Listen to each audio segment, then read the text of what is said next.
The news as it looks from here.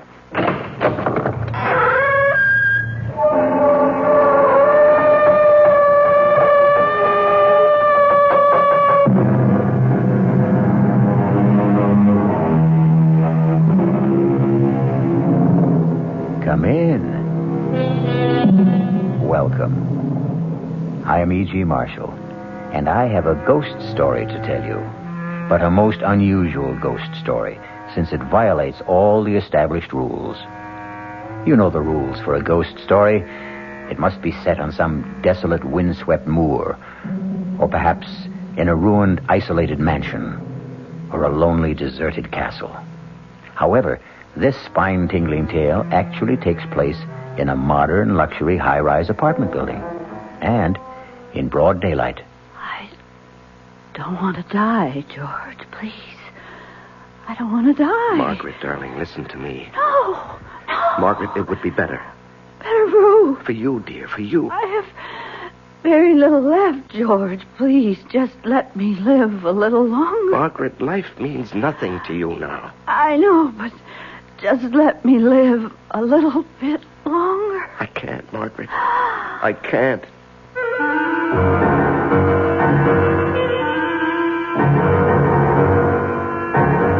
Our mystery drama, The Man Who Heard Voices, was written especially for the Mystery Theater by Sam Dan and stars Larry Haynes. It is sponsored in part by the Kellogg Company, makers of Kellogg's Special K cereal. I'll be back shortly with Act One. Hi, son. Hi, Mom. Hi, Dad. Hi, Junior. Kellogg's Special K presents Junior Gives Up. Junior, why aren't you eating your Special K? It's your favorite cereal. Oh, just 'cause. Just 'cause why, honey? Just 'cause Darla said some evil things about it. That's just 'cause why. Hi, Mom. Hi, Dad. Hi, Darla. Hi, sis. Hi, Junior. Darla, what did you tell Junior about his Special K? Daddy, all I told him was that Special K is good for her. Yeah, and anything that's good for me never seems to taste But, good. Junior, you already know that Special K tastes good. Who do I believe? Darla or my taste buds? What's that, son? Oh, nothing, Dad. Son, Special K is America's favorite high-protein cereal. It's got minerals, vitamins, iron, and all those good, nutritious things. But it got to be so popular over the years because it tastes good, too. You mean it's good for me and tastes good, too. Right, son. Right, Dad. Right, Junior. Right, Mom. Right. Right indeed. Start your balanced breakfast with Kellogg's Special K. It's nutritious and delicious. Right, Dad. This is WOR New York, your station for the Mystery Theater.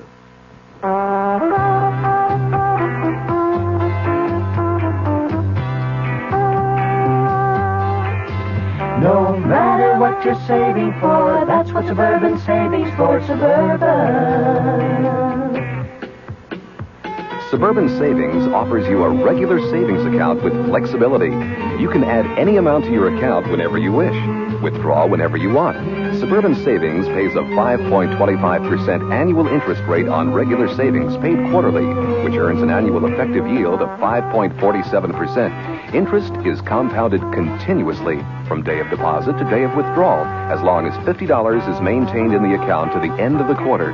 Come into Suburban Savings and open an account with flexibility. Our regular savings account in New Jersey at Bayonne, Edgewater, Elmwood Park, Emerson, Hackettstown, Morris Plains, Nutley, Paramus, and Sparta.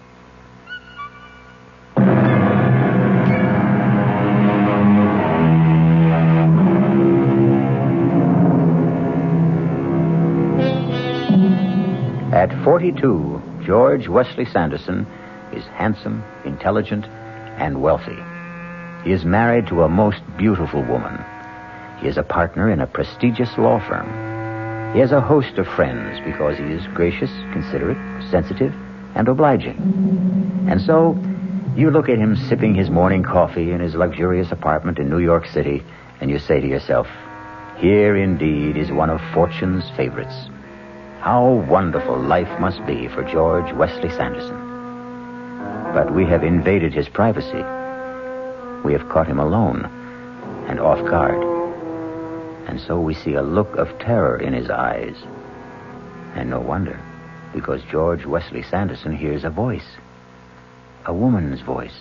It's time for my pills, George. The voice is clear and distinct. May I have my pills, George? But George is alone in the room. My pills. George? Not only is George Wesley Sanderson alone in the room, but the voice belongs to a woman 10 years dead. Margaret. Margaret. George, you must give me my pills. Oh, no. George. George, I understand. I forgive you. George, I forgive you.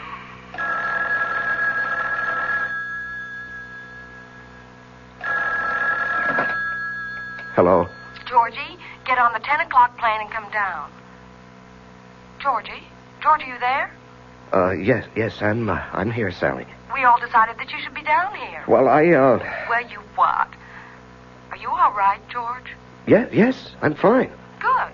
Get on the plane. Well, darling, somebody has to work. Oh, come on. That silly place runs itself. Goodbye, dear. Georgie, are you sure you're all right? Yes, I'm fine. And, really, I have to get to the office. I notice you'd rather get to the office than fly to me. Darling, it's not what I'd rather do. It's what I have to do. My next husband will be a man with absolutely no ethics at all. Goodbye. My name, as you know, is George Wesley Sanderson. And I must talk to somebody, unburden myself, but there is nobody. Oh, my wife loves me. My father-in-law is most understanding. I have good friends.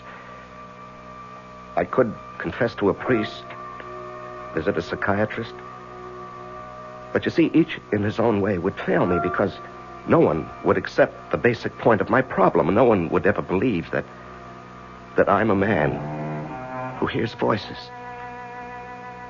There are times when I can hear what people think, what they're going to think. And there are times when I can hear people who are miles away or even dead. It started, 15 years ago. I was married to my first wife then. Her name was Margaret. She was 23 years old, vivacious, active, loved sports. She could even beat me in tennis, but she did it with such charm, I didn't mind it a bit. That's out. Oh, that looked in to me. Okay. If you want the point, you can have the point. You should have a handicap anyhow. Okay. Just look out for this ace. An ace. How'd you like that, huh? I say, how'd you like that? Margaret? Margaret, is something wrong? No. I'm fine. Well, you had a funny look on your face. Did I? It's just... Just what? Nothing. I just had a funny little twinge in my back. But it's gone now. Your serve. Then and there, I heard a voice. It was the voice of our doctor. You both should know the truth. We don't know what's wrong with Margaret. She won't be able to walk. She'll have to stay in bed. For a while, anyway. These pills will keep her alive. Exactly 1 year later, the doctor spoke those very words to us in the hospital.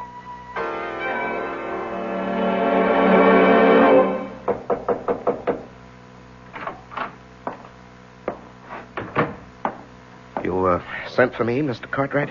Yes, George, sit down. Thank you, sir. George, I read your brief on the Hollingsworth case. Brilliant. Is that what you'd like to specialize in? Criminal law? Yes, sir. Good. This firm could use a crackerjack trial lawyer. Let's have dinner one night this week and start making some plans for you. Well, sir, I really can't go out much at night. No? No, you see, my wife is bedridden. Oh, well, I'm sorry to hear that. We don't even know what it is. One of those mysterious ailments. Anyhow, she has to have constant attention. I have a woman who stays with her during the day, but at night I can't leave her alone. Well, that's too bad. We'll arrange for lunch, perhaps. Then I heard his voice. His silent voice, but to me, it was crystal clear. Too bad. We may have to forget about George. It's a tragedy. But if he wants to be an 8-hour-a-day man, he'll remain in an 8-hour-a-day job.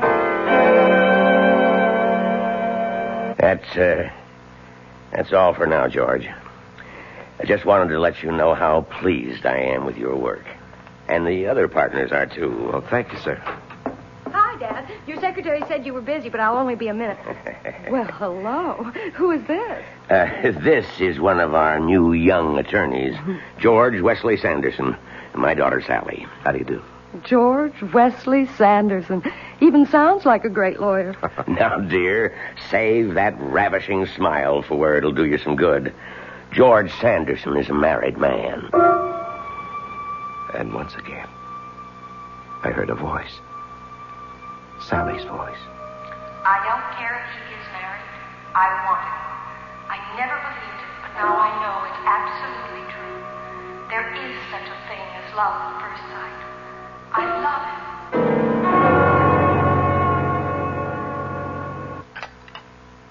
Oh, thank you, dear. But I don't want any more. It's time for my pill. Oh, yes, so it is. I'll get it for you. Those pills, they're like a lifeline. Well, let's be thankful they work. Poor George. You've become a full-time nurse. And in addition, you've got a full-time job. You really don't get much sleep, darling. You have to set an alarm every 2 hours to give me my pill. Darling, we stood up together and we took a vow for richer, for poorer, for better, for worse, in sickness and health. Till death do us part. Let's change the subject, huh? Okay. Well, how'd it go at work today? Oh, everybody flipped for the way I handled the Hollingsworth case. Oh, will it mean a promotion? Well, maybe, but more important is the additional money. Oh, George. Now what? If you become important, we'll be expected to entertain. Oh, no, nothing of the sort. I'm going to run my business the way I want. I intend to do my work during the day, in the office. I don't have to socialize with people. Merit, ability, that's what should count. And for the third time that day, I heard a voice. This time Margaret's. Oh, Lord. I want to live. I'm not much use. I can't do a thing. I'm a drag on the man I love. I'm good for absolutely nothing. But I want to live.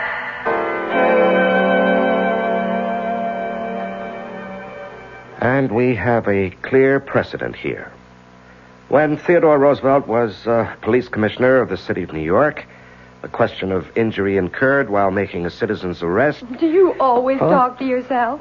Oh, I happen to be dictating into this recorder. How did you get in here? Being the boss's daughter ought to give a girl certain privileges. I came by hoping you might have pity on me. Pity? I'm famished. You might take me to lunch. Well, Well, what? It wouldn't hurt you with the chief. Might even pave the way to a promotion. Well, on the other hand, it might backfire. How? Well, how does your father regard married male employees who take his daughter to lunch? I don't know. It's never happened before. As you legal types might say, there are no precedents. Come on. Take a chance. Live dangerously. I'll give my hat.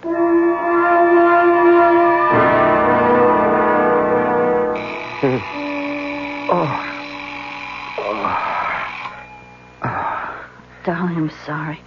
I need my pill. No, it's okay. It's okay, darling. Here you are, dear. Thank you. There. Now, just let me set the alarm again. You must be exhausted. No, not really. Are you feeling any better? Yes, a little.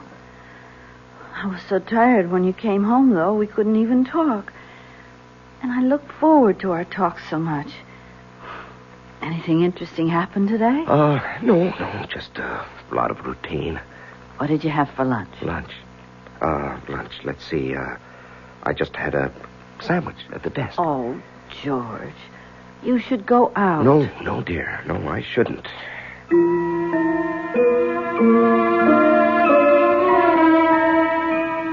But I did. She would drop by 2-3 times a week. And it just became, well, a thing we did. We were friends, that's all. I knew she was in love with me, but I was discovering something else. Something very unsettling, very disturbing. I was falling in love with her, too. I tried to fight it.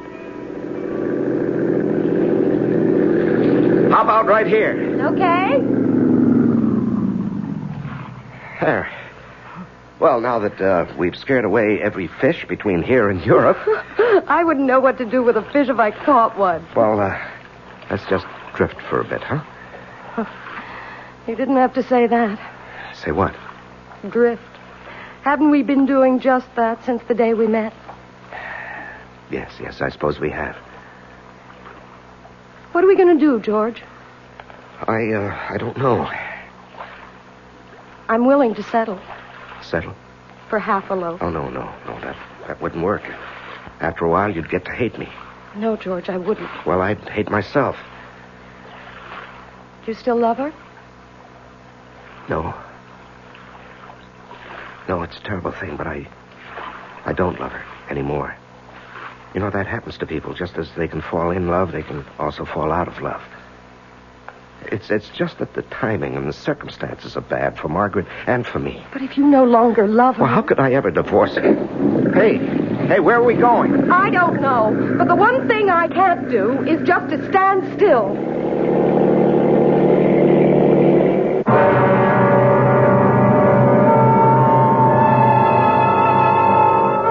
Nothing and no one in this world ever really stands still. Wheels are always turning. Gears are shifting. Minds are changing. Perhaps slowly, imperceptibly, subtly. Even a marriage vow contains the seeds of its own dissolution. For it says, "Until death do us part." We'll be back shortly with Act 2. Thank you. More than 75,000 letters, and they're still coming in. I am High Brown, producer of Radio Mystery Theater. You've said such beautiful things, like bravo, bravo, bravo, a breath of fresh air, and superb production. I love you. But there's one problem. So many of you ask questions, it's going to take weeks sorting through all that mail to give you an answer. So if you need a quick reply to a specific question, please write again, and we'll try to answer promptly. Write Mystery Theater, Box 5152, Radio City Station, New York, 10019. That's Mystery Theater, Box 5152, Radio City Station, New York, 10019. And please do keep listening. We hope Radio Mystery Theater is here to stay. WOR New York, your Mystery Theater station. Hey, Ma, what's for dinner? Hey, Ma, what you got? Hey, Ma, will it be much longer? My hunger's getting stronger and I can't wait. She loves her family. She wants the best. She does all that she can do. She lets ShopRite do the rest. Hey, Ma, what's for dinner? Hey, Ma, what you got? Here's a dinner suggestion from your ShopRite supermarket. Grade A Rock Cornish hens, just 59 cents a pound. U.S. #1 Idaho baking potatoes, 5 pounds for 79 cents. And for dessert, Flavor King ice cream, half gallon, 69 cents. She wants the best. She does all that she can do. She lets ShopRite do the rest. Hey, Ma, what's for dinner? ShopRite has the answer.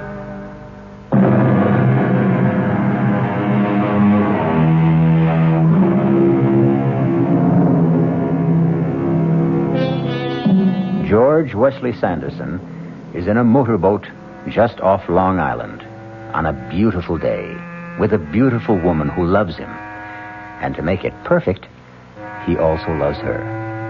However, there's a complication. George Wesley Sanderson is married, and he takes his vow seriously. We'll do something, Sally. You'll have to do something, George. People don't stand still. Yes, I know.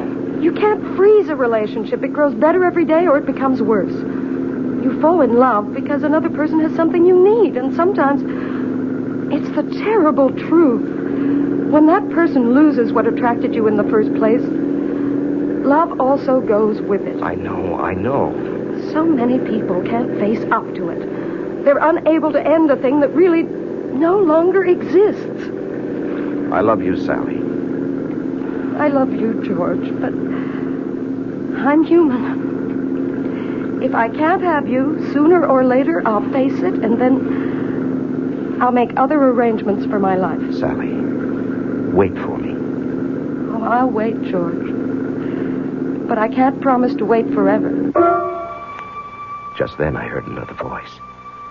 It was a voice I'd never heard before, but there was no mistaking who it could be and what the meaning was. And do you, George, take Sally for your lawful wedded wife to have and to hold? Oh, Sally, darling, don't ask me how or when or why. George, look out, you'll upset the boat. Who cares, Sally? It's going to happen. What's going to happen? You and me, we're going to happen. We're going to be married. But... No buts. Just believe me. I believe you, George. I believe you.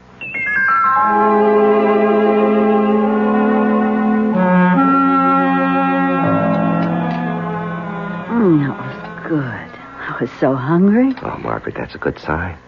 Oh, I don't know. Sometimes I just wish... What? What do you wish? Oh, nothing. I don't want to talk about it. Well, now, you must have had an interesting morning. Oh, just so-so. Well, what was it? What did you have to do at the office? You never did tell me. No, I didn't. Well, we had to take a deposition. Oh? And we just spent the morning listening to witnesses. And, Margaret? What? Oh, dear, what is it, George? Don't close your eyes yet. It's time for your pill. Here, take it down with some juice. Oh. You know, that's all we'd have to do, just forget one pill. Oh, George, darling, maybe we'd both be better off.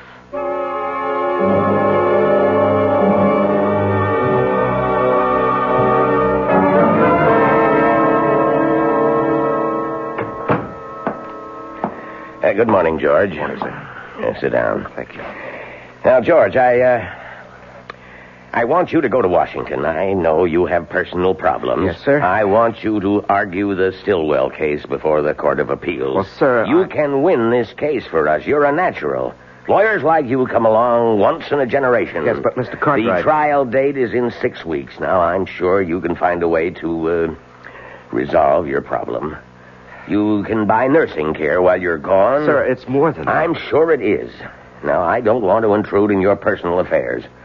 Although I understand I'm indirectly affected. My daughter, evidently, is quite taken with you. Well, that's between the two of you. I assure you. Of what? The two of you are in love. It's a very difficult situation. But it's your situation. For my part, I need you for the Stillwell trial in Washington. Now, don't give me your answer right now. And then I heard a voice. And this voice I knew very well because it was my own voice.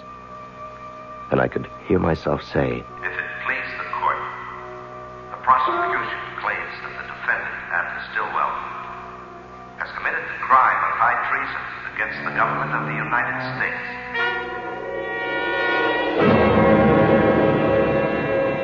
George? George! Oh, what? Well, that's what I want to ask you. What happened? You turned pale. Is everything all right? Oh, yes, sir. Yes, sir, everything's fine. Just fine. I believe that I will be able to plead the Stillwell case after all.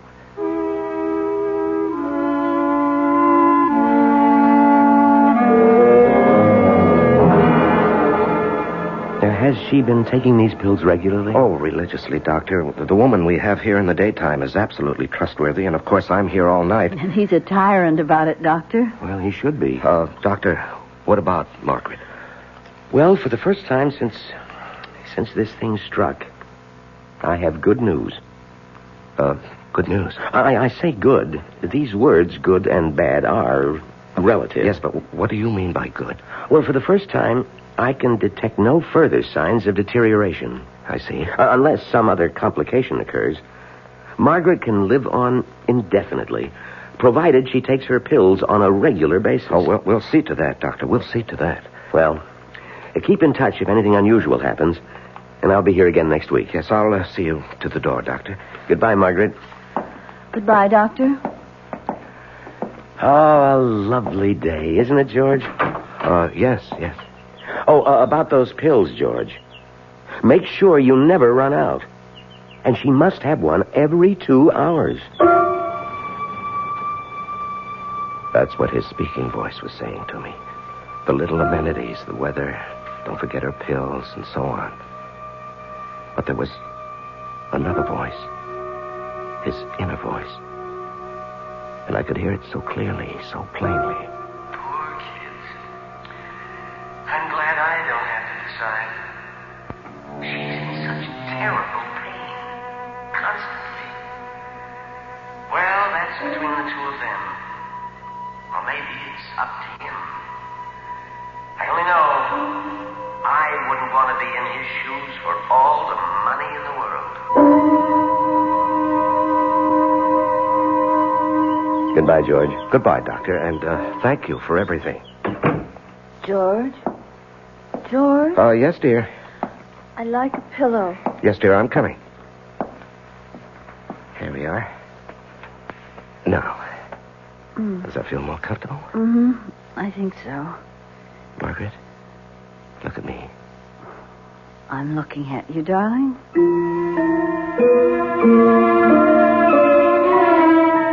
I wanted to hear her voice.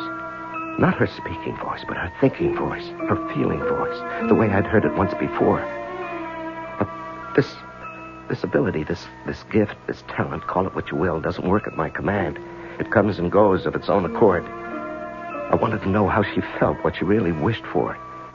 If a certain decision was to be made, I wanted her to share in it, but try as I might, I simply couldn't hear her inner voice. And I knew that the decision, one way or another, would have to be mine. All mine, mine alone. I'm looking at you, darling. Margaret, are you in pain? Oh, doesn't matter, really. The pill takes care of it. Oh, it's such a miraculous pill. It takes care of everything. Oh, I think I'd better sleep for a while, George. I just want to sleep. Margaret, what do you mean? Please tell me, what do you mean by sleep? Margaret? Oh, yeah, I'll get that. Hello?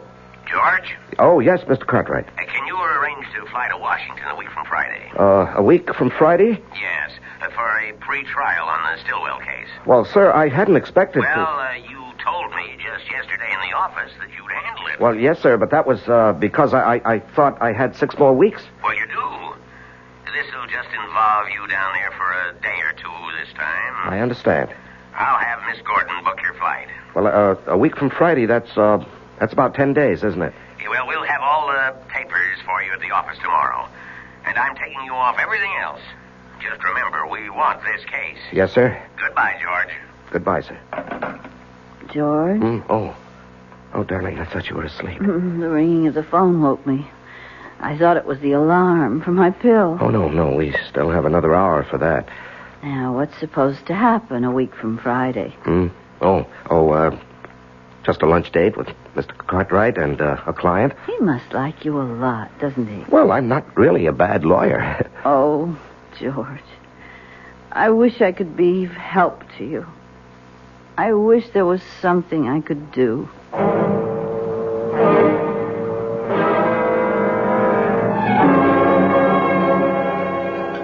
Here I am, George. Oh, hi. I'm sorry I'm late. Dad tells me how busy you are. I ordered you your extra dry gimlet. Thanks, I could use it. Dad also tells me you're going to Washington. Yes. That is, I think so. You think so? I understand the plans are all set. Well, the fact is, I know I'll be going, but, But what? Oh, nothing. Once the trial begins, there's no telling how long it may run. These government things can go on for months. Yes, I know.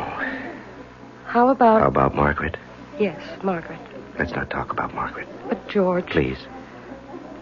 I said I'd be satisfied with half a loaf. Right now, I don't want to talk about it. But, George, I'm entitled. There are things I must decide. I want to help you. No. But when people are in love, there should be no barriers.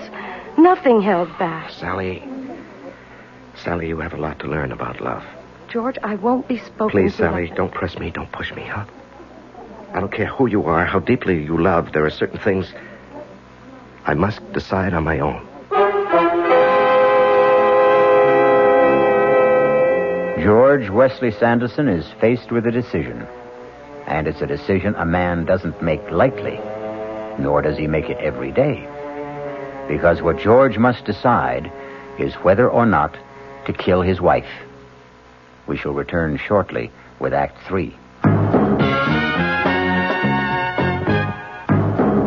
Ever had a tall, frosty glass of Amplitude? Well, if your beer is Budweiser, you've had it often. Amplitude is a fancy word for the entire taste phenomenon, the total experience of flavor. Next time you take a healthy swallow of Bud, watch what happens. Think about the sensations you're experiencing. Notice how the flavor of Bud comes on nice and easy. Not too strong, not too quick, just right. Notice the clean, crisp togetherness of Bud's taste. Everything in perfect balance, with no single element jumping out at you. And there'll be no aftertaste either, no hanging on. And you'll be refreshed and ready for another glassful. Actually, Bud drinkers have been experiencing Amplitude for years, but they never phrase it that way. They just say Budweiser, and that says it all. Anheuser-Busch, St. Louis. WOR New York, your station for the Mystery Theater. Vacancy decontrol in New York. You've heard about it, haven't you? Tonight you'll hear more about it on WOR, on the Wingate News Digest, 10 o'clock. I'm going to take a microphone and talk to a man who rents apartments. He's a real estate agent. And oddly enough, he is very much on the side of tenants. He says you can take an apartment that had been rented for $250, you move out, and if you can get it, fine. You've got $500 a month. What's it doing? Driving young people, old people, out of the city, he says. That has got to be repealed. Also, a visit with Oscar the Butcher in Sheepshead Bay in Brooklyn. He says you keep hearing from government officials that the cost of beef is going down, and he's going out of business because it's so high he can't charge his customers that much. John Wingate, tonight, 10 o'clock, WOR.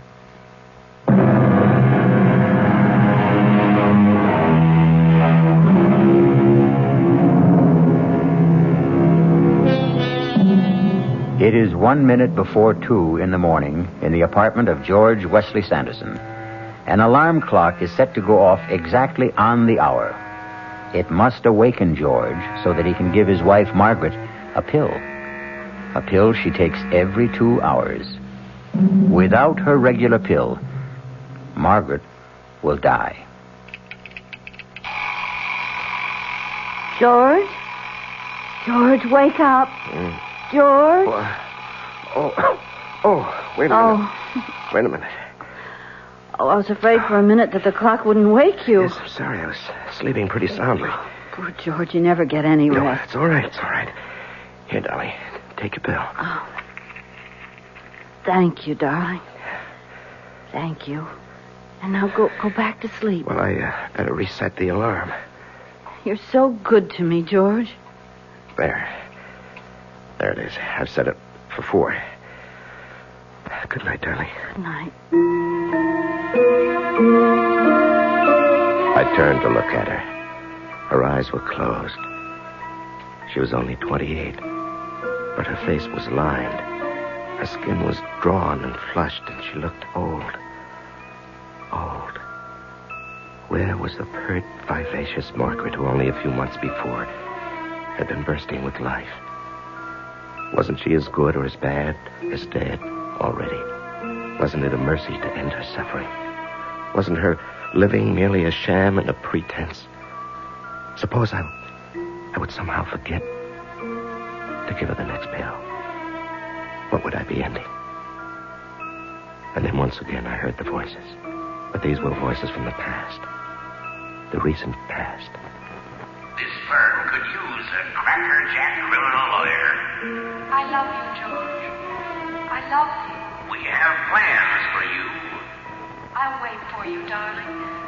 But I can't promise to wait forever. We're all pleased with your work. Why hold on to a relationship that no longer exists? I can't do a thing. I'm absolutely useless. But I want to live. I want to live. George? George, the alarm. George, wake up. George, it's time for my pill. George, wake up. You must wake up. George?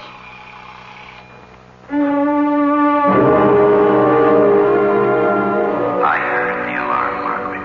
I heard it. George, you must wake up. Believe me, Margaret, I'm doing it for you. George. George, I must have my pills.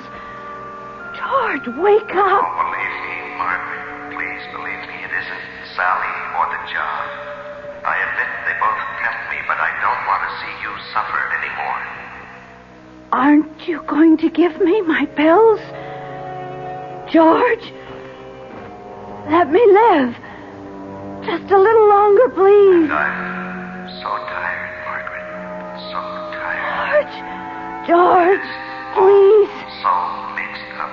George, don't pretend to be asleep. I'm doing it for you, Margaret. Maybe for me, too, but mostly for you. Oh, George. Darling. I forgive you. I forgive you.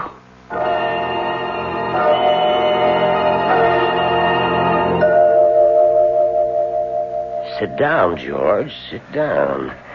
Now, you didn't have to come into the office today. Yes, I know, sir, but she's been dead a week, and, well, things go on. I'm due to leave for Washington tomorrow. Yes, we wondered whether, under the circumstances, to ask for a delay. Oh, there's no point to that, sir. What I need now is lots of work. Well, we have lots of work around here. George, I've been trying to reach you to tell you how sorry... Sally, it's all right. Now, there is a possibility that you people have something to discuss. Excuse me for a moment. Well, Sally, here we are. Yes. How did it happen, George? Oh, it's something that could have happened at any time. She just fell asleep and she didn't wake up. And now what, George? And now we can be married. That is, if you'll still have me. Oh, darling. I have to go to Washington. I'll go with you. And you know, of course, what Dad's been talking about. Well, actually, I don't. Well, we're fairly direct people, all of us. Dad was saying that since you and I would be married, there'd be a partnership in the firm as well. Mm-hmm. Well, as long as we're fairly direct people, I may as well tell you that I deserve it. Darling, do you know that this is the first time I've ever seen you smile? Oh, I smile all the time. You listen to me, George Wesley Sanderson. You're going to live. You're going to travel. You're going to mingle with all the people worth knowing in government, politics, the theater, art. Wait. Now, when do I work? Oh, you can work as hard as you like. As long as you remember you have to play hard, too. When do we start? Right now. That was, 15 years ago? I was 30, she was 25. And the years haven't changed either of us. Well, not very much, anyhow. Life has been full of excitement, zest, and, of course, satisfaction. Because I've won some very well-publicized cases in this talk of a judgeship, but that's all for the future. The important thing is that for almost 15 years since she died, I haven't heard voices. You know, those voices. Until last week. And it happened when I was alone in the morning at breakfast. May I have my pills, George? My pills. I want to live. Please, George. My pills. I've kept hearing them. I don't know what to make of it because, after all, she did say she's forgiven me. Why should I hear her now? Why? I don't understand it. Why now?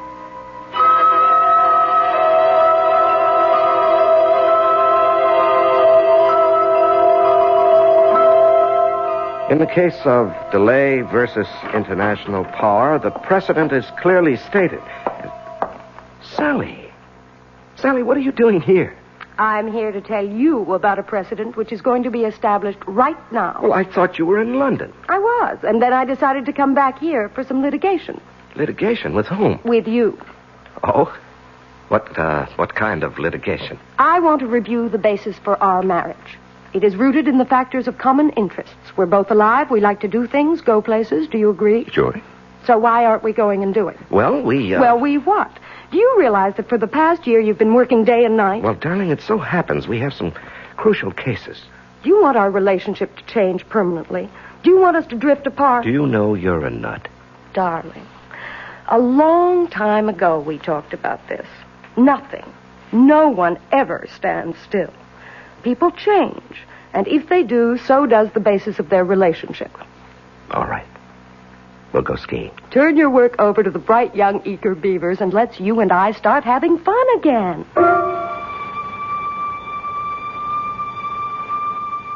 And we did. We traveled, we played, we danced, we enjoyed ourselves. And I even managed to get some good work done, too. We were never so happy. There was, of course, one small, dark cloud for me. I could hear Margaret's voice. I need my pills, George. Aren't you going to give me my pills? Please? Penny for your thoughts, George.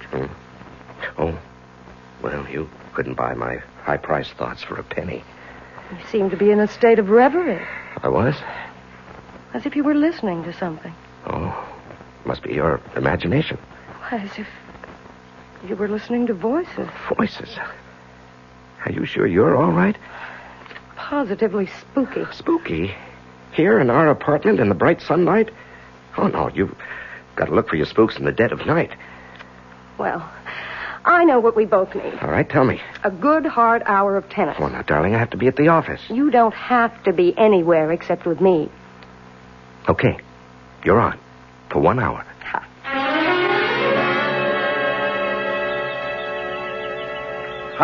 That's out. This set has one more game. Your luck won't hold forever. Oh, no, I don't need luck. I happen to be good. Oh, that was definitely out. I think I'm going to break your service. Well? George, what's the matter? It's nothing, dear. Well, I'm waiting. Serve. What is it, George? Is something wrong? No, I'm fine. You have a funny look on your face. Have I? Are you sure you're all right, dear? Yes, I'm sure. It's just... Just what? Oh, it's nothing. I just had this little twinge in my back. But it's gone now. But it wasn't gone. It wasn't much, but it didn't go away. And so that afternoon, instead of going to the office, I went to the doctor. I can't see anything. Could be a muscle strain. Try a little heat at home. If it persists, we'll give you some physiotherapy. Doctor, it's nothing serious, would you say? Well, right now it doesn't look serious. I looked very hard at the doctor. I tried to listen for another voice. His inner voice. Perhaps a voice he didn't even know he had. The voice I'd heard 15 years before with Margaret, when he predicted. But no, there was nothing. I sighed with relief.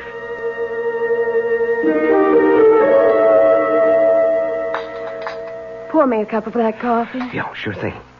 How's the back this morning? Fine, just fine. How about some tennis? If you'd like. Sure your back's okay? I said so, honey.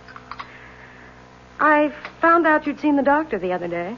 Oh, well, it was just a checkup. And the back? Oh, a twinge now and then. Oh, everybody gets a twinge now and then. Dinner tonight at the Caswells. I better call her. Then we'll try a few sets. Do you love me? I think so. I think I love you, too.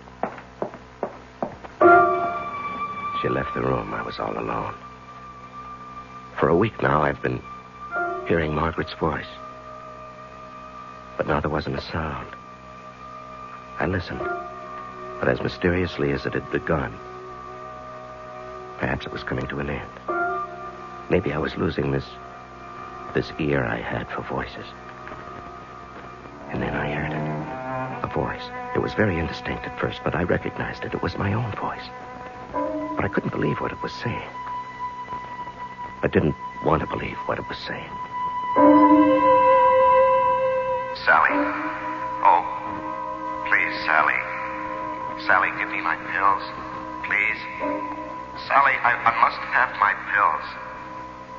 Sally, aren't you going to give me my pills? Sally, don't kill me. I don't want to die. Sally, my pills. George, what's wrong? Sally, it's my back. I'll call the doctor. Yes, Sally, quickly. The pain is terrible. Sally, please. You won't kill me, will you? What are you talking about? When the time comes, you won't kill me. You won't, Sally. Or will you? Will you?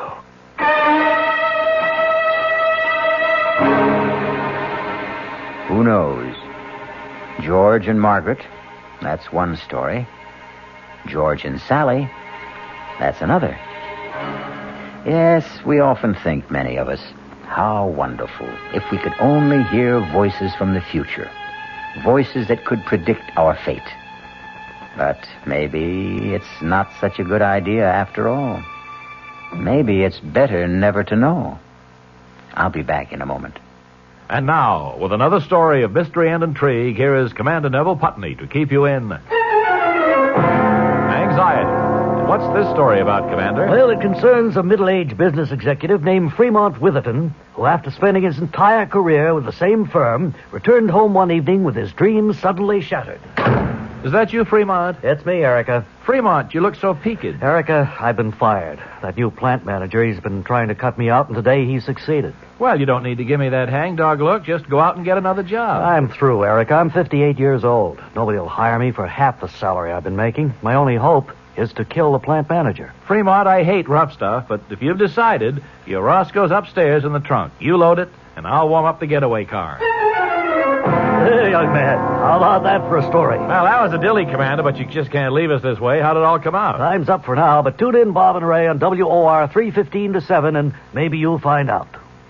This is WOR New York, your station for the Mystery Theater. This is Mary Helen McPhillips. I hope you'll join me tomorrow morning at 10:15 on the Martha Dean program. My guest will be John Alexander McMahon. He's president of the American Hospital Association, and we'll be talking about the cost, quality, and quantity of health care, a concern to all of us. That's tomorrow morning at 10:15.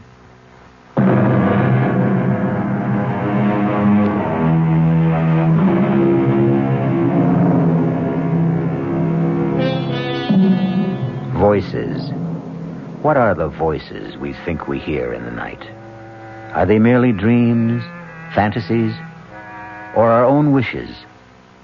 Or are they real? And why shouldn't they be real? After all, reality is what we think it is, and ever so often, what we want it to be.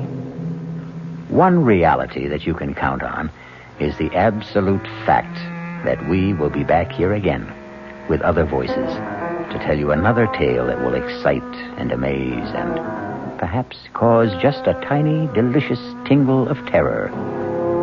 Our cast included Larry Haynes, Augusta Dabney, Leon Janney, and Suzanne Grossman.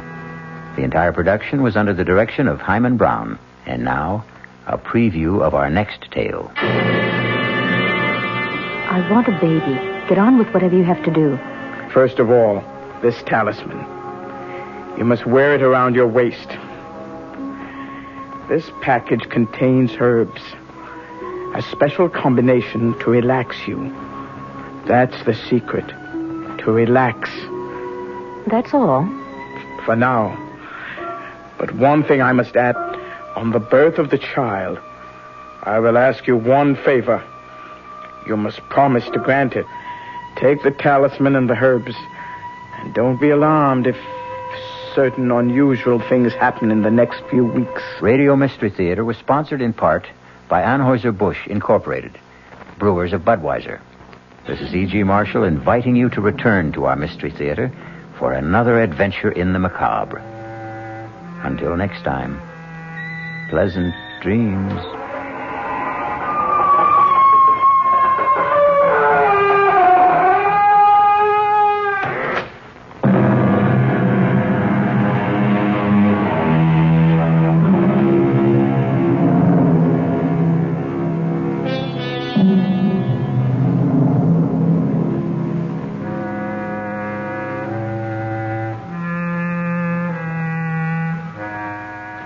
The WOR Mystery Theater was brought to you by ShopRite Supermarkets, where you get a lot more for a little less, and by Suburban Savings with offices throughout North Jersey. The preceding Mystery Theater program was furnished by the CBS Radio Network. Now let's listen to a few moments from tomorrow night's suspenseful drama on the WOR Radio Mystery Theater. But one thing I must add about our arrangement. Yes? On the birth of the child, I will demand one favor. You must promise to grant it. A favor? What? I shall ask it when the child is born. But I can't promise that when I don't know what it is. It's a very small favor, but it is part of the bargain. And believe me, Mrs. Richards, if you do decide to bargain with me, I warn you to be ready to keep your part of it. Mother Love stars Joan Hackett. Hear the entire exciting drama tomorrow night, right after the Fulton Lewis News commentary at 7 o'clock. From the Mutual Studios in Washington, I'm Fulton Lewis, and that's the top of the news as it looks from here.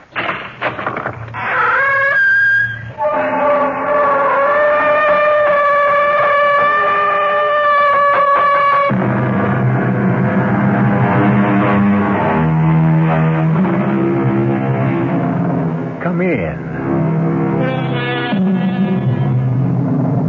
Welcome. I'm E.G. Marshall. Welcome to the sounds of suspense, the fear you can hear. Vengeance is traditionally supposed to be the province of the Lord. But too often, individuals decide that they will take it upon themselves to mete out punishment to those who may richly deserve it. The results are almost always devastating. As witness? You ask me how we're going to kill him, Harry. We're going to shoot Jason Grant in the belly. Is that painful? Very. You don't like the idea? I like it so much, it scares me. Then it's a deal. You're with me? I'm with you. All the way. Have you thought about a place, a time for the execution? Yeah. You bet.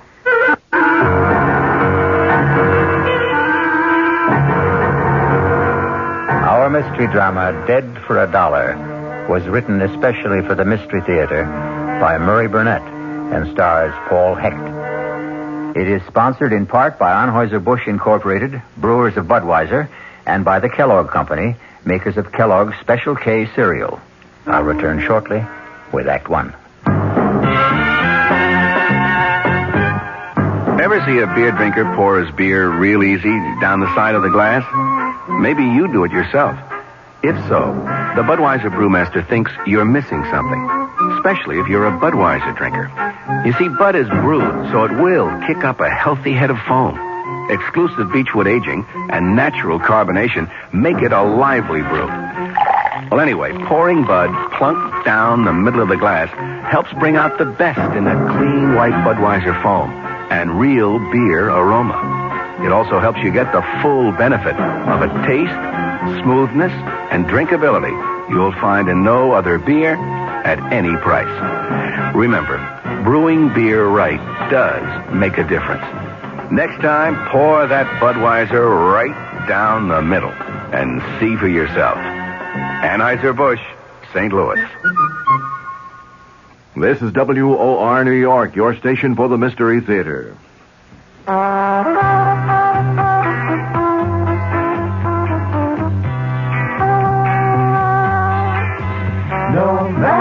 what you're saving for. That's what Suburban Savings for Suburban.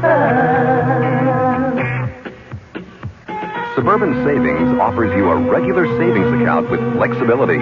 You can add any amount to your account whenever you wish. Withdraw whenever you want. Suburban Savings pays a 5.25% annual interest rate on regular savings paid quarterly, which earns an annual effective yield of 5.47%. Interest is compounded continuously from day of deposit to day of withdrawal, as long as $50 is maintained in the account to the end of the quarter. Come into Suburban Savings and open an account with flexibility. Our regular savings account in New Jersey at Bayonne, Edgewater, Elmwood Park, Emerson, Hackettstown, Morris Plains, Nutley, Paramus, and Sparta.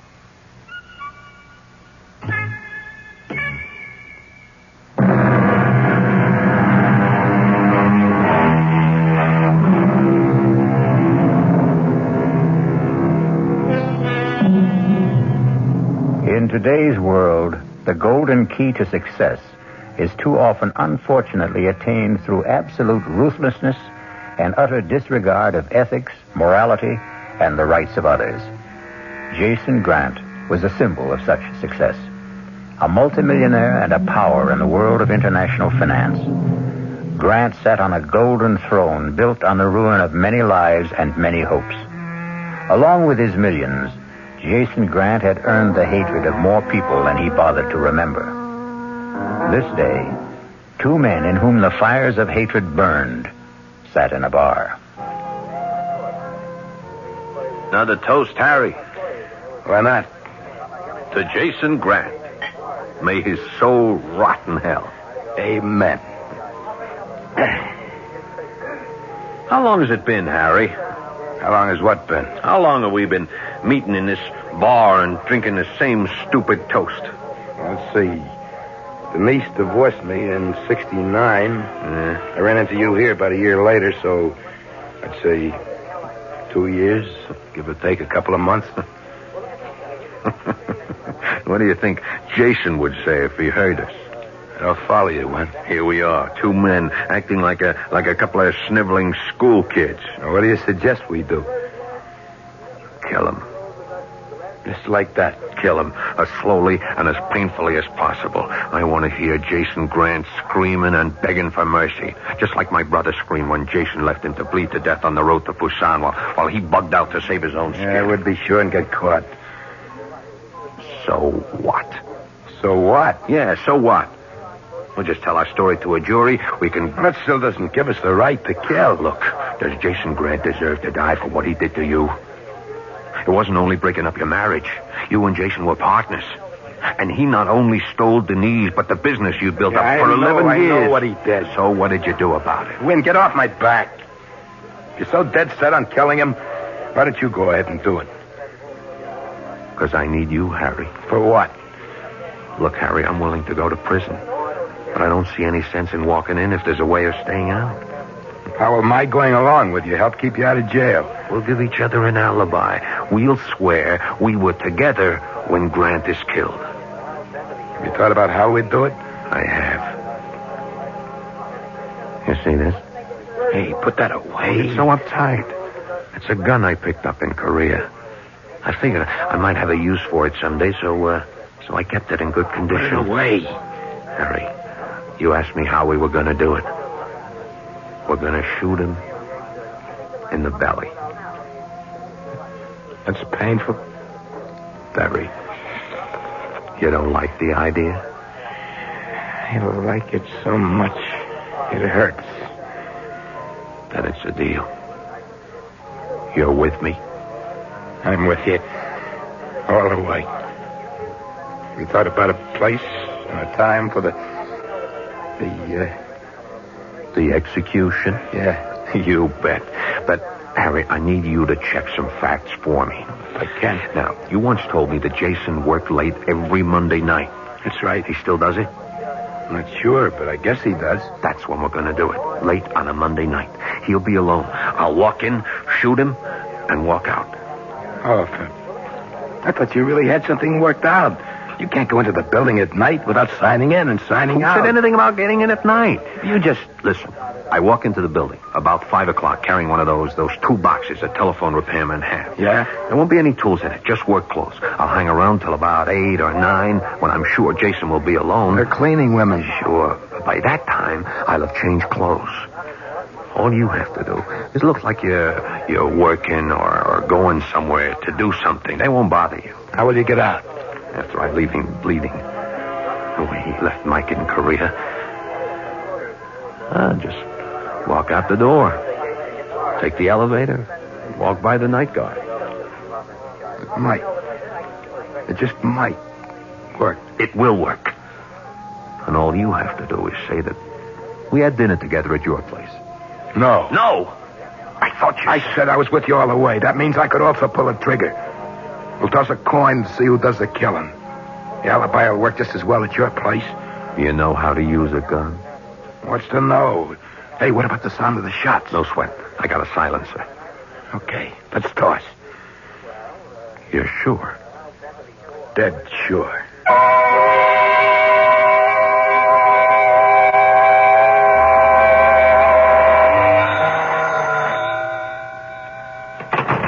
Jason Grant's office. Mr. Grant, please. May I ask who's calling? Tell him it's an old friend. Well, I'm afraid that isn't... Tell him it's his former partner, Harry Tolan. Hold on a moment, please. Yes. Harry Tolan. Harry Tolan? Somebody's putting you on, Kay. Maybe. I've never met Harry, but he sounds as he would sound from what you've told me. Have I ever told you you're bright as well as beautiful? I think maybe once. Do you want to talk to him? Why not? He must be really desperate to call me. I'll enjoy listening to him sweat. Your pleasure is my only desire, sir. I think you've proved that. Thank you, Mr. Grant. Go ahead, Mr. Tolan. Jason?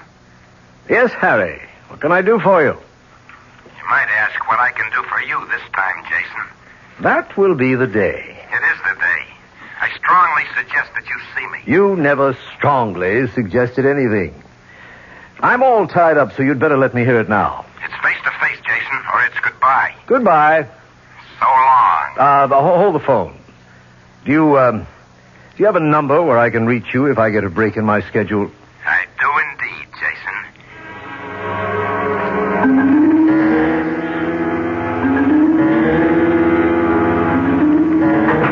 Jason, that secretary of yours is something else. You, of all people, Harry, ought to know that I have very good taste in women. Yes, I know. What have you got in that toolbox? Don't tell me you're now a mechanic. All in good time, Jason. You had something to tell me. Yes. Well, I don't have much time. You know the saying, if you can't lick 'em, join 'em? Come on. I've decided to join you, Jason, to do business your way. You wouldn't know how. Well, how's this for a starter? Before I tell you what you must hear, I want a certified check for $50,000. When I've finished, I want another 50. And you know me well enough to realize that I'm not going to give you $50,000 just because you asked for it. Not even to save your life? Are you trying to blackmail me, Harry? I'm trying to do you a favor. Your life should be worth at least $100,000. You're serious? You think anything else in the world would have brought me to your office? Before I agree, answer one question. Do you know who's going to kill me? I do. Who? Me. You see, the coin came up tails.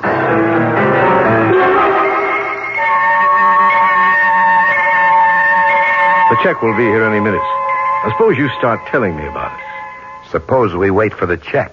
You have changed. Here's the check. Certified as requested. Thank you, Kay. Not at all. Here you are, Harry. Now let's have the story. You remember Win Thomas? Who? Win Thomas. You served in Korea with him and his brother. Oh, yes, I remember him. He's never forgiven you for running off and leaving his brother to die. He's a damn fool. The kid would have died anyway. I had my own neck to save. He doesn't agree with you. Well, this isn't worth $50,000. And how about this? Put that gun down. It's Win's gun. We tossed a coin to see who was going to use it. On you. You're crazy. You're lying. Am I? You asked me about the toolbox I'm carrying. If you care to look in it, you'll find a repairman's uniform. I'm supposed to stay here tonight until you're alone. You still work late on Mondays, don't you, Jason? Yes. And I'm supposed to come in here and shoot you with a silencer you'll also find in the toolbox. You'd never get away with it. Maybe not. But Wynn's waiting at home right now, and he'll swear that we had dinner together. Now, how about the other 50? You've got about as much chance of getting that as you have of cashing the check I just gave you. What? Try it. It's certified. Not by the bank. We have a stamp here which looks authentic. Did you think you could really put something over on me? Yes, I see by your stupid face you did. Now get out of here before I call the police. They'll never believe you. I'll tell them. You'll tell them what? You see this? This is a tape recorder. Every word you said is right here on tape. And what do you think the police will say when they hear it? Your confession, if it's really true and not a con game. Now put the gun on my desk and get out. I thought I could play your own dirty game, but you're right. I can't. But I can still kill you. The tape recorder's still on. Would you like to check it? No. Put the gun down, Harry. That's right. Now beat it. I'll kill you. I promise I'll kill you. But if I don't, Wynn Thomas will. And that's something you'd better believe.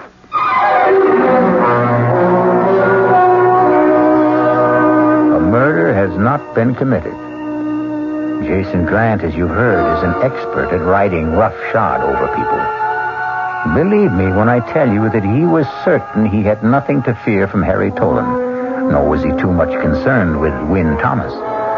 We'll learn whether Jason judged his men correctly when I return shortly with Act 2. Hi, son. Hi, Mom. Hi, Dad. Hi, Junior. Kellogg's Special K presents Junior Gives Up.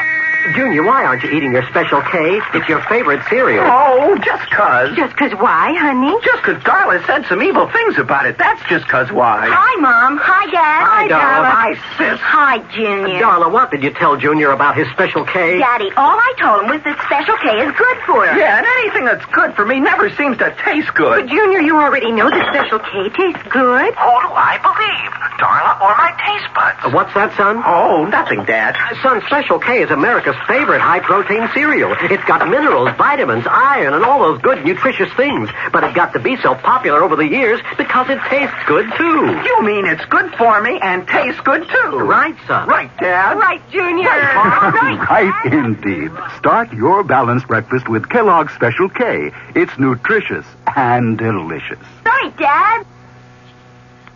This is WOR New York, your station for the Mystery Theater.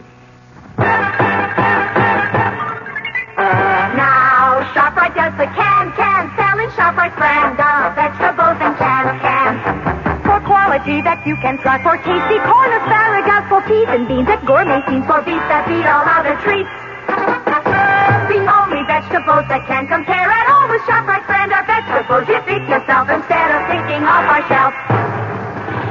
Now's the time to shop at ShopRite Can Blast. Now's the time to stock up while the values last.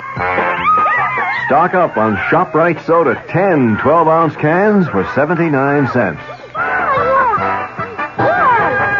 Potatoes that will make the meal, and carrots that have bigger peel, a succotash that makes a splash, spinach that won't finish last. Now's the time to ask yourself, so why pay more? Now's the time to shop right now at ShopRite stores. Whee!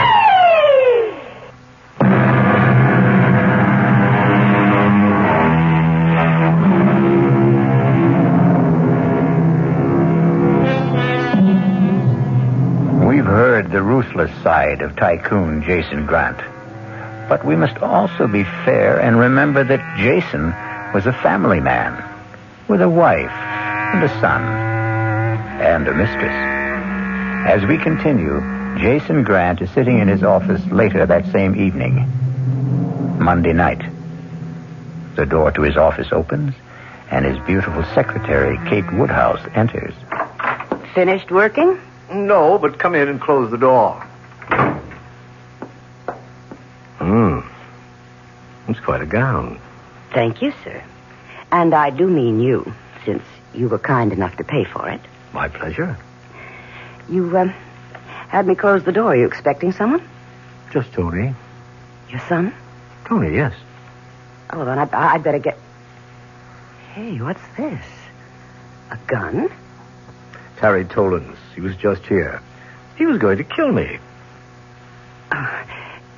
You're putting me on. No, he really was. The fool. He actually thought he could get away with a stupid ploy like that. He had a whole story that I have on tape. Oh, you ought to put that gun away. Oh, no, it amuses me to leave it there. To remind me how right I was to get rid of him years ago. I only made one mistake, and that was marrying his wife, Denise. Well, how about Tony, the son you had with her? That's to remind you that Tony is something very special to me. And that's the last time you'll ever slap me. I'm warning you. I hope this is the last time you'll need it. And maybe you need a new girl. I know exactly what I need, Kay. I need you as my wife. Well, maybe you'd better tell that to Denise, your present wife. I already have. I've told Denise I'm divorcing her. And I'm telling Tony when he comes here tonight. Well, if Tony's coming, I'd better get out of here. We'll go over it later tonight, huh? Stop talking and come here. Yes, Jason. Excuse me, I didn't Come in, Tony. Come in. It's quite all right. It looked a little better than all right to me. That's quite a gown, Kay. Thank you. See you later, Jason. Right. The usual place? Of course. I've got to hand it to you, Dad. I've had big eyes for Kay myself, but while I was thinking, I guess you were doing. And, speaking of that, what's that gun doing on your desk? Oh, remember Harry Tolan? Wasn't he your partner years ago? And wasn't he married to Mother? Correct. The gun is his. And what's it doing here? Harry said he was going to use it to kill me. What? After all these years? Well, he wanted money. He said he'd make some kind of deal with me. I put the whole conversation on tape and kicked him out. He sounds like a fool. A good description. Now, what I wanted to tell you... If it's about the VCM steel deal, I've already taken care of it. They agreed to our terms. It's not about the VCM deal. Now, one thing you still have to learn, Tony, is to listen.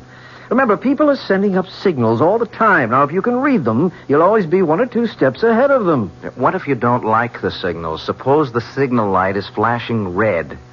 What is that supposed to mean?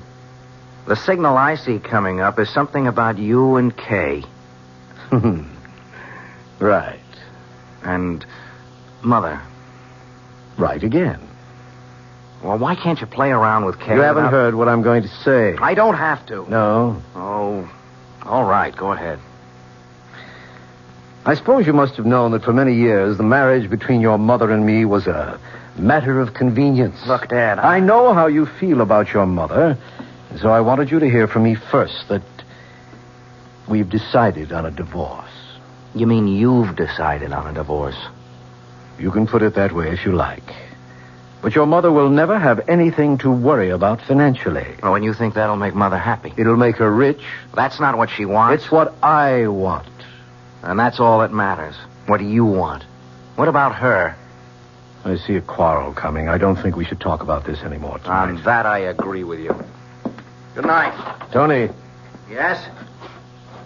Think over what I've been saying about your mother being well provided for. She'll be fine, I know. I think you'll see it my way tomorrow. And if I don't? Then you'll see it my way next week.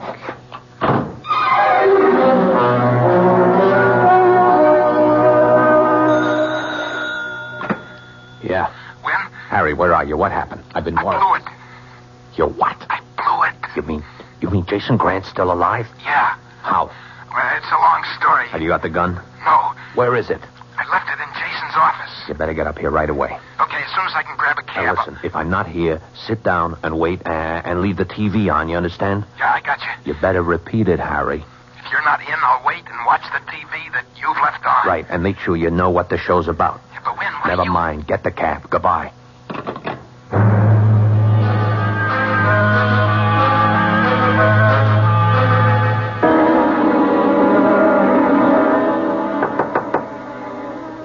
Mom? Tony? May I come in? Oh, of course, dear. Mom? I thought you were going to be at the office. I was. Dad told me. Oh. I know how you feel, and I'd rather not talk about it. That's what Dad said, but somebody has to talk about it. Why? Because you don't just throw 18 years of marriage down the drain like... Oh, you'd be surprised how many people do just that. I was surprised. Honestly? Well, yes, I could see that you and Dad weren't really getting along, but I thought... And you were wrong. Do you want it? Want what? The divorce. Of course I want it. You don't think I was very happy living with your father when... When what? Oh, Tony. Now, what's happening to us? We've never been uncomfortable with one another, and now we can't seem to talk straight. I can. Well, fine. What do you want to say? I want to know whether you're really happy about it, or whether... You see, I said we couldn't. Or whether you're just saying that to make me feel better, or whether Dad forced you to say it. Oh, don't be ridiculous, Tony. How could your father force me to do anything? Oh, you know what Dad's like. Do you, Tony? Yes, I do. Please, Mom, I just want to know how you feel about this divorce. I told you, Tony. I feel fine. Just fine. The devil you do. And this is the first time you ever lied to me.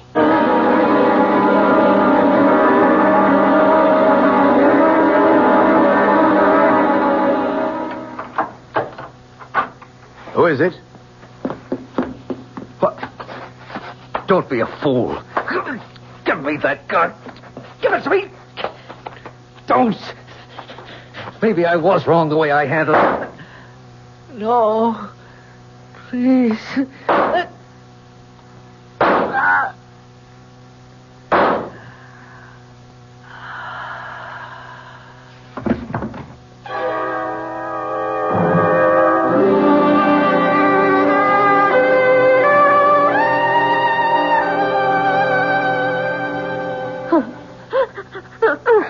I'm sorry, ma'am, but... Well, there's just no gentle way to tell a woman her husband's been murdered. I'm sorry. I'm hysterical, officer, but No, it's Lieutenant, ma'am. Lieutenant Metcalf. Lieutenant, how can I help you? Just a few questions. But when did it happen? As near as the coroner tells us, around 11 p.m.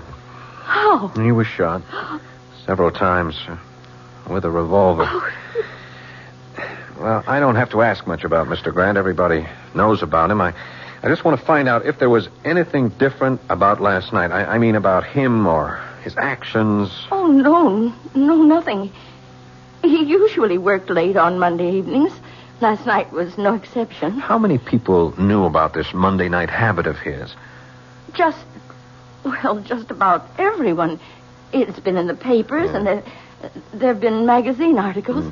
Did he tell you about any special appointments that he might have had last night? No, he never discussed business with me, Lieutenant. You might ask his secretary. Miss Woodhouse? Yes. Yeah, that's being handled. Mrs. Grant, murder is a messy business, but I have to ask you this. How did you and Mr. Grant get along? How do any married couple who've been with each other for 18 years get along? There have been rumors, and... I'm sorry. Yes, we were talking about getting a divorce. Whose idea was it was mutual, Lieutenant. We'd both gotten tired of being married. I see. Is your son in? Oh, I couldn't tell you. Have you asked the servants? Well, they don't seem to know. Oh, I'm sorry, but Tony's young and, well, he comes and goes as he pleases. Where do you think it would please him to go today? If he's heard the news, I expect he'll either come home or go to the office. Thank you. You've been most cooperative. I won't bother you anymore. Hello? Mom, are you all right? Oh, Tony, where are you? At the office. I rushed over as soon as I heard. There are cops all over the place. I didn't believe... Excuse me, Mrs. Grant, is that your son? Yes, he's at the office. Who's that? Who's there? A police lieutenant. May I speak to... Well, of course. Just a minute, Tony. Mr. Grant. Yes. I'm Lieutenant Metcalf. Your mother seems to be in pretty good shape. I'm in charge of the case, and I'd like you to wait for me at your office. I'll be right down. But, Mom, I told you she's all right. We sent for a doctor, and you can go home as soon as we've talked.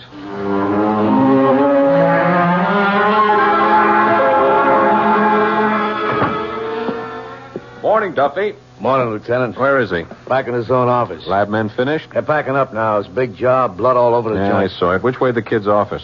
Down the hall and to the left. Anyone with him? Oh, I thought it was okay to leave him alone. How did he take it? About the way they all do. Except we kept repeating, I don't believe it, I don't believe it. And seemed as if he really couldn't believe that his father had been murdered. Shock, maybe. Maybe. But from what I've heard about Jason Grant, he was a prime candidate for murder. Oh. Okay, Duff, you hang in here. I'll be right back. Mr. Grant. Who are you? Lieutenant Metcalf, homicide. I spoke with you on the phone. Oh, yes. Come in. I'm sorry, but I'm going to need your help. I'll do anything I can. I have to make funeral arrangements and take care of Mother, but, well, how can I help? First, when did you last see your father? Last night, about 9:15. Anyone with him? His secretary, Kay Woodhouse, but she left. Did your father mention anything about appointments that he may have had later? No. Then as far as you know, you left him alone sometime between 9 and 9:30, and he had no appointment scheduled. That's right. And where did you go? Home. Now, it's no secret that your father had a lot of enemies. Can you think of anyone who might have... Look, Lieutenant, it'll come out sometime, so you may as well hear about it now. But first, I want to tell you that I still can't believe it. Believe what? My father's former partner, Harry Tolan, who was also married to my mother before she married Dad. Harry was in yesterday and threatened my father with a gun. What happened to the gun? Now, Dad took it from him. It was on his desk when I was there earlier. I see. And on Dad's tape recorder in the desk, you'll find the entire conversation between them. Thanks. We'll check it. But I'd like to know what it is that you can't believe. Oh, I can't believe that Harry Tolan murdered my father. I've known him for years, and he just hasn't got the guts to kill a man.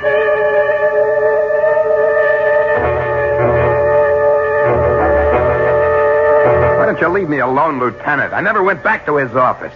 I didn't kill Jason, and you know it. Okay, let's go over it again, Mr. Tolan. You went to Grant's office with the gun. The gun that ballistics says killed him. I told you I left it there. You did, and we know you did. At least 2 witnesses saw it on his desk. Now, you told him about the plot you and Win Thomas had cooked up. You asked money for your information. He laughed at you. That's right. Fine. So far. And then you went over to Win Thomas's apartment to tell him what happened. And we watched TV all night. I can tell you the shows that Tolan, you're in big trouble. You're smart enough to realize that. Forget that tired old gag about telling me to plot a TV shows. I want to know if you and Thomas were there all night. I told you. Now, what did he say to you when you reached his place? Hello. And then? Then he offered me a drink and he said something about the show that was on TV. You're a liar. You've been lying all the time. I swear You that... swear? You're going to swear that you hatched up a plot to kill Grant, muffed it, came back, and you and Thomas talked about what was on TV? Come on, Tolan. Get wise and get yourself some help. Okay. When Thomas wasn't there when I got there. He'd left the TV on. When did he get back? About midnight. Just about.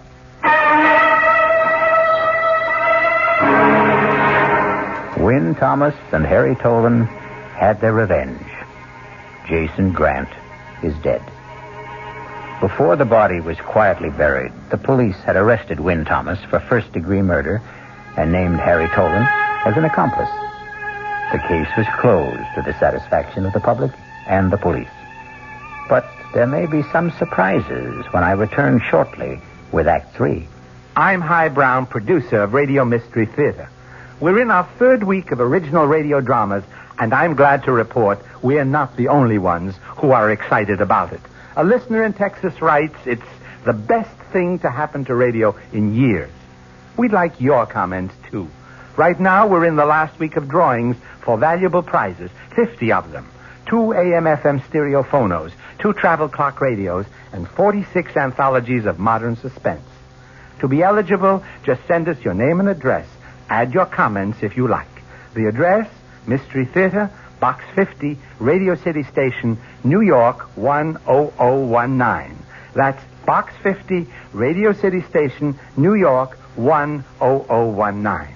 Entries must be postmarked no later than Saturday, January 26th. Offer good everywhere unless locally prohibited. This is WOR New York, your station for the Mystery Theater. Time magazine calls it the most outspoken and honest play about homosexuality that has ever appeared on Broadway. Clive Barnes of the New York Times agrees. Kevin Sanders of ABC TV said, as brilliant and ruthless a dissection of modern marriage as I've ever seen on stage. They're all talking about Find Your Way Home, the new Broadway hit starring Jane Alexander, Lee Richardson, and the sensational new star Michael Moriarty, hailed as the most exciting new performer to hit Broadway since Marlon Brando in Streetcar. It's at the Brooks Atkinson Theater, the play of the season. It's Find Your Way Home.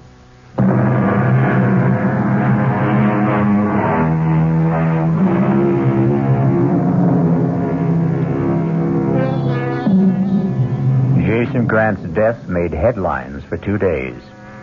His funeral made the bottom of page 1. And then Grant was just about forgotten. To Win Thomas and Harry Tolan charged with his murder, Grant was still an important part of their lives. He was also much in the thoughts of his widow Denise, his son Tony, and in the report of Lieutenant Metcalf. Report from Lieutenant Metcalf, Homicide, 11th Precinct, on the murder of Jason Grant, to the Office of the District Attorney. 1. An elaborate plot was hatched, then botched, and it will be our contention that Win Thomas went to Grant's office to finish it off. Although we can place him at the building at the time of the murder, we cannot put him inside the office. 2.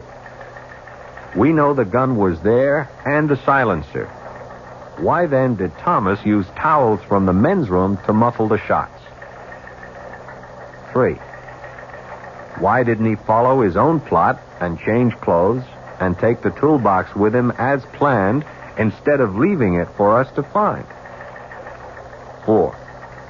If Thomas was the killer, why didn't he take the gun with him instead of leaving it for us to find?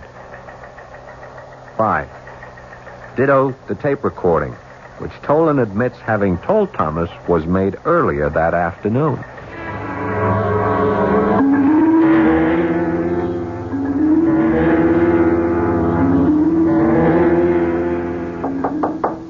Who is it? Denise. Come in. Is it all right if I sit down? You can do anything you want. After all, you own me now. That's foolish. You put up my bail, didn't you? Yes. Why? I felt guilty. Guilty? About you. About the way I left you. Oh, if it's any consolation to you, Harry, I had about 2 months of happiness with Jason. The rest was all a bad trip. We were getting a divorce. Why didn't you get off? I guess I was ashamed to admit to myself or to anyone else that I'd made a mistake. Okay. And that's why you put up the bail bond money. Partly. The other part? I know you, Harry. I lived with you. You're not a murderer. I went along with Wynn's idea. But you didn't kill Jason. And I couldn't bear the thought of you being in jail. What about Wynn? Well, I wasn't married to Wynn. Well, neither was I, but I've done just as good or as bad a job on him as you did on me. I don't understand. I told you I went along with the idea.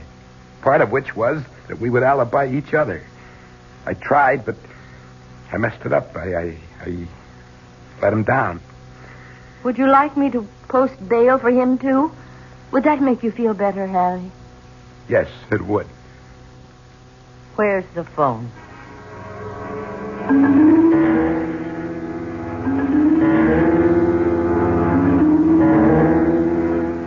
Will you have a drink, Lieutenant? No thanks. I thought you caught the man who committed the murder. I think we have. But you're not sure. Mrs. Grant told me that she and her husband were getting a divorce. Did you figure in that in any way? Well, yes, Jason and I were going to be married. Then you were on intimate terms with Jason Grant. Yes. A long time? Our relationship started about a year ago. Then you'd know all about it. No one knew all about Jason Grant. Let's not fence. The night of the murder, when did you leave? About 9 o'clock. I've already told you that. Was Grant alone? No, Tony was with him. Did he know about your friendship with his father? I think he found out that night. He saw us embracing. And what was his reaction? An honest answer. They're usually the best kind. I think it was a combination of shock and jealousy. You see, Inspector, although Tony never made a pass, I knew he was attracted to me. Did he know his father intended to marry you? Not at that time. Jason was going to tell Tony that night. And did he? I have no idea. Why don't you ask Tony? I intend to.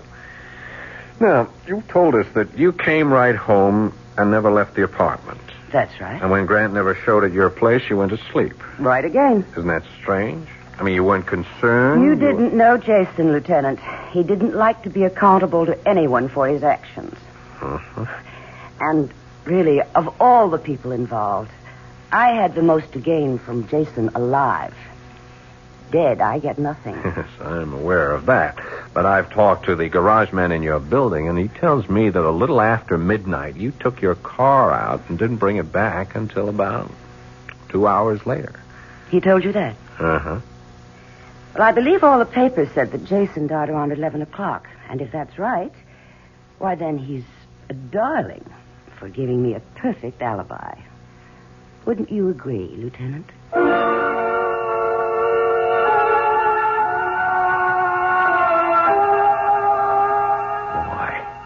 Why? Why would she put up bail for me? Told you when, because I asked her to. I don't buy that. Well, you don't know her the way I do. And she doesn't know me. Nobody puts up that kind of money for a stranger, no matter what she tells you. How does she know I won't skip? She took my word for it. I don't buy that either. All that talk about how she felt she had done you wrong and the guilt she said that she was... Of course. Why didn't I think of that before? That's it. What? Guilt. That's the key word. Guilt. She feels guilty because she killed Jason. Are you crazy? I'm just getting smart. She said Jason was divorcing her. Didn't you tell me she said that? I said they were getting a divorce. Sure. We both know Jason. If he divorced her, he was through with her. She'd never get a cent from him. He'd fix it with his attorney so that she spent the rest of her life chasing him for alimony or a settlement. She couldn't face up to that, so she killed him. What are you doing? I'm calling Lieutenant Metcalf. Now, you listen to me. You say you didn't kill Jason. I don't know who killed him if you didn't, but I know one thing for sure. Denise didn't. And I'm not going to let you throw her to the wolves to save your own skin. That's a noble speech, Harry. Particularly coming from a guy who threw me to the same wolves to save his own skin. You can't make me feel any worse about that than I do. That's one of the reasons she put up the bail. I told her how I felt about letting you down. Yeah? Yeah. Listen, she's got all the money in the world. She can hire great lawyers. They'll be sure to get her off. We can testify about what a louse Jason was. She's still attractive. She's got everything going for her. I don't care what you say. She didn't kill him. And you're not going to let me call Lieutenant Metcalf. That's right. Sorry, Harry.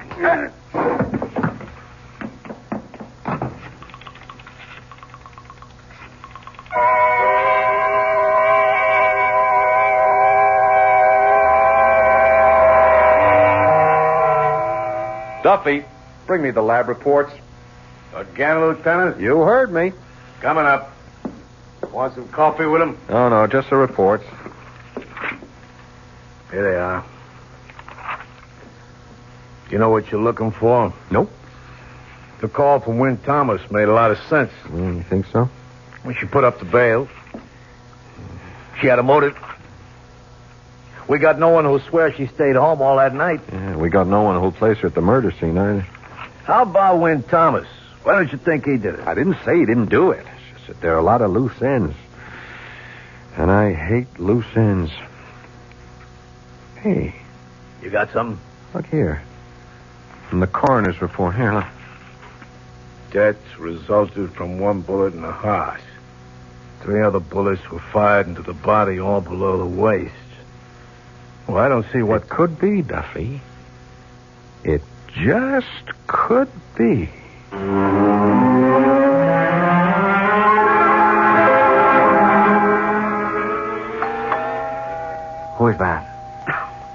I know you think I'm a very smart girl, Tony, but I really can't see through doors. Send them away, Kay. You're uptight about being here, aren't you? Yeah, sure I am. Everybody knows about you. Oh, we're never going to have a relaxed relationship until you stop worrying about what people will think. Who is it? Lieutenant Metcalf. Don't let him in. Well, it's late, Lieutenant, and unless... I think you'd better let me in, Miss Woodhouse. That sounds ominous, Lieutenant. Evening, Mr. Grant. Evening. I know you better than to offer you a drink. So, what can we do for you? A few answers. I'm afraid I'm all out of answers. How about you, Mr. Grant? I'll do anything to help, but we've been over everything so often. There's been a new development. Oh? Mr. Grant, did you know your mother has posted bail for Win Thomas as well as Harry Tolan? No, but... Can you think of any reason why your mother would do a thing like that? I haven't given it any thought.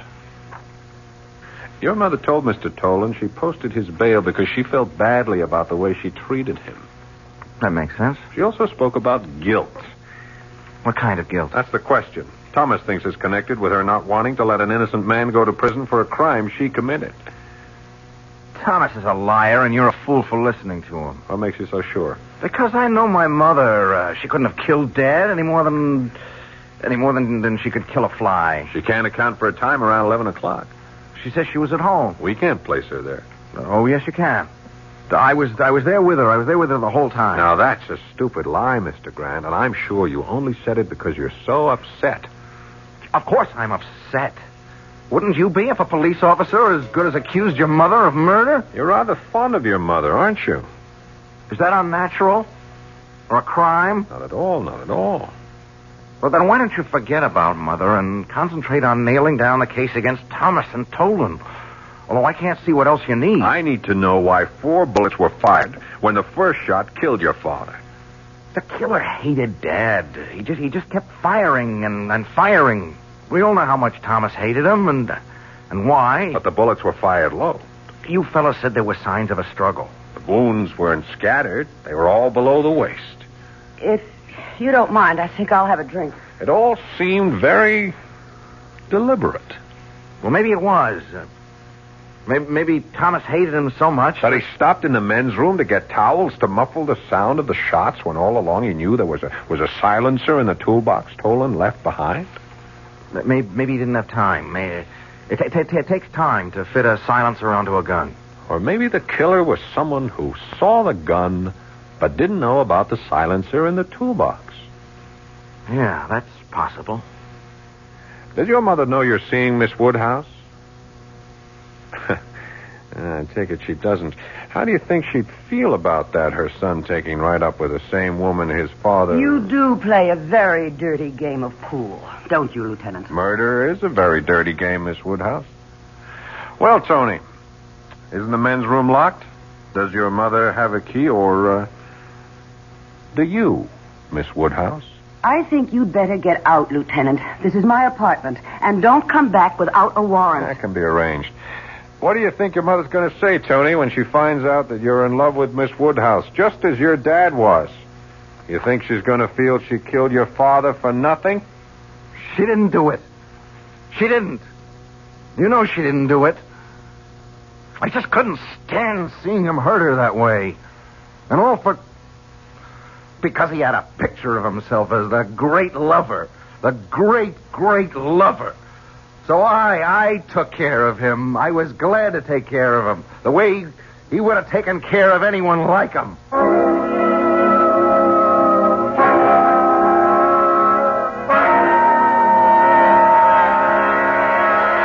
Like father, like son, Jason Grant was dead, murdered by his own son, who was driven to kill him because of his love for his mother. I'll be back shortly. Of course you remember the ad that said, "Follow that man, Agent X39. A man with a long midnight blue cape and a beautiful burgundy silk ring. Send your name and address to Box 42, Aquanamonoc, Wisconsin, Big Shot Division. Follow that man. Carry a Malacca cane with an ivory head. Small wonder I'm what I am today. Nothing. Shepard of X39.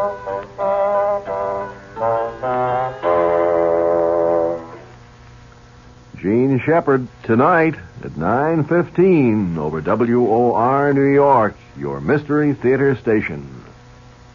John Wingate here. At 10 o'clock tonight, the Wingate News Digest. What does it bring you? Economic forecast for 1974. That's right. A top man will tell you what he thinks. He's also straight. If he believes he can't predict, he won't try to predict. In the stock brokerage business, that's unusual. Almost unheard of. That tonight on the Wingate News Digest. Also, you American consumers are getting a break from the companies you've been ripping off verbally. Big corporations, many of them, are setting up their own consumer affairs departments. Why? Because you say you get tired when you call and call and call for repairs and don't get it. A number of corporations setting up their own consumer affairs department. John Wingate, tonight, 10 o'clock, the Wingate News Digest.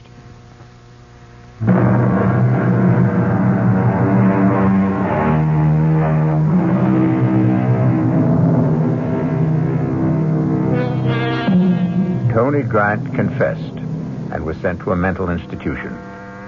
As for Wynn Thomas and Harry Tolan, they had their revenge, and they found it empty. For a while, they kept on meeting every Friday night. But strangely, after a while, they found they had nothing to talk about and drifted apart.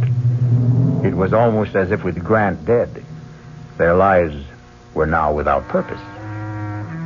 Our cast included Paul Hecht, Tony Roberts, Joan Lovejoy, Mary Jane Higby, George Petrie, and Joseph Julian. The entire production was under the direction of Hyman Brown. Now, a preview of our next tale. I'm just an old man. A very old man. Well, I took it for granted. No, I know nothing. Only what I see, what I feel. Did I harm her? No, I even think she's a little better. Her eyes, they look brighter. Not so full of pain. You did nothing but touch her. Stroke her a little and talk to her. Let me look at your hands. Your hands are warm. On a night like this, more than warm. Hot. Very hot, as though they were burning from inside. This is E.G. Marshall, inviting you to return to our Mystery Theater for another adventure in the macabre. Until next time, pleasant dreams.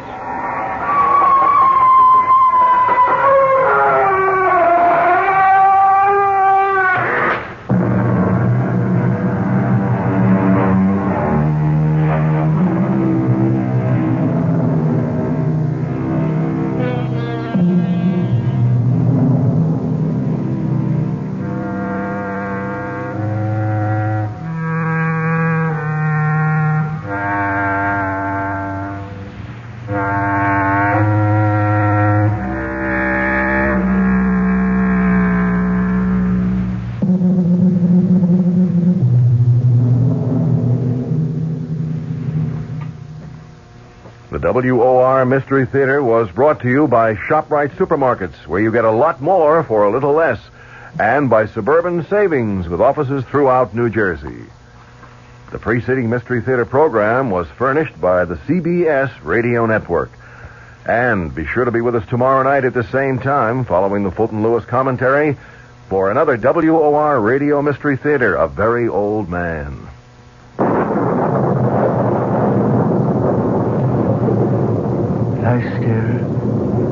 Lie still, girl. Is it very bad? I don't know. She's very dear to me. If I should lose her... She's trying to raise her head. She knows I want to help her. Do you think you can? Young man, I never said I was a doctor. But I thought... the way I'm just an old man. A very old man. A Very Old Man, starring Santos Ortega, with E.G. Marshall as your host. An elderly man with a supernatural curing power confounds his doctor's son-in-law. The old man's ability to diagnose ailments and to cure them with a strange warmness in his hands. Tomorrow night on the Mystery Theater. Good evening, everybody. This is Patricia McCann. Our guest tomorrow morning has lost 81 pounds the behavior modification way. Shirley Simon joins us at 11:15 a.m. to give you the specifics. She'll explain what the behavioral techniques are and how they could help you lose weight permanently. That's on the McCann program tomorrow morning at 11:15.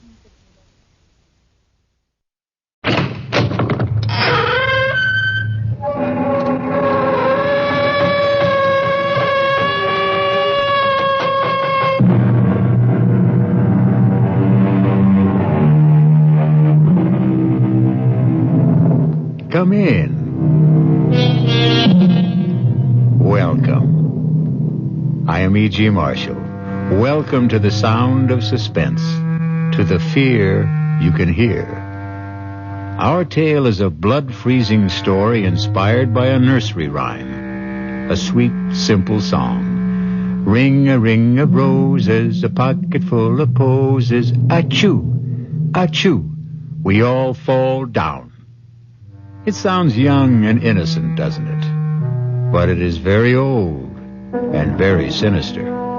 For the ring of roses were the splotches that first appeared on the faces of those afflicted during the Black Plague. The pocketful of posies were the herbs that were carried, hopefully to ward off the fatal disease.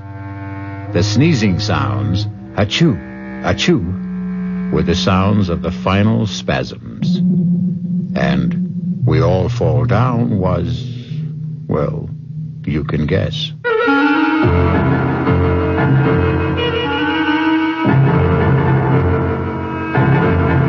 Our mystery drama, A Ring of Roses, was written especially for the Radio Mystery Theater by S.J. Wilson and stars Glynis O'Connor.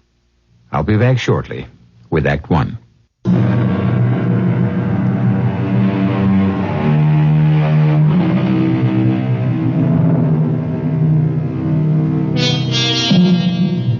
Science has brought most plagues under control, but not so those other epidemics of the past, those that plague us with their unseen, unknown, and unexpected terrors. And such is the tale of terror you are about to hear.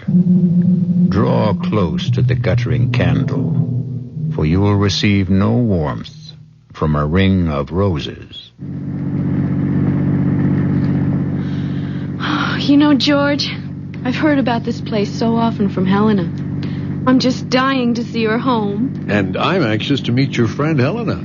Oh, I'm sure you'll like her. But will she like me? Taking her best friend away from her. Come on, George. You know you're irresistible. Why do you think I'm going to marry you?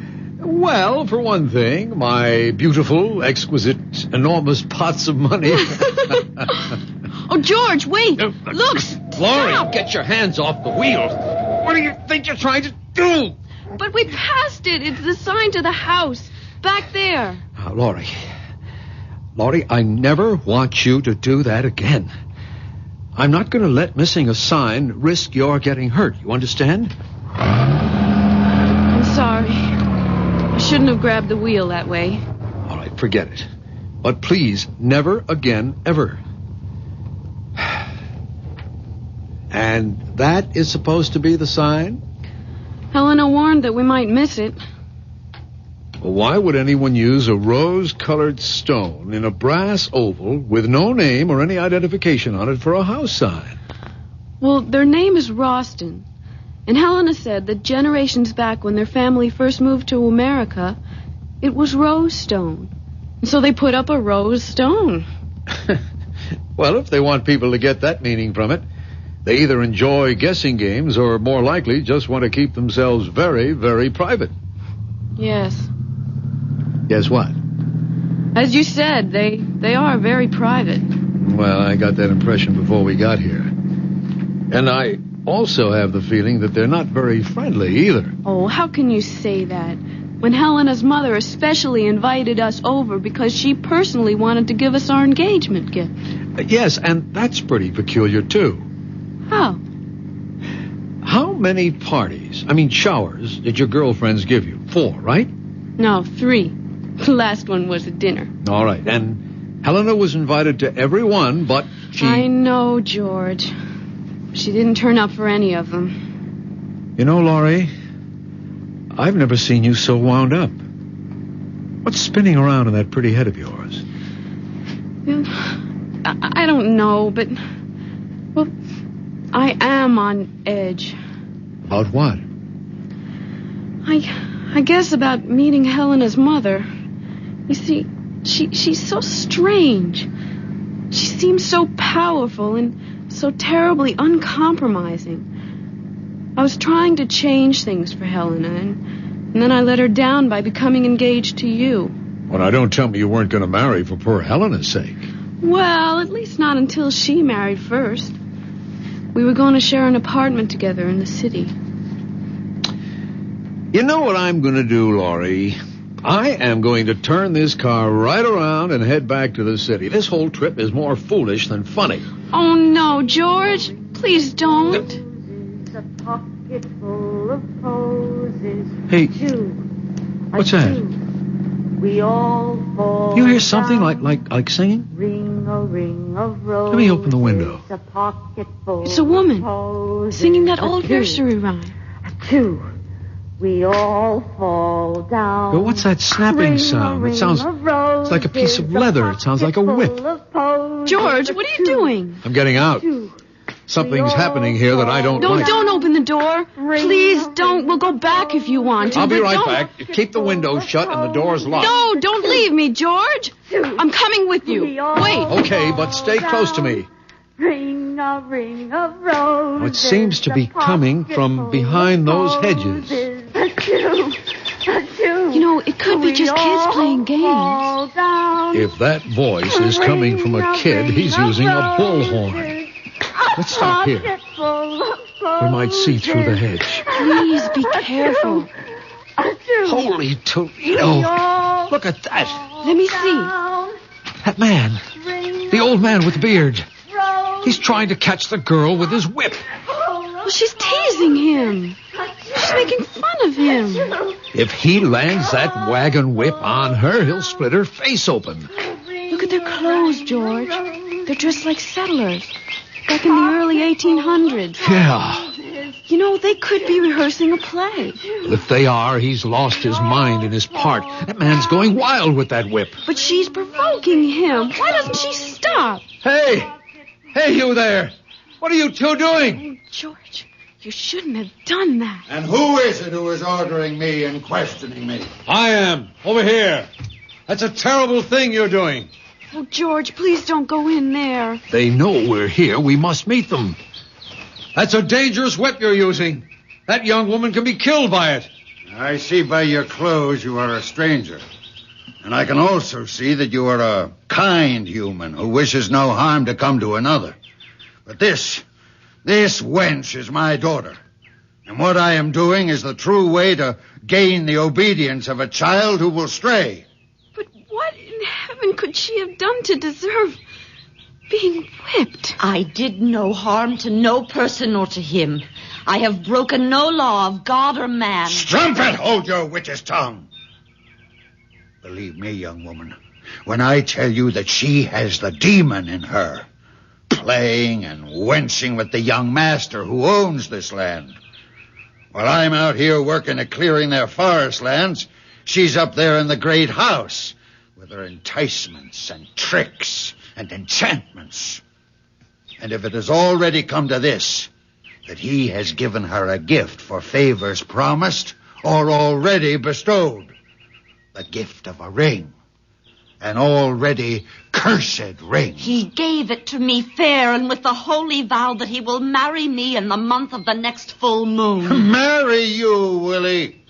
You who can half fare to read and write? You who are lower than his mother's kitchen scullion? You give me that ring. I won't. I swear by the name and the soul of my sainted mother that you will never get this ring. Then until I do, though it mean your own death, you get the whip. Stop it! Don't! Why can't you be a little more reasonable? She may be telling you the truth. I am. I swear it on my dead mother's Bible I am. Well, then, if you are, why don't you give him the ring? And let your young man personally tell your father of his plan. No! No, he'll do no thing like that. He'll bury the ring in some secret spot and drag me away before the fall of night. For he doesn't want me to marry to no one but to stay with him and clean and cook and wash for the rest of his devil life. As you can see, she's beyond talking of matters with sense and decency. She's been taken up with her planning and scheming to get away from me for the purpose of harlot's gain. And she hardly of marrying. I'll kill you. George! She has an axe! An axe! She's going to kill him! Stop! For God's sake, stop!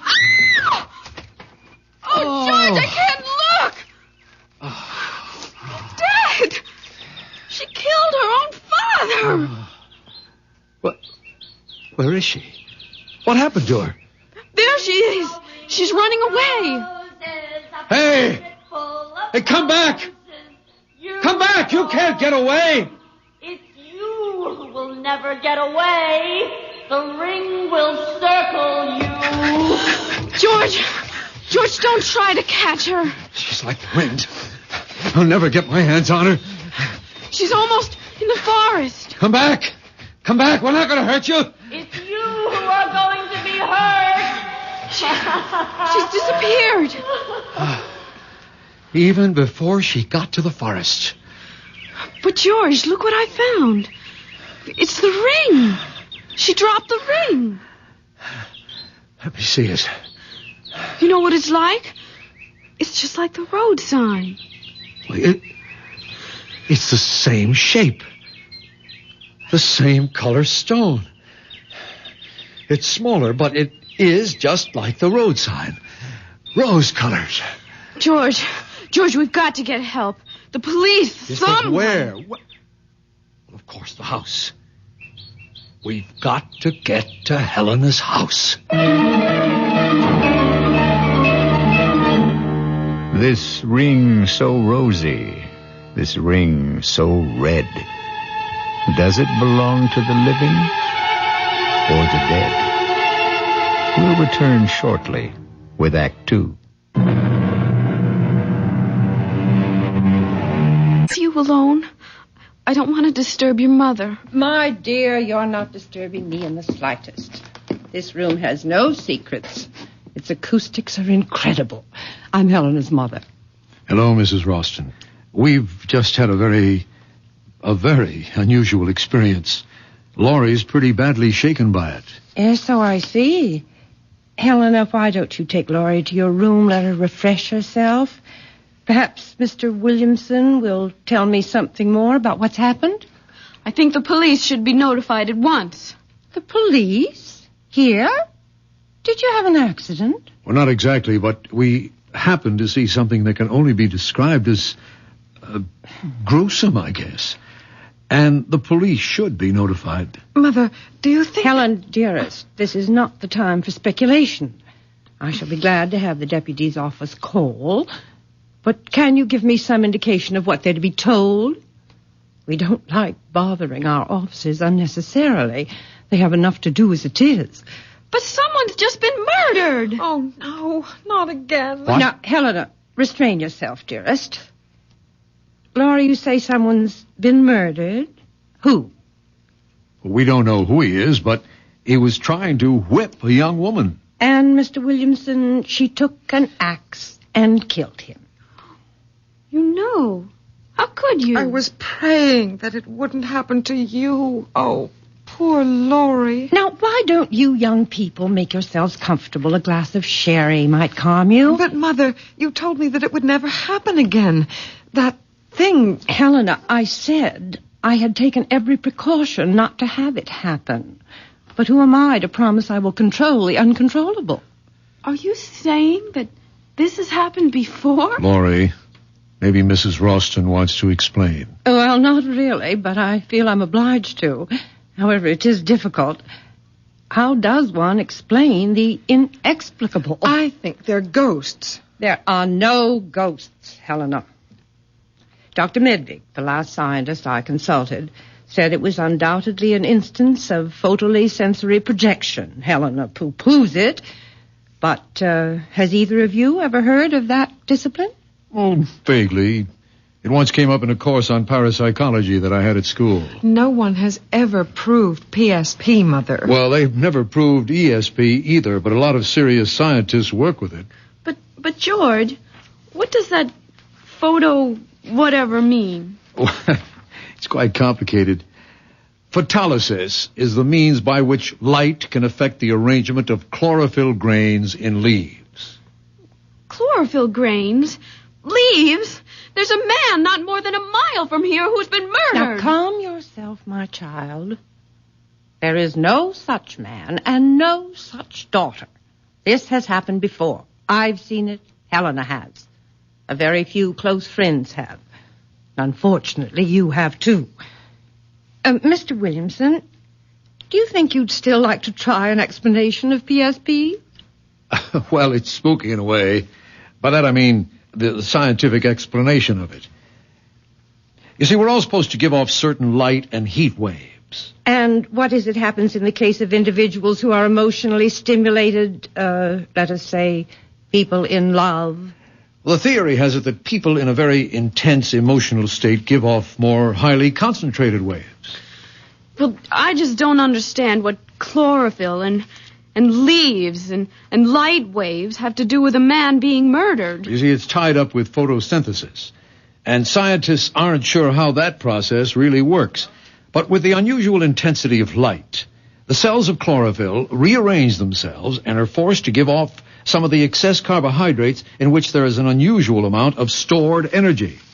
I'm not following this at all. My dear, Helena speaks of you as having the patience of a saint. So, if you'd like me to telephone the deputies, I suggest you give your fiancé a chance to finish. There isn't much more, Laurie. Just at the openings in the leaves, they're called stomates, tend to react like projectors. And through the magnification of additional oxygen are supposed to be able to relay an episode they once absorbed when they were in the receptive state, like film. Are you talking about something like motion picture film? Yes, Laurie, but he means something like a projector with a memory. A memory of blood in this case. Well, it happens that chlorophyll is very much like hemoglobia, except that it contains magnesium instead of the iron found in blood. Are you saying that what we saw was a motion picture? Nothing more? Well, essentially, that's it. But when and where the original was recorded, we have no idea. But there's a building. There's a cabin out there. And there's a man's body bleeding. Why don't you go and see for yourself if you don't believe us? No, Laurie, there's nothing there. Helena, you too? Yes, as Mother said, I've seen it. Others have too. Around here, they call it the Enchanted Forest. But if you go out there again, you won't find a cabin or a man. Nothing. The police know all about it. They'll come and you'll just feel foolish. I don't know what to think. It all seemed so real. Well, now, why don't we come back to the present and the truly real? Because I have the real pleasure of giving you our gift to celebrate your engagement. It's a complete surprise. Even I don't know what it is. Laurie, dear, it isn't that what we're giving you is expensive or valuable, but it is dear to us. We hope it will be your first family heirloom.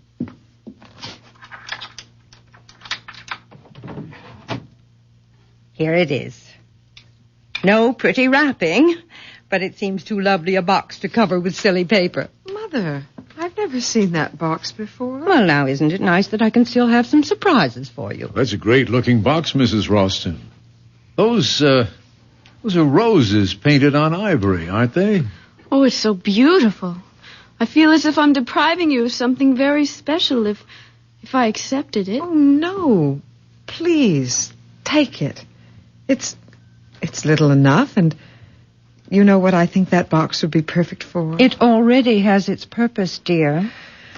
What I was going to say was that it would be the perfect place to keep a lock of your first baby's hair. Wouldn't it? And I'm afraid it's going to stay empty for some time. Oh, George, we don't know that. Not yet. We will have to find you another container for that when the time comes. This box already has its occupant. You mean there's something inside? Well, look and see. Well, go ahead, Laurie. My heart's beating so loudly. She's been like that all day, so excited. Darling, do you want me to open it? No, I'm all right. Just let me take a deep breath. Oh, no. Hey, that's the same... Laurie? What's wrong? Mother? Oh, she's music! Give me the box, Laurie. And inside! Oh, the ring! Oh, I got her. Put her on the couch. Yes. Laurie?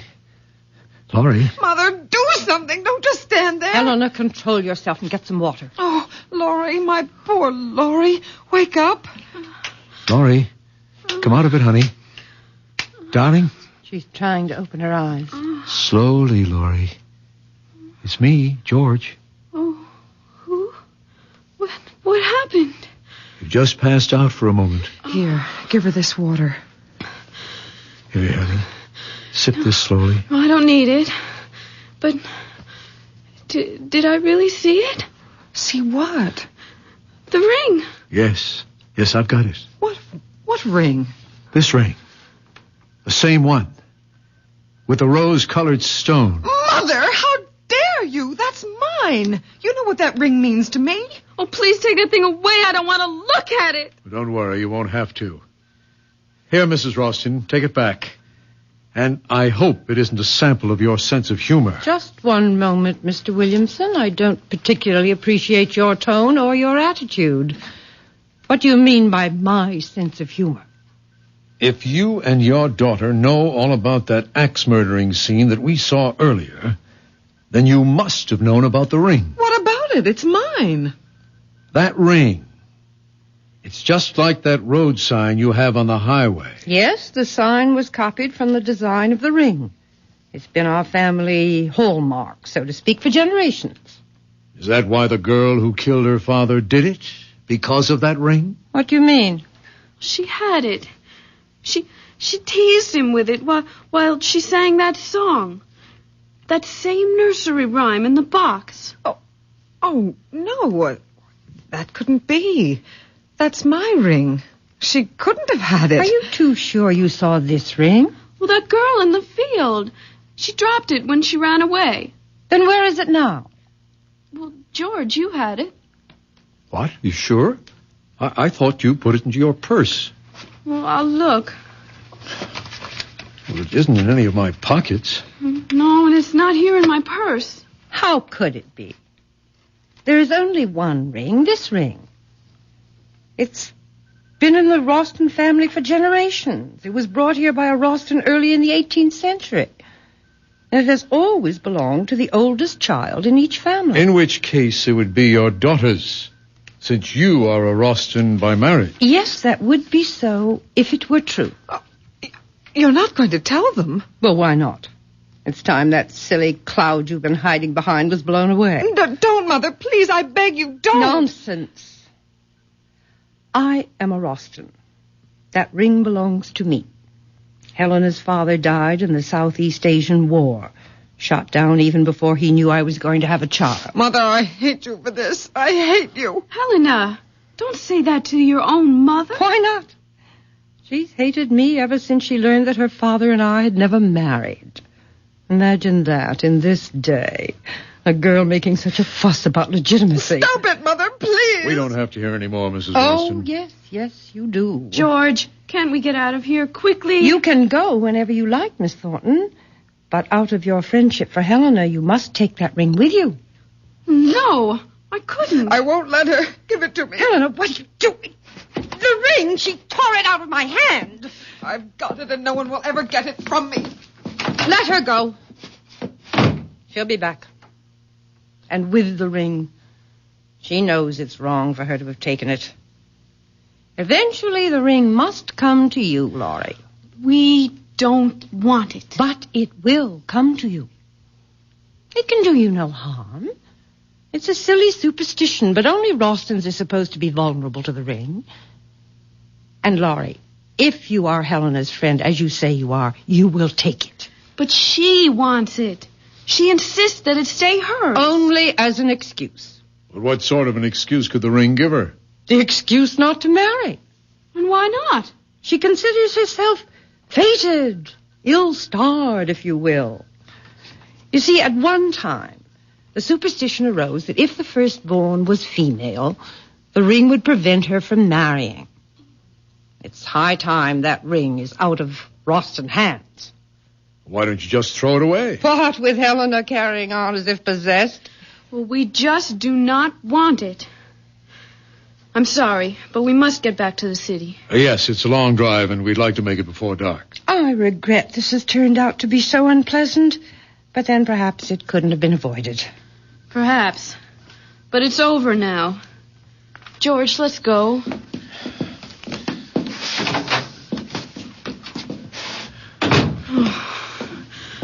Oh, I can't get away fast enough. I don't know what the speed limit is here, but whatever it is, we'll break it.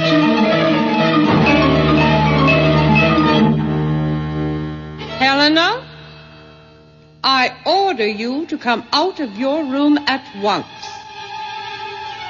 At once. Mother, don't hurt her. She is my only friend. The only friend I have in the whole world.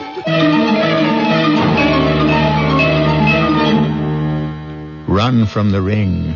Run for your life. But without a ring, what's a husband or wife? We'll return shortly with Act 3.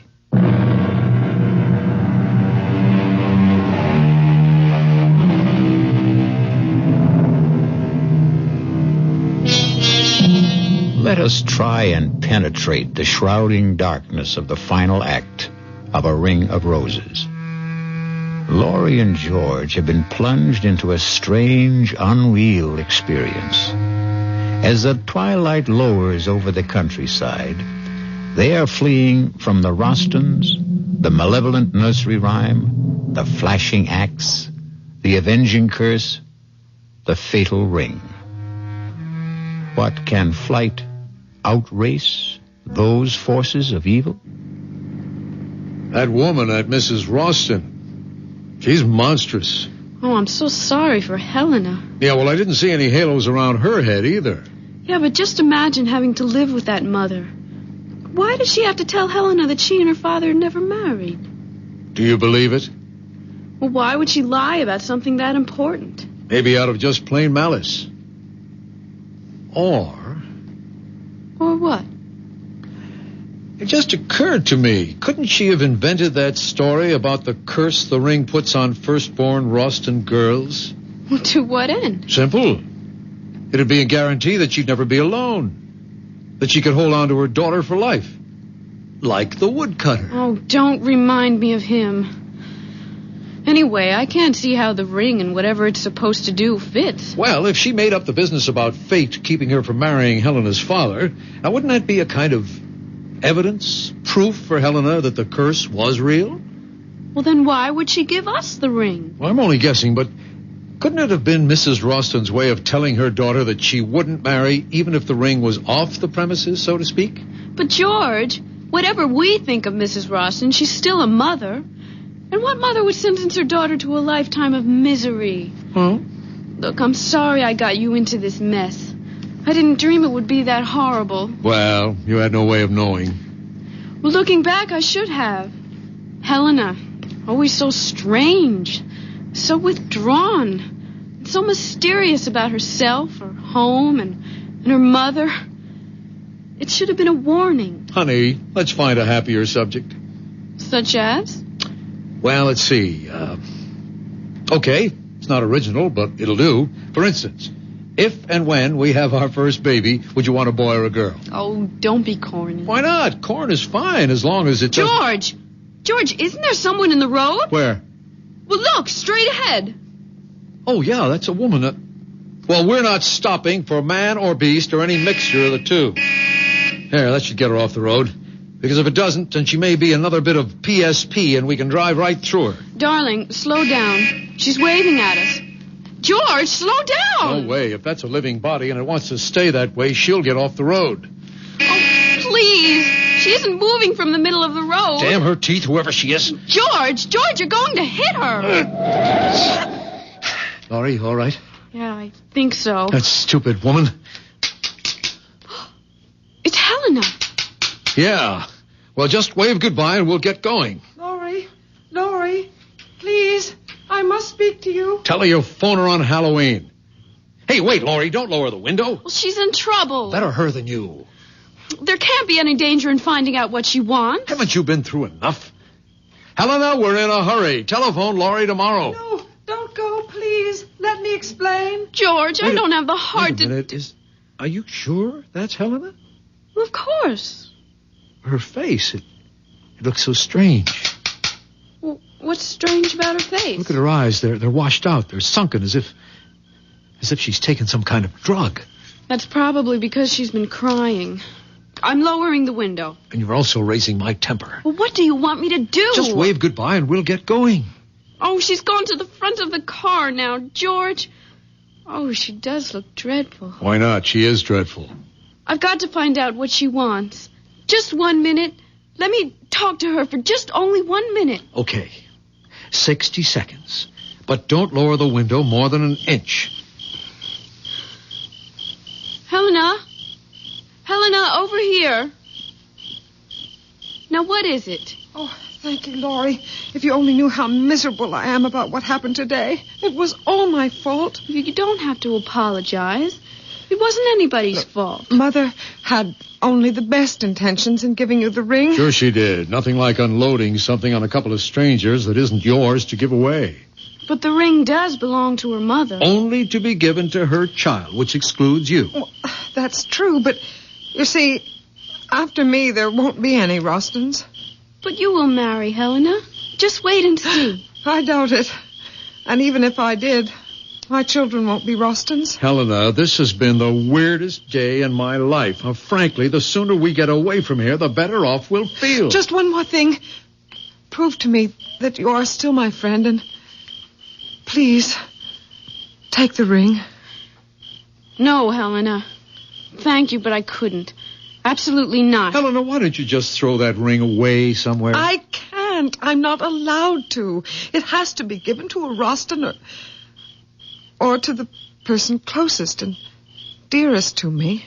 But how could you expect me to take it? Every time I'd look at it, I would remember that terrible scene in the woods. I swear, the ring has nothing to do with what happened out there. It never has before. This is the first time. And it'll be the last for us. Okay, Helena, stand away from the car. I'm backing up. Laurie, if you don't take the ring, I'll die. I know I'll die. You won't die, Helena. Why should you? Because it will mean that I've lost my only friend and that I'll have no one to turn to, and I'll be stuck here in this prison with my mother. And she'll never let me go. Never. So long, Helena. If I return to the house with the ring, my mother will do something terrible. If you don't take the ring, I'll throw myself in front of the car. I don't care anymore. I don't care. Helena, give me the ring. Oh, you mean you will take it? Oh, Laurie, you've made me so happy. I'm indebted to you forever. Forever.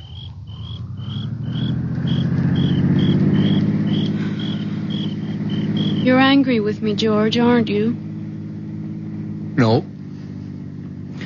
I'll probably never see her again. And if it meant that much to her... What probably meant even more to her was that she could twist and bend you in any way she wanted. Well, in a way, it was her last hope of getting out of that house. That's why I finally took the ring. Actually, what harm could it do? I don't know, Laurie, except that anything connected with the Rostons seems dangerous. That's because the Rostons are difficult to understand or explain. Well, that may be. But while we might never get to the bottom of that axe job in the woods, there must be a key somewhere to the Rostons. After all, they're not ghosts or optical illusions. They're people, living, breathing humans. Still, for all we know about them, they're just as haunted as that phantom woodcutter and his crazy daughter. Let's stop talking about them. I will, if you do me an important favor. If I can. You can. Throw that ring away. You mean now? Right this second. Open the window and throw it out. But why? Honey, I'd consider it a special favor to me if you got rid of that ring. Well, I have no intention of keeping it. But I don't want to just throw it away. What do you want to do with it? Give it away. To whom? I haven't thought yet. Try thinking about it right now. You sound as if you're ordering me to do it. Actually, I'm begging you, Laurie, begging you to get rid of the damn ring. I said I would. But when? When I find someone to give it to. Someone who would appreciate it. It just doesn't make sense to just throw away something that's probably valuable for just anyone to find or to have it crushed under a car. Say, I know what I could do with it. Drop it, Laurie. It's only going to get us into an argument. No, I'm serious, honestly. I just thought of where this ring could do the most good. Fine, you do what you want with it, but let's not talk about it. Oh, you'll agree? I bet you will. Oh, honey, do you realize that since we've known each other, we've never had so many disagreements? But I'm not disagreeing with you. Good, then let's change the subject. Or better still, let's let everything take a rest. If that's what you want, fine.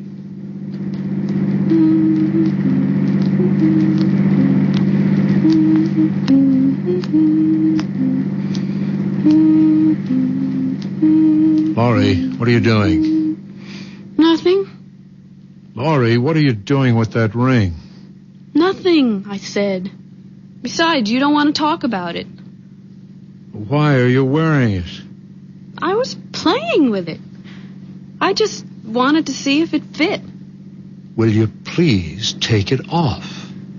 What are you getting so excited about? That ring, if you can't throw it away, at least put it away. You're getting awfully bossy, George. You're doing it only to get a rise out of me. You can forget about it. Because I'm going to give it to that thrift shop around the corner from where I live. Great idea. Now, please take it off. All right. Anything for some peace. Hey, that's funny. What is? The ring's stuck. I'll get it off.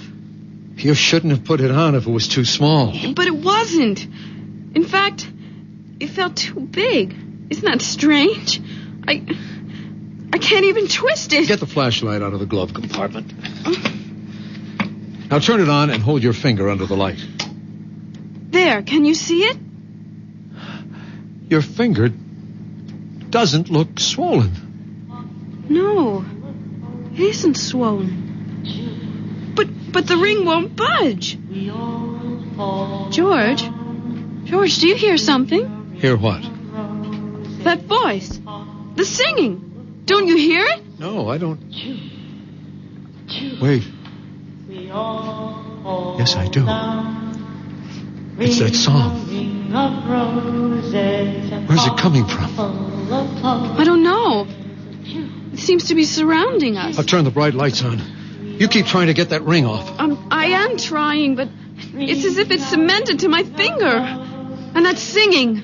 It's the same as the girls in the forest. Get rid of the flash and give me your hand. What for? Maybe I can get it off. Well, you can't. You're driving. There's no traffic, Laurie. I can manage the wheel with one hand. Why don't we wait till we get to a gas station? Then I can get it off with a little soap. Come on, give me your hand. All right. No, wait. I can't. Why not? Oh, I just can't, George. Laurie, you were about to drive me out of my head. Why can't you give me your hand? Because I remembered something. What, for heaven's sake? What, Laurie? Well, what Helena said back there. When she wanted me to take the ring. She said a lot of hysterical things.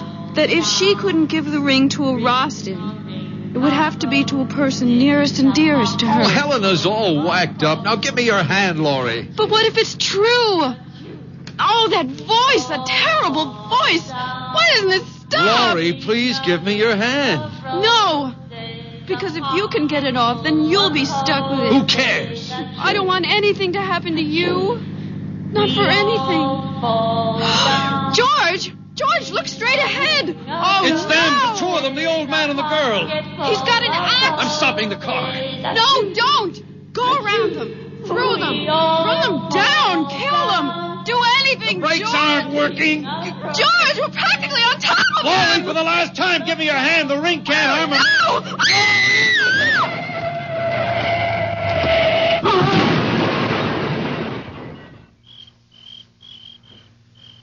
Laurie, are you all right?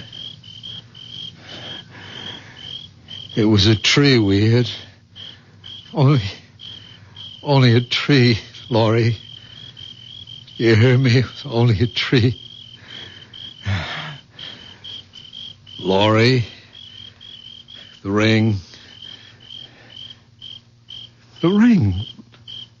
What did you do? It's not on your finger. Your finger.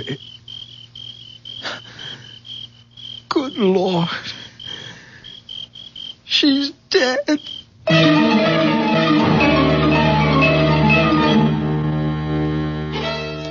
So you gave Laurie the ring, Eleanor? Yes, Mother. As you told me to. Now give me the box, and we'll see if the ring has worked wonders once more. Here is the box. The one with the roses. Open it? Yes, Mother. But the music. Why isn't the music playing? It's a good sign that it's not playing. It's the sign that the ring has done its work. Your friend Laurie will not marry ever. Not ever. But the ring, Mother. Where is the ring? You'll find it in the woods. In the clearing. In the same place where I killed your great-grandfather 143 years ago. Go and bring back the ring that will keep us alive forever. Forever.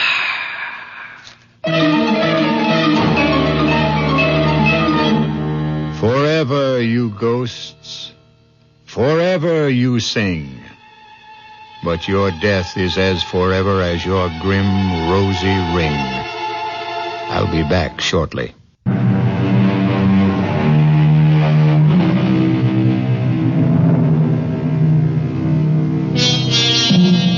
Let us end our tale of a ring of roses. For as we also know, roses are red, roses are blue.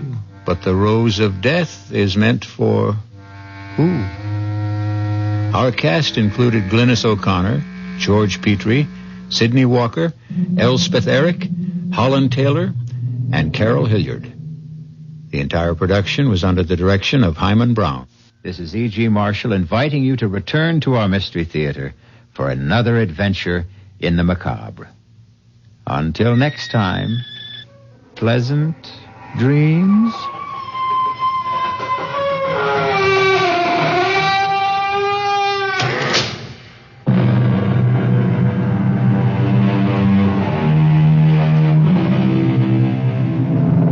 Car care expert Linda Clark joins us.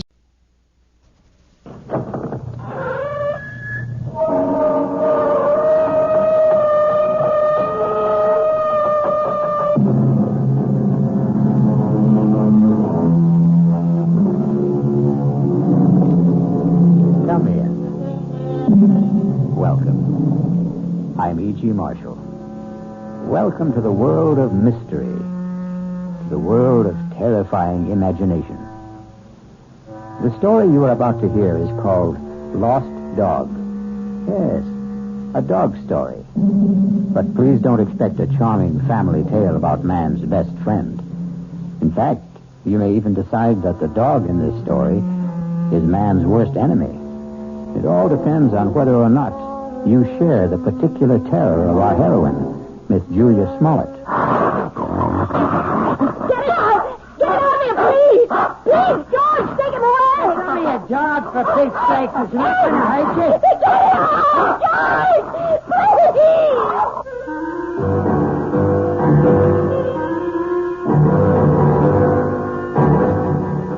mystery drama Lost Dog was written especially for the Mystery Theater by Henry Slesser and stars Kim Hunter. It is sponsored in part by the Kellogg Company, makers of Kellogg's Special K cereal. I'll return shortly with Act One.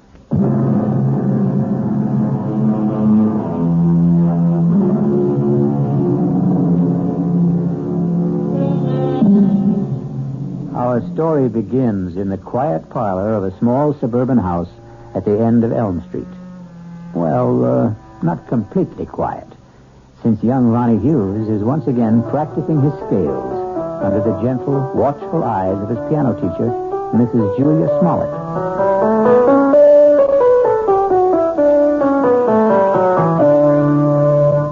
Well, that was very good, Ronnie. It was much better than last time. I still wish we could skip this scale stuff, Mrs. Smollett. I mean, I'm not saying that I'm ready to play concertos yet, but just the same... Why does it bother you so much, Ronnie? Well, playing scales makes me feel like a little kid, I guess. Oh, that's silly. All the finest pianists had to learn their scales before they could play any composition. I guess it's my fault for starting to learn to play so late in life. Ronnie, 19 years old isn't very late in life. I'm 20, Mrs. Smollett. Are you? Already? Oh, now, that don't tell me you've been coming here a full year. No, just about 4 months. But my birthday was last week. It was on Thursday. You weren't well last Thursday. Oh, yes, that's right. You still don't look well. Listen, why don't we see how well you know the chromatics? Your cheek, it's swollen. It's still swollen. Does it hurt? No, it doesn't hurt at all. It was silly of me to stumble and fall that way. I know that your husband hit you, Mrs. Smollett. Now, that's a very silly thing to say. You can't tell me it isn't the truth. I remember the first time he did it. At least the first time I knew anything about it. Now, I'm going to have to put a stop to this. Yes. I wish you would. I wish you'd call the police or something the next time it happens. Now, listen to me, young man. You've been listening to a lot of foolish town gossip. Then tell me it isn't true. What I'm telling you is that it isn't any of your business. Yeah, I guess that's right. It's none of my business. I should never open my big mouth. I'll just keep it shut from now on. Ronnie. Yeah? All right.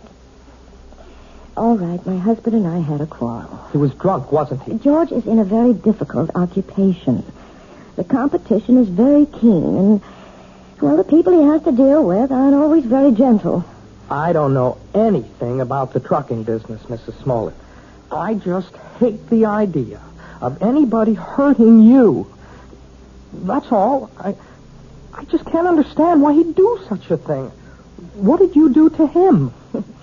Well, if you must know, Ronnie, I won't allow him to have a dog. You what? It sounds silly, doesn't it? And you're right, it is. It's silly on my part. But I'm absolutely terrified of dogs. And unfortunately, my husband wants one. He wants one very much. And that's why he hit you? Well, the argument goes back a very long ways, almost since George and I were married 7 years ago. Well, it wasn't much of a problem when we lived in the city. George didn't have his trucking company then. He was just a driver. But when he got the chance to buy into a firm out here, well, we bought this house. And I guess having a house in the country made George think about dogs and things. But I just don't see what's so important about it. Well, some things become important in marriage.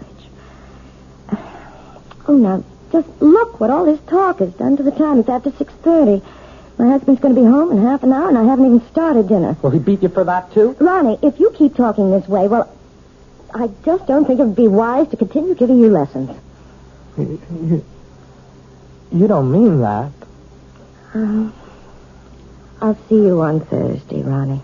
Yeah. Sure. Bye, Mrs. Smollett. Goodbye, Ronnie. And happy birthday, Ronnie.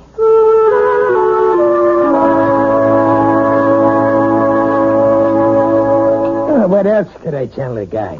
I had 2 semis in a repair shop. If I wanted the job, I had to use his equipment.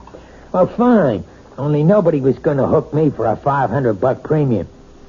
Hey, are you listening, Julia? Yes. Yes, I'm listening, George. What's the matter with you tonight? I'm a little tired, I suppose. Tired? You? From what? Listening to piano cover? Nah, you make me sick, you know that? You weren't listening to a word I said. You don't care about what happens in my business. You never cared. Well, I never understood much about it. You always talk to me as if I'm one of your associates. I know what's eating on you. Think I don't know? You're sitting there like the Last Judgment. You're sitting there blaming me for taking that swipe at you last week. No, you're wrong. Look at yourself. You didn't even bother putting makeup on that cheek of yours. Makeup wouldn't cover the swelling. Yeah. You want to remind me how much you suffer. Well, I got a hot flash for you, kid. The one who suffers around this house is me. I could enjoy this house plenty. I could have a great time if you weren't so sick in the head. You're talking about the dog again. Why not? You think I forgot? But surely it can't mean that much to you. I've had dogs ever since I was 6 years old. You never talked about it when we were living in the city. That was different. Who put a dog in that air-conditioned chicken coop? But now we've got a house. A real, honest-to-God house, Julia. A house needs a dog. Oh, George, you know I feel terrible about saying no, but I can't help myself. It's just something in me. It's a phobia, I guess, but dogs terrify me. Even small dogs, tiny, harmless little dogs. I go to pieces when one comes near me. That's all in your mind. Yes, but isn't that enough? No, not for me it isn't. Can't you understand that it's like a sickness, like a disease? Okay, so if it's like a disease, how come you never got cured? How come you never saw a doctor about it? A doctor? Yeah, that's right. You're telling me you're sick? We'll just find out. Well, where are you going? I'm going to get you an appointment, a doctor's appointment. I'm calling Dr. McCann right now. At this hour? I'll call him at home and make an appointment for tomorrow. We're going to settle this thing once and for all.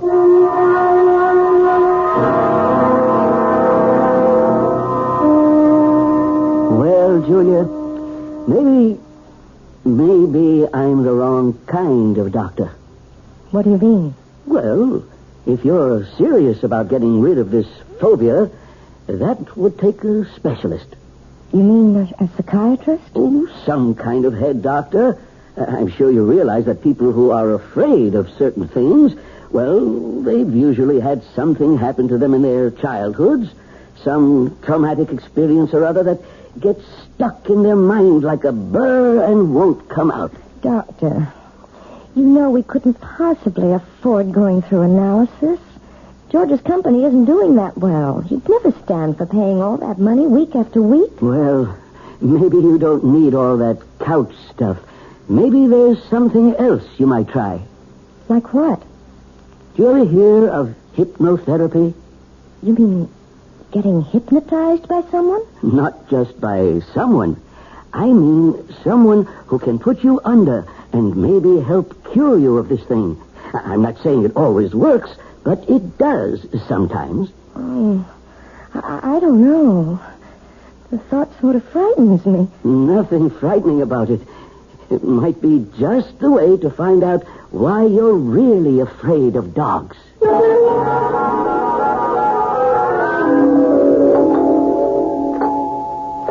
1 minute.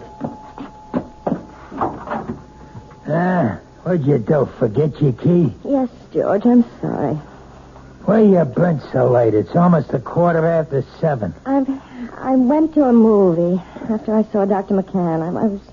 I was just so nervous. I had to get out of myself, so I went to this movie, and it lasted longer than I thought it would. Oh, that's great. Just great. Now what happens to my dinner, huh? Dinner's all ready. All I have to do is heat it. That's a fine thing. I come home early to surprise you. You're not even here. I'm sorry, George.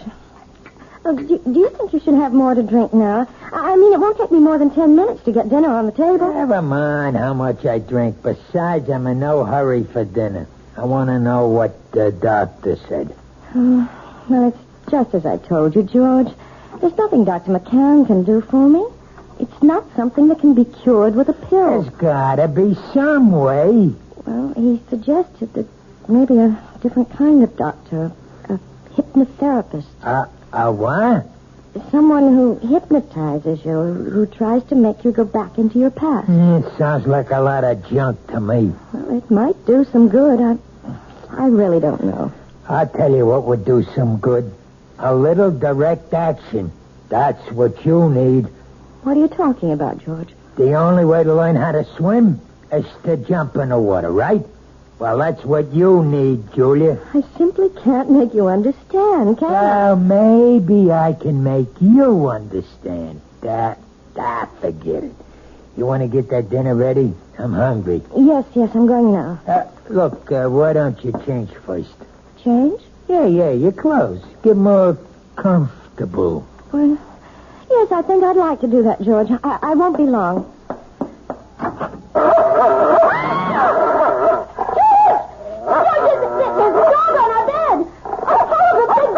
Take it easy. That's my surprise. That's it. Tell her. Please, George, take him away. It's only a dog, for piss sake. He's not going to hurt you. Get it out, George!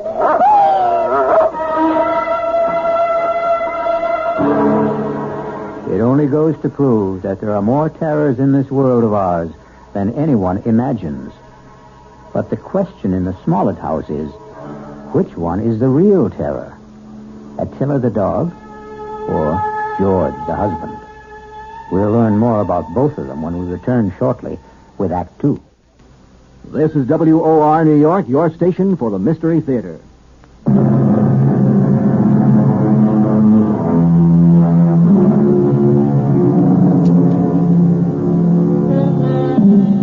Now let's return to the plight of Mrs. Julia Smollett, the woman whose nightmares take the shape of a barking dog. How long do you want me to board the animal, Mr. Smollett? I don't know. Until that wife of mine gets her head on straight, I guess.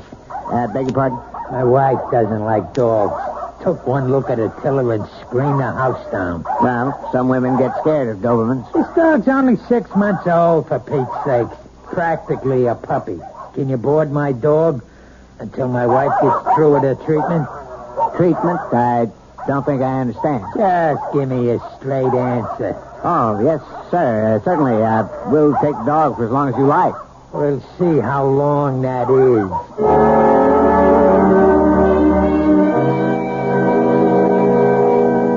Please sit down, Mrs. Smollett. Thank you. Right here, Mr. Smollett? Yeah, thanks. You both seem a little nervous. I'm sorry, Dr. Froelich, but I suppose I am. I know. Dr. McCann explained to me. He said that hypnotherapy was an accepted kind of treatment. For some cases, yes. Not all of them. All I want to know is, will it work? Well, frankly, I don't know much about your wife or her problem. I'm not going to say I can help her get over this particular phobia until I do. Please, George, let me tell the doctor about it. I can tell him in one sentence. My wife's afraid of dogs. All dogs. Big ones, little ones. Falls apart when she just looks at one. No, that isn't true. I don't fall apart, as my husband said, unless I'm close to them. Animal phobias are one of the most common types I deal with, Mrs. Smollett, and I might say that I have a great deal of success with them. But how do you do it?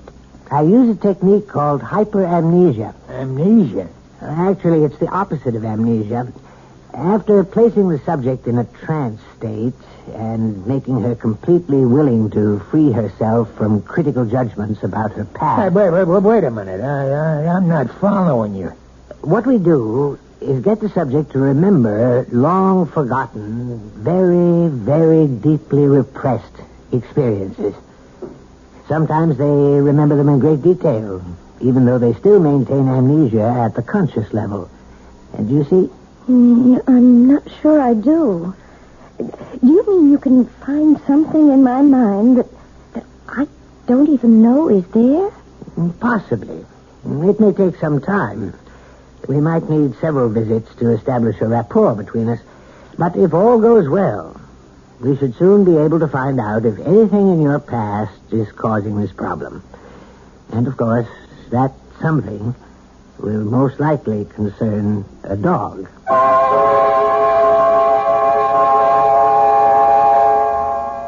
That wasn't one of Hank's longest passes, but it was a bullet right at Joe Flax, deep in enemy territory. George? 3 minutes left in the half. you home already? Whether or not the Ravens will try to go all the way. Well, what happened? How'd it go at Folix? It was all very strange. Oh, come on, let's hear it. Did he get you hypnotized or didn't he? Look, I just want to hang my coat up. Look, I'm missing a big game just because I want to hear. You might as well turn it on again, George, because all that Dr. Froelich did was what he called the first stages. What does that mean? I mean, well, he put me under all right. There wasn't any problem about that. Yeah, I figured that. Tell me what he said about the dog. He didn't say anything, George. Oh, what do you mean? Just that. He didn't start talking about my problem. That's going to have to wait until I'm more receptive. What's he trying to do? Keep stringing you along until he bleeds me dry? Those visits cost $50 each, you know that? I know it's expensive, but you're the one who insisted that I go. $50 a week plus kennel charges. A couple of months of that, and I'll be hocking half of my trucks. Look, you tell that guy to get down to business. It's only my second visit, George. Well, we better start seeing some results on number 3, understand? I'm not waiting any longer. There doesn't have to be a number 3. As far as I'm concerned, we can stop right now. What are you talking about? George, I don't want to do this thing. I hate being put under.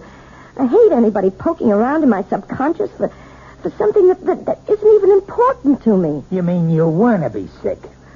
I think I'll lie down for a while. Don't you walk out on me. I'm sure you'd rather watch a football game. Oh, tell me what to do. I know. You think I'm Mr. Lowbrow. But let me tell you something, kid. You're no fairy princess anymore. Maybe that's what you used to think you were back in the old days. But the only fairy around this house is that piano student of yours. I don't like to talk to you when you're like this. That's what you always say when I'm drinking. Well, I'm not drinking now. And you better listen to what I'm saying. Oh, please, George, don't touch me. Yeah, I knew that was coming next. Don't touch. That's your favorite phrase, night and day. Don't touch, George. You're hurting me. That's the only thing you understand. The only touch that means a thing to you. Let go of me. Stop being such an animal. I'll show you what animals do. No, George, please, don't. I'll show you what kind of an animal I am. I'll show you. Don't, George, please don't. Please.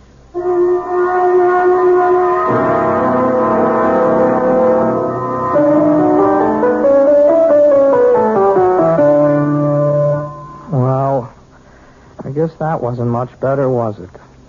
What? You didn't think much of the performance. I mean, it wasn't exactly Horowitz, was it? No, it was perfectly all right, Ronnie, really. But you're not all right, are you? Oh, yes, I'm fine. You look awful. No, I didn't mean that. You never look awful. But you're acting so funny today. I'm sorry. I guess I have something on my mind. Can I take a guess? No. What you can take is the next page of this lesson. Listen, Mrs. Smoke. Look. Can I call you Julia? Oh, really, Ronnie? I know. You're going to give me all that stuff about teacher-student relationship. Only I'm sick of calling you Mrs. Smollett. I hate it. I hate it because it's his name. Ronnie. No. You're the most important thing in my whole life. Please, Ronnie. I don't want you to say things like that. They're not true, and they're just making it impossible for me to teach you. You know how I feel about you. I'm sure you do. You're just too smart not to have seen it. I know that you're 20 years old. Is that why you don't want me to talk about it? Because I'm younger than you are? It's flattering that you feel that way, Ronnie, but I know it's just a little crush you have. Boys go through that sort of thing all the time. Boys? Crush? Look, you're treating me like a kid. If you ask me, That's why you keep me on those damn scale exercises all the time, so you won't have to think that I'm any more of a man than those 10-year-old kids that you teach all the time. No, Ronnie. I know you're a man.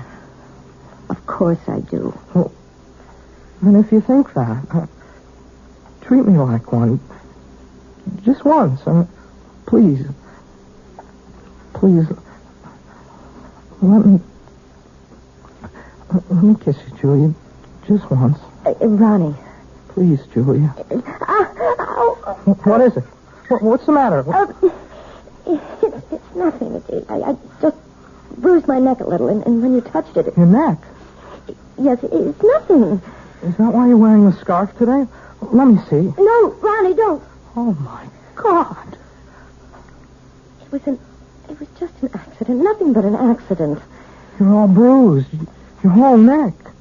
Look at it. I can see more bruises. Down the shoulder. What did he do to you? Please don't talk about it. I can't bear to talk about it. You don't have to. Julia, you don't have to. But he's going to talk about it. With me.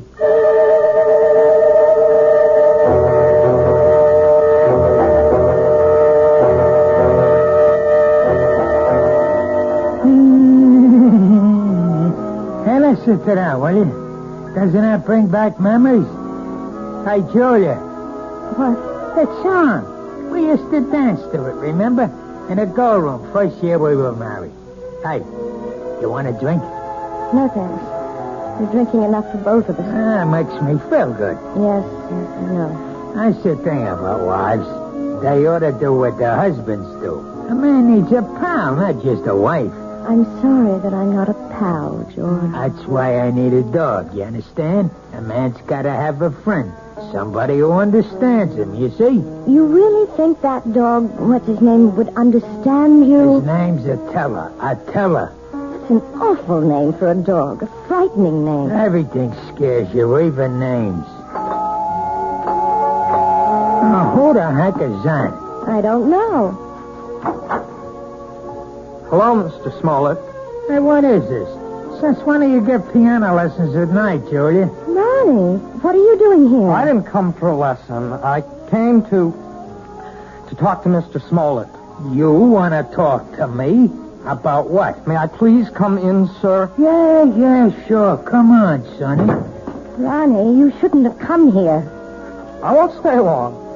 I just want to say something to your husband. Sure, kid. Go ahead. I wanted to say that I know what you're doing to Julia. I know how you've been hurting her, and I won't let you get away with it. What was that? Oh, Ronnie, no. Look, even if she doesn't want to say anything about it, I will. You touch her again, I'll go to the police. I mean that.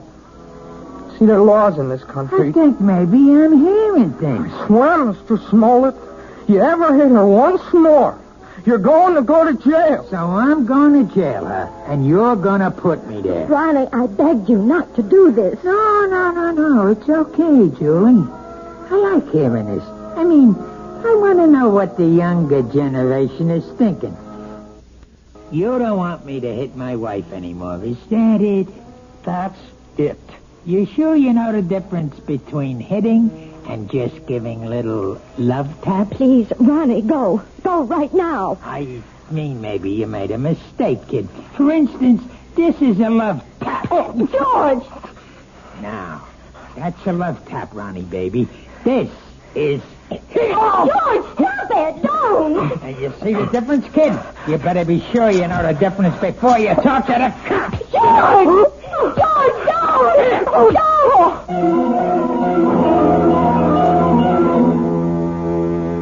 Yes, it's sad to realize that all men who love dogs aren't necessarily lovable themselves.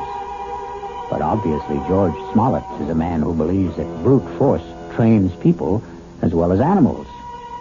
He may be right in some respects, but perhaps he should be aware of the old saying that every dog has his day. I'll be back shortly with Act 3.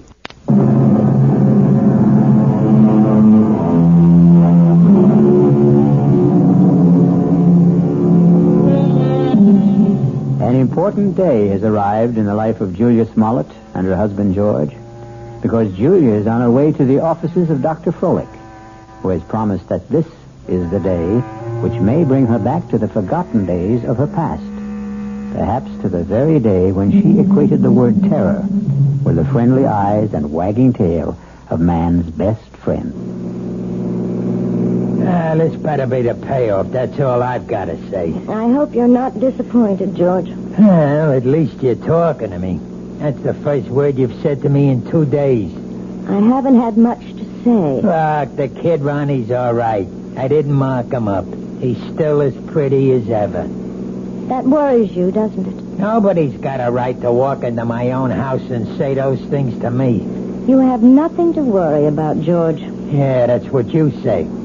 $50 a visit is something to worry me, and $40 a week for the dog, and a lot of other things. We've also lost a piano pupil. I suppose you realize that. Who cares about that? Ronnie paid $20 a week for his lessons, George. I won't miss it. Not as much as you'll miss your little Prince Charming. Well, what about it?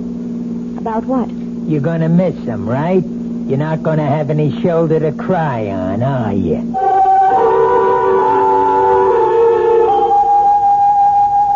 I think I'd better explain exactly what I plan, Mrs. Smollett. We're going to try something called age regression. Age regression?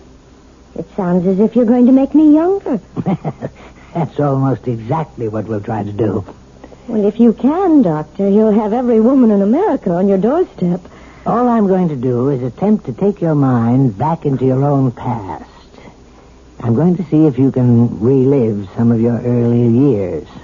You mean that I might actually remember things from my early childhood? I'm hoping that you'll recall one particular thing. The thing which you've been concealing from your adult self for a very long time. It's rather frightening, isn't it?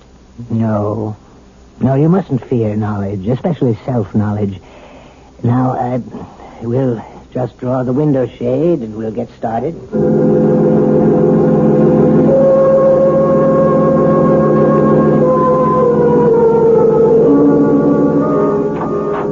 Mr. Smollett, would you like to come inside?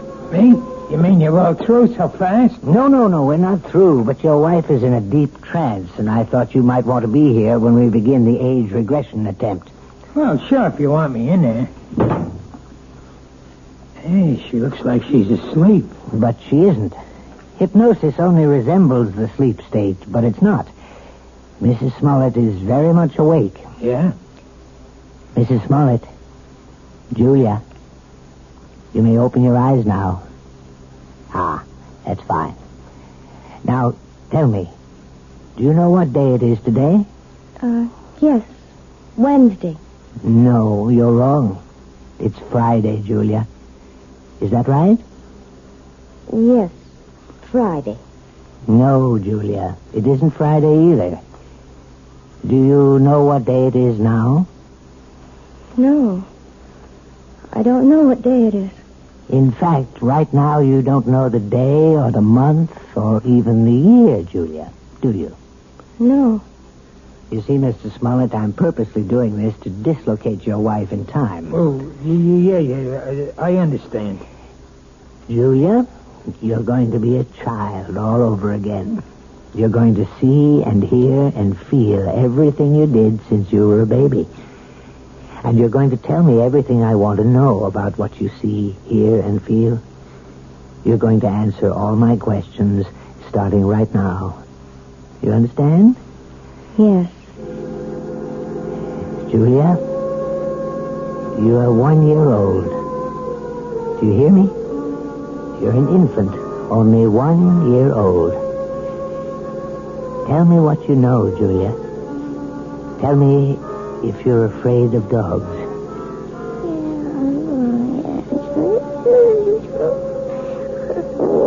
Oh, my God. You sound like a happy baby to me, Julia. I don't think you had any fear of animals when you were a little baby. Did you? Now you're 2 years old, Julia. You can probably say a few words now. Are you afraid of dogs? No. And now you're 3, Julia. You're growing up very quickly. Now you're a big 3-year-old girl. And are you afraid of dogs now, Julia? No. I'm not afraid of Bow Wow. You're 4 years old now, Julia. Tell me if you're afraid of dogs now. It's all right to shake your head as long as you tell me, Julia. Now you're 5. 5 years old. What? Still not afraid of dogs? No, I'm not afraid. Now you're 6, Julia.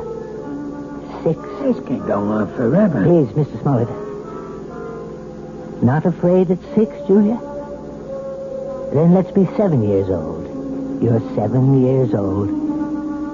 Still not afraid, are you? Now, what about 8? You're an 8-year-old girl now. Topper. What was that? Topper. Poor Topper. What's she saying? Julia, who is Topper? Is Topper a dog? Topper's my dog. Where is Topper now, Julia? Topper's dead. They put Topper away. Then they killed him, and it's all my fault. What's your fault? What did you do, Julia? No. It's his fault. It's Bobby's fault. Who's he, Julia? Is Bobby a friend of yours? I hate him. He teases me all the time. I'm glad I did it. I'm glad. Only don't kill Topper, please. Please don't kill my dog. Does all this mean something? Yes, it means a great deal, Mr. Smollett. Julia, now please listen. I want you to tell me all about Bobby and Topper. Bobby lives next door. He's 10. He teases me. He pulls my hair. He tore my dress. He put mud in my shoes, and he hit Topper with a rock. Mommy! What happened, Julia? Why are you calling your mother? What's happened to Bobby? He's killed him. He's killed him. Who? I warned him. I told him what I would do. I told him. Was it Bobby you warned? Sick him, Topper. Kill him. Oh, my God. Quiet. Julia, listen to me. I want you to explain everything to me very clearly. Did you tell your dog to hurt Bobby? Yes. Did he hurt Bobby? Did Topper kill him? No, he hurt Bobby. He didn't kill him. He hurt Bobby in the neck, but they killed Topper. They killed my dog. And it's my fault.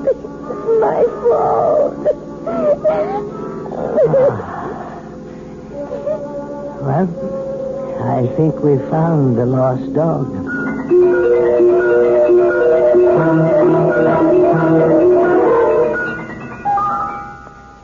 So, now you know, Mrs. Smollett. Now you may be able to understand. It was this one incident in your childhood, this one tragedy of your past innocence, which is responsible for your phobia. More than anything, you have a strong feeling of guilt. You blame yourself for what happened to little Bobby, when in all likelihood you were not in any way at fault. No, Dr. Froelich. You're wrong about that part. It was my fault. I remember it all now. You probably just wished that Topper would turn on the little boy, and you saw your wish become a reality. So you accused yourself of a crime. I didn't wish it. I told Topper what to do. I hated Bobby so much I wanted him to sink his teeth in that little boy's throat.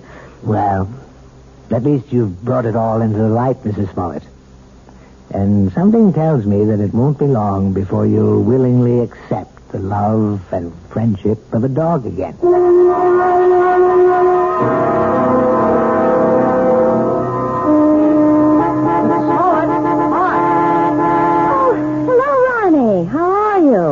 I'm okay, I guess. That looks like a brand new car you're driving. Oh, yeah, it is. My parents gave it to me for my birthday, but, well, it took a couple of months to get it here from the factory. Well, you see, I wanted a couple of special things done to it. It's very handsome, Ronnie. I'm sure you're enjoying it. Yeah, it's great. I guess you've been shopping, huh? Yes, I have been. Ronnie, maybe you'd like to come inside for a few minutes for some tea or something? I'm afraid I can't right now. See, I'm supposed to pick up Lisa at her house. Lisa? Yeah, Lisa Bryant. We, sort of going steady now. Yes, of course. Well, it was very nice running into you, Ronnie. Yes, it was. Hey, by the way, you're looking, you seem real fine these days, Mrs. Smollett. Yes, Ronnie. I'm really very fine. Now I've got to go inside. It's time to feed Attila. Who? Goodbye, Ronnie.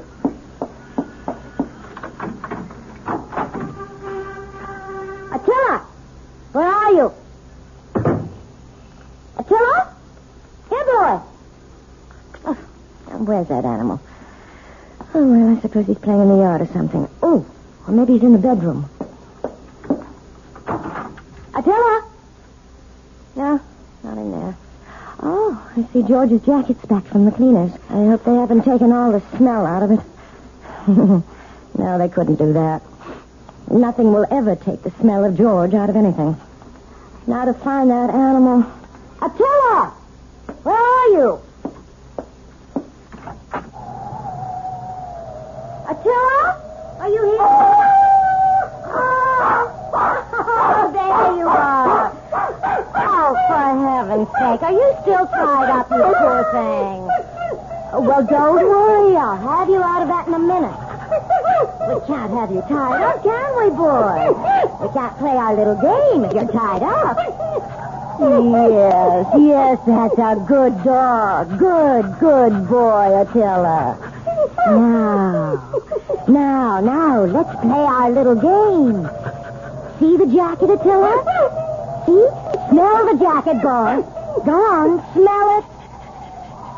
That's a good boy. Now, stick him, Attila. That's it. Stick him, Attila. Stick him.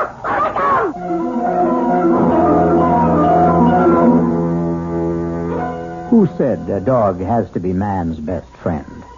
Why not woman's best friend? Especially a woman like Julia, who is just learning how really helpful a dog can be. Or rather, she's remembering how helpful. And one day soon, George Smollett will come home to a very surprising greeting from his own pet. I'll be back shortly.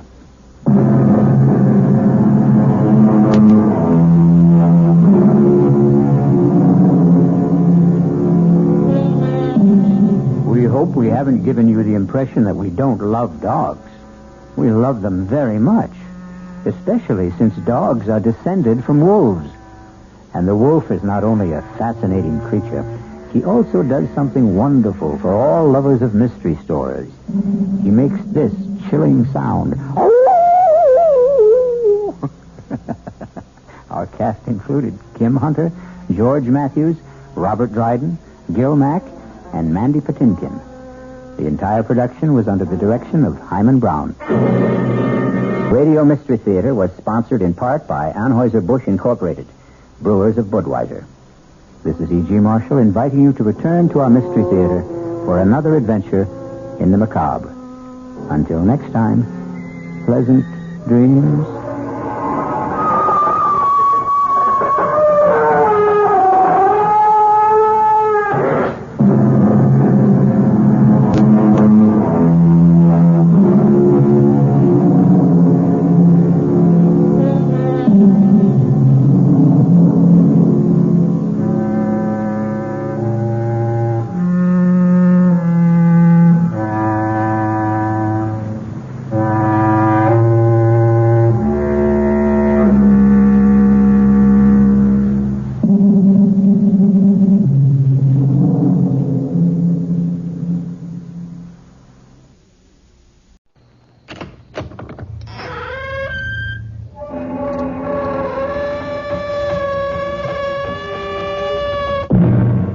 Come in. Welcome. Welcome to Mystery Theater. I'm Hyman Brown. Welcome to the sounds of suspense, to the fear you can hear. Make yourself comfortable, for there are ill winds blowing outside. This is a tale of a titanic struggle between two colossal forces, one natural, the other supernatural. The prize, a girl's soul. And in the clash of fire and water, there is the very devil to pay. Come with me now to the faraway Firth in Scotland to meet the first of the forces. It's the tide. It comes in faster than an express train. Is it always like this? Twice a day. Doesn't it ever break? It will when it gets just about abreast of us. Isn't it exciting? That's one word for it. That's why you don't dare go out on the flats on foot. If the tide was due, you'd never make it ashore.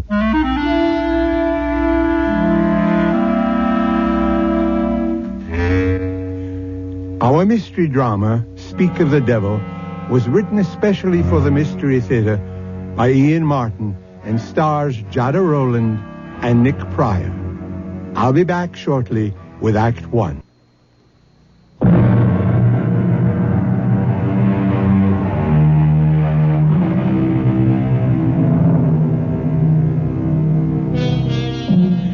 They say he who dreams on the Solway will wake in another world.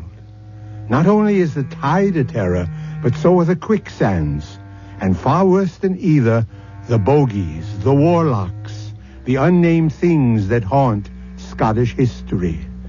The Scots word for our story is eldritch. It means uncanny, eerie, frightful, otherworldly. If you'll put out the light, Mrs. Petrie. Hold my hand, Mike. You'd better hold both mine. Why? You can't trust me in the dark. I'm sorry, Colonel Bruce. Now, Mike, Mary Ellen, I know you two young ones think a seance is a mite daft, but it's not the way the Colonel, Mrs. Petrie, and I feel. Well, then maybe we'd better not stay. Oh, no. We need 5 of the circle. It's a blessing you're here. But please, be serious. All of us have made contact with your dearest ones who have passed on through my control. Control? That's a messenger who brings us messages. Hanatu. He once was a slave in Babylon. Babylon? This is scary. Hang in, darling. Now, may we all join hands, please? I'm asking you not to break the chain of contact now. Clear your minds. Make them a blank. A quiet place. I'm reaching now. Reaching away and above and out and over from here to the bonny, bonny other place that lies beyond our ken. We're biding here, Anatu, asking you back into our circle. Will you not come back to us again? Most precious lady, from across centuries, the time is not right now. I beg you, kiss boys breathing fire tonight. No, there is evil.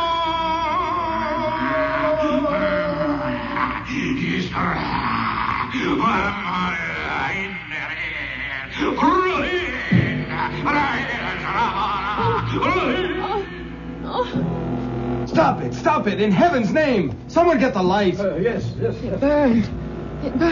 Ellen, where's that damn light? Mary Ellen, are you all right? Yes, sir. What's all that smoke? Oh, that's just the incense we burn. I'm the one to blame for meddling in the business of the Lord. We'll not ever have a seance in this house again. I'm afraid that I loosed some devil out of hell this night.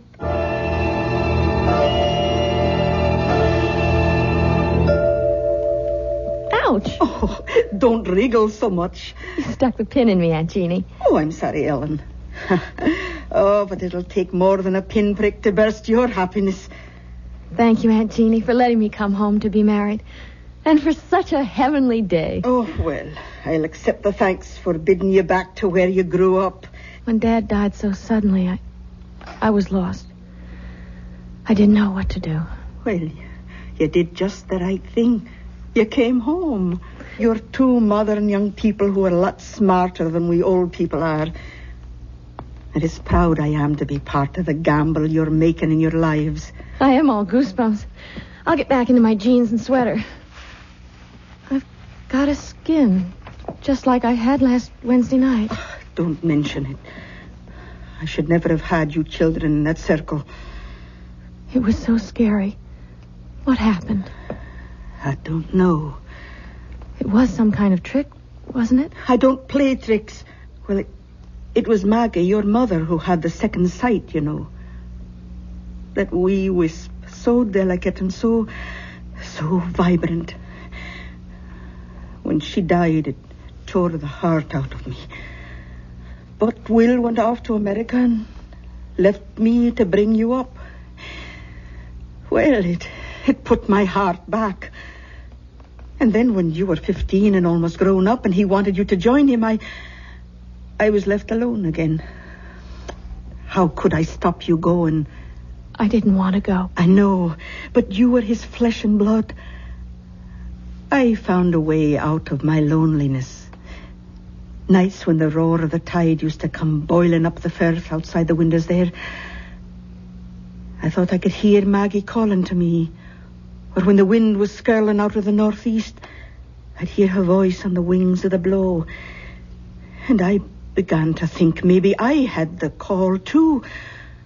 That's when I started the seances. Until the other night? Yes.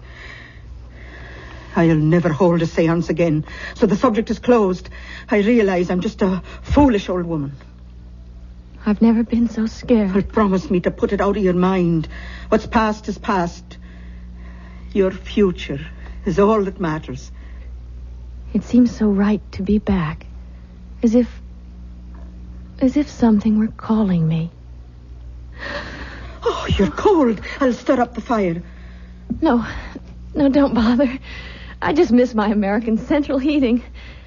I think I'll go outside in the sun for a minute or two. Oh, go take a good brisk turn down the road while I finish this hem. That's a good idea. But don't go down the Firth road. Take the high road. Why? Well, I saw your Michael off this morning for the Solway. You don't want to run into the bridegroom on the wedding day. It's bad luck.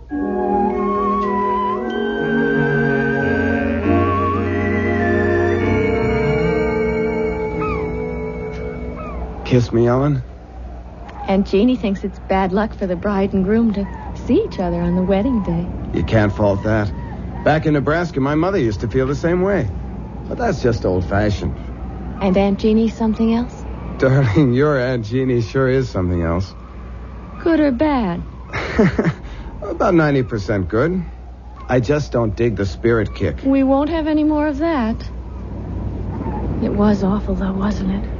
It's all kind of self-hypnosis. But that terrible raspy voice, whatever it was saying.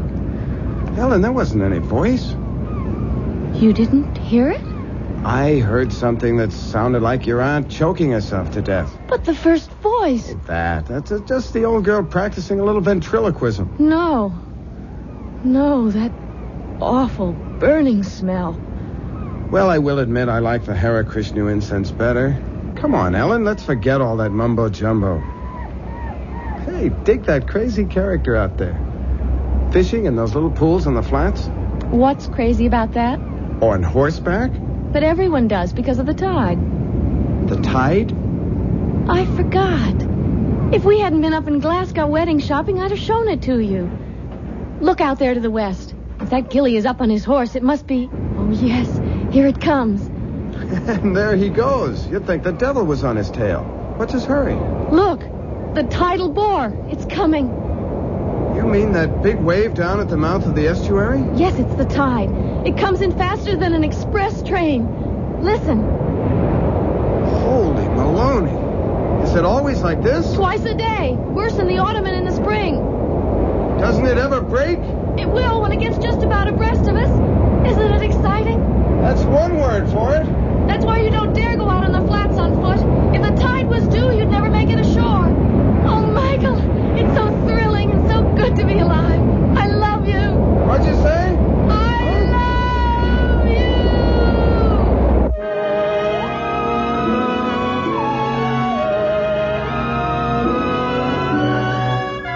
Mike? What, sir? Husband? Read that loud and clear. On my way. What's taking you so long? Just brushing my teeth. Please come to bed. Why didn't you say that in the first place? Will you come under the covers? I'm freezing. I'll put some more coal in the fire. I don't want coal. I want my brand new husband. You got him. Oh. What is it, darling? Nothing. It's just that funny smell. It's the coal smoke. Remember, you don't want coal to keep you warm. Just me. Oh, my darling. Yes. Yes. Yes.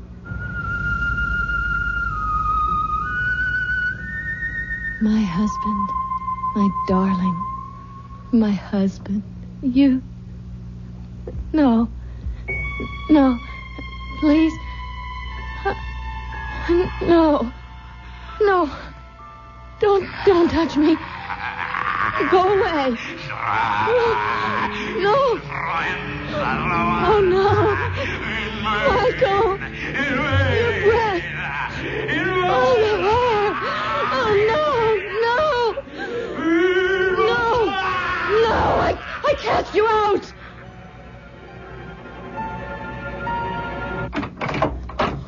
Michael, is there anything wrong?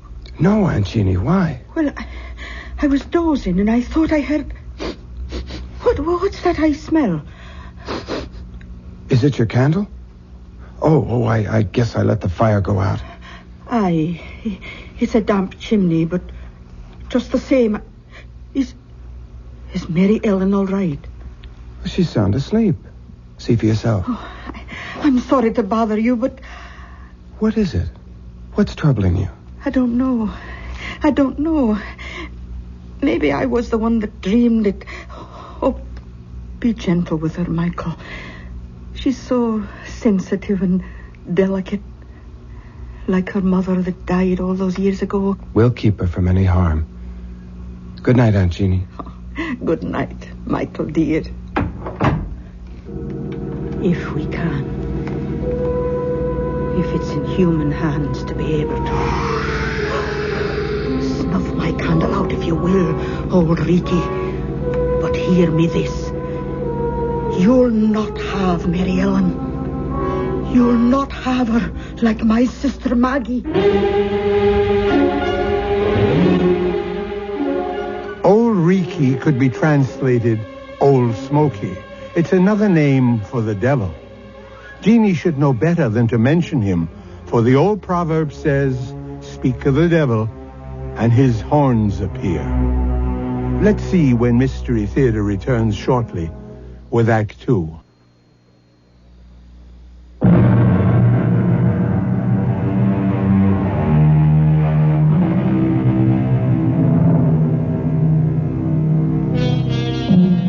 Dreams are made to die with the opening of day, and superstition fades and falters in the sunlight.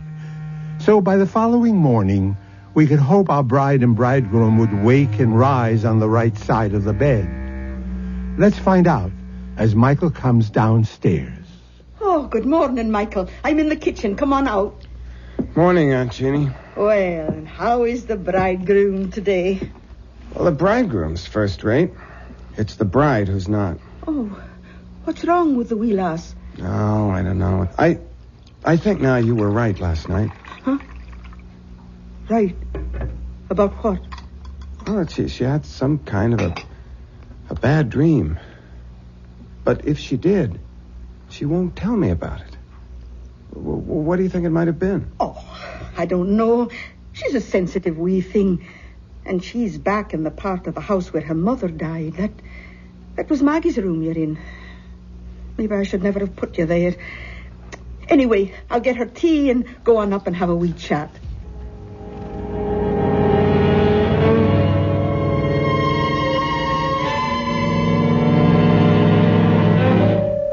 And I couldn't tell Mike. I couldn't. Not after my wedding night. How could I dream anything so vile and hideous? That great, gross presence bearing down on me. Breath so sick. The lips slavering. And that awful fur all over. Oh! And the fire burning me. That scorching smell. Oh, Aunt Jeannie. What a nightmare. Oh, wished now. Then that's all it was. But it seems so real. Well, it wasn't. Because when I came by, you were sleeping sound. Oh, drink your tea now. Oh, it's a good thing you married that nice American boy with his head screwed good and tight. Mike. He'll blow all the cobwebs out of your head. And he's going to have a good chance to. What do you mean?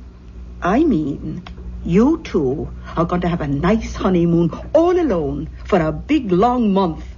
Where are you going? Oh, I've got an old girls' school chum who lives just outside Blackpool at St. Anne-on-Sea.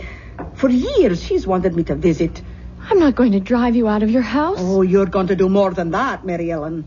You and your handsome, bonny husband are going to move downstairs to my room, away from this drafty old flue. And while I'm gone, I'm going to get it fixed so the fire will burn clean. And I'll not take no for an answer.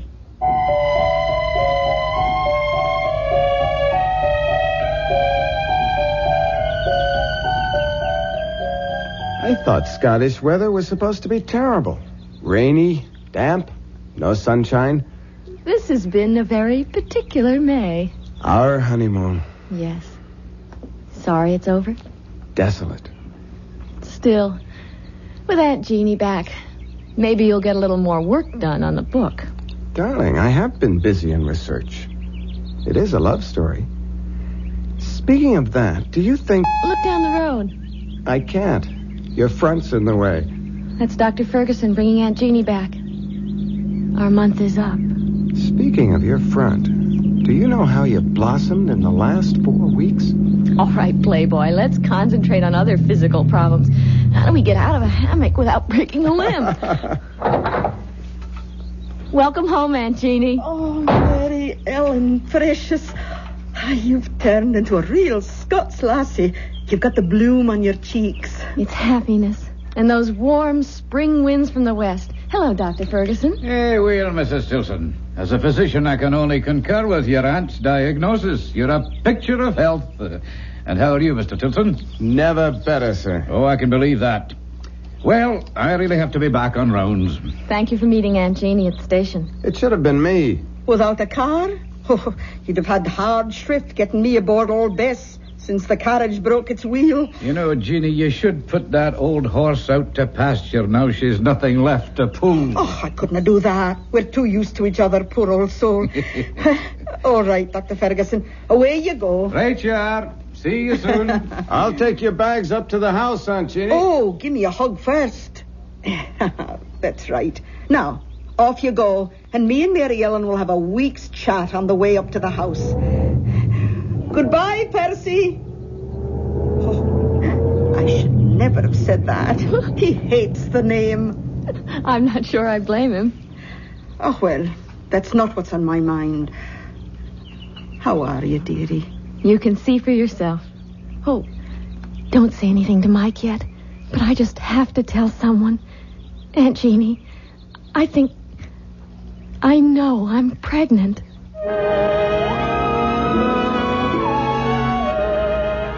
Well, Mrs. Stilson. Tell me, am I pregnant? Oh, the test will prove it, but I'll bet on it.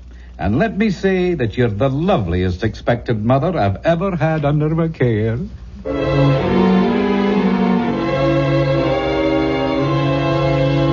a little morning sickness is to be expected in these early months. Still... There's nothing wrong, Doctor. A young, healthy woman, what could be wrong? Still, we must take precautions. I'm writing out some medication for you that I want you to take each day.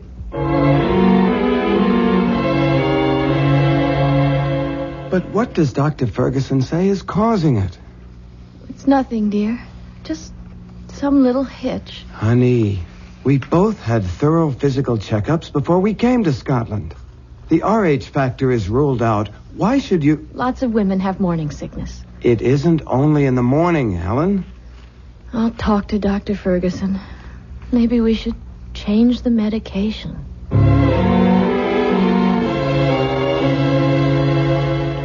Mary Ellen, dear, I've talked to Dr. Ferguson, and he's completely puzzled. I'm not sure that I am, though. Is there anything you want to tell me? What can I tell you, Aunt Jeannie, that I haven't told him? Are you in pain? I've talked to the doctor about that. It isn't pain. I don't know. Ellen, are you dreaming again? Of what? Of the presents. I don't want to talk anymore. I just want to sleep. Only I don't want to. I don't want to sleep at all. It's just that I'm so tired. So tired.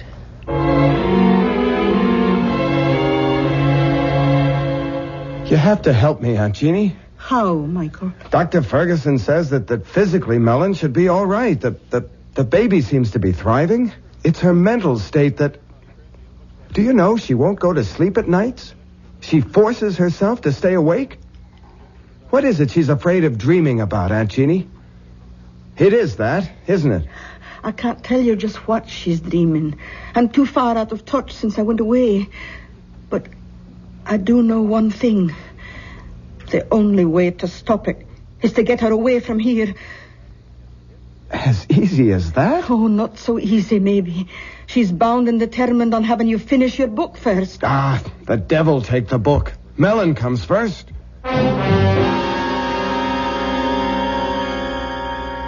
You sure you don't mind, Michael? I'm very sure.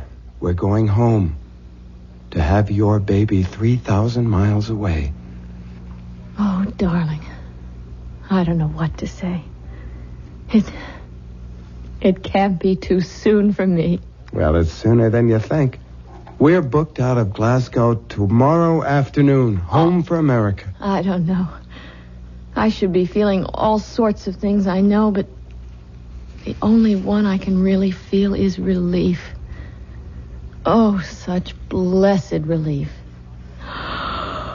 Oh, for the first time, as long as I can remember, days, weeks, I just want to go to sleep.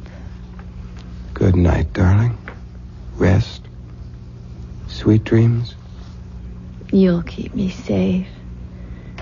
You won't let me come to any harm. For better or worse, in sickness and in health, until death do us. Sleep, poor baby. Rest. I love you, Michael. I love you. Keep our baby safe. Don't let...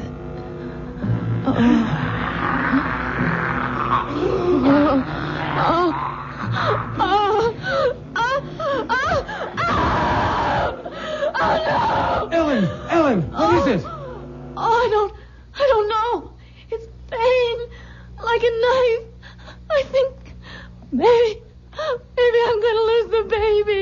You're going to be all right, Ellen. Don't worry. Get Dr. Ferguson. I'm going to call him now. You'll be all right. I'm fine. Just get him. I'll send Aunt Jeannie up to you while I phone. Aunt Jeannie! Aunt Jeannie! What is it? What is it, Michael? Helen, maybe a miscarriage. What's Dr. Ferguson's number? Oh, you'll no get him by the phone. It's out of order again. Hello?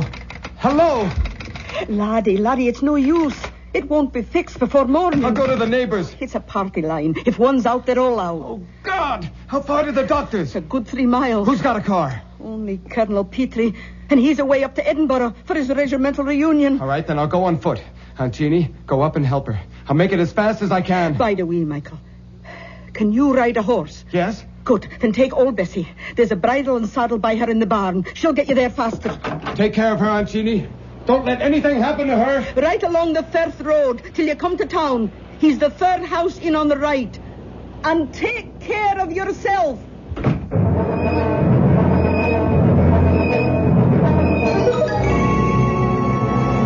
What's taking Michael so long? Oh, just lie still. Don't bring back the pain. It's funny. I thought it was going to tear me in two. And then within 10 minutes after Michael left the house, it just stopped suddenly. As if... What's that? Oh, there's a car. That'll be the doctor. I'll let him in. Bide quiet now. Oh, dear. Oh, come on in, doctor. What took you so long? Oh, I tried to phone you the moment I found out, and I got here as soon as... Yes. Oh, then you know. Of course I know. Who do you think's been taking care of Mary Ellen? Now you get on up to her and... What? Where's Michael? Oh, Jeannie, Michael is dead. Dead? How? Oh, here, let me close the door. Oh. Was Michael riding to try to fetch me? Of course. She thought she was losing the baby. What happened to him? Bess must have thrown him. Oh, she never threw a body in her life. She was as gentle as... Something must have frightened her, driven her frantic. Jeannie, this is a terrible thing to tell you, but I examined the boy, and his body was covered with hoof marks. He was literally trampled to death.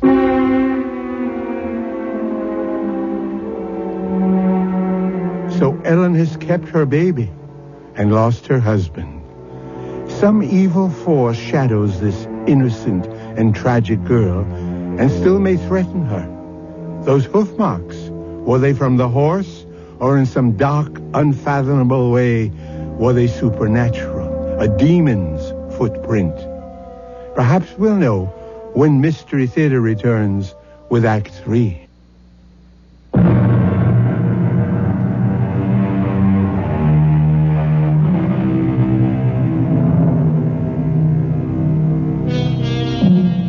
For 2 weeks, Ellen, after the first wild emotion when she heard of Mike's death, has retreated into herself, her face white and drawn, her eyes black and empty, like 2 holes burned in a blanket. Now, as the doctor comes down, after examining her... How is she today, doctor? No change, listless, unreachable, hopeless. And her health? The baby? The baby... there's no doubts of its vitality. Oh, I have a terrible time getting her to eat anything. Well, you must be more successful than you think, Jeannie. There's nothing the matter with Mary Ellen physically. No, it's her mental health that concerns me. The poor bairn has been through a terrible shock, Percy. Yeah, I know. You don't think there is any chance of her losing her mind? Jeannie, Mary Ellen is beyond me and my knowledge.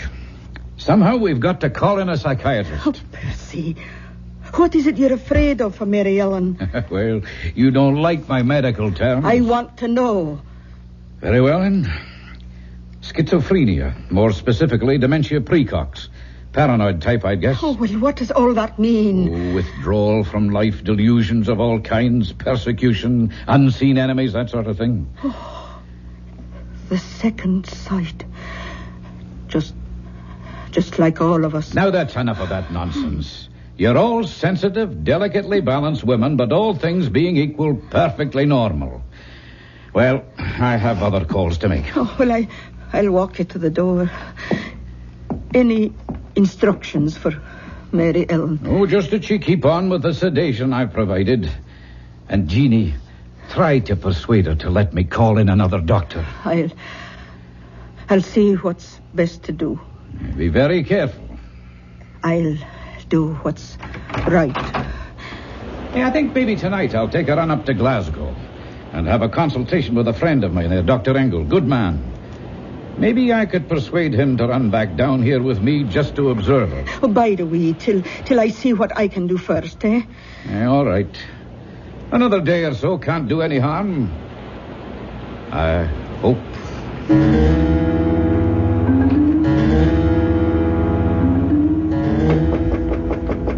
Who is it? It's Aunt Jeannie, Mary Ellen. May I come in? If you want. I thought you might like a wee cup of tea.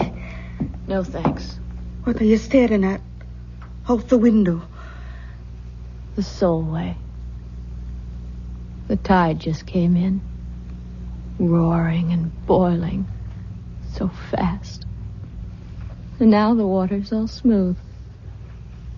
And with the sun on it, everything's wiped clean. I wonder if it heals as it washes over. What are you thinking about, child? I'm thinking about the first time I showed the tide to Michael. The day we were married. The day you said it was bad luck for us to see each other before the wedding. Oh, I was just joking about superstitions. Nobody believes those old wives' tales. Nobody believes so many things that are outside the ordinary. So many things they say don't exist but might be. Did you see Michael's body after? What? Did you see the marks of the hooves? Oh, don't talk about that, lass. I know they said the horse trampled him. I asked Dr. Ferguson about the hooves, and he wouldn't tell me. You'd tell me, wouldn't you, Jeannie? Oh, tell you what? Were they like horseshoes?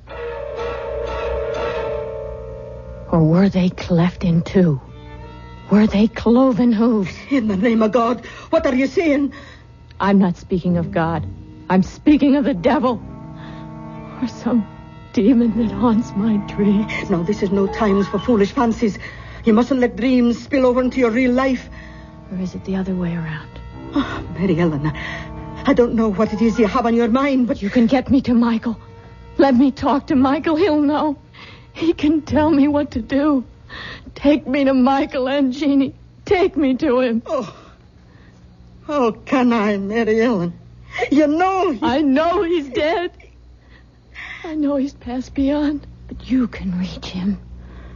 You can hold a seance. No. Oh, no. I swore I never would again after what happened that night when something got loose? Some evil presence? Something from... Auntie, you let him loose. The least you can do is help me undo the harm. I can't. I won't. I'll get the doctor. You dare to bring him here and I'll kill myself. I swear it. Child, you're out of your... No. Not yet. But if you don't have that seance and let me find out from Michael what to do, I will be. I'll lose my mind. You've got to promise. Promise. Oh, calm down, child. Calm down. Tonight. Now. No, that isn't possible. There have to be more than two to form a circle. Then call in the colonel and that other woman, anyone. Just promise me. Promise. I need him. I need Michael. Promise, Aunt Jeannie, promise. May God forgive me. I promise.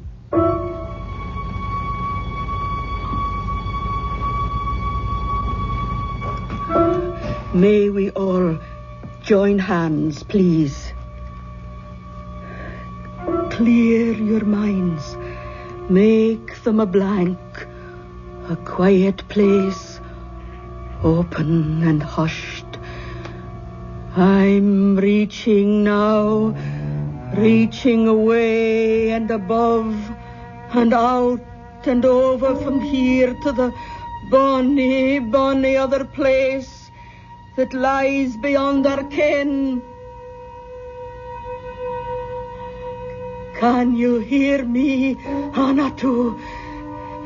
Can you come to me into our circle? Oh, not too. We're reaching for you. Oh, I can't make contact. Ask for Michael. I have no way to him. Then let me. Oh, try it. Everyone, concentrate. Be still. Be still. Michael. Michael, I need you. Come to me.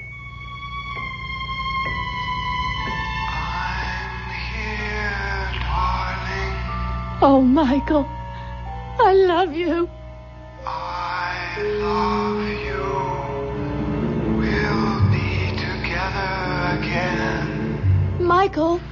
It's not our child you're carrying. Get rid of it. Michael! It's no use, child. There's no contact tonight. We can break the ring. Will someone turn on the light, please? Oh, I'm that sorry, Mary Ellen. It's all right, Aunt Jeannie. You gave me what I wanted. I found out what I needed to know.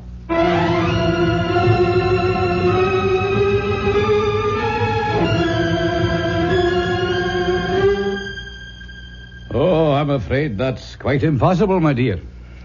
You're not as backward as that, Dr. Ferguson. Then help me. I can't, dear. It's too late. What do you mean, too late? When you came to me a few weeks ago and we determined your pregnancy, you must have known that I would know it was already well advanced. But it wasn't. Michael and I were only married a month before that. You should know that. Well, of course I know that, my dear, but facts are facts. You're carrying a child that's past midterm, and abortion now is just too dangerous. Past midterm. 4.5 months. My guess is at least 5. That fast? Oh, God, no. It mightn't wait. It could be born any minute. There's no one to help me but myself. Well, I'll drive you home, child, and I'll give you something to get a little rest.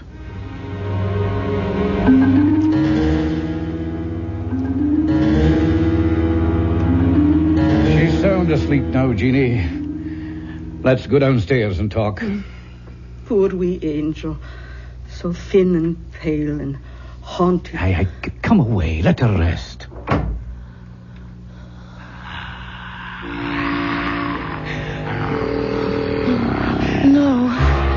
No. What you gave, you'll never take away. Never? It's never going to be. Help me. God, help me. The tide. Yes, that's the way.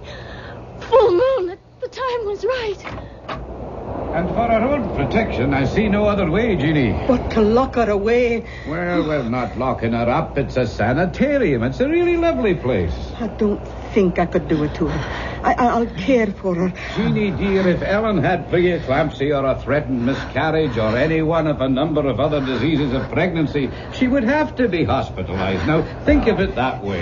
All right, Percy, if you think it's best. It's the only way. Oh, no, Doctor. Mine is the only way. Oh, that sounded like the front door. Ellen. Oh, I'll check upstairs. You look outside. Oh, but I thought you said she... Oh, dear Lord. I got the premonition. Mary Ellen? Mary Ellen? Are you out there? Jeannie, it's Mary. She's gone. No. I gave her enough sedation to knock her out, but she's gone. Oh, but where? She's out on the first. Come on, Jeannie. We've got to catch her before the time.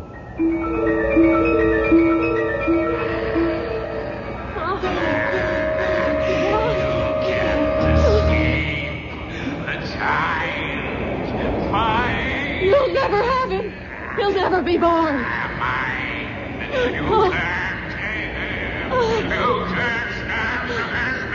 One way, you filth from hell. One thing you cannot stand against. The ancient enemy. Look, listen.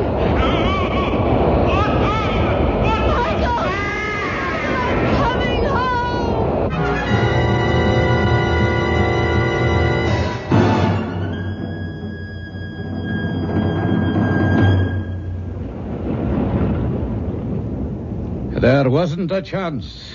We couldn't have saved her. My poor wee motherless lamb. It did not take her long to follow her poor husband. But the child... It hadn't been born, and she didn't want it. It wasn't Michael's, you know. Are you sure of that? Oh, yes. It was 5 months old at least from the size. A monster. No, I didn't say that. Still, I was thinking of x-rays. There was something strange about that embryo. I can't quite explain. It was nothing you could have understood, Doctor.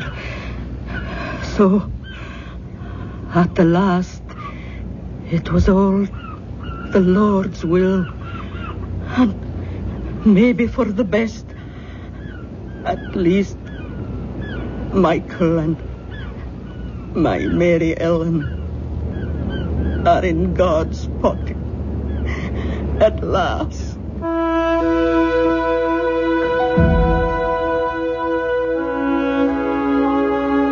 I'll be back in a moment with a final thought.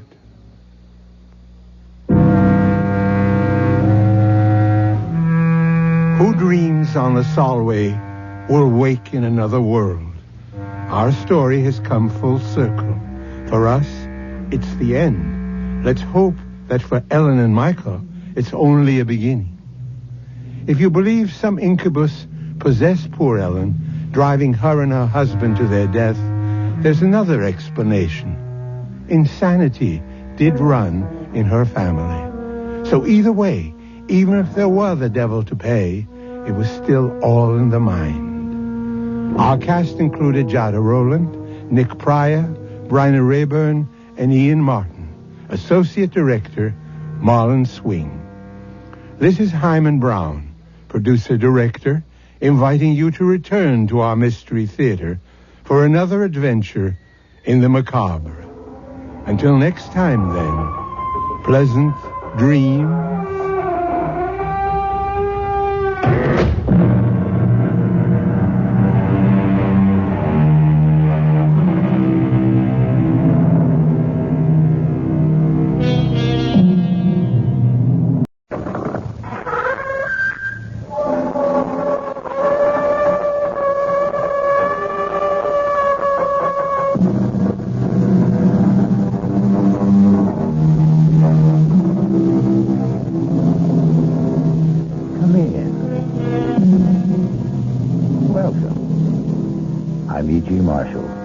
Welcome to the sound of suspense, to the fear you can hear.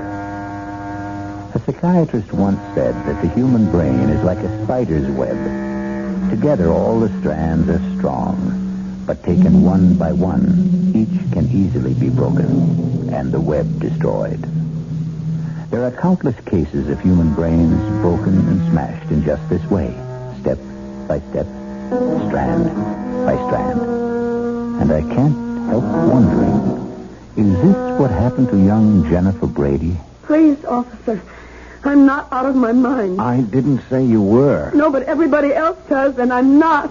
I'm not. I don't mean you're off crazy because you had a bad dream. It was no dream. It happened. I tell you, it happened. No, ma'am, it didn't. You see, it couldn't have. A thing like that to happen. Impossible.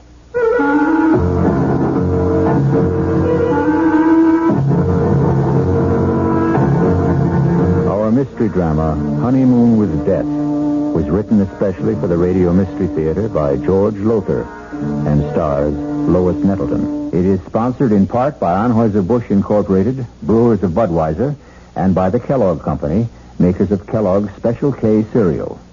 I'll be back shortly with Act One.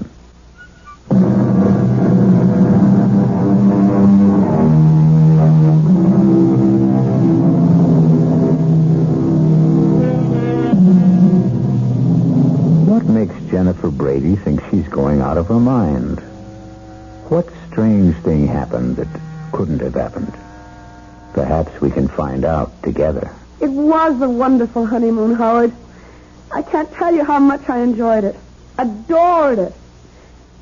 But you know something? Howard, you know something? What, Jennifer? What? It's wonderful to be back home. These last 10 days driving back from San Francisco, I kept thinking, when will I be back in my own bedroom, in my own bed, in my own little old New York brownstone house? Oh, I shouldn't have said that, should I? What? Said what, Jennifer? Am I bothering you with all my chatter, Howard? Bothering me? How could you possibly bother me, sweetheart? I'm just trying to catch up with all that mail Margaret left on the living room table. Oh, hey, I haven't seen that negligee before. I saved it for our homecoming night.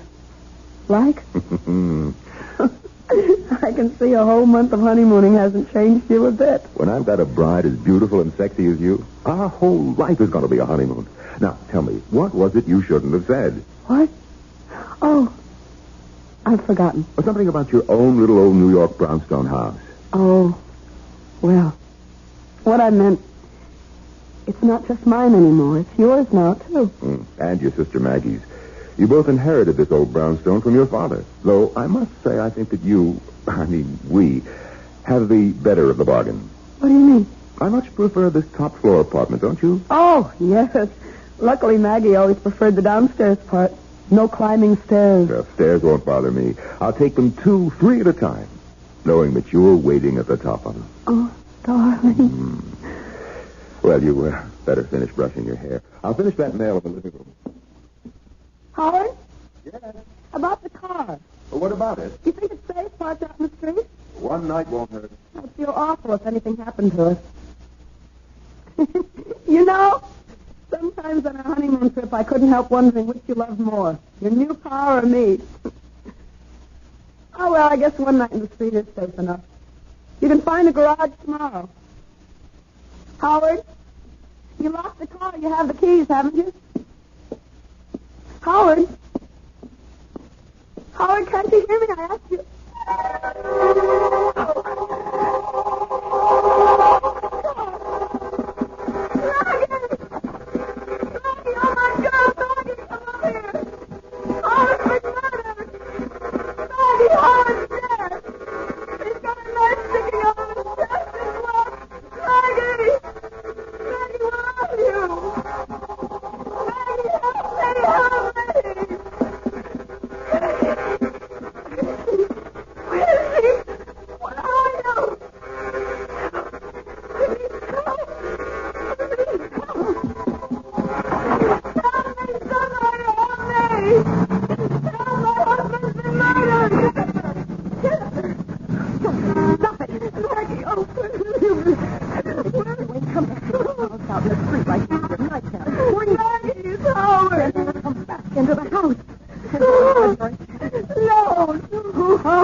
Hold on.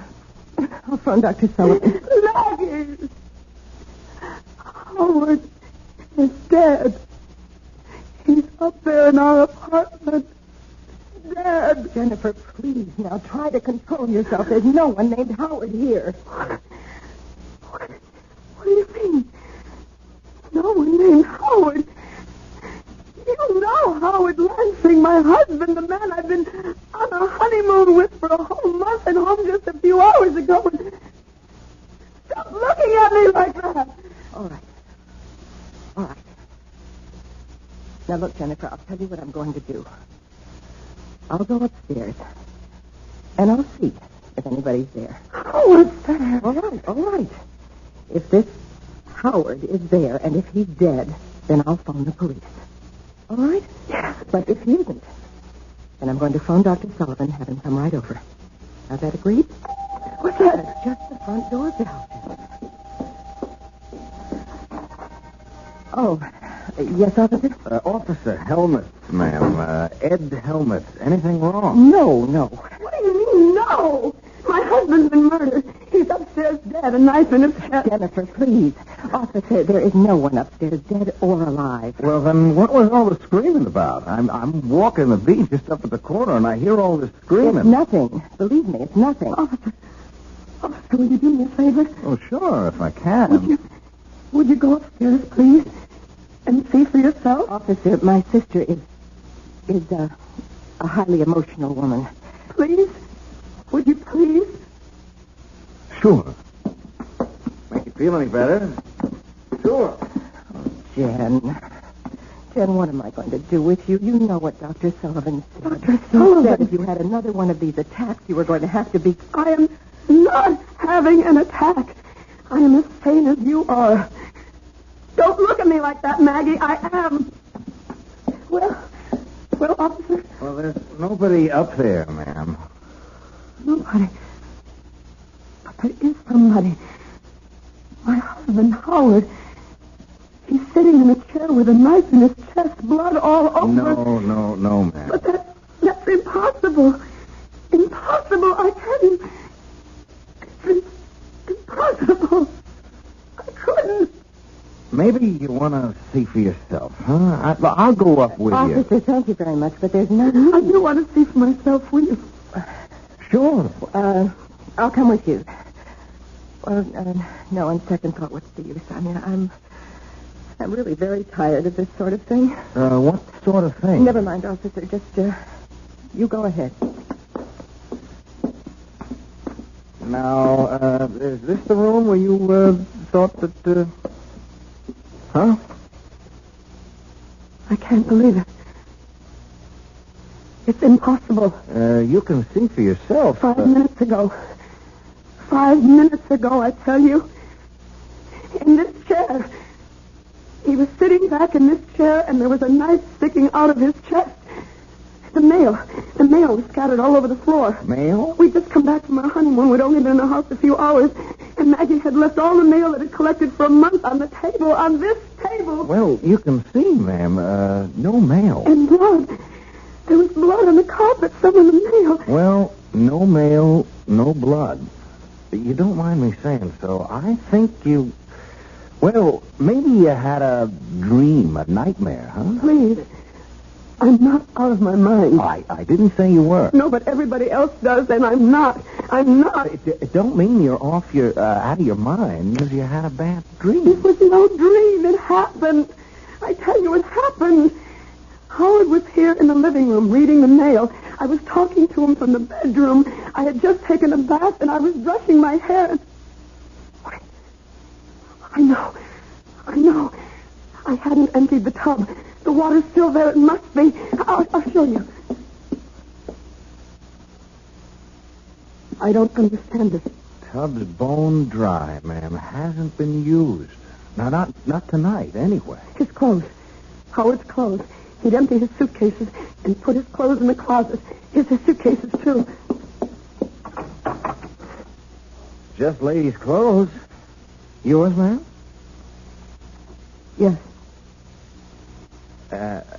Now, hey, don't cry. Hey, look, this dream you had. It was no dream. Okay, so maybe you imagined... I didn't imagine anything. Do you imagine a husband? Do you imagine a month-long honeymoon? Do you imagine a man in a chair with a knife in his chest? Oh, I got to admit, you'd have to have a darn strong imagination. But they tell me that's what artists got. Artist? Oh, you are an artist, aren't you? That painting there on the easel? Oh, that's just a hobby. I haven't touched that since I left for my honeymoon. No? What do you mean? How long does it take paint to dry? Oh, a day, thereabouts. Well, this paint's still wet. Plenty wet. Look at my finger.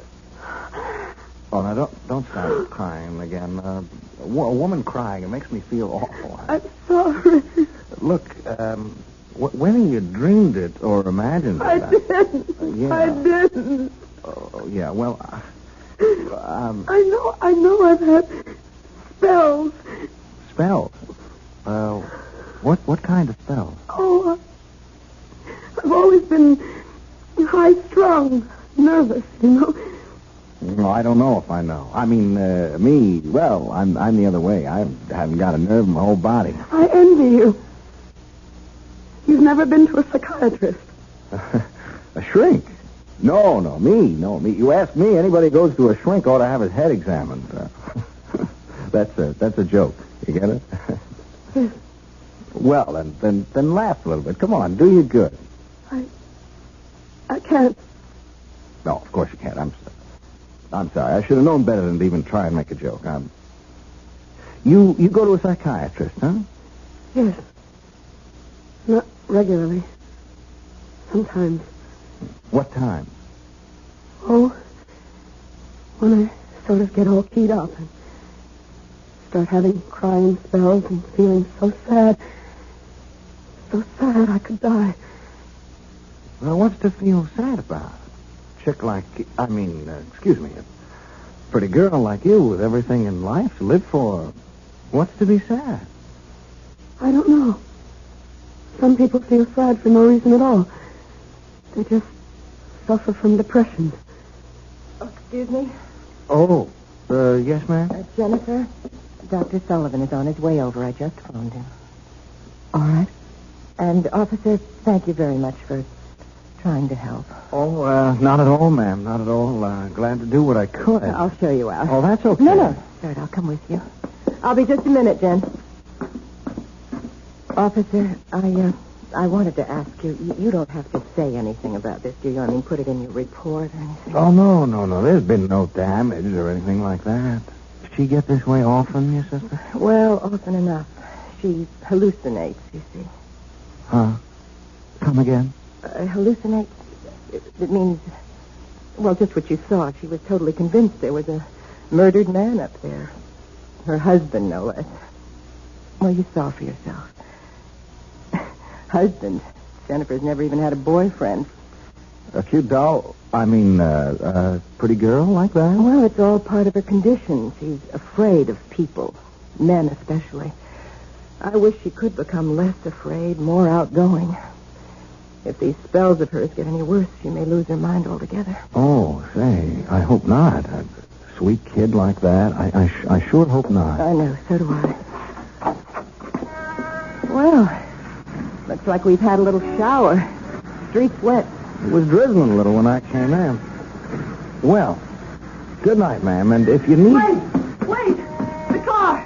The car? What car? Howard's. The little red sports car he was so fond of. It isn't there.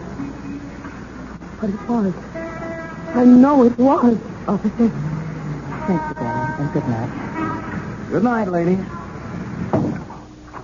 Jen, dear, until Dr. Sullivan gets here, I think you should lie down and rest. I don't want to lie down. Well, then just stretch out on the couch, and I'll make some tea for us. Oh, that's probably Dr. Sullivan now. Oh. Yes? Excuse me, ma'am. I just wanted to get something straight. Yes. Your sister, did she say... Oh, ma'am. Yes, officer. Did you say that car was a little sports car? Yes. Why? Well, nothing, only there was one parked out there in the street. What do you mean?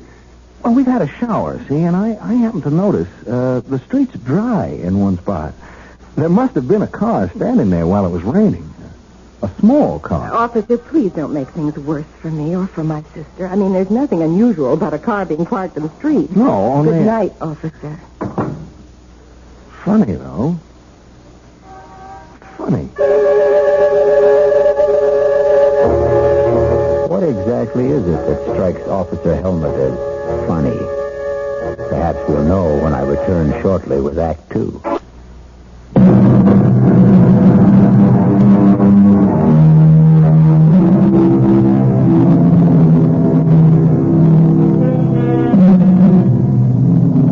Has a horrible murder been done? Or is Jennifer Brady losing her mind? Did she find the body of her husband, Howard Lansing, seated in the living room with a knife in his chest? Or did she imagine the frightful scene? Is she married? Was there a honeymoon? Oh, here's young patrolman Ed Helmet at the front door of the brownstone house where Jennifer and her sister Maggie live. And it's the following morning.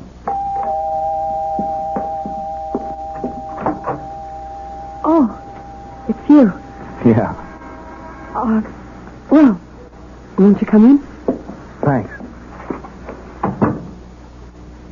Thank you for, what you did last night. Oh, just doing my job, Mrs. I don't know what to call you. I don't know what to call myself. I don't know if I'm Mrs. Howard Lansing or Miss Jennifer Brady. Not after last night. Well, suppose I just call you Jennifer. You can call me Ed. Ed Helmet. What are you doing here? Well, I'm off duty, see. I'm on the 4 to midnight beat, and I just thought I'd drop around and see how you were doing. Oh, well, I'm all right. You mind if I ask you a couple of questions, Jennifer? No. It's your job, isn't it?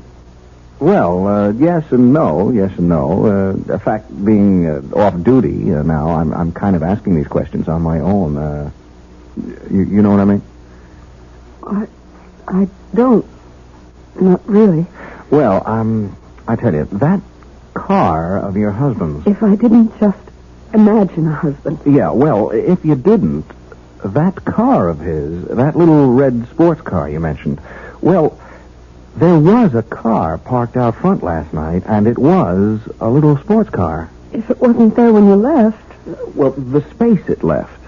It rained, remember, while the car was standing at the curb? Oh, yes. So at least you were right about there being a car. I mean, you didn't dream that up.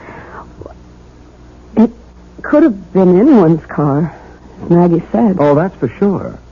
Still, though, it could have been a car belonging to a guy named Howard Lansing. Couldn't it?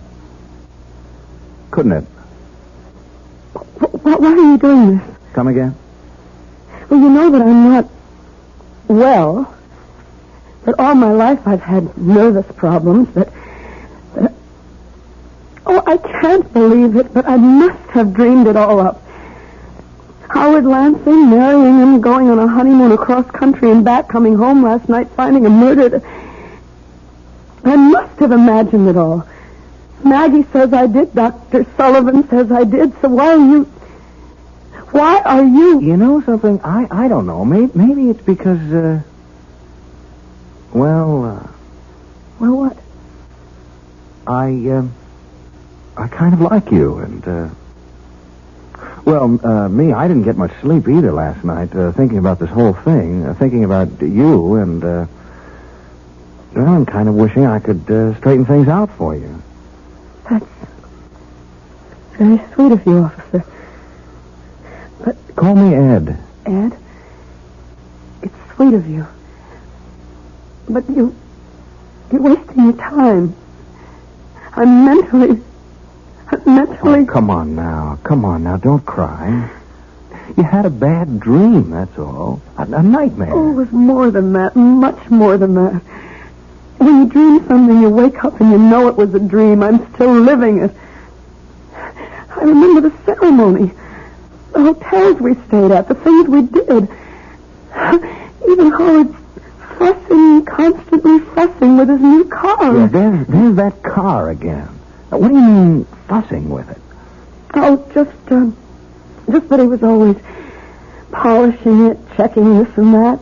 Fussing, that's all. And you remember all about the ceremony and the hotels and like that? It's all as vivid as if it had actually happened.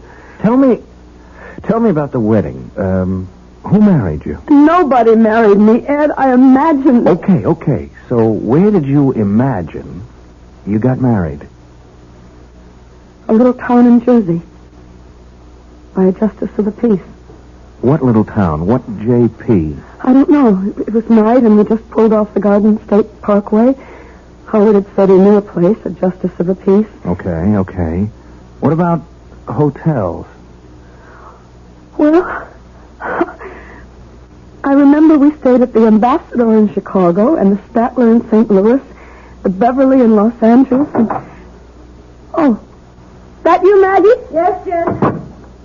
Sonny called. Well, Oh. Hello, Miss Brady. Aren't you the policeman who was here last night? Yeah, that's right. You're wondering what I'm doing here now, huh? Well, yes, I am. I just dropped in to see how Jen was doing, that's all. Jen? Excuse me, Miss Brady. I was never much for being formal. Yes, obviously.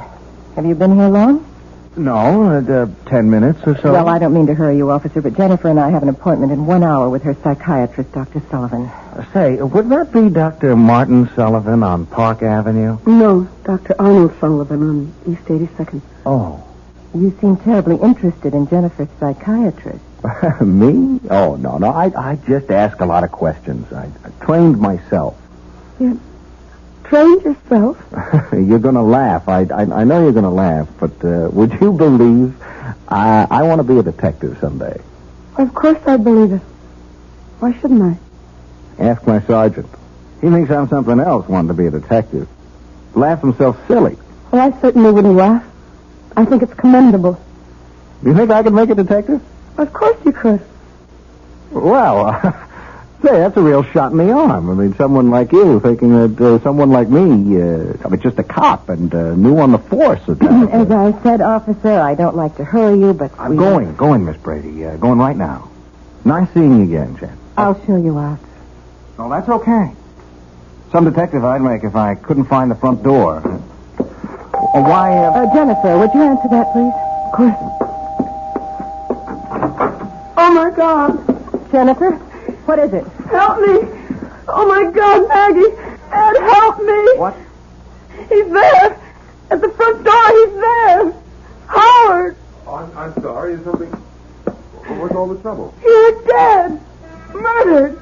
What? Last night after we got home from our honeymoon, I found you in your chair, stabbed to death. Last night, honey, stab. Maggie, what is this? Jen's having another one of her spells, Howard, that's all. Oh, I see. What do you mean, you see? You see what? What, just...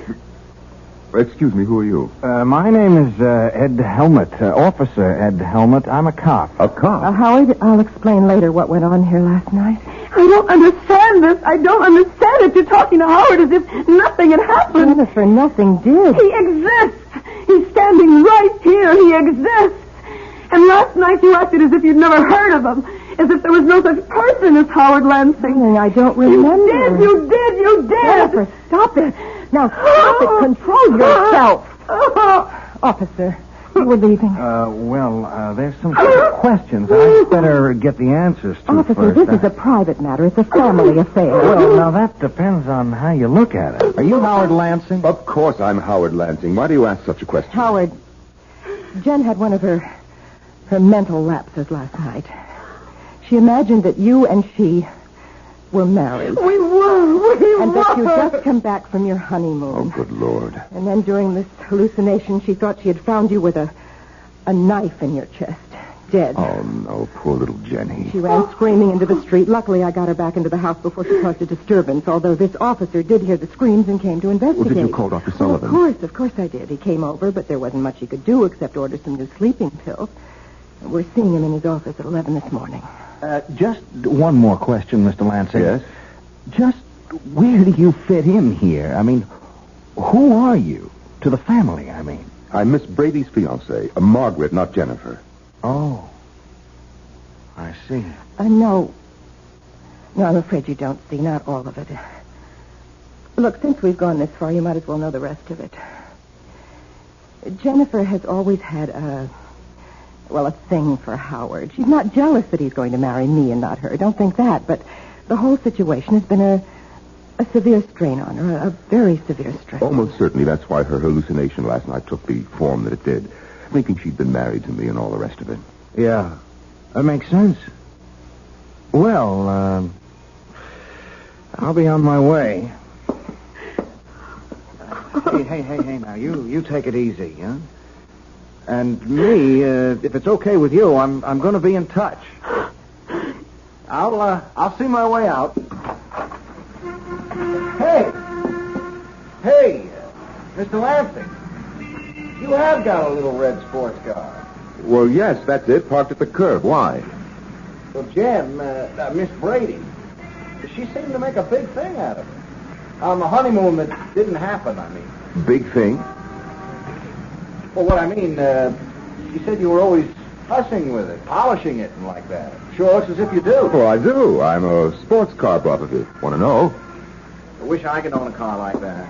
But on a cop salary, you had it long? 2 or 3 months. Oh, like, cross country. Well, maybe someday I will, but so far I haven't had the interest. Yeah. Well, see ya. Bye. Where is she? Upstairs, changing for appointment with Sullivan. I don't know. Oh, boy. If I had a car like that, I'd go for long trips, like cross country. Well, maybe someday I will, but so far I haven't had the interest. Yeah.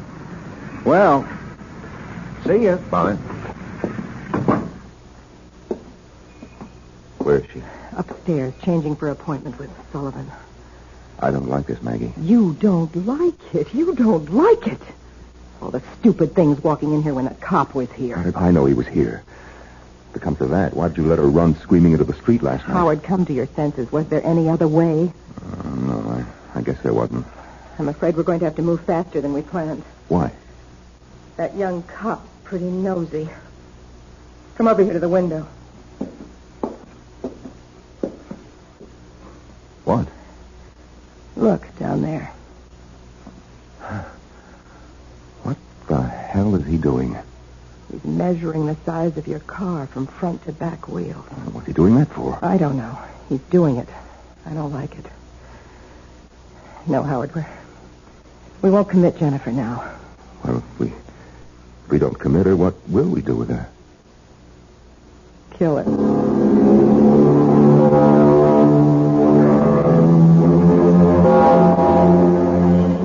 Clearly, Maggie and Howard faked his murder. But how could they have managed it? And how will they kill Jennifer? We'll return shortly with Act 3.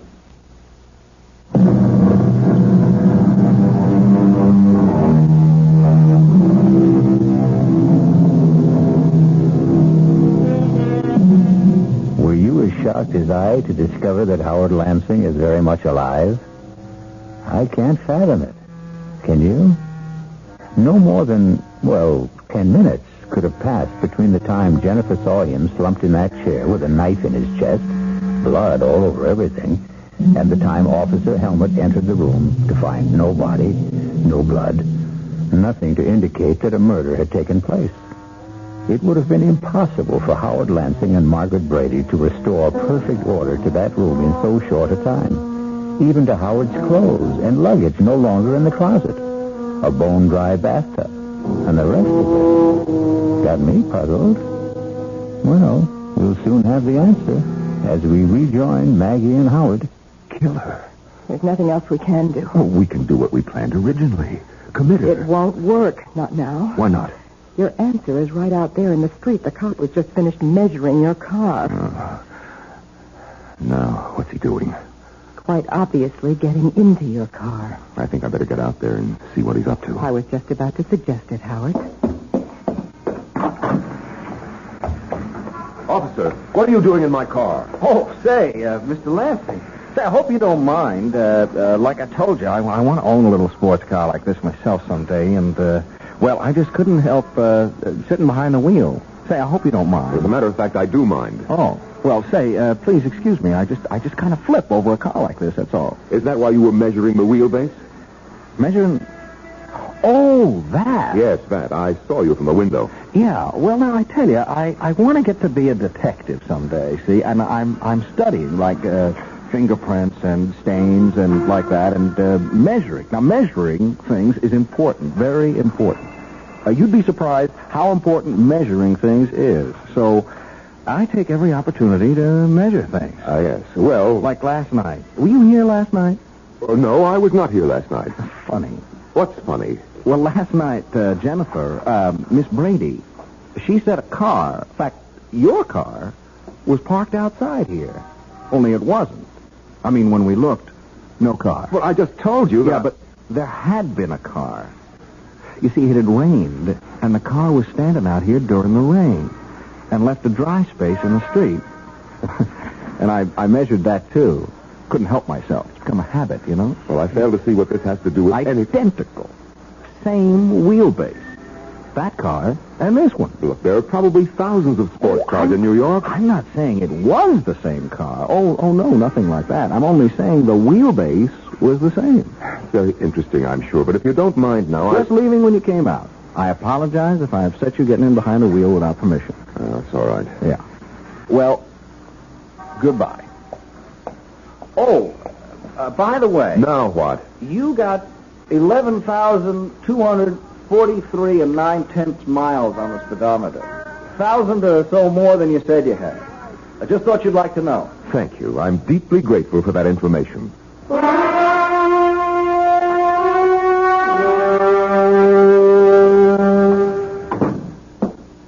He is up to something, Maggie. What else is new? He checked the mileage on the car. What of it? Over 11,000 miles. I could easily have driven from here to L.A. and back, which I did. Mileage shows only how far a car went, not where. I'm not worried about your car. I'm worried about him nosing around. The quicker we kill Jennifer, the better. Now, look, I didn't bargain for anything like murder. Neither did I, but that's the way it is. How will you do it? How will we do it? Sleeping pills. An overdose. That's the simplest. When? Oh, tonight. Why wait? Oh, Jennifer. Oh, ready for our appointment with Dr. Sullivan, I see. Yes. I'll just get my coat. Howard? Yes, Jennifer. I'm sorry if I've caused you any trouble. Oh, now. I'm losing my mind, Howard. I must be. Marrying you, a honeymoon trip across the country, returning last night, finding you dead. It was all so real. So real. And yet it wasn't. It never happened. Oh, Howard, I just can't go on like this much longer. You won't, Jennifer. Believe me, you won't.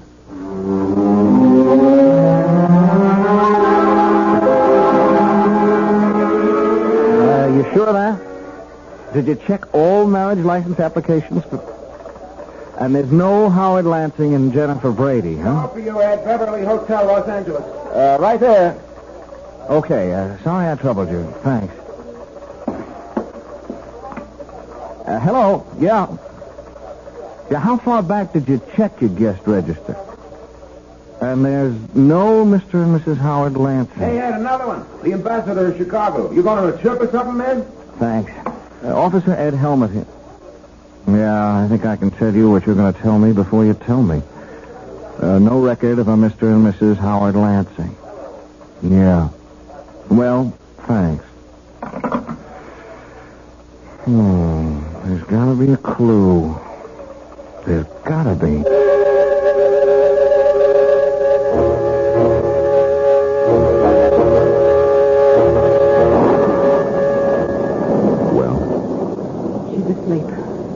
How many pills did you give her? Enough. What's the matter, Howard? Why that look on your face? I'm a murderer. I'm just beginning to realize it. I am a murderer. Not yet, Howard. She won't be dead for a while. How can you be so calm? You frighten me, Maggie. I've never seen this side of you before. You've got to be kidding. All the time we spent planning this. To commit her, not murder her. What's the difference? We're not doing all this for peanuts, you know. We inherited $1.5 million from my father, Jennifer and I. You and I will have all of it once she... Who could that be? I'll see. Wait. No, I guess we can't pretend no one's at home. The lights are all on. And my car's parked out front. Oh, it's you. Okay if I come in, Mr. Lansing? Oh, well, now, Thanks. Rotten night out there. Just plain rotten. It's Officer Helmut, Maggie. Yes, so I see. Getting to be a regular visitor, aren't you? To be honest with you, Miss Brady, it's a real nasty night, and walking a beat, I didn't think you'd mind if I came in for a few minutes. Also, I wanted to see how Jen's getting along. Jen is getting along very well, if it's any concern of yours, which it is not. Oh, well, I only... Officer Helmut, circumstances beyond my control brought you into this house last night, but I do control whether you'll keep coming here like this. Please leave. Oh, well, now, wait a minute, Miss Brady. I like your sister, and I have reason to think she likes me. Now, wait a second. Just wait a second. I also think she needs somebody like me, somebody to lean on, to protect her. And further than that, I'm here on official business. Official business? I'm placing you both under arrest on a charge of...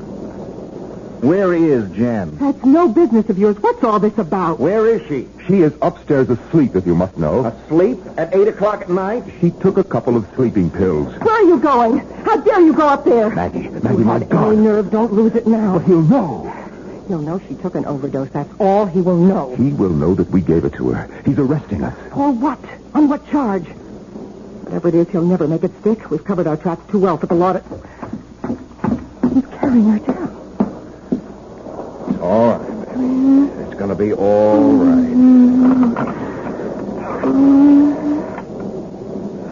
Operator, this is Officer Ed Helmet. I want an ambulance sent to 127 Brockhurst, and fast.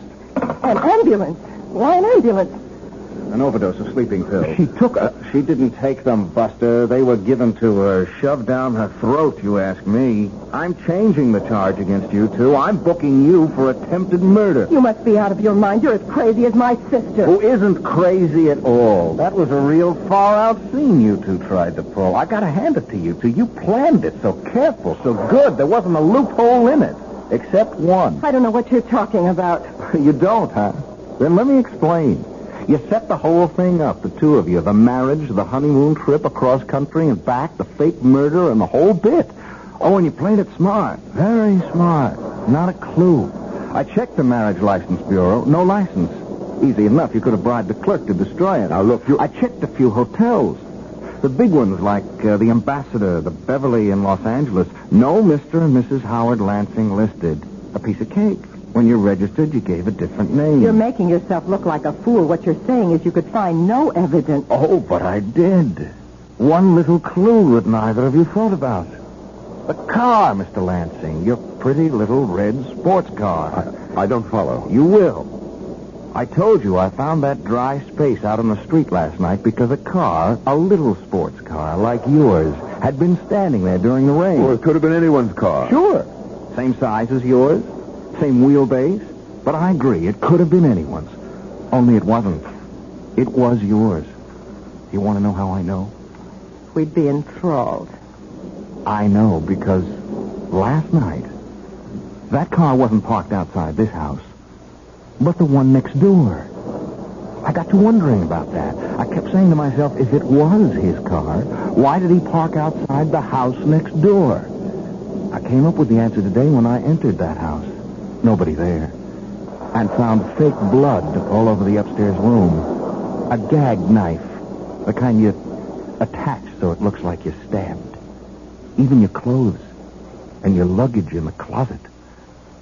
Mr. Lansing. Oh, God. So you see, if it hadn't been for your car, I'd never have realized that brownstone houses in a row like these are identical. You bought this place, or leased it while Jen and him were on their honeymoon, didn't you, Miss Brady? Last night, when Jen went screaming into the street, you deliberately let her run into the street so you could bring her back to the house next door. This house. In her state, wound up tight like she was, she never realized what you were doing, as you knew she wouldn't. You'll have to prove these accusations. I will. I can.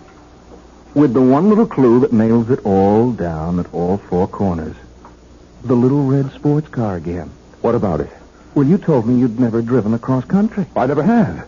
If you're thinking of the mileage on the car, that proves nothing. Well, not the mileage, Mr. Lansing. The servicing.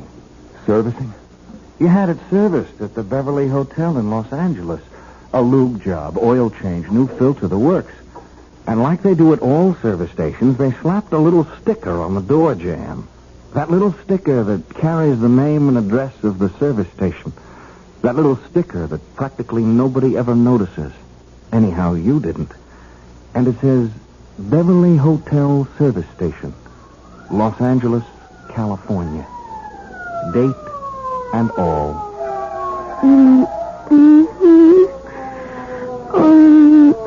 Easy, Jen. Easy. You're going to be okay. From here on in, you're going to be just fine.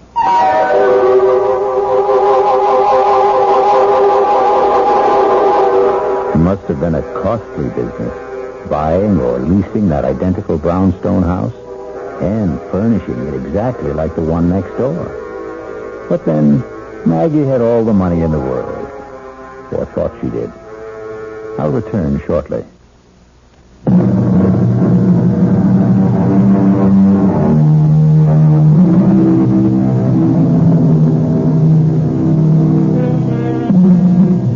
Yes, like a spider's web, so strong and yet so weak, the human brain can be broken. But happily, again, like the spider's web, it can be repaired, as good as new. Our cast included Lois Nettleton, Tony Roberts, Terry Keane, and Norman Rose. The entire production was under the direction of Hyman Brown. This is E.G. Marshall inviting you to return to our Mystery Theater for another adventure in the macabre. Until next time, pleasant dreams.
Welcome. I'm E.G. Marshall.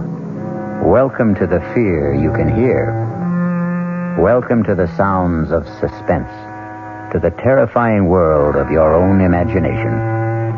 And I hope you won't hold it against us if we scare you a little with a tale that really could happen, I suppose. But when you hear the outcome, you'll hope it never does. Consider the case of Paula Richards, age 24, who put her future in the hands of an old fortune teller and dealer in the macabre. But one thing I must add about our arrangement. Yes? On the birth of the child, I will demand one favor. You must promise to grant it. A favor? What? I shall ask it when the child is born. But I can't promise that when I don't know what it is. It's a very small favor, but it is part of the bargain. And believe me, Mrs. Richards, if you do decide to bargain with me, I warn you to be ready to keep your part of it.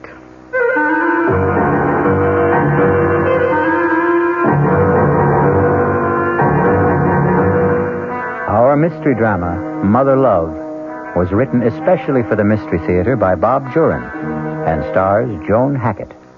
It is sponsored in part by Anheuser-Busch Incorporated, brewers of Budweiser, and by the Kellogg Company, makers of Kellogg's Special K cereal. I'll return shortly with Act One. Some research experts say you can't taste the difference between beers. Well, if they're right, then Anheuser-Busch wastes a barrel of time Beechwood aging Budweiser. Only they don't think so. Brewing beer right does make a difference.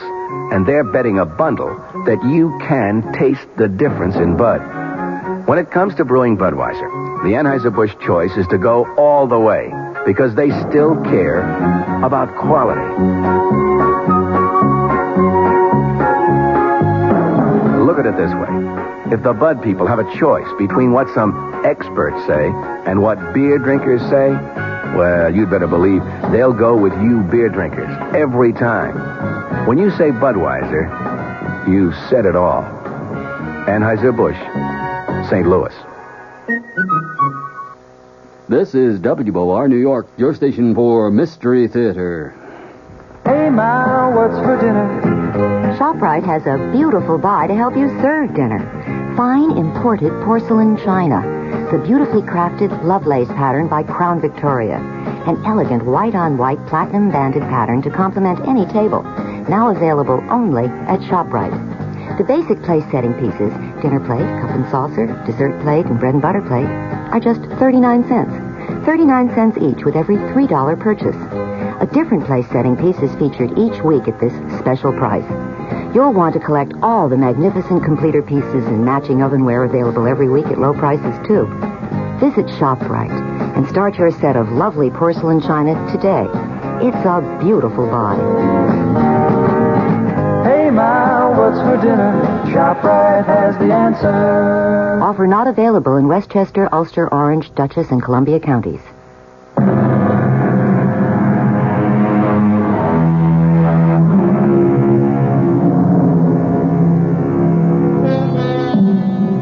A doctor's waiting room is not the most pleasant place to spend a winter morning. And for Paula and George Richards, this morning is a very fateful one. What's taking him so long? Easy, honey. Dr. Morton has other patients, sick patients. Why can't Dr. Morton say yes or no? Why does he have to keep us waiting? He wanted to see us together, in person. I understand how he feels. Sometimes a doctor's word can make or wreck a life. This waiting is making a wreck out of me. I'm going to call Mr. Jordan. I'll tell him I won't be in today. I told him I'd be late, but I'm just no good for work today. I'm sure the doctor won't mind my using his phone. Jordan Electric. Oh, Mr. Jordan, I didn't expect you to answer. Oh, Millie's out sick. What's the verdict, Paula? I don't know yet. That's why I'm calling. I'm too upset to come in today. Is it all right? Sure, I understand. The books can wait another day. No audit till the end of the quarter anyway. Thank you. What's the holdup? The doctor's busy. We're next. Courage up, Paula. I've got my fingers crossed for you. Thanks, Mr. Jordan. Goodbye. Bye, Paula. He didn't mind, did he? No, he didn't. He said if I wanted... Mrs. Richards, Mr. Richards. Hello, Doc. Oh, thank heavens. Will you step inside, please? Come right in. Take those chairs by the desk. Thank you. I'm sorry you had to wait. Doctor, I'd like... I know, Miss Richards. You're anxious about the tests. Oh, you have no idea. Easy, honey. I'll come right to the point. I think that's what you want. Yes. Please, Doctor. All right. I can't sweet-talk my way through to make it easier for you. The results are negative. I'm sorry, Mrs. Richards, but from my examination, Dr. Field's examination, and the lab tests, you simply cannot ever hope to bear a child. Oh, George. It's certain, then? Absolutely certain? Yes, it is. Would artificial... No. The trouble lies with Mrs. Richards. She's physically incapable of conceiving or bearing a child. I was trying to prepare for this, but it sort of hits you right between the eyes. Take me home, George, please.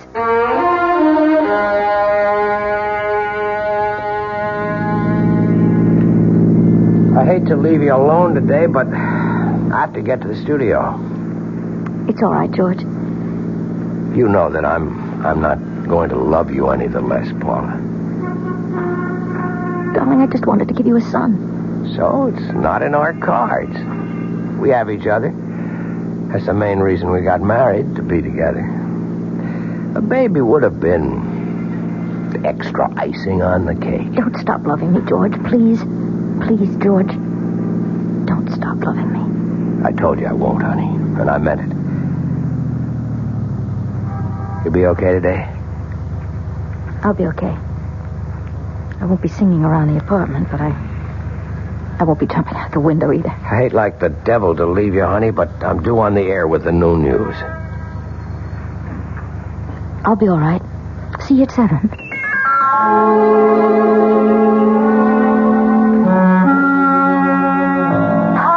Paula, what's the news? I've been dying for your call all morning. Edna, would you have lunch with me today? I know our date isn't until Friday, and I know that it's snowing awful hard, but if you could just... Of course I'll have lunch, but get me down off the ceiling. What did the doctor say? I'll meet you at the towers, 1 o'clock? Oh, of course. Paula, what's happened? Bad news? Yes, bad news.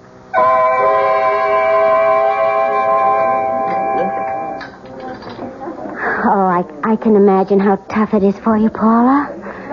No, you can't. I'm going to lose George. Did he say that? No, just the opposite, but... Oh, Edna, I know. I have a feeling. Oh, now, Paula, honey, don't start planning your own downfall.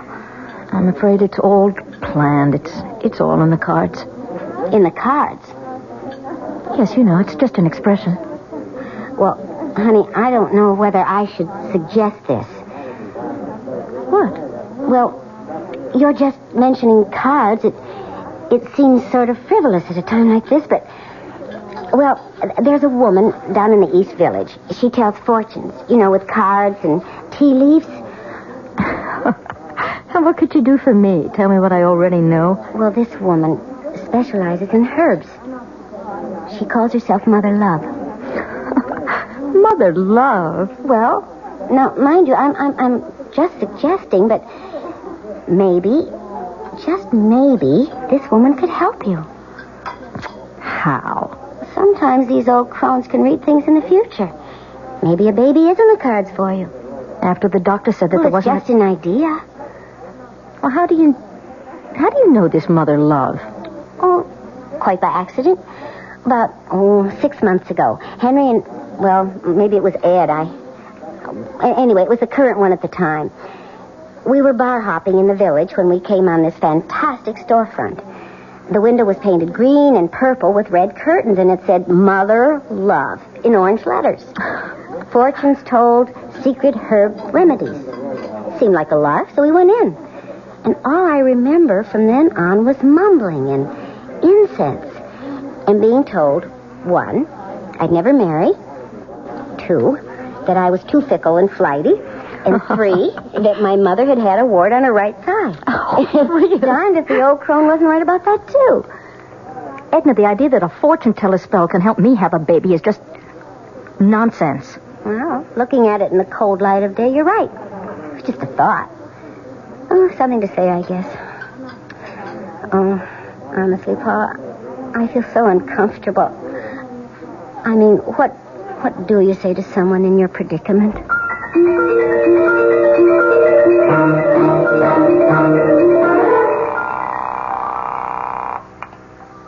Hello? Edna? Oh, hi, Paula. Edna, look, last month you mentioned a woman in the village. She works with herbs. Mother Love? Oh, Paula, you don't mean you've been thinking seriously about that? Not until now, not really, but I'd like to know how to find her. Well, I seem to remember it was on 8th Street. No, it was 9th. Yeah, 9th, near 1st. Well, that's about all I'm sure of. 9th, near 1st. Now, Paula, I wasn't really being serious last month. Well, it can't do any harm. Right now, I'm ready to grab at any straws. Oh, when are you going? Saturday. Have you told George? No, he'd be furious. Do you want me to come with you? Would you? I'd feel a lot better. Now, Paula, let's not go too far. What does that mean? Well, we all laugh at fortune-telling and spells and brews, but sometimes when we want to believe, well, things happen. I'm going to this Mother Love because I want something to happen. Maybe she can't do anything to help me have a baby, but I'm going to try. Look, it was all your idea, Edna.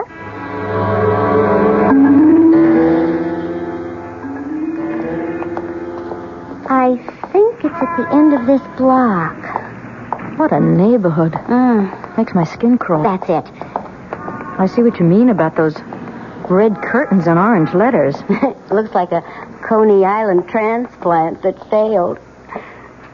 Mother Love, fortunes told, secret herb remedies. Well, Mother Love, here I come.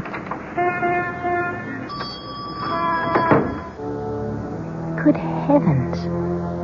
I never expected anything like this. It's not what I remember. Oh, but then I've been bar hopping. This rug, it must be worth a fortune. Edna, look at the paintings. There's too much incense, though. Mother has company. Good morning, ladies. Come in. How can Mother serve you? Your fortunes, perhaps? Maybe an ailment? Well? I'd like to talk to you. It will cost you. Mother's time is expensive. Well, I'll pay. Are both of you? Oh, no, I'm just along for the ride. Come then. We'll go into my studio. Edna, I'll be here. This way, my dear. Through the curtains. It's a little dark, but I like it that way. Mother, is that you? Mother? Of course, Claude. Mother, is that you? Don't be alarmed. He's harmless. He's my son. What's the matter with him? He's blind and feeble-minded. Oh, I'm so sorry. Come, sit down at the table. What will it be? Cards, tea leaves, crystal ball? No, I'm more interested in herbs, I think. What is it you want? I want to have a baby. I was told that you might be able to help. Who told you I can do things like that? A friend? That one out there? No, someone else. Mother, is that you? Yes, Claude. Everything's all right. I tell fortunes. I give herbs for minor complaints. I do not deal in that sort of thing. Is there a herb that might help me? Of course not. Not without... a spell. Forget it. I've said too much already. Mother love, I want desperately to have a child. The doctor says that I can't. The problem is my fault. I'll try anything. Even if a spell is necessary. It would be expensive. I don't care. There may be a way to help you have a normal baby with your own husband. Please, that's all I want. It will cost you $1,000. I have that. Plus another $5,000 when you have conceived. 5,000? I said it would be expensive, and I guarantee nothing. With these things, we can only try. Will you tell me one thing? Perhaps not. Have you ever done this or this sort of thing before? I cannot answer that. Quite a gamble for Paula. $6,000 and no guarantee. A long shot if there ever was one. Will she take the gamble? Is she desperate enough? We'll soon see. I'll be back shortly with Act 2. And now another tale of the ball and chain. At Kellogg's Special K presents Overweight on an overnight train. Is the seat taken? Please, sit down. You have exceptional legs. But why is one of them attached to a ball and chain? This ball and chain? It's a symbol. Funny, I would have sworn it was a ball and chain. I mean symbolic. Because carrying around a few extra pounds can be just like lugging around this ball and chain. I see. May I suggest something? Try a bowl of Special K, skim milk, orange juice, and coffee. It's the Special K breakfast. Will it make me lose weight? No. You must also exercise and eat smart at every meal. I see. Do you know the Special K breakfast is less than 240 calories, 99% fat-free, and delicious? No, but if you hum a few bars... And that's another tale of the ball and chain. Your happy ending could begin with the Kellogg's Special K breakfast. That's Kellogg's Special K. Good night. This is WOR New York, your Mystery Theater station.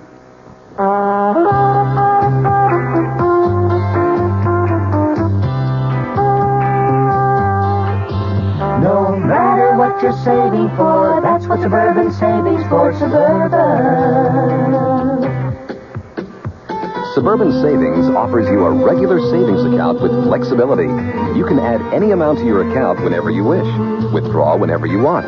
Suburban Savings pays a 5.25% annual interest rate on regular savings paid quarterly, which earns an annual effective yield of 5.47%. Interest is compounded continuously from day of deposit to day of withdrawal, as long as $50 is maintained in the account to the end of the quarter.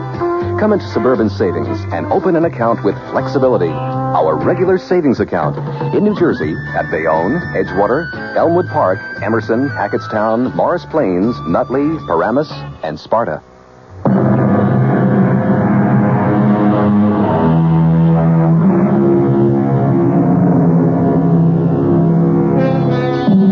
Welcome again to the studio of Mother Love in a dingy part of New York City. A strange and eerie place where strange things are said to happen. Let's see if they do, as Paula Richards considers a bargain for a baby. I'll have to think this over. I admit that I am desperate, but I'll just have to think about it. It's for you to decide, of course. Mother, who's there? Who is that? Hush, Claude. I'll be with you in a moment. I'm sorry, he's very ill. Thank you. Anyway, I'll be in touch with you if I decide that... You'll be in touch. Yes. Claude, what's the matter now? Mother's here. Mother is always here. Well, I thought you'd never come out. What happened? Let's get out of here.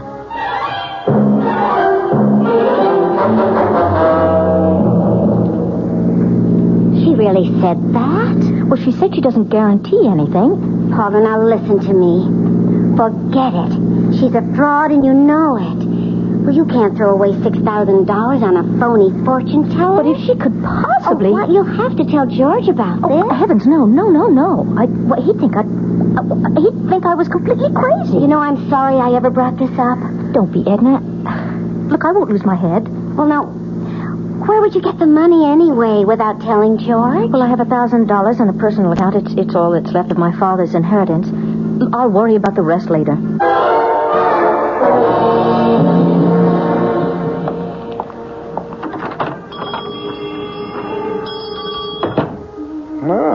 Mother has company. It's you. I have the 1,000. I want to try. Come in. This way. I thought you'd be back. Mother Love knows. Mother, is that you? You have the money. Here, in cash. Good. I need it. For Claude. He needs medicine so badly. Poor Claude cost me so much. Are you sure you want a child? I want a baby. Get on with whatever you have to do. Yes, of course. Excuse me. I have to get some things. I had them already. I knew you'd be back. Now, first of all, this talisman. You must wear it around your waist. This package contains herbs. A special combination to relax you. That's the secret. To relax. Half a teaspoon in a cup of boiling water once a day. In the morning is best. That's all? For now. But one thing I must add about our arrangement. Yes? On the birth of the child, I will ask you one favor. You must promise to grant it. A favor? But what? I shall ask it when the child is born. But I can't promise that when I don't know what it is. It's a very small favor. Don't worry. But it's part of the bargain. Very well, it's a long way off. Yes, it is. Take the talisman and the herbs. And don't be alarmed if certain unusual things happen in the next few weeks. Unusual things? What kind of things? You'll understand. You'll recognize them. They will mean things are working. Have you told your husband about this? No. Good. Tell no one. No one. Now, the last thing I must have is your name. Paula Richards. Your husband? George Richards. Go now. And beware.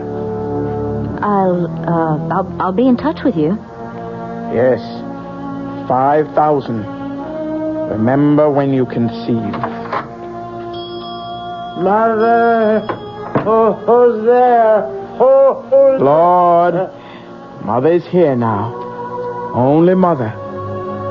See, Claude? $1,000 from the nice lady. The lady who's going to help us. You're going to get better, Claude. You won't be sick anymore. The lady is going to help us. Isn't that nice, Claude?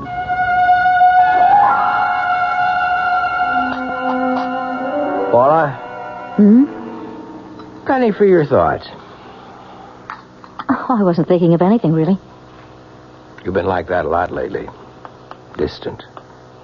I'm surprised you noticed. Look, honey, I know I haven't been a lily to live with either. I mean, we've let our problem be too important. We're both disappointed, but we can't change the situation. I mean, we have to adjust to it. Sorry if I've been a pill, if I've done anything to make you so... edgy. That's your word. Is that how you feel? I guess. George, let's go to the show tonight. We haven't been out in weeks. I'd like that, Paula. I'd really like that. I've had a lot on my mind, and you're right. I've been thinking about myself too much. I'll see what I can get tickets for. Look at the time. I've got to shower and run. Hey, will you look at that? What is it? It's a bird. At the window. I think it's a crow. No, crows are bigger. A blackbird? No, I don't know. I thought they all went south for the winter. It looks awfully cold. Well, don't invite it in. They know how to take care of themselves. I'll see you tonight, honey. Bye, George. I'll call you at the office about the tickets for tonight. Okay. Shoo. Go away. Shoo. Oh, well, a few crumbs. Then I've got to get to work.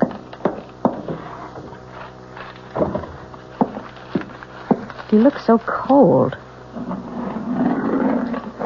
Now here's some bread. Get out of here! Get out! What am I going to do? Get off the floor, lass! Get out! Get out! Oh, Lord! What am I going to do? Get out! Shoo! Go away! Hello? Mrs. Jensen? Is Mr. Jensen there? This is Mrs. Richards in 3A. No, it's not about the heat. It's about a bird in my apartment. I can't get it out. Well, I thought that Mr. Jensen might... Oh, no, I've got to get to work. All right, I'll leave... he can get in with the pass key. Maybe the bird will just fly out, and I'll leave the window open a little. Yes, all right, thank you. Bye. Stop following me. Get out! What am I going to do to get rid of you?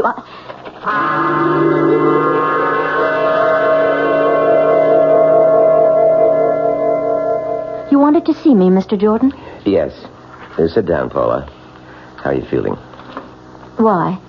Well, I know you've had a personal disappointment. You've been under a strain. You don't have to say it, Mr. Jordan. I know that my work has just been rotten lately, and I'm just all on edge. And today there is a bird in my apartment.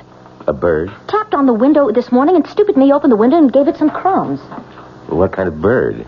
I don't know. It's black and shiny. Not too big. I asked the superintendent to get it out. It's so unnerving. Well, I can imagine. I'm sorry about the work, Mr. Jordan. I know I've been letting you down. No, well, I'm sure it's just a passing thing. Your work has always been tops, Paula. But the books are important. And with the auditors coming in next month, well, everything just has to be in order. I know, Mr. Jordan, and I promise I'll straighten up. Yes? Yes, she's here. It's a call for you. Oh, it must be George about tonight. Hello? Mrs. Richards? You know who this is? Yes, I know. Tell me, Mrs. Richards, has the visitor arrived yet? The visitor? You'll know. You'll know when the visitor arrives. You don't mean the bird. Good. He has arrived. It's working. Yes, it's working, Mrs. Richards. Don't neglect the tea now, whatever you do. And take care of the visitor. It is most important. I'll be in touch with you again very soon.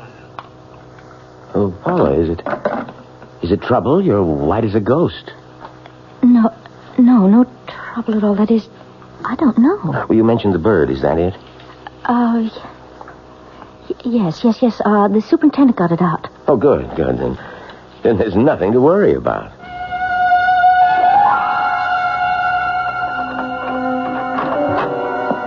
Hey, honey, I'm home. Paula? Don't touch it, George. What? Just let it alone. Oh, good grief. How did it get in? Look, I let it in by accident. It won't leave. I'll get it to leave. No, George, don't go near it, please. Paula, we are not going to live with that in the house. It has a broken leg. I was thinking of getting a cage for it. You can't cage a wild bird, and I'm not going to sit around with one beady eye staring at me like that. George, don't touch it, please. Just go along with me. Oh, Paula, a pet is one thing, but this... I have to take care of it. Why a wild bird? I can't stand the way it stares at me. It stares at me, too. Well, just get used to it. Now, this gives me the willies. I'll get dinner. You have to be back at the studio at 9, don't you? Yeah, I'm sorry about our theater date, but with Pete's wife in the delivery room, I've got to cover the evening news. Of course, Pete shouldn't be anywhere else when the baby is born. Do you want French fries or boiled potatoes? Whatever's fastest. So you found a home, did you? Well, I'm not in favor of it, but it looks like you're part of the family. Paula, come in. I haven't seen you, since your father's funeral, almost 3 years. It was nice of you to see me, Mr. Martin. And why wouldn't I? I'm only sorry I wasn't more attentive to you after your father passed away. Fred and I were good friends. I've missed him. Thank you. So have I. I'm here to ask a favor. Of course, Paula. Mr. Martin, would you lend me $5,000, no questions asked? 5,000? Are you in some kind of trouble, Paula? No questions? Oh, yes, of course. You wouldn't ask me if you didn't need it badly. I will, Paula. I don't have that much on hand. Suppose I send you a check. Thank you. Thank you so much. I don't need it immediately. Any time in the next few weeks will just be fine. You'll have it in a few days. I promise you I will pay you back. Oh, I'm not worried about that.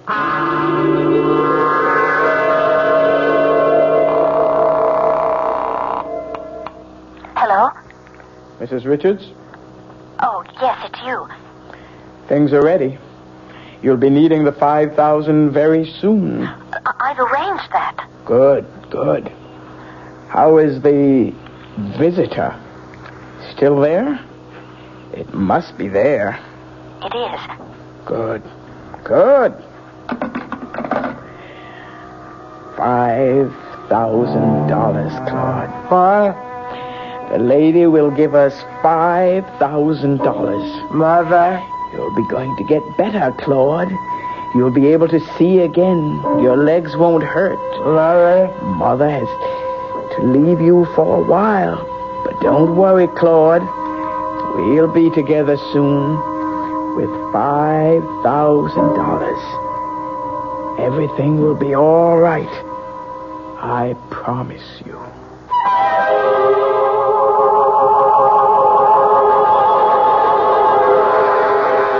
Everything will be all right for Mother Love and Claude, and presumably Paula. But when we tamper with the unknown, the results can be very unexpected. I'll return shortly with Act 3. I'm Hy Brown, producer of Radio Mystery Theater. In recent weeks, I've invited listeners to enter a weekly prize drawing and to send along comments about our program if you wished. Well, you leave me just about speechless except to say thank you for the fantastic response. Thousands upon thousands of letters, and they're still pouring in. But although we couldn't feel more gratified, there is a problem. In addition to your kind words, many of you ask questions, and the volume of mail is so great that we can't get around to sifting through it for many weeks. But now that the drawing is over, If you have a specific question, please try us again, and we'll aim for a quick reply. Address, Mystery Theater, Box 5152, Radio City Station, New York, 10019. Mystery Theater, Box 5152, Radio City Station, New York, 10019. This is WOR New York, 710 on your dial, your Mystery Theater station. John Wingate with a reminder. Tonight at 10 o'clock, the Wingate News Digest. And question, you planning to drive this weekend? Great. New England? Forget it. The Poconos? Watch out. Upstate? Westchester? Rockland? You're in trouble there, too. A spokesman for the Auto Club of New York will tell you it's going to be a dry weekend coming up. And he'll also let you know how he feels about the gas shortage. It's short, he says, but why, he doesn't know. Then a special, our White House correspondent, Clifford Evans, analyzing Richard Nixon's speech at 9 o'clock tonight. Mr. Evans on with me at 10 o'clock. Later, deafness. What are the early warning signs that you, at whatever age, may be going deaf? We'll find out from a top expert on hearing. He himself has the problem and knows. Tonight, 10 o'clock, John Wingate, WOR.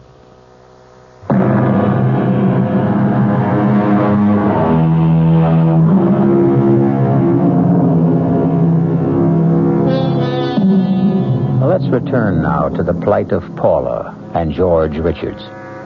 You'll remember that Mother Love told Claude everything would be all right. But things are not quite so right for George.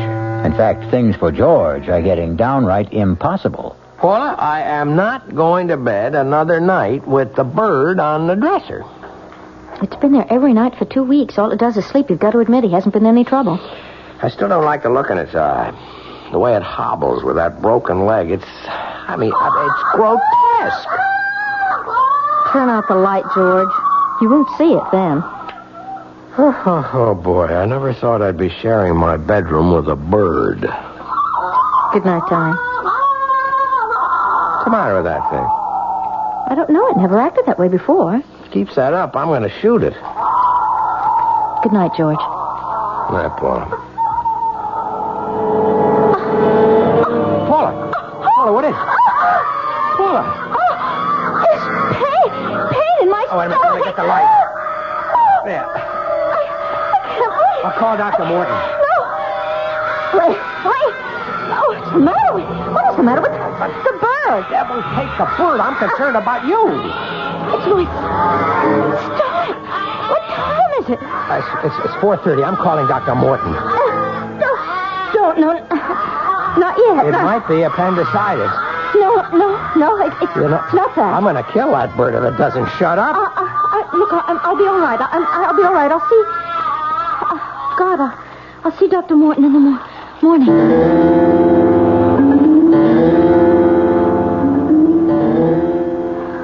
George? Yes, honey. What time is it? 7 o'clock.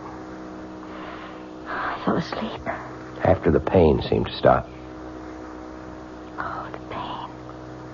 I'm so much better now. Well, we're going to see Dr. Morton just as soon as you feel well enough to get up. No, I'll be all right. I'll just stay home. I don't want to see Dr. Morton today. Paulie, you can't let it go. It might be something serious.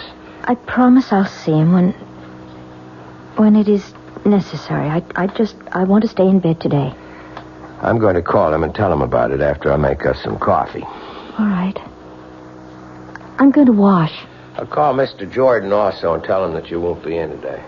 He isn't going to like that. Paula. What? Come in here.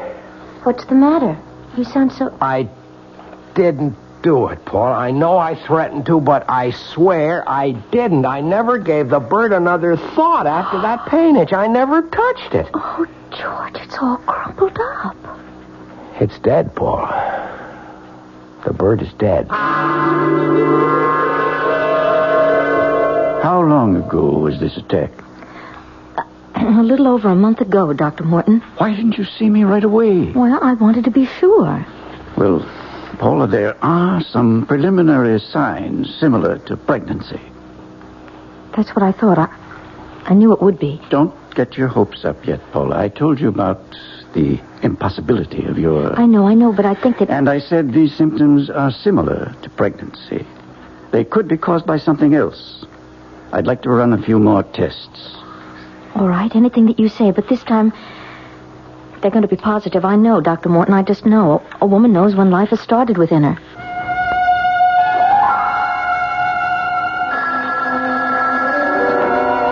Hello? Mrs. Richards, I thought I'd be seeing you by now. Oh, yes, well, the doctor hasn't confirmed it yet, but But we know, don't we? Yes. The second part of our bargain is due, Mrs. Richards. $5,000. And after what we've already been through, I think you know I mean what I say. Yes, I do. Good. I'll be expecting you, Mrs. Richards. I promise I'll keep my end of the bargain. I told you I arranged for the money. It just hasn't come in yet. I'll check on it today. Good. I'll be seeing you soon, then. Yes, I promise. I hope so, Mrs. Richards. You know what I can do. Hello, may I speak to Mr. Morton, please? No, Mr. Morton Sr. Yeah. What? Oh, God, when? Well, he can't be dead. He just can't be dead. Well, listen, do you know if he sent... Oh, no, you wouldn't know that. What am I going to do? Dear God. No, I don't want to speak to anyone else.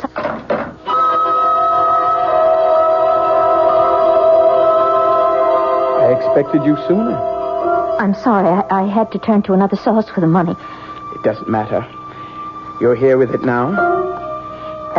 It's all there. Good. We're almost even then, eh? I hope so. You don't sound grateful, Mrs. Richards. You wanted a child, and you are pregnant. You should be grateful. I have lost my son. Oh, I'm so sorry. Claude is dead. But he was so ill, perhaps it's better. Part of this will pay for the funeral. The rest is for the future. I really must go now. Of course. Go. And good fortune. You won't need the amulet anymore. Save it as a souvenir. And I'll be seeing you when the baby is born. Paula, George. Sit down. Well, I'm sure glad Paula's finally decided to have you check on those stomach pains, Dr. Morton. When I examined her last week... Last week? I didn't tell you, George. I wanted to be sure first. Sure what? I'm going to have a baby. What? That's right, George. I wanted to see you both about the results of the tests. It's almost impossible for me to believe, but it's conclusive. Paula is pregnant. I wanted it so much for you, George. What? You said that Paula could never conceive or bear a child. I did, but Paula proved us wrong. Believe me, many things happen to prove us wrong now and then. You're happy, George? Happy? Oh, Paula, now I know why you've been so irritable and distant. You know, I feel like I'm getting my wife back along with a baby. Well, I want to see you every 2 weeks. We usually make it a monthly visit, but you're an unusual case. A very wonderful case. I wish you both much happiness. You wanted to see me, Mr. Jordan? Yes, Paula. How are you feeling? I think full is the word. When is the big day? The end of August. It's only 3 months. I'm going to spend an uncomfortable summer. It looks that way. I don't know any way of saying this, Paula, other than just going right out with it. You know we were audited last month at the end of the quarter. Yes. The auditors found a shortage of $5,000. I'll have to have an explanation. Yes, I suppose you will. Now, I know there must be a reason, Paula. You worked for me for 5 years. Never a mistake. I'm going to tell you the truth. I just hope that you can believe it. Why shouldn't I?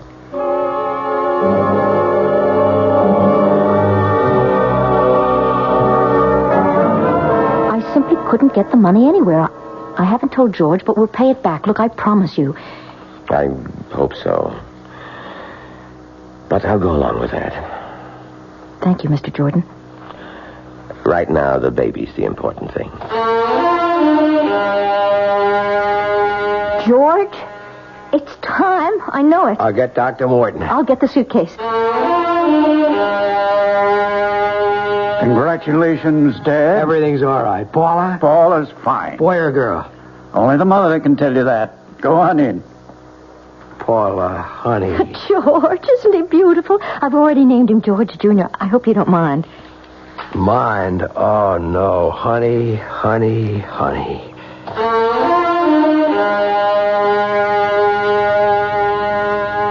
More champagne, Edna? Silly question. A toast to the godmother. Here. Oh, you two. You know you're going to make a grown woman cry. To Edna and to little George. Oh, I'm so happy for both of you.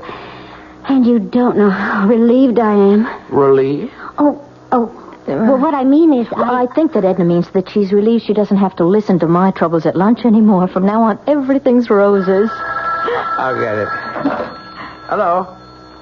Yes. It's for you, honey. Hello? Hello, Mrs. Richards.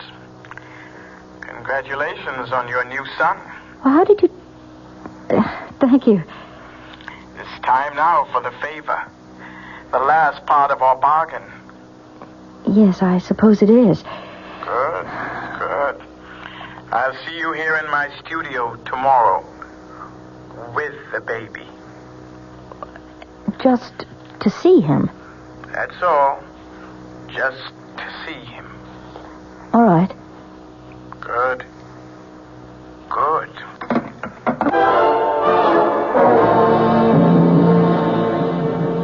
Come in. I don't want to seem rude, but I'd like to get this over with just as quickly as possible. Come. Let me hold him. There we are. What a fine, healthy boy. Aren't you, Claude? Such a fine, strong legs now. They don't hurt anymore, do they, Claude? Give me back the baby. Mother told you everything would be all right, Claude.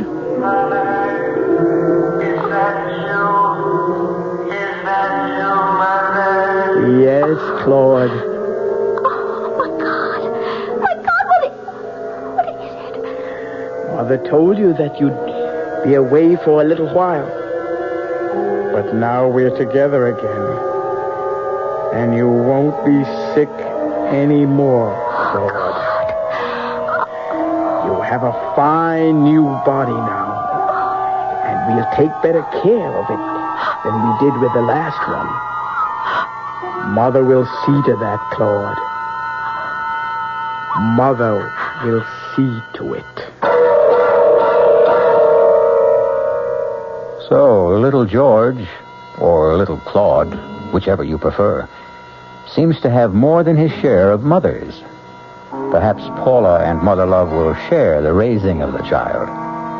But whatever they do, I hope that you, if you're ever tempted to deal in spells, will remember some age-old advice and follow it. Caveat emptor. Let the buyer beware. I'll be back shortly. And now, with another story of mystery and intrigue, here is Commander Neville Putney to keep you in anxiety. What's this story about, Commander? Well, it concerns a middle-aged business executive named Fremont Witherton, who, after spending his entire career with the same firm, returned home one evening with his dreams suddenly shattered.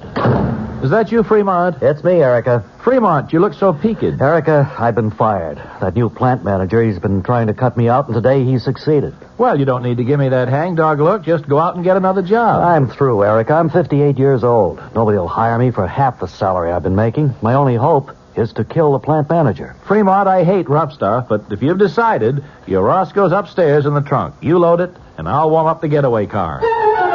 Hey, young man, how about that for a story? Now, that was a dilly, Commander, but you just can't leave us this way. How did it all come out? Time's up for now, but tune in, Bob and Ray, on WOR 3:15 to 7, and maybe you'll find out. This is WOR New York, your Mystery Theater station. Good evening, everyone. This is Patricia McCann. Welcome back to the New York Times, Craig Claiborne, and to the McCann program tomorrow morning at 11:15 a.m. right here on WOR.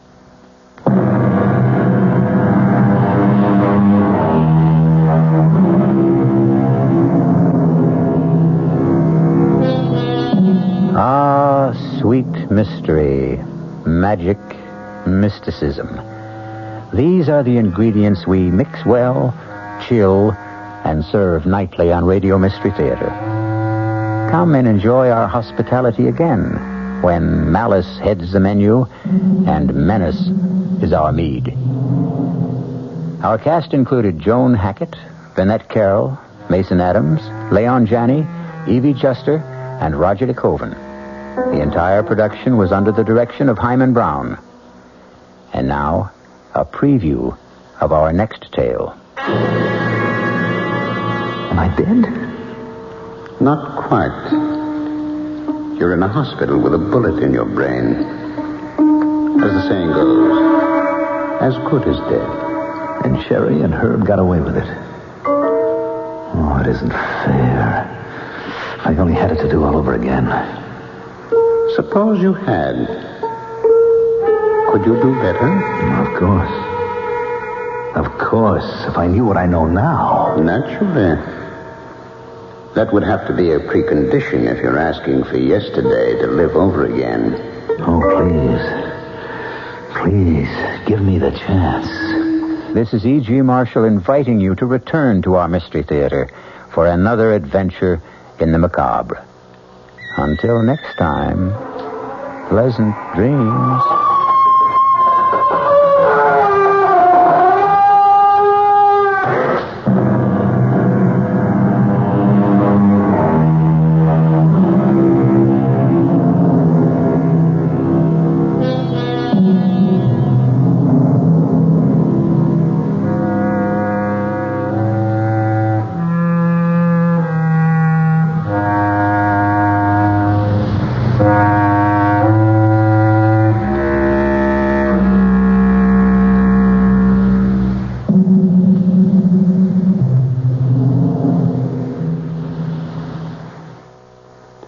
The WOR Mystery Theater was brought to you by ShopRite Supermarkets, where you get a lot more for a little less, and Suburban Savings, with offices throughout New Jersey. The preceding Mystery Theater program was furnished by the CBS Radio Network. Next, a scene from tomorrow night's Edge of the Seat entertainment of the WOR Radio Mystery Theater.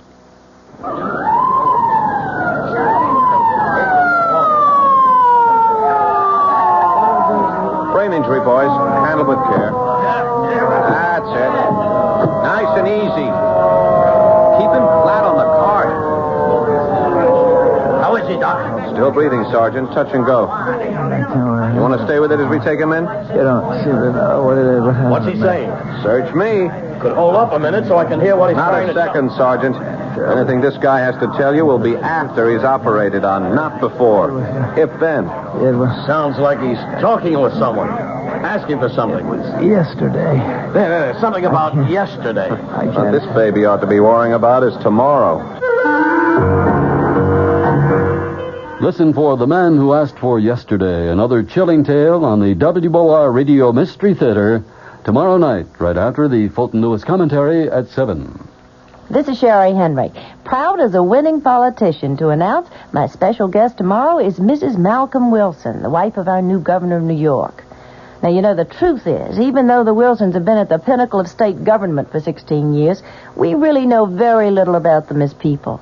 And what fun, I promise you, it's going to be to meet this charming First Lady. That's Mrs. Malcolm Wilson on the Sherry Henry program. It's tomorrow afternoon, 2:15 on WOR Radio. Your dial is set for news with John Scott, WOR New York. And now, here's Act One of The Old Ones Are Hard to Kill. It begins with a stethoscope, a blood pressure reading, an electrocardiogram, and an altogether satisfying report on the health of Mrs. Ada Canby. Well, can't see a thing to complain about, Ada. That little congestion you had last time is all cleared up. All in all, I'd say you're doing fine. For a woman my age, you mean? The older the chicken, the tougher it is to kill. That's what my grandmother used to tell me, and she lived to be 98. Speaking of relatives, you see much of Walter. My grandson? Oh, the usual once-a-year visit. And he always comes up with the same complaint. What's that? That I shouldn't be living all alone. That big house of yours must get pretty lonely sometimes. Well, the truth is, Dr. George, I'm not alone there. You're not? I decided to take in the boarder last month. Really? I haven't written Walter about it. I'm sure he'd object to my taking in a stranger, but there's really nothing wrong with Mr. Paulson, except his health, maybe. His health? What's wrong with him? Oh, the poor man's had a terrible cold for the past 2 weeks. Won't let me do a thing for him, though. Well, where did you meet this Mr. Paulson? He answered the ad I ran. He's just back from South America. Been living in Brazil for years. He's a very nice gentleman, really. He keeps himself and tends his birds. He has the loveliest blue parakeets. You can hear them chirping all over the house. Oh, it's the friendliest sound. Well, I don't see anything wrong with what you're doing, Ada. Just make sure you don't go and catch the man's cold. There's not much chance of that. The poor man hardly ever leaves his room. Well, how much do I owe you? I'll send you the bill. I'm sure you'll forget all about it. Promise me you'll send it.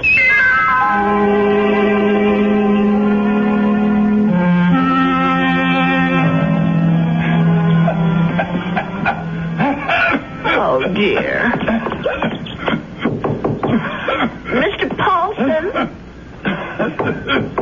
Are you all right? Yes, Mrs. Canby. I'm all right. That cough sounds worse than ever to me. Why don't you let me fix you a little hot milk and honey? No, thank you, Mrs. Canby. Thanks very much. I'm going to try to get some sleep. Well, all right, if you say so.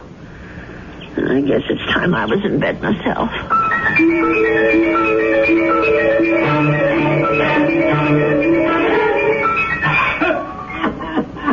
Oh, my, listen to that poor man. I wonder if he keeps his birds awake, too. Mrs. Canby, please. For heaven's sake, is he calling me? Mrs. Canby! He is calling me. I'm coming, Mr. Paulson. Oh, no. Where are those darn slippers? I'll be right there. What is it, Mr. Paulson? What's the matter? Mrs. Canby. Mr. Paulson, just look at you. Why didn't you tell me you were so sick? I would have called a doctor. No, too late now. Too late. I know a very good doctor. I saw him only this afternoon. I'll go and call him right now. No, please, listen to me. Well, I've got to get help for you, Mr. Paulson. I'm dying. Confession. Well, do you want a priest? Is that what you want? Richardson murdered 10 years ago. What? Murder. I did it. I killed him for money. I was paid. Did you hear me? Oh, Lord. Mr. Paulson, do you know what you're saying? Do you understand me? Lindell is innocent. I killed Richardson, not Lindell. Well, let me get help.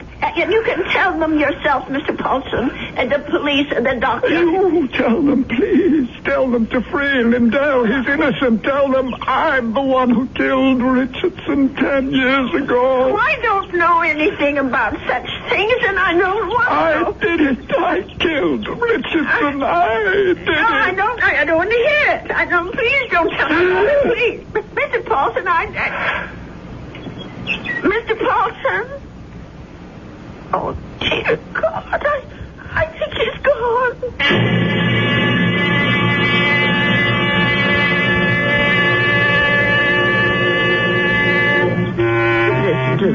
poor little birdies. I suppose they miss poor Mr. Paulson. I'll lay them in his room.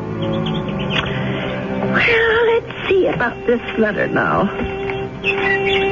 Dear Walter, I hope you don't mind my turning to you for advice, but I really don't know what to do. It's been 3 days since my boarder, Mr. Paulson, passed away, and I still haven't told the police what the man said to me. I just can't bring myself to get mixed up in anything like this. Dear, what's the use of writing Walter? He'll probably think I've dreamed it all up. No, I'll just forget it. Only how do you forget such a thing? Those names, I keep hearing them. Richardson, Lindell. Lindell is innocent. Oh, dear God, what if it's all true? If Mr. Paulson actually murdered this Richardson and Lindell is innocent? Only, well, who are they? I wonder if a telephone book, well, why not? Let's see. Richard, all right. C-H-A-R. Yes, here it is. Oh, Lord, there's dozens of them. Well, I'll try Lindell. That wouldn't be as common, I don't suppose. Yes, here it is. There's only about half a dozen, then. C-L-D-E-L-L. Oh, my heavens. Lindell and Richardson. Both names together. Lindell and Richardson Investments. 9 Concourse 4153132. I wonder if... Well, maybe it's the only way to be sure.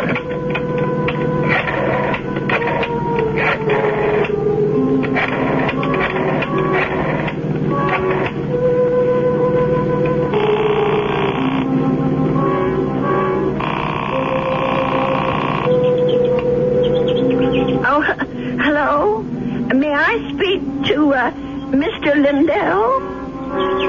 He isn't? Well, then what about Mr. Richardson? Oh, I see. Well, is there someone there I can speak to? Yes, please. Thank you. Hello. This is Mr. Chelton. May I be of service?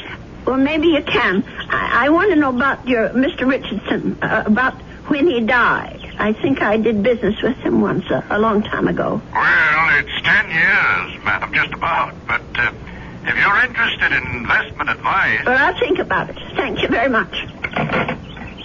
10 years. Well, it could be a coincidence. I guess it all depends on how he died.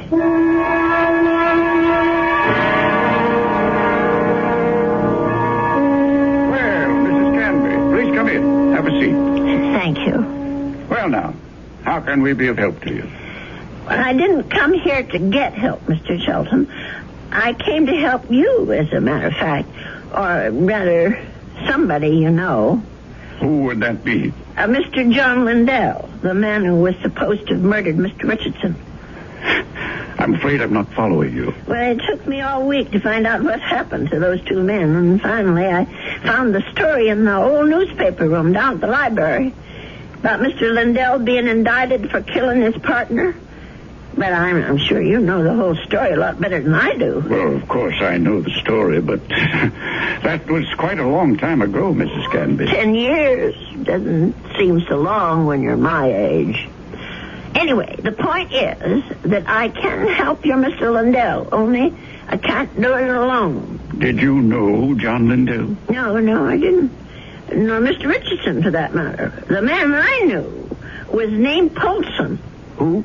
I rented a room to Mr. Paulson, and he died about 8 days ago of pneumonia.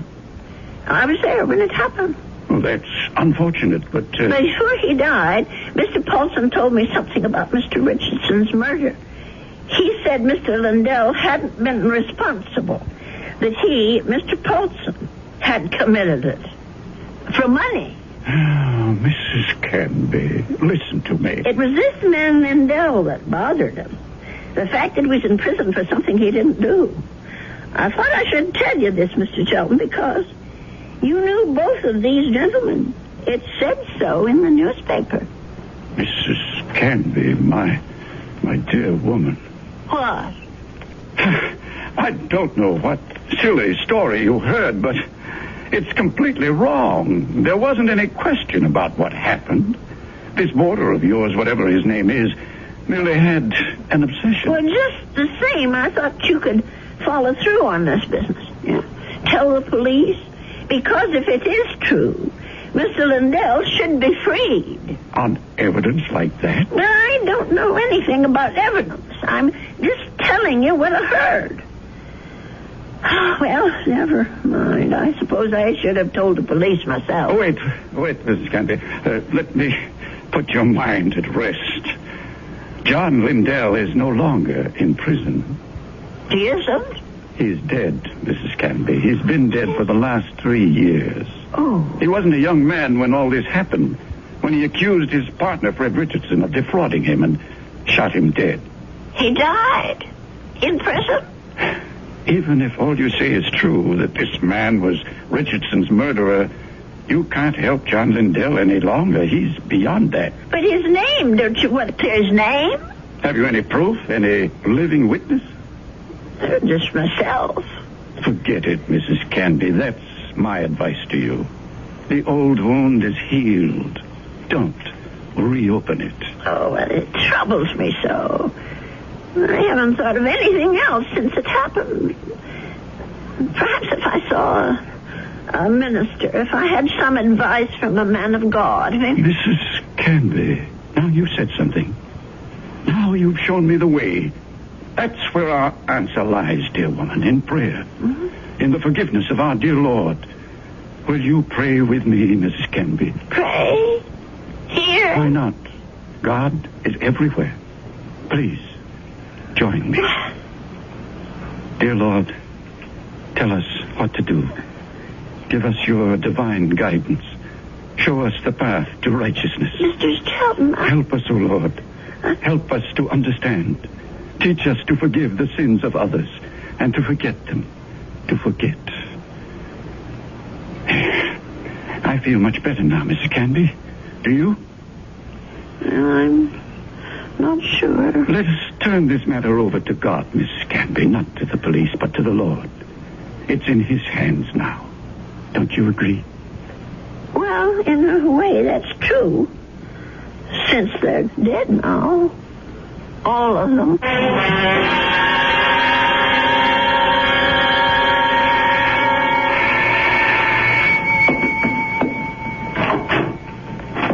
Yes? Mrs. Canby? Yes? My name's Stuart Winfield, Mrs. Canby. I understand you have a room for rent? Yes, I do. Well, I'm new in town. I just arrived from Philadelphia. I've been staying at a hotel, but I'd like something homier. Well, the room I have is $35 a week.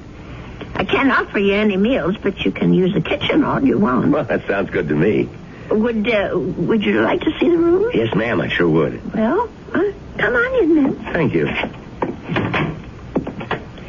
By the way, how did you know I had a room for rent? I was going to place an ad this weekend. Oh, I guess someone at the hotel mentioned it. I forget just who. Say, this is a real fine old house, Mrs. Canby. Mm-hmm. I can see that I'm going to like this place. Just fine.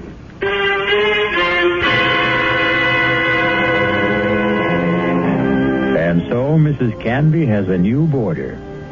He's a very personable young man with a great deal more charm than old Mr. Paulson had. Perhaps in a little while, Mrs. Canby will be able to forget her former boarder and the shocking confession he made on his deathbed.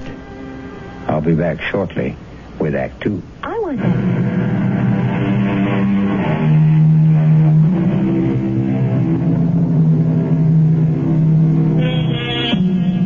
Stu Winfield took no time at all to make himself at home in Ada Canby's big old house.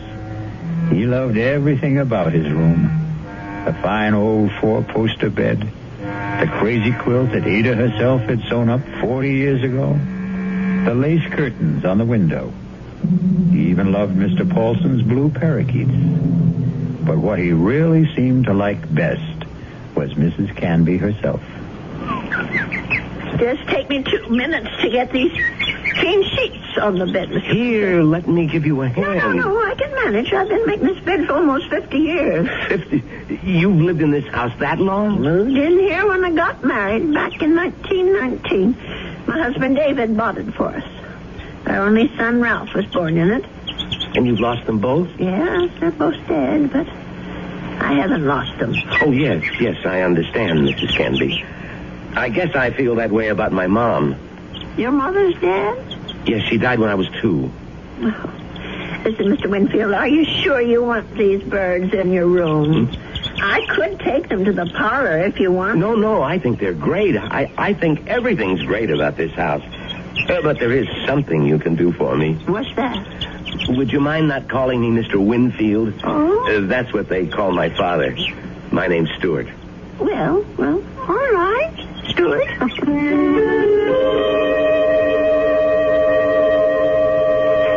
Dear Walter, I think it's about time I told you that I have a boarder in the house. Mr. Winfield is the nicest young man you could want to meet. He's a great deal friendlier than my first gentleman, Mr. Paulson, and he seems to like nothing better than to sit around evenings and talk. We talk about his home and his parents and his plans for the future. I think the poor boy misses his home and family, and I'm sort of a substitute for all that. You know, it isn't really fair, Mrs. Canby. You said I had kitchen privileges, but that doesn't mean you have to cook for me. Well, it's a pleasure, Stuart. I haven't had anyone to cook for in years. You're kidding. You mean to say you cook this good without practice? Oh, you're just being nice. I'm sure that stew is just plain ordinary. It's terrific, no kidding. It tastes like, well, it tastes like home, if you know what I mean. It depends on whose home you mean. Well, my mom cooks stews like this. That's what I meant. Your mom? What? But she died when you were only 2. Oh, well, I guess I didn't mean my mom exactly. I was thinking of my Aunt Martha. I mean, she's the one who sort of took over the cooking and stuff after my mother died. And my father's sister, you know? I see. Well, that was lucky that you had someone to take her place. Yeah, that's right. Excuse me. My Stuart, you're not coming down with anything, are you? No, I'm fine. Just a little case of the sniffles. Listen, if your room isn't warm enough, I have an extra book. No, the room's just fine. Don't worry about it. Well, you be sure now. I know I felt a little guilty about poor Mr. Paulson when he got sick. Maybe I didn't take good enough care of him. Paulson? Mm-hmm. Was that your former boarder, the bird lover? Yes, that was his name, the poor man. Tell me about him.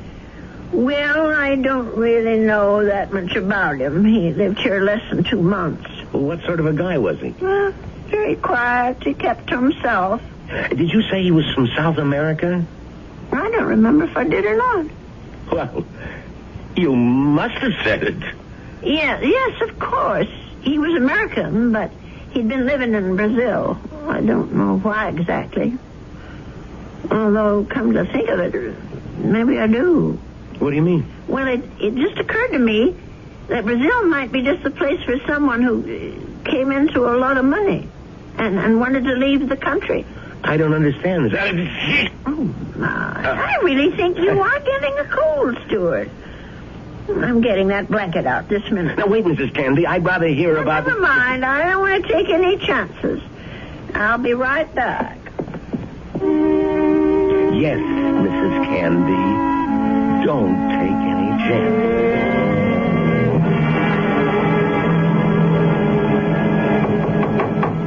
Stuart?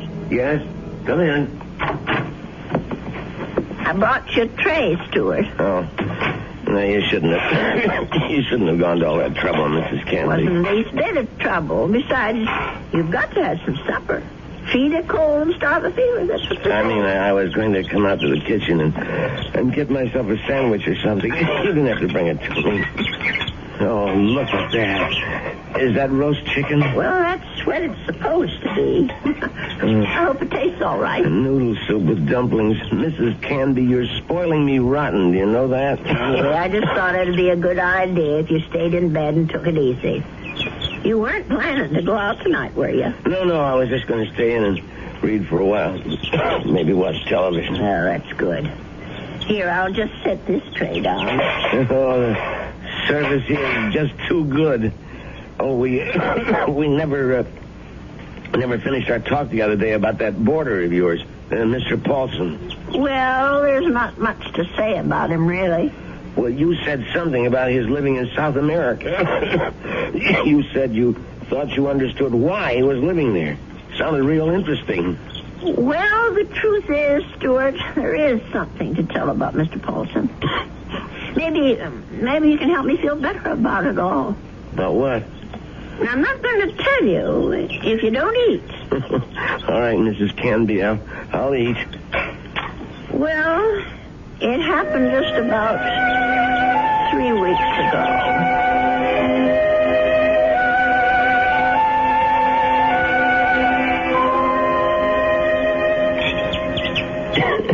You know something, Mrs. Candy? That's about the best roast chicken I've had in years. I'm sure I spoiled your appetite with all my chatter. No, that was a really interesting story. But what do you think of it all, Stuart?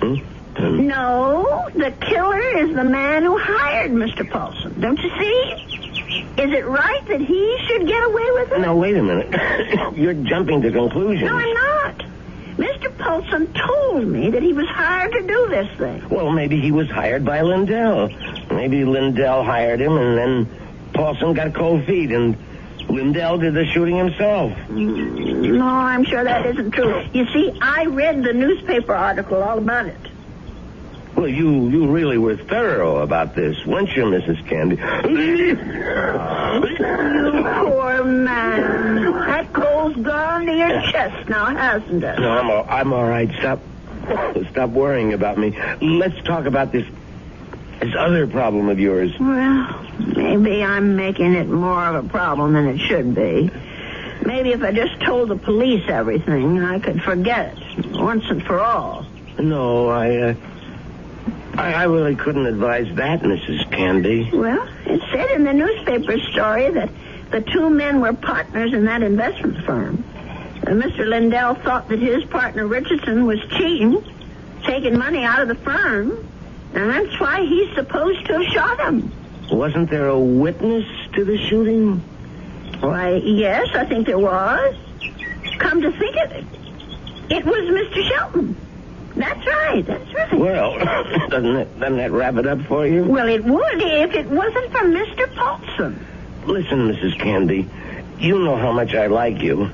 Why, in just a few days, you're more like family to me than my Aunt Martha ever was. Well, it's nice of you to say, Stuart. And that's why I want you to listen to me about this. That's why I want you to forget about this whole foolish thing. And listen to you. You sound awful, Stuart. Just terrible. No, I'm all right. No, you're not all right. I'm going to get you some cough medicine right this minute.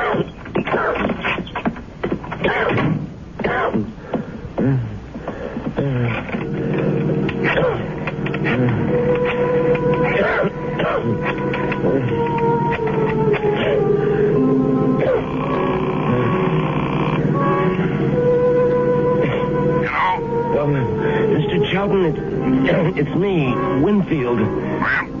What's happening? I think I better stick around for a few more days, Mr. Shelton. The old lady's beginning to get fidgety, if you know what I mean.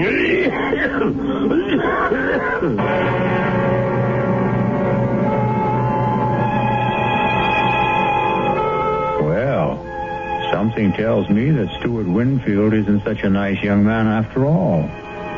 Could it be that he wasn't telling Mrs. Canby the truth about his dear mother and his Aunt Martha? Could he have not told her the truth about his plans for the future? Of course, the real issue is, what sort of plan does he have for Ada Canby's future? I'll be back shortly with Act 3. If you want to watch...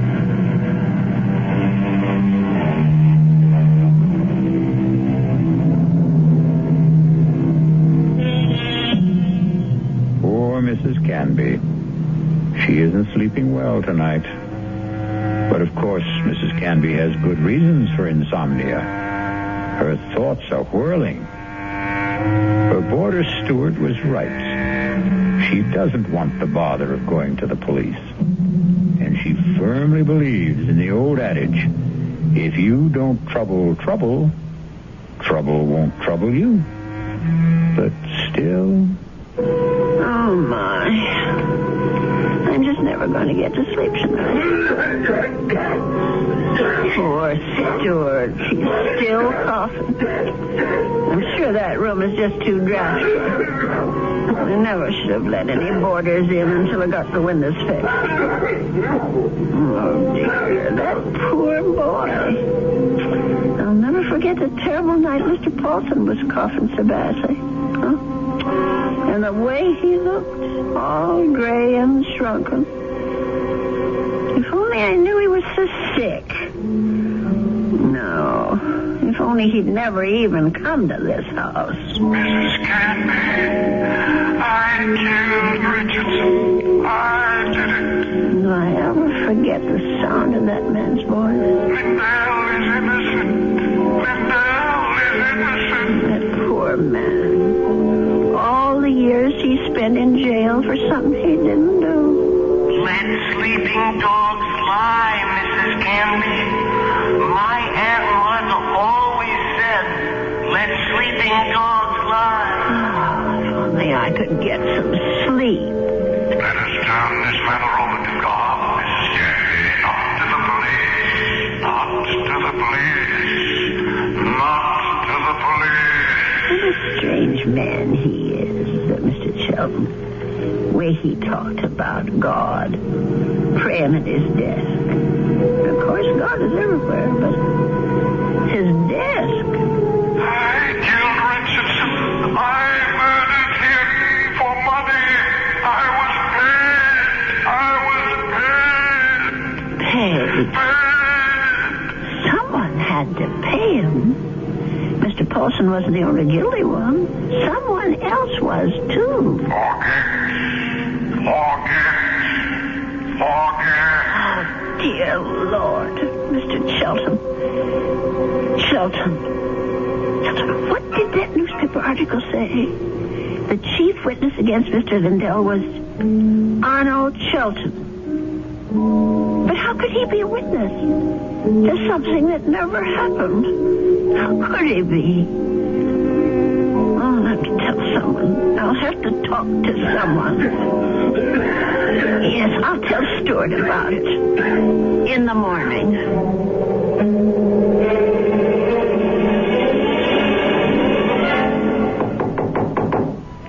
Stuart, are you awake? Yes, I'm up, Mrs. Canby. Come in. Oh, no.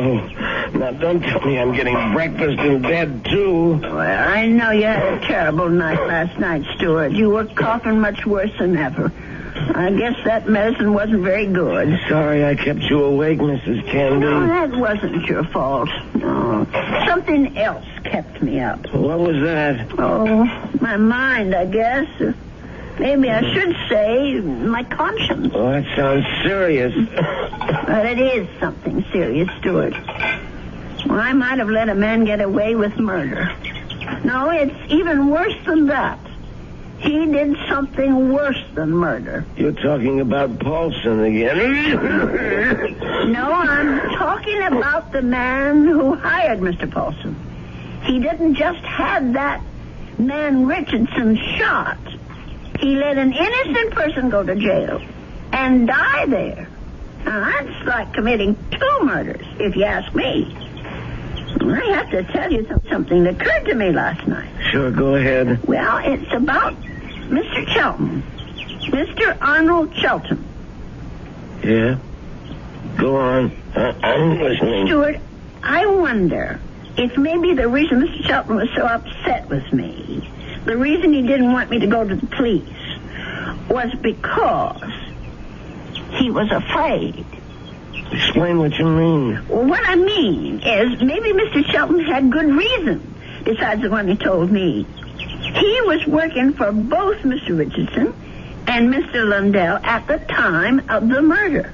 Well, so what? Well, he was also the chief witness at the trial. A witness for the prosecution. But he saw the shooting, didn't he? But that's just the point. He saw Mr. Lindell shoot Mr. Richardson. Well, that's not what you told me last time. I mean, that he was an eyewitness. No, that's right. He didn't actually see the shooting. He was miles away when it happened. I don't quite remember the details. There was something about a phone call, maybe? Yes, that's what it was. He claimed that Mr. Richardson was talking to him on the phone when Mr. Lindell showed up at his apartment. He said that Richardson cried out something about Lindell having a gun. And then he heard the shot. But how could that have happened if the gun was fired by Mr. Paulson? If, Mrs. Canby, that's the big little word, isn't it? If. But don't you see what I'm saying, Stuart? Arnold Sheldon had the most to gain. Gain? From what? From both these men leaving the firm. That'll leave the whole thing to him. All those customers, all the investments he handles, all the commissions, or whatever they call it. Are you accusing this guy Shelton of being the killer? Yes. It's the only answer, Stuart. Well, look, if that was the case, the police would have figured it out. But they didn't. There was nothing in the stories I read that pointed any suspicion at Mr. Shelton. I don't suppose it even occurred to them. And now, the company is all his. You don't call that evidence, do you? Well, then why didn't he let me go to the police? Why did he try so hard to talk me out of it? That man was praying to it. He was taking the name of the Lord. Oh, I'm sorry, Stuart. I'm so sorry. I won't bother you anymore. I know what I have to do anyway. Mrs. Candy. I won't be gone long, Stuart. No, wait. But the minute I get back, I'm going to call Dr. George and ask him to come over. You're sick. Never mind the doctor. You're calling the police. No, I won't call them. You're right. I don't want them tracking mud in my parlor. I'm going down to the station house and talk to them. I'll get dressed now and go straight there. Please think about what you're doing. I'll tell them what I know, and they can do the rest. Now, you try to eat something, Stuart. Please. Mrs. Candy.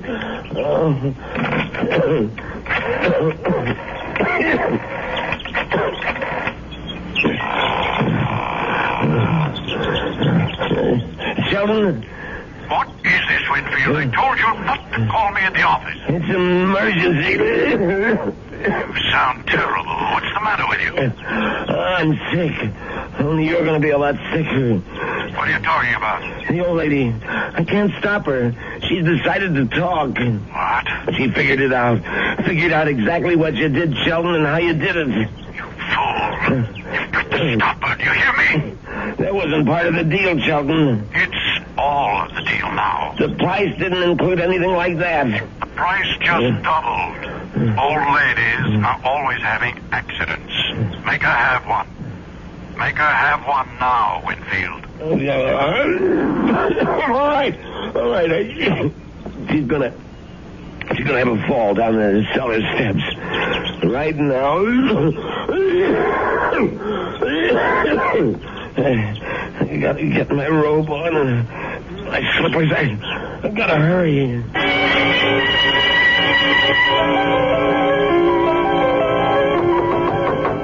Stuart? Is that you? Open up, Mrs. Canby. Stuart Winfield, what are you doing out of bed? Now, you go right back there this second. I gotta talk to you, Mrs. Canby, before you go to the police. Just listen to you. You're all winded. You can hardly talk, Stuart. Now, go back to bed before you catch pneumonia, too. Now, don't go, Mrs. Canby. It would be better if you never went to the police. Better for you. Better for me. For you? I don't understand. Well, then, I wouldn't have to hurt you, Mrs. Canby. That's what I mean. I wouldn't have to do anything bad to you. Stuart, what in the world are you talking about? Come on, old lady. You're smart, all right. You really think things through. So now, think a little harder. You knew? Stuart, you knew about Mr. Paul. That's right. That's how you knew my room was so red, because Mr. Shelton told you. Now you're getting there, Mrs. Canby. And that's why you rented it. That's why you were sent here. Just to watch you, Mrs. Canby. Just to see that you stayed sensible. Mr. Shelton did. I was hoping you'd never change your mind about calling the police. I didn't want this part of it. This isn't the part I like. Let me go, Stuart. Just relax, Mrs. Canby. Just take it easy. Please, Why, you're as light as a feather, Mrs. Canby. Just like my Aunt Martha would have been if I had an Aunt Martha. Please, let me down. Please. We've got a date now, Mrs. Canby. Let me go. Let me go. Don't put up such a fight, Mrs. Canby. I'm sick, remember? Just shut your eyes. Please, shut your eyes and don't look down. Oh, God. Stuart, those stairs. Shut your eyes, old lady. They'll all be over.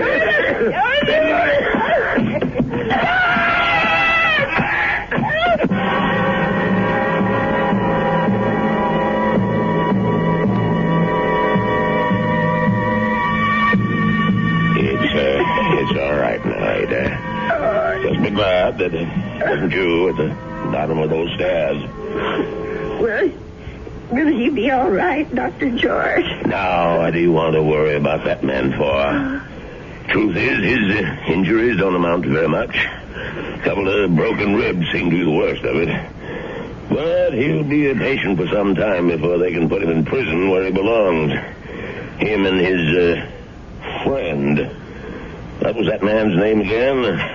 You mean Mr. Chelton? Have they arrested him? Yeah. That's what the police detective said. I don't understand. Stuart's injuries aren't serious. It's not the fall that made Winfield so sick. His case was diagnosed as simple pneumonia at first. And then I remembered about your first boarder. Nelson, was it? No, Folsom. Yes, Folsom. But he had pneumonia, too. He died of it. Oh, is pneumonia contagious? Yes, it is, but this disease was even more contagious. It's a pneumonia caused by a disease called psittacosis, better known as parrot fever. You get it from sick birds, like the parakeets in your spare room. Oh, no. Mr. Paulson's bird. Sorry, Ada, but they had to be taken out and destroyed. Oh, what a shame. There's one reason I feel sorry for them. They saved your life. Made Mr. Winfield too weak even to throw a little old lady down a flight of steps. Those poor little creatures. Yeah, but you can be grateful they didn't make you sick, too. Parrot fever is so contagious that no more than one person in 1,000 could be exposed to it and escape infection. It was pretty darn close to a miracle, Ada. They're hard to kill, Doctor. Remember? The old ones are hard to kill.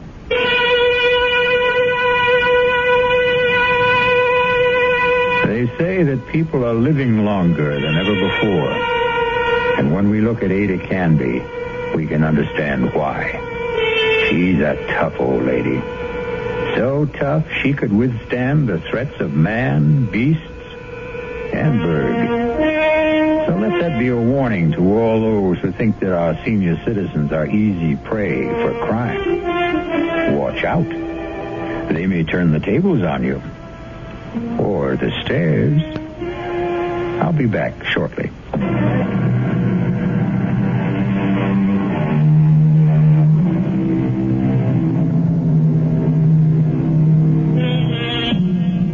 We have one final comment for you on behalf of Ada Canby and old people everywhere. There's a saying, There's no fool like an old fool. But it's also true that there's no wisdom and strength like old wisdom and strength. There. Does that make you feel better about your next birthday? Our cast included Agnes Moorehead, Leon Janney, and Roger DeKoven. The entire production was under the direction of Hyman Brown. This is E.G. Marshall inviting you to return to our Mystery Theater for another adventure in the macabre. Until next time, pleasant dreams.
Welcome to the sounds of suspense, to the fear you can hear. I have a story for you about a writer of books. We all know what it is to read a book. We all read, sometimes to learn, sometimes to pass the time, sometimes to experience a life unrelated to our own, and sometimes to surrender ourselves to the fantasies of a person we have never met and will never meet. But what is it to write a book? That's another thing altogether. But what difference does it make? All the difference in the world. Well, it's not as if it were real. It is real. Don't you see that? Well, I mean, it's not real life. It is real life. It's a life more real than yours or mine or any life that anyone will ever live. But how can you say that? It's just a book.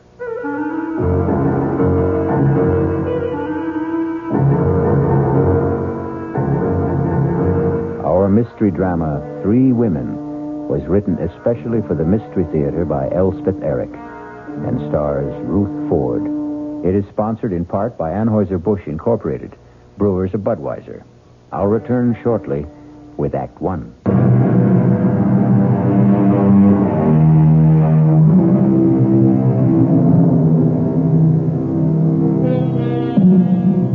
What is a book? 200, 300, 400 pages of words lying side by side in rows. That's all. Words we all know. Many of them we use. Nothing mysterious about the words themselves. But they are not thrown helter-skelter on the pages, are they? No, they lie there in a certain order, each one following on the one before. And who prescribed that order? Who put this word here and that word there? A writer. And this is the story of a writer named Stephen Lake and the book he wrote.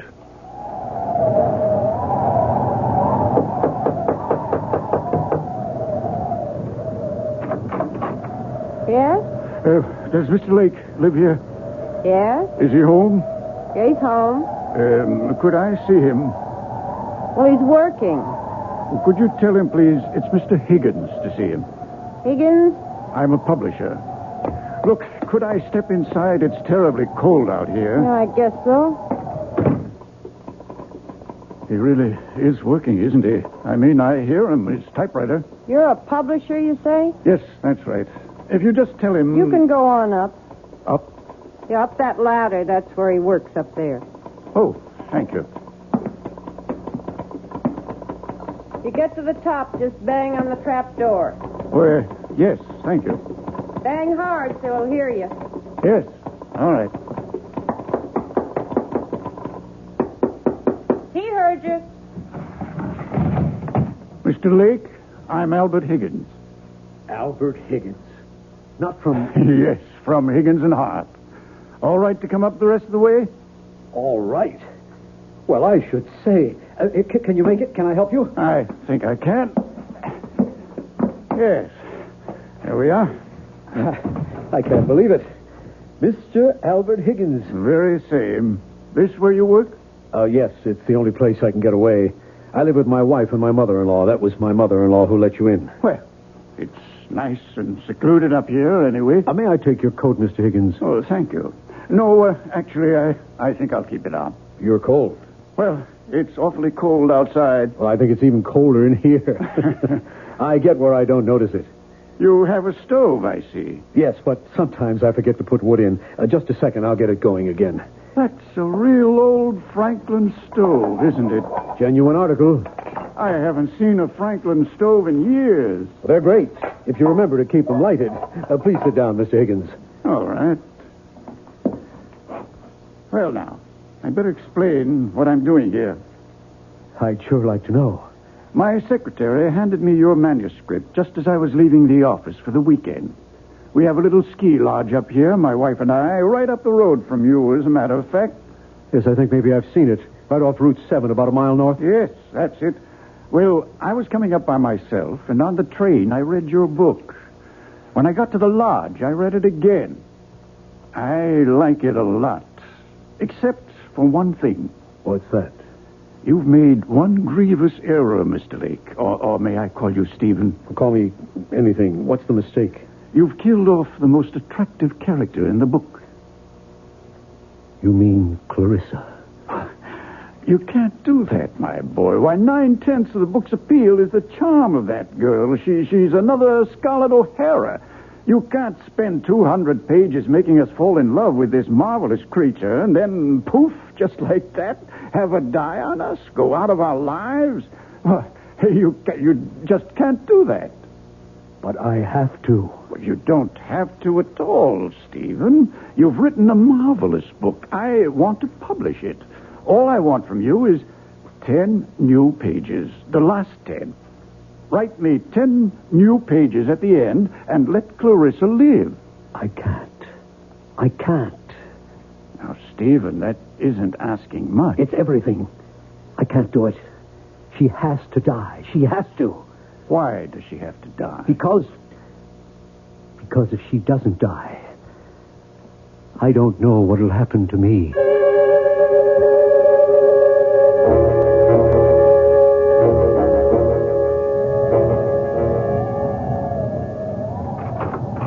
Mama? That you, Loretta? It's me. Well, get your boots off. Dinner ready? Just about. Have you called Stephen? He gets so wrapped up in his writing. Well, he's not wrapped up now. Listen to him. He's thinking, Mama. He's walking up and down to help him think. Well, he can't be putting words down every single minute. He's been walking up and down like that ever since that man left. What man? Was somebody here? Mr. Higgins. Higgins? Albert Higgins? From Higgins and Hart? I believe he did say he was a publisher. Oh, Mama, it was our last hope. You know, every other publisher turned down Steve's novel, and he sent it to Higgins and Hart. But Mr. Higgins was here? They were up there together for about 15 minutes, and then the great Mr. Higgins came tumbling down the ladder like the devil himself was after him. Very red in the face. Looked at me like everything was my fault and catapulted out of here. Well, you didn't ask Steve what happened? Loretta, when have I ever asked Mr. Genius-type novel writer Stephen Lake anything? If he feels like telling me, he'll tell me, which he never does. I'm going to find out. Good luck is all I can say. Stephen? It's impossible. Absolutely impossible. Stephen! Impossible, Clarissa. I can't... Darling, are you all right? Loretta? Oh, you just get home?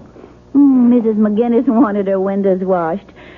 Darling, Mama said... I don't want you washing windows. Stephen, Mama said there was a man here today, a Mr. Higgins? Albert Higgins. He really was here? He has a ski lodge up the road. Well, he didn't just drop in, did he? What did he want? He read my book. He wants to publish it. Oh, Stephen, well, why didn't you say so? He wants me to change it. Well, does he want you to change it a lot? Completely. Oh. Well, would that be a lot of work? The last 10 pages. He wants me to let Clarissa live. Is that all? Oh, Stephen. What do you mean, is that all? Clarissa is supposed to die. It's all been decided. She has to die.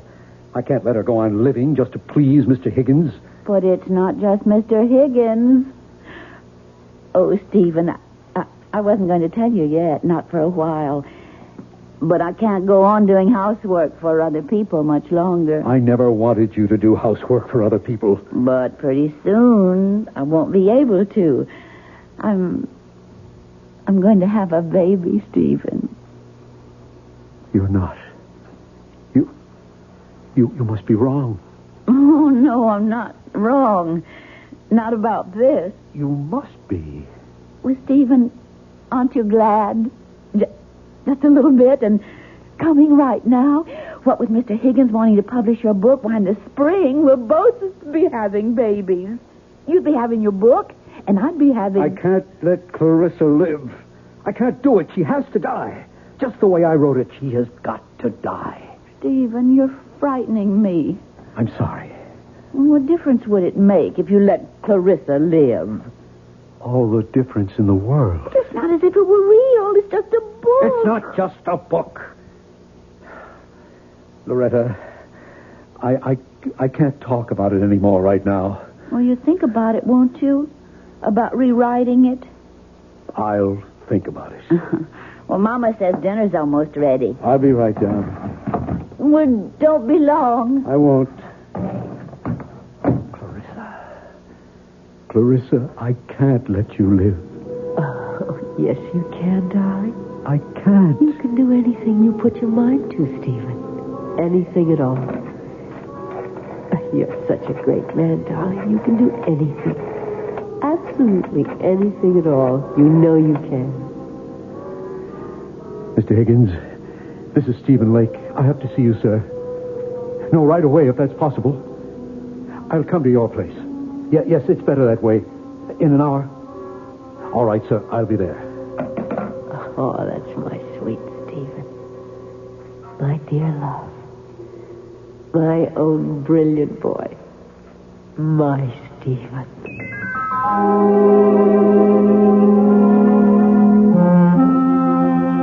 I'm glad you called me, Stephen. I must say I was a trifle perturbed at your outburst this afternoon. It seemed such a little thing I was asking, to kill off a character like Clarissa in the last 10 pages when you've spent the entire book constructing her magnetic personality. It's not right. I have to do it, sir. But it's cheating, leading your readers up the garden path. I'll tell you something which perhaps I shouldn't, but anyway, I discussed with my wife the possibility of a sequel to this book, using the same central character. Clarissa? It's a shame to waste a character like that on one book. There should be another, and perhaps another. How can we do that if you kill her off at the end of your first book? Mr. Higgins, I've been writing for 7 years steadily. I've never sold anything. 6 years ago, I got married. My wife, Loretta, has been working as a domestic all these years, and her mother goes out every day to do other people's laundry. I haven't brought in 1 red cent in all that time. But now you will. Lots of red cent. The house we're living in, that's an abandoned 1-room schoolhouse. We bought it a year ago with every cent we had in the savings bank. $400. At a county auction. The room where I work used to be the place where they stored supplies. We got the Franklin stove from a junkyard. If you want the truth, we stole it. Young risers never have it easy, Stephen. My wife has never complained, never once. She's scrubbed other women's floors. She's washed their dishes and dusted their furniture and scoured their bathtubs and polished their silver. Well, in view of all this, I should think you'd jump at the chance to have your novel published. I do jump at it. I am jumping at it. Only, I can't let Clarissa live. She's got to die 10 pages from the end of the book. But that's unreasonable. Don't you think I wanted her to live? Don't you think I kept her alive as long as I could? You think I wanted to kill her? I had to. I can't for the life of me see why. Because I'd fallen in love with her. Oh, come now, Stephen. Deeply, hopelessly, irrevocably in love. Now, my boy, I've been a publisher a long time. I've talked to dozens of authors.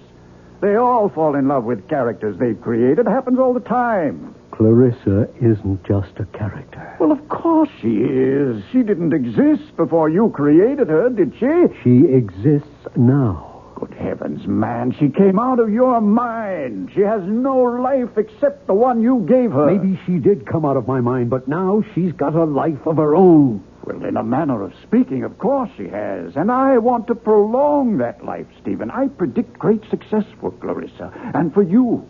You and Clarissa are one, you might say. No, we are not one. We must never be one. I want her dead. And out of my life.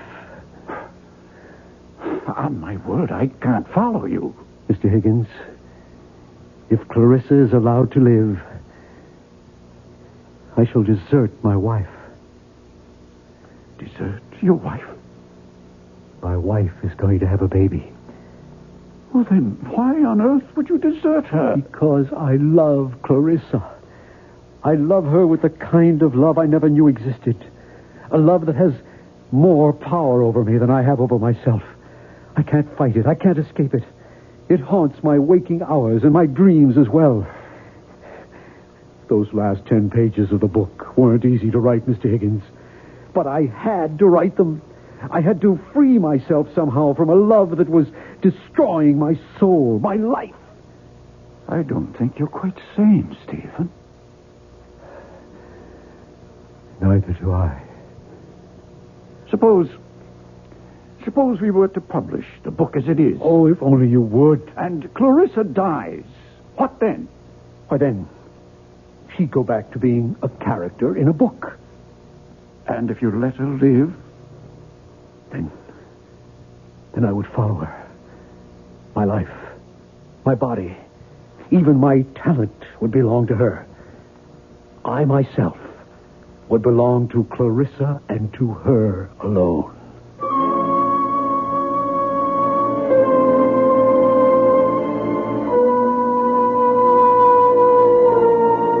Everybody talks about love, but nobody does anything about it.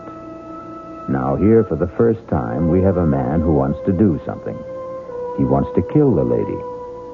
It may not be the perfect solution, not one to be universally recommended. Still, it's something. We'll be back shortly with Act 2. It was an American writer who said it, and not so long ago. Novelists, whatever else they may be, are also children, talking to children, in the dark. Listen with me now to the second act of Three Women. Stephen is talking to Clarissa, a character he created in one of his books, in the dark. Clarissa, I can't let you go on living. But I want to, Stephen. Of course you want to. We all want to. But I want to so badly, and it's your fault, Stephen. Why is it my fault? Because you gave me such a wonderful life in your book. I enjoy it so much. I can't bear the thought of giving it up. Neither can I. Neither can I. To have had a life like that and then to die 10 pages from the end of the book. I know. When the book is published, you'll be dead. I don't see why, Stephen. I really don't. Because till now it's just been you and me and this room and words on paper. But after the book is published... What will it be then? It'll be something that sells for $7.95. $1.50 in the paperback edition. My goodness, you're counting on a big sale, aren't you? Just hoping. But it won't have a big sale if you kill me off, sweetheart. It might. What was that? Who came in? Probably my mother-in-law. She gets home early to get dinner ready. Will she come up here? I don't think so. She hardly ever does. Oh, then let's talk some more about how much you love me. She is coming up here. Oh, bother. Well, we'll talk some more later. I am not going to let you kill me off, Stephen. It's too cruel. Just a minute. All right, to come up. Of course, Mother. Give me your hand. What a place. How do you stand it? I like it. It's cold, too. Your fire's gone out. You been working? Oh, no, not much. Well, what have you been doing? Figuring something out? Well, trying to. Figuring out what to do with the last 10 pages of your novel? More or less. Stephen, it's not up to me to tell you what to do. Then don't. I don't know one book from another, but this book of yours, it's a novel, isn't it? It's a novel. About made-up people, right? Yes. So what's the difference? You can do what you want with made-up people. They can live as long as you're alive to write about them. True? Is that true? Yes, that's true. So, if Mr. Higgins says you should let this character, this Clarissa, go on living, what's the difference? Let the lady live. Who cares? Also, and I don't mean this as a reproach, we can use the money. Believe me, I know that. So, if a little lady is worth more alive than dead, I say let her live. Yeah. Not a lot of work, the way I understand it from Loretta. I mean, you don't have to write the whole book over. Just the last 10 pages. Well, what's that? You can knock that off in no time. Well, I better be getting on down and get dinner started. It'll be ready in about half an hour. I'll be down.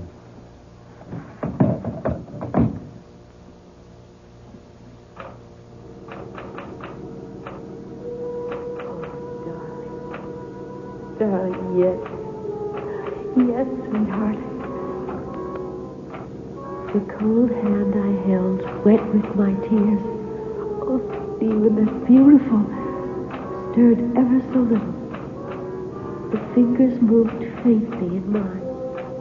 Oh, Stephen, yes.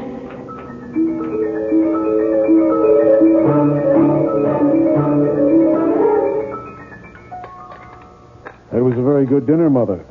How would you know? You hardly tasted it. Well, what I did taste was awfully good.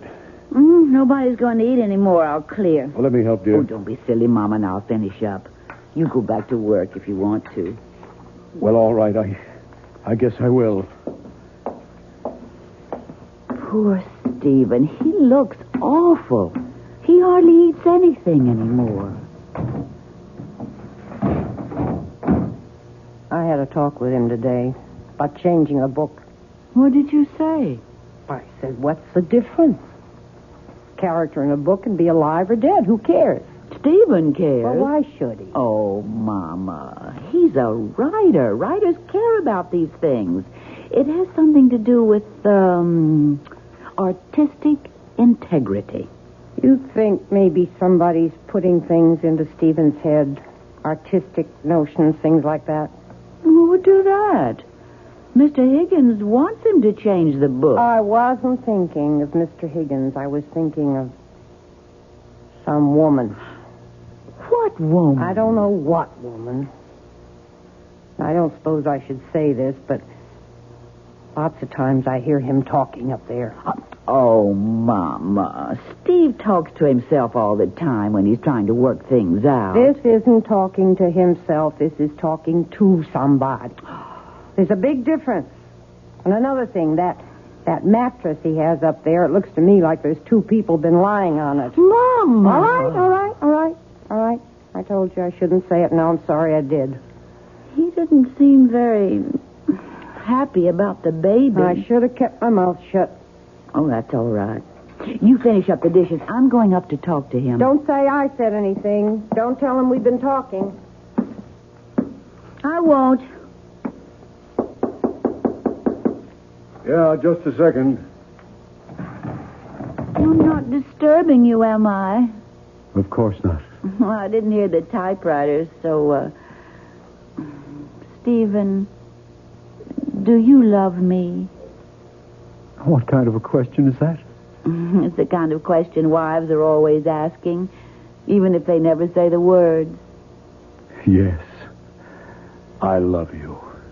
Are you glad we're going to have a child? Yes. Yes, I'm glad we're going to have a child.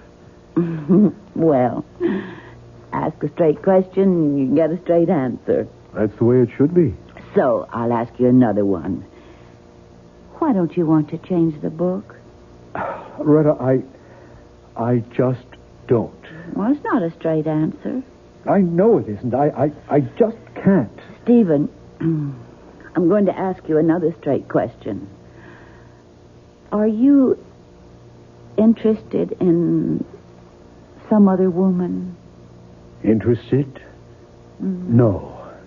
Because if you are, I'll go away. No, I don't want you to go away. I'll go away and have the baby someplace else. Till you get over this other woman, then I'll come back. Or if you don't get over her, I'll stay away. Oh, Loretta. Stephen, can you swear to me that there's no other woman in your life except me? Can you promise me that? Loretta, I swear to you, I promise you that I love you. That I love you, that I want you for my wife for always, for as long as we live. I guess I'll have to be satisfied with that. It's the truth. All right. I'll let you work now. Oh, I thought she'd never leave. Please, Clarissa, I don't feel like talking to you right now. Why didn't you tell her about me? How could I tell her about you? She wouldn't believe me. Nobody would. Darling, you know what I was thinking while Loretta was going on and on about herself and you and the baby she's going to have? I was thinking, why don't I have a baby? Oh, not in this book, of course, but later on in some other book. I'll have this perfectly gorgeous child who'll have my sweet disposition and your marvelous grace. How about that?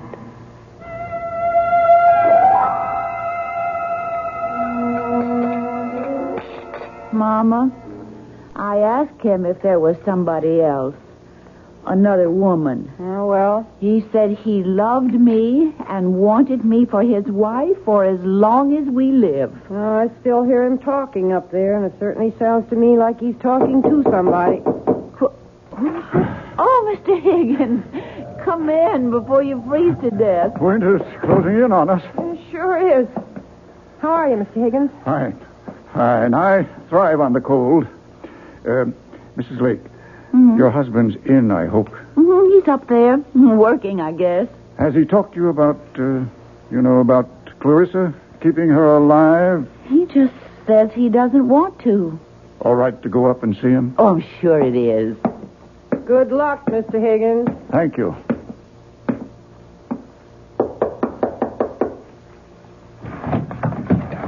Oh, Mr. Higgins. Okay to talk to you for a few minutes, Stephen?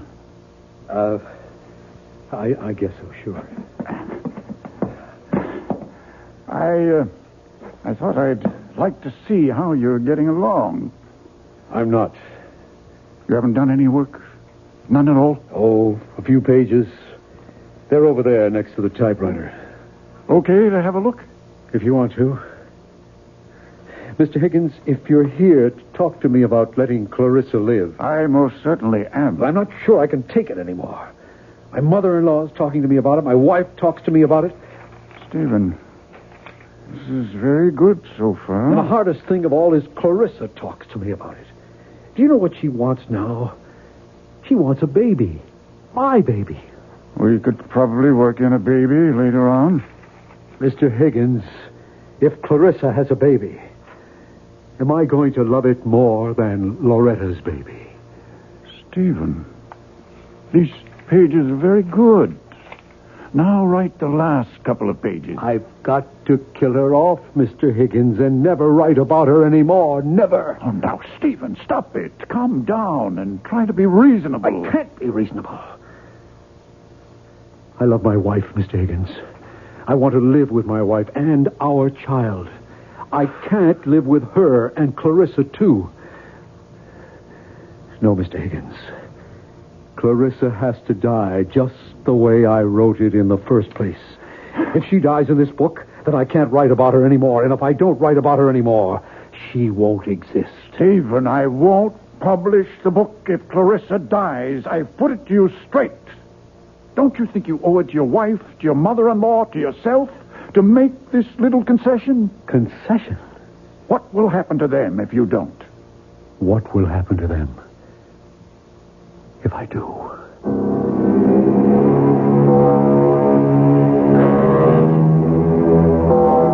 Money is the root of all evil, and killing is certainly evil. Yet, here we have a man who wants to kill and is letting himself be talked out of killing for money. It leaves us with the perplexing question, what is evil? Maybe we'll find out when we return shortly for Act 3. Pity the poor novelist, alone with his thoughts, his visions, his conceits, his fancies, his only solid, substantial companion, his typewriter. Stephen? What is it, Clarissa? Everybody wants me to live except you. I know. And you're the one who loves me. I know. Nobody else even knows me. Except from reading the book, and that's not really knowing. Clarissa, I wish you'd let me work. How am I doing? You're living. Oh, Just barely, but you're living. I thought I was. Because I was feeling so warm and loving about you. I know the only reason you're keeping me alive is for the money. You can't fool me, Stephen. If there was a way to kill me and still make the money, I bet you'd take it. There ought to be a way. Clarissa, you've given me an idea. Oh, it makes me very happy if I've given you something. You've given me everything. It's about time I gave something back to you. Mr. Higgins, Stephen Lake. Yes, I have an idea. I have to talk to you about it right away. Can I come to your house? Well, that's all right. I have snowshoes. I'll be there in, say, half an hour. Thanks, Mr. Higgins. What kind of an idea have you got? Never you mind. I'm coming with you. No, I don't want you tagging along. I want to tag along. Where are my snowshoes? Right there. Now, what's this big idea you have to tell Mr. Higgins? None of your business. Is it about me? As a matter of fact, it is. So then it is my business. Stephen, you're not going to kill me off, are you? I thought that was all decided. Are you?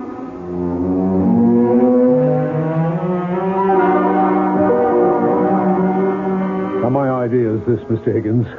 I'll finish up the book just the way you want it. Good. Clarissa stirs and comes to life. Whatever it was she was dying of, she only went into coma, etc., etc. I'll work it out.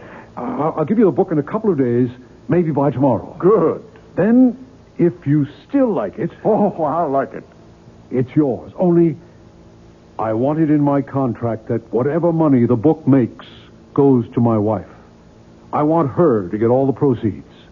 But it's your book. Why, I just happened to write it, that's all. And writing it... I nearly ruined my wife's happiness and my own. I don't want any money for that. Stephen, it seems to me that you're simply feeling guilty about your feelings for Clarissa. I am. Guilty as hell. And about the other books, the ones after this one. You're not going to tell me you don't want any of that money either.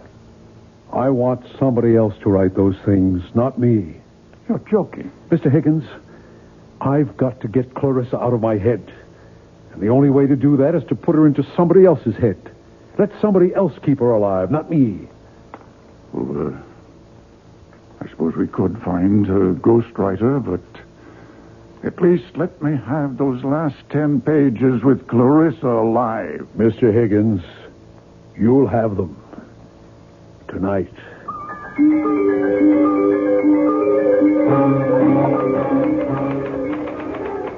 My, you are busy, aren't you? Very. You're working on the new ending to the novel, aren't you? That's right. And I get to live and live and live and live. Clarissa, it's cold in here. Why don't you do something useful, like putting some wood in the stove? I don't know how. You don't know much, do you? Enough. Okay, I'll do it. Make a nice big fire, and then we can sit and talk about what's going to happen next. What do you mean by next? And all the other books, the ones you're going to write after this one. Now blow on this fire, will you? Oh. At least you can do that. Okay. Go on, tell me about the other books. I don't know anything about the other books. Would you like to hear some of my ideas? Not really. Well, that's enough. You can stop blowing. It's caught fire. Ah, that feels good. I think the next novel ought to be in Venice. Clarissa, I have made a deal with Mr. Higgins. When I finish these 10 pages, thereby keeping you alive, I shall turn them over to him to replace the original 10. And then I shall write no more books. Well, no more books about you, anyway. But Mr. Higgins thinks I'm wonderful. He wants lots of books about me. He's going to get lots of books about you, but they won't be written by me. But who'll write them? A ghost. A ghost? I don't want to be written by a ghost. I'm part ghost myself. Oh, he'll be a real live man. A ghost writer. That's what they are called in the publishing business. But it won't be you? Definitely not me. But it will be a real live man. Yes. And now, if you'll excuse me, I'd like to get back to work. I wonder, will he be as handsome as you? Handsomer, probably. I wonder, will he love me the way you do? For his sake, I hope not. I wonder, will I love him? Why should you love him? Why not? You never loved me. Oh, that's the way you wrote it. I couldn't love anyone. Except yourself. But he might write me differently, mightn't he? He shouldn't. He should follow the character exactly as I've set it down in the first book. But if he falls in love with me, he might want it changed so I could fall in love with him. It would be so much more convenient for everybody. Clarissa, you wouldn't. Wouldn't what? Fall in love with the ghostwriter. Would you? How should I know? Well, you wouldn't have his child. You wouldn't do that. I think I'll put another piece of wood on the fire. Or would you rather do it? Clarissa, would you have his child? There. Oh, look. That's a nice fire. Lovely. Answer me. Would you have his child? Well, Stephen, if that's the way he writes it, I guess I'll have to. Stephen, what are you doing? Oh, no. You're not going to have his child. No. Stephen. You're going back to where you were in the original. You're going to die 10 pages from the end of the book. You're not going to burn the new pages, Stephen. You're not. Don't. Help! Help! Someone help me! I'm on fire! Help me! The quilt! Get me the quilt, please! Help me!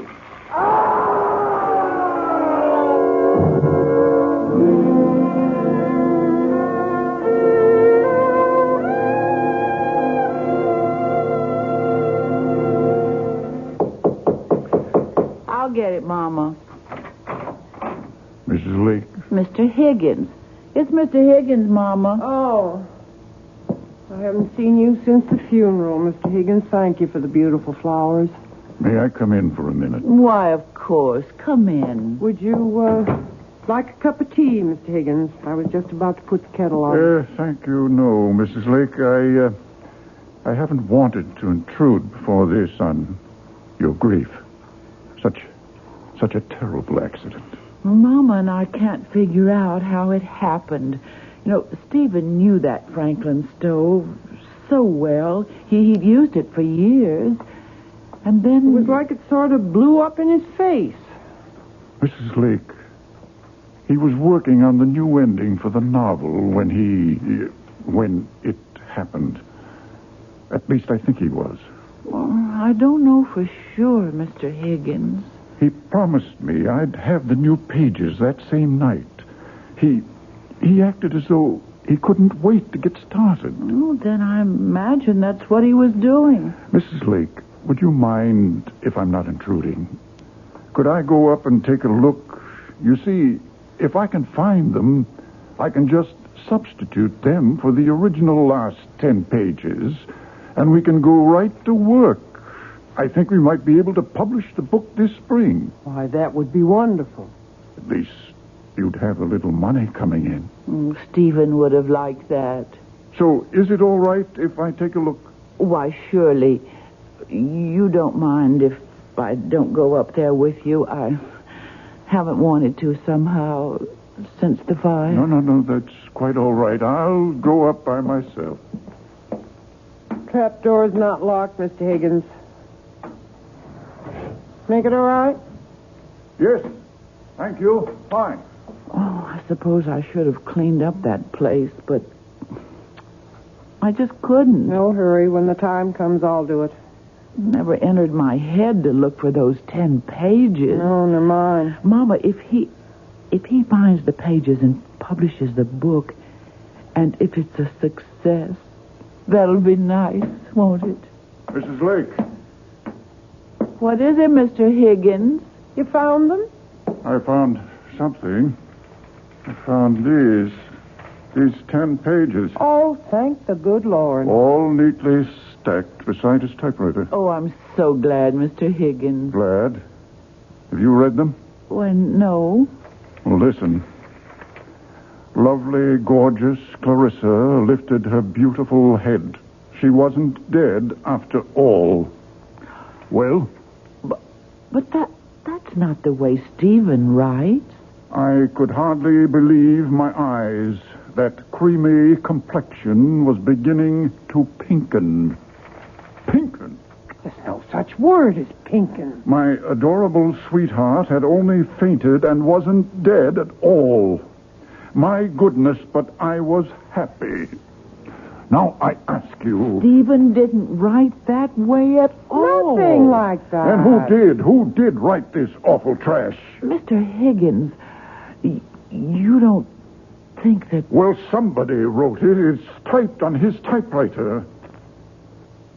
You don't suppose it is possible that Stephen went mad and wrote this awful stuff while he was unbalanced?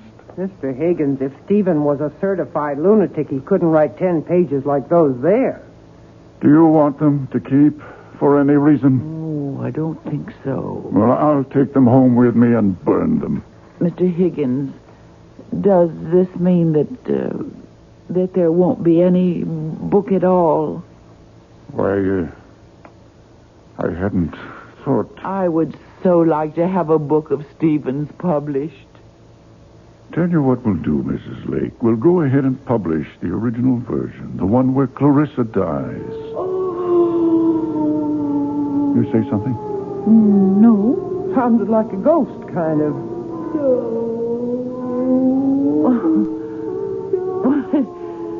It really does sound like a ghost. Must be the wind. Huh.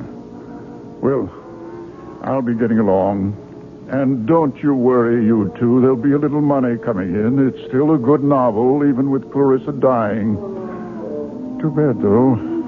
I'd hoped Clarissa would have a long and happy life, but such is fate.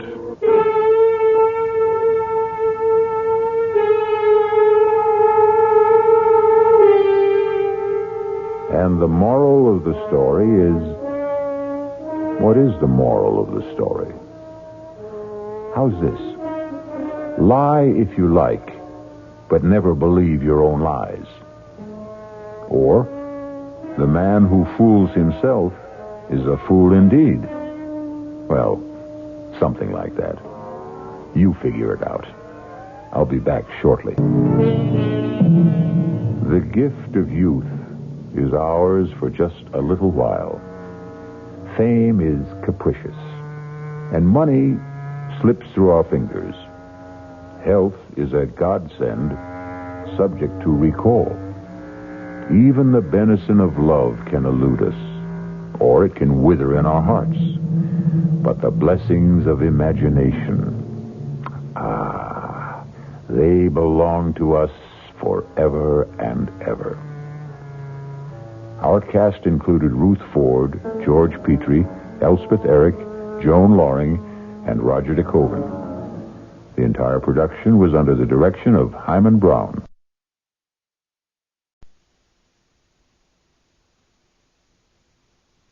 From the Mutual Studios in Washington, I'm Fulton Lewis, and that's the top of the news as it looks from here.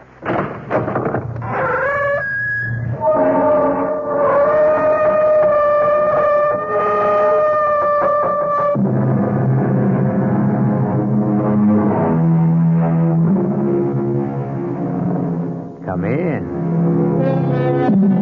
Welcome. I'm E.G. Marshall. Welcome to the sound of suspense. Welcome to the fear you can hear. But mostly, welcome to the world of terrifying imagination. The story you're about to hear is a love story.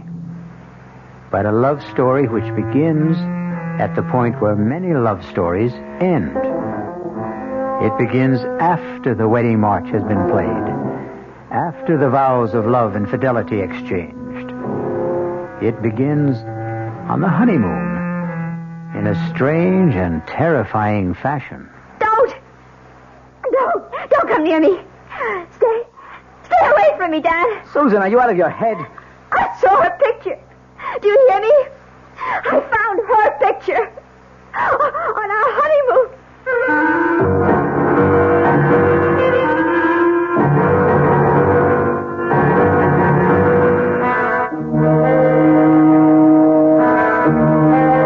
Our mystery drama, Deadly Honeymoon, was written especially for the Mystery Theater by Henry Slessor and stars Betsy von Furstenberg and Michael Wager. It is sponsored in part by Anheuser-Busch Incorporated, brewers of Budweiser, and by the Kellogg Company, makers of Kellogg's Special K cereal. I'll return shortly with Act One. There's nothing wrong with drinking Budweiser sip by sip, is there? Well, the brewers of Budweiser think there's a better way. Sipping's fine if you're drinking wine. But Bud is the king of beers, a hearty drink. Look, rinse a 10 or 12-ounce glass with cold water. Then, open a can or bottle of Bud and pour it right down the middle so it kicks up a good head of foam. Now, take a big drink and then swallow big. No sips. That's how it should be done. More taste, more beer drinking enjoyment.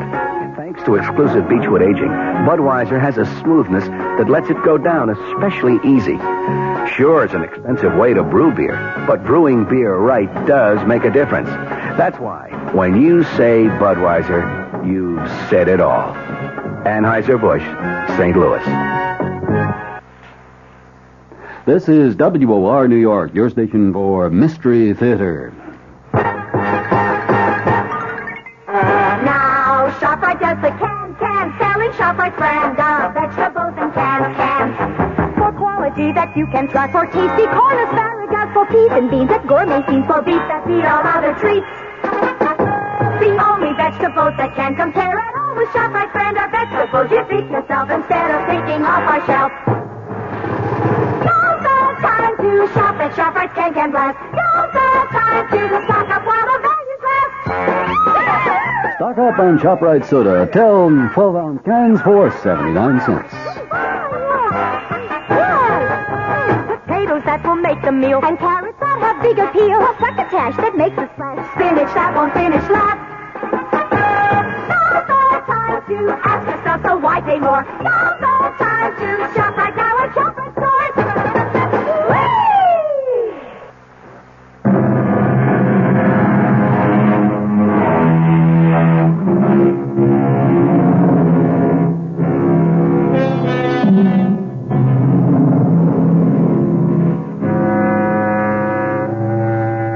our story begins 36,000 feet in the air on a flight which departed from New York's Kennedy Airport and in another hour will be touching down at O'Hare Airport in Chicago.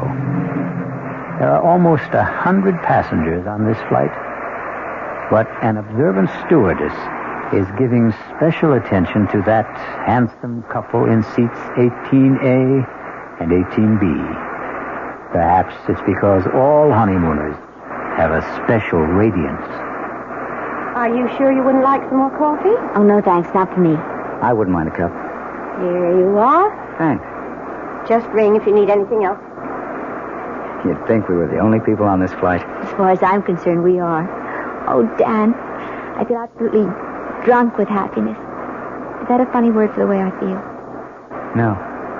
It's a great word, Susan. I was flying hours before we got on the plane. Oh, what time did you say we land in Chicago? About 2:30. Is it far from the airport to the hotel? No, actually, it's only about a half an hour from O'Hare to downtown. About 16 miles. Still, I don't think we'll have time to make Evanston today, do you? Well, it might be better to go in the morning. You can call your aunt from the hotel. Dan, you sure you don't mind going to Evanston? I mean, I just couldn't possibly be a few miles away and not see Aunt Clara. Besides, I want to show off my new husband to somebody, and she's all the family I have. Was she your mother's sister? No, my father's. She came east when my parents were killed in that crash. Stayed with me for a month or so. That was about the most that either one of us could stand. She sounds like a holy terror. Oh, no, she's just crotchety, that's all. But she'll only be more crotchety if she learns that I passed through Chicago and didn't even stop by.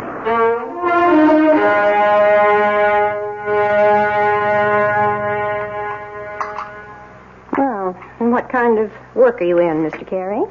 Well, right now, we like to say we're management consultants, Mrs. Rowland. But we also do quite a bit of executive recruitment. I don't understand a word of that. Dan helps corporations find the right people for important jobs, Aunt Clara. His firm is the biggest in the field. Isn't it, Dan? Well, it's always hard to measure business like ours. But it has offices everywhere, doesn't it? In most of the major cities, yes. And now Dan is going to take over the branch in San Francisco. He's going to manage the entire thing. Is that some kind of a promotion? Oh, of course it is. I asked the gentleman, Susan. Speak when you're spoken to. Oh, sorry. Yes, Mrs. Rowland, it is a promotion. Truth is, it's a job that everyone in my office has been after. Oh, it's just worked out so beautifully for us. I mean, Dan having to move to San Francisco. We're sort of combining a business trip with a cross-country honeymoon. And where do you go from here? Well, we're planning to stay 2 days in Chicago, and then we're going to Dallas. We're going to cross the Rio Grande into Mexico. I know a great little hotel in Monterey. Then we're going to Las Vegas. To gamble, I suppose? Well, it's no fun going to Las Vegas if you don't gamble a little. Your father never gambled for so much as a dime, Susan. That wasn't the way he made his fortune. Well, I promised not to bankrupt the family, Aunt Clara.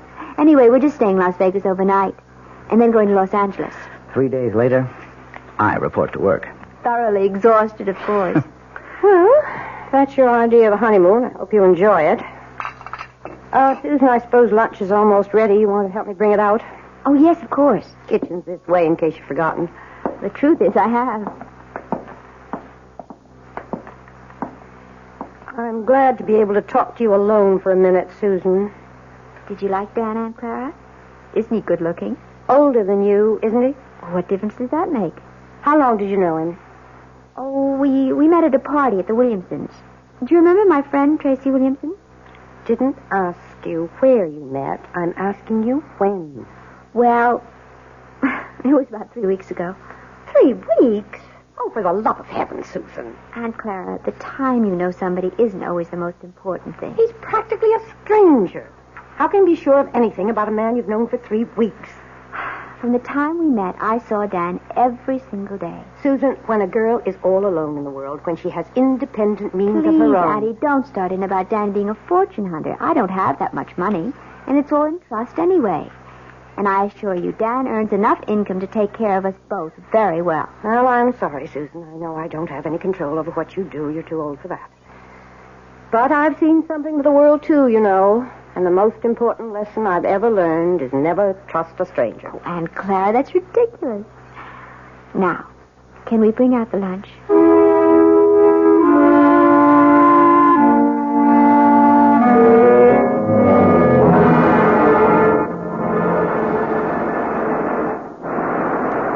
I don't know. I just have the feeling that Chicago wasn't all you expected it to be. Well, we weren't there very long, Dan. And don't forget, we spent half the time with your business associates. Oh, honey, I am sorry about that. I suppose I never should have called Bill Kincaid to say we're in town. Should have known he'd insist on getting together. Oh, it wasn't that bad. I just didn't know what he was talking about half the time. All those office politics. Yes. Well, Bill loves to gossip. But you can see what I mean about the San Francisco job. Everybody in the company wanted it. They'll never get over resenting me for being picked. But I am sorry if you were bored. It's all right, Dan, really. After all, I inflicted Aunt Clara on you. She was okay. Well, I know you didn't find her very friendly. Well, why should she be? I think she's a very protective type. Anybody you married would get her jaundiced eye. Yes, I suppose that's true enough. Dan, how long did you know Terry Williamson? Who? Terry, my ex-roommate. We met each other at her house. Or have you forgotten that already? Tell you the truth, darling, I didn't know whose house I was at that night. Oh, so Terry wasn't the one who invited you? No. It was a man named Bob Chambers, one of the executive types. I got placed at General Utilities. Don't ask me who invited him, because I don't know. I see. So it was all sort of roundabout. What's the difference? Still turned out to be the best party I ever attended. Yeah. Hey, something the matter? Oh, no, of course not. Nothing at all. Dan, where did you say we were staying in Dallas? It's a little hotel called the Lazy Sea. It's kind of rustic, but I think you'll like it. Besides, we'll only be there one night. We'll rent a car in the morning and drive down to Monterey. You really know all the offbeat places, don't you? Well, when you travel around enough, I guess you begin looking for them. You haven't done that much traveling on the job, have you? Huh? Well, no, not that much. Say, do you know the name of the airport in Dallas? I forget. It's called Love Field. A great name for honeymooners. Yes.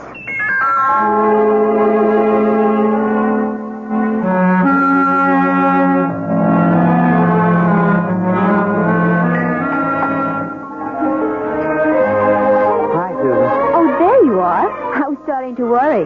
No, I had a little trouble with the phone lines back to New York, but I got through okay. Everything all right? Yeah, sure, everything's fine. Hey, you look a little strange, though. Oh, no, I'm all right. I had a drink while I was waiting for you. Say, you better watch that tequila. It sneaks up on you like a bandito. Actually, something sort of funny happened. What do you mean? Dan, when we were in Chicago in that restaurant, I forget the name of it. The place we went to with Bill? Yes, when you and your friend were talking about all the office politics back in New York, I saw this man looking at us. What man? Well, he was at the bar. I'm not even sure why I noticed him. He was wearing this plaid raincoat. I remember wondering if it had started to rain. I guess you were just bored with all our talk. Anyway, I saw him turn to look at us. Probably to look at you. Can't blame him for that. The funny thing is, as soon as you turned around, he got up very quickly and left. Susan, I don't remember seeing anyone in a plaid raincoat. And I'm afraid I don't see anything unusual about it. Well, I guess I didn't either. I probably wouldn't have given it another thought, but I think I saw that same man here again today. In Monterey? Oh, you're kidding. Well, I can't swear it was him. I didn't get a good look at his face the first time. All I really noticed was the coat. And you saw the coat again? Is that it? Yes. He was carrying it over his arm. Oh, darling. You know the story about the airport truck? Airport truck? No. Well, this guy on a plane looks out the window and sees one of those little red airport trucks. You know, fueling the plane, bringing food aboard, something like that. Anyway, the plane takes off from New York and lands in Chicago. Another little red truck comes out to meet it. The guy next to him says, "Hey, we made good time, didn't we?" And he says, "Yeah, but that little red truck really made time." Well, I can see that I didn't marry a great audience. Oh, I'm sorry, Dan. It's just, it bothered me a little. Oh, forget it. And speaking of airports, next up, the City of Angels.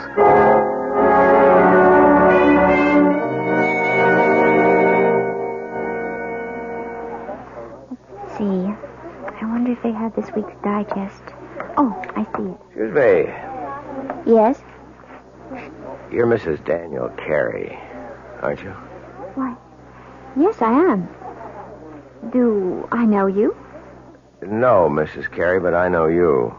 Saw your husband leaving the hotel about half an hour ago. Are you planning on meeting him? Wait a minute. I've seen you before. Have you? You're the man with the coat, the plaid raincoat. Well, you happen to be right. I do own a plaid raincoat, but with this nice sunny weather... Excuse me. Look, Mrs. Carey, I know it seems as if I'm following. Yes, it does. Well, okay, it's true. But I've had a reason. Such as? Could we talk about it someplace? There's a coffee shop in the hotel. I'm sorry. I don't even know who you are. Maybe it would help if I introduced myself. My name is Harrington, Lieutenant Gale Harrington, attached to New York City Police Department. Police? That's right, Mrs. Carey. So you see, what I have to discuss with you is police business. But what have I done? It's nothing you've done. It concerns your husband and what he might do.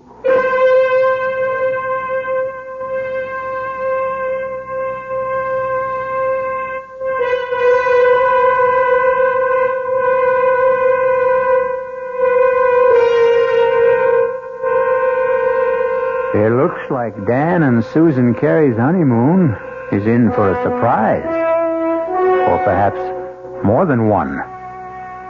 Maybe Susan will soon wonder if her Aunt Clara wasn't right about a number of things, including her cynical advice about trusting no strangers. We'll find out about the new stranger in Susan's life when I return shortly with Act 2. And now another tale of the ball and chain. At Kellogg's Special K presents Last Tango in Pittsburgh. There I was at Raoul's All Right Tango Lounge. My little orchid, will you tango with me? It was Raoul. You're a splendid dancer. But what was that? I was what? That sound effect. Oh, I'm a few pounds overweight, and this ball and chain points out how my extra weight can get in the way. I'm pointing you back to your chair. Our heroine decided to lose that extra weight. She exercised and ate smart at every meal, starting with a Special K breakfast. A bowl of Special K, skim milk, tomato juice, and coffee. It's less than 240 calories, 99% fat-free, and 100% delicious. After a while, she was rid of the ball and chain and back at Raoul's. Darling, you're looking fantastic. What a happy ending. What ending? We're just getting started. Raoul, get lost. Your happy ending could begin with the Kellogg's Special K breakfast. And that's another tale of the ball and chain. This is WOR New York, your Mystery Theater station.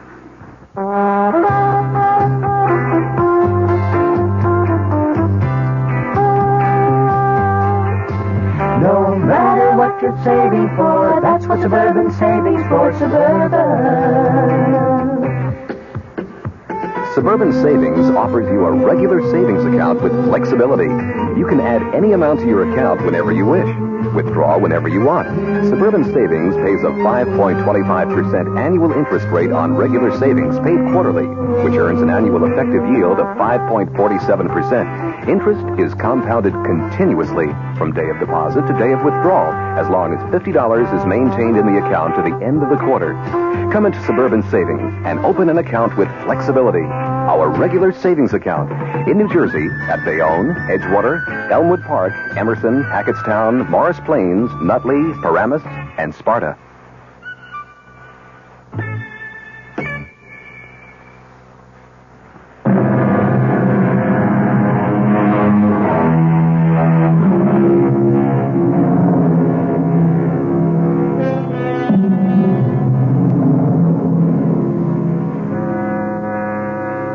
In the pleasant, cheerful atmosphere of a coffee shop in a large Los Angeles hotel, newlywed Susan Carey finds herself facing a man she has never seen before. A man whose solemn eyes look at her over a steaming cup of coffee and seem to warn her of nightmares to come. But so far, Lieutenant Gale Harrington of the New York Police Department is merely asking questions. How long have you been married now? Only about 10 days. Was it a long engagement? Did you know your husband for some time before? No, not very long. Well, could you be more specific? How long ago did you meet him? And where? Well, it's a month now. Just about that. A month. Then you really don't know much about him, do you? Oh, you and Aunt Clara. Beg pardon? Lieutenant, will you please tell me what this is about? Has my husband committed some crime? Is that what you're implying? Oh, I didn't say that, Mrs. Carey. But believe me, it would be helpful to both of us if you could just tell me a little bit about the circumstances. You know, I don't see why this has to be so one-sided. Now, please bear with me. All right. I met Dan at a party at a friend's house about a month ago. We talked a lot. We liked each other. We started dating. I saw him every single day. What business did he tell you he's in? You make it sound as if he lied to me. No, I didn't mean to do that. He's a management consultant. I know he is. He's just gotten a very important job in San Francisco, head of the entire office. We're going there tomorrow. So that was the purpose of the trip? Yes. But since you've been married 10 days, I gather it's a honeymoon as well. Well, naturally it is. Yes, naturally. Lieutenant. Miss Carey, do you know if your husband was ever married before? Married? No. Are you really certain? It's police business. But tell me that Dan's a bigamist or something? No, Mrs. Carey, certainly not that. Then what is it? I'm going to tell you, but you have to understand one thing. Now, I am not assigned to this case anymore. My interest is strictly unofficial. I may be completely mistaken, but you're the only one who can prove it one way or another. Prove what? About whether your husband ever called himself Don Crawford. And once, 4 years ago, David Chase. See? All the same initials, like Dan Carey. You are saying he's a criminal. Not just a criminal, Mrs. Carey. A wife killer. You're crazy. I hope so. Believe me, I do. Let me start at the beginning. If you still think I'm crazy by the time I'm finished, I'll be happy to buy you that coffee and go on my way. But if you think I'm not, if you have any doubts, then I want you to tell me so and let me help you. All right. Go on. I know you're wrong, but go on. I first heard of Don Crawford back in 1965 when I was attached to the homicide detail in the Los Angeles PD. Mrs. Crawford was the former Edith Burbank. She was the youngest daughter of a wealthy family in Baltimore. Only when I saw her, she was never going to enjoy her money anymore. She was dead. Her throat had been cut by one of those, quote, mysterious intruders, unquote, that the papers like to write about. Her husband, Don, was broken-hearted, naturally. They'd only been married 4 weeks. But her death also made him some money. Not a fortune, really. There was a mix-up about her will, and he ended up with nothing but a handsome payoff from the family. Mrs. Carey, you okay?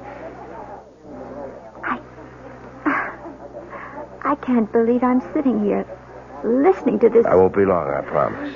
Anyway, I was assigned to the Crawford case, and I didn't exactly cover myself with glory. You mean you never found the mysterious intruder? That's right. So naturally, you decided that maybe there wasn't any. Let me go on, Mrs. Carey, okay? Yes, go on. Anyway, I ran into a similar case about 4 years ago. The murder of a young bride, fresh from her honeymoon. A broken-hearted groom named David Chase. I thought Chase and Crawford were one and the same man. But I couldn't convince the district attorney of the resemblance. But I am still convinced, Mrs. Carey. And you think Dan is the same person? Oh, he's changed again, of course. His hair is lighter than Chase's. He's thinner and paler. But there's something about the face I can't forget. And even if it's true, you still have no proof. Is that it? You couldn't solve your case, so you're holding on to your first solution. Wait, Mrs. Carey. Let me tell you why I was so sure that Crawford and Chase were the same man. It was because of the honeymoon. What? It's my theory that their honeymoons were identical. A compulsive honeymoon, you might say. That is ridiculous. Criminals are like that. Creatures of habit, most of them. Afraid to change a pattern, maybe for fear that their luck will change with it. What do you mean by it? I stumbled on the coincidence accidentally. But as far as I could trace it, Don Crawford and David Chase took their brides to the same places. They did the same things. And I knew that if I ever saw that pattern duplicated, I would have my killer. I hope I'm wrong, Mrs. Carey. But you are the only one who can tell me. And my first question is this. Was your first stop Chicago? Yes. Yes, of course it was. And you knew that. That's where we first saw you, in Chicago, in that restaurant. Okay, I just wanted to make sure. You can't possibly make something out of that. Dan wanted to see people in the Chicago office, and I thought it would be nice to visit my aunt in Evanston. She's my family. Was your next stop after Chicago in Texas? Yes. We went to Dallas. Dallas is a wonderful place to visit, Lieutenant. I don't see anything so peculiar about that. Both Chase and Crawford went to Dallas. They chose offbeat hotels. I guess they didn't care to be seen very much. Where did you stay in Dallas? It was a perfectly nice hotel. I don't think you could describe it as offbeat. All right. And then the next stop would be Monterey. You knew we were in Monterey because that's where I saw you the second time. By that time, Mrs. Carey, I'd made up my mind to follow you. Are you saying that these supposed wife killers you're talking about also went to Monterey? Yes, they did, and from Monterey to Las Vegas. Well, then you're wrong, Lieutenant. You're completely wrong. You mean you didn't go to Vegas? No. So there goes your famous theory, doesn't it? Well, I admit I'm We changed our mind about Vegas. We decided that we might be too tempted to gamble away all the money we had for the trip. Ah, so you did have it on the schedule. Well, yes. Yes, we did, but we didn't go. You really think that changes the pattern? The fact that you didn't go? Oh, please, I can't stand any more of this. I don't want to hear any more of it. Mrs. Carey, Edith Burbank was killed in Los Angeles, in her hotel room. This hotel. I'm leaving. I'm leaving right now. Mrs. Carey, wait. You're wrong. You've got Dan mixed up with someone else. Let me finish, please. Just one more moment. Please, no, please let me go.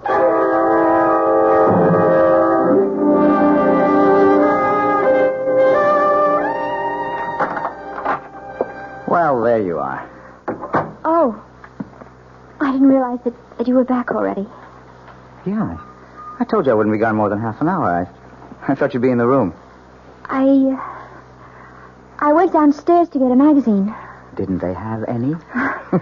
Well, I guess I forgot to buy one. I got to looking in the windows of the dress shops, and I forgot my original purpose completely. Susan, are you okay? Of course. Why do you ask? I don't know. You've got that funny look in your eyes again. Have I? Doesn't matter. They're still the two most beautiful eyes in the world. Hey, what is this? Don't tell me the honeymoon's over so soon. Why do you say that? That was like kissing a snowman. I guess I just don't feel like myself today. I think maybe all this traveling has worn me down a little. Oh, I'm sorry. Well, we don't have much further to go. Just one more plane trip to San Francisco. Yes. Look, maybe you'd rather not go out tonight. Maybe you ought to stay in, order some dinner in the room. I don't mind. But you wanted to go to that restaurant, the one you told me about. You've been looking forward to it. The landmark? Yeah. Well, I did want to try the place. It was supposed to be really spectacular. But you've never eaten there before. Well, no, how could I? I've never been in L.A. before. I was thinking today that, well, you seemed to know the city so well when we drove around. You didn't seem to have the slightest trouble. The streets are very well marked in this town. It's really a pleasure to drive here. Look, you know what I think? I think you ought to take a nap before dinner. Yes. I was thinking of lying down, but I don't think I can sleep. Okay, then. Just read your magazine. Wait a minute, you haven't got one. I'll take care of that. Where are you going? Going to get my bride something to read. How about a nice magazine about cooking? You know, I never did ask you if you can cook. Just get me a news magazine of some kind, all right? Uh-huh, the brainy type. I should have known. See you in 10 minutes. I'll take the key so you won't have to get up. Yes. All right. Oh, dear God. It can't be true. There just can't be any truth to what that man said. He's made a mistake. Terrible. horrible mistake. Dan's luggage. His initials, D.C. Oh, but anyone could have those initials. Anyone. I wonder if... It's open.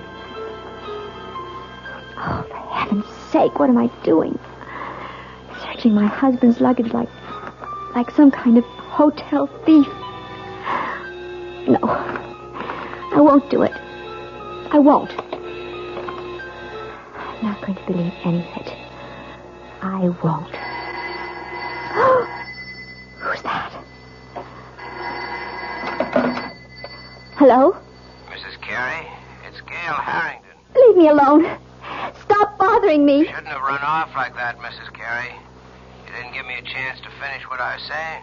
I told you, I don't want to hear any more. It isn't true. You've made a mistake, Lieutenant. Your husband is at the newsstand right now, Mrs. Carey. I can see him from where I'm standing at the house phones. And the more I look at him, the more sure I am that I'm right. No, you're wrong. I want you to hear the rest of the story about Crawford and David Chase and what they did on their honeymoon. Maybe what I told you before didn't convince you, but if you heard a few more things... I'm going to hang up, Lieutenant, right now. I wanted you to know where Don Crawford took his wife the night she was murdered in a room. He took her to a restaurant called The Landmark. You ever hear of it? Mrs. Carey? Hey, are you listening? No. No, I'm not listening. I won't listen.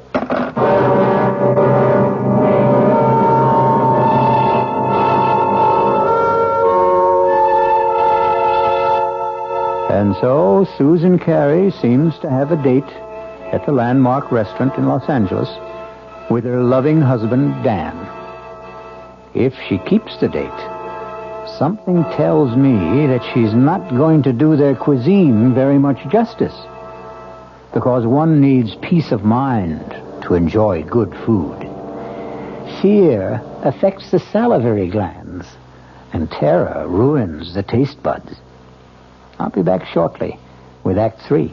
I'm Hy Brown, producer of Radio Mystery Theater, and I'm most enthusiastic about this new adventure in modern radio. Here's what listeners are telling us. Your program was absolutely great. Don't oil the door. Or again, you've got yourself a winning show. We'd like your reactions, too. Right now, we're in the last week of our drawing for 50 prizes a week. 2 AM/FM stereo phonos, 2 travel clock radios, and 46 anthologies of modern suspense. Just mail your name and address, and you're eligible, to Mystery Theater, Box 50, Radio City Station, New York, 10019. That's Box 50, Radio City Station, New York, 10019. Entries must be postmarked no later than Saturday, January 26th. Offer good everywhere unless locally prohibited. This is WOR New York, your Mystery Theater station. An invitation. This is Peter Roberts. Join us Sunday morning, 8:15 to 10 here on WOR for Rambling with Roberts.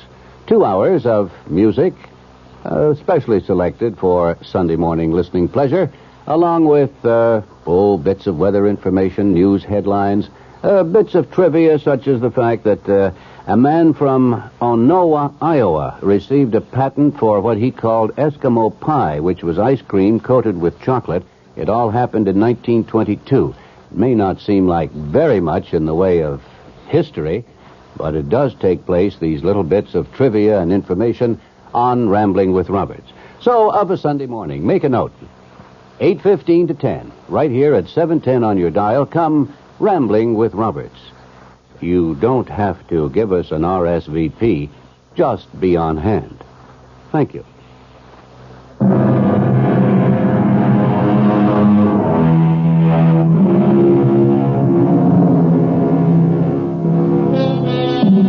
Well, what have we here?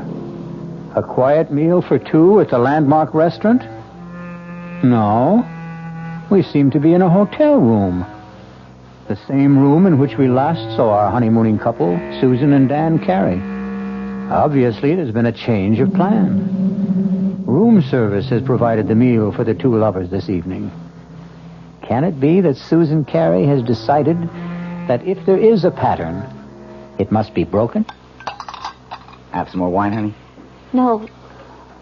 I really don't think I want any. Hey, come on. You know what this bottle cost? You shouldn't have been so extravagant. Uh-oh. That sounds more like a wife than a bride. Well, $18 is an awful lot for a wine, Dan. Especially when I really can't drink that much of it. I just wanted to make up... Well, never mind.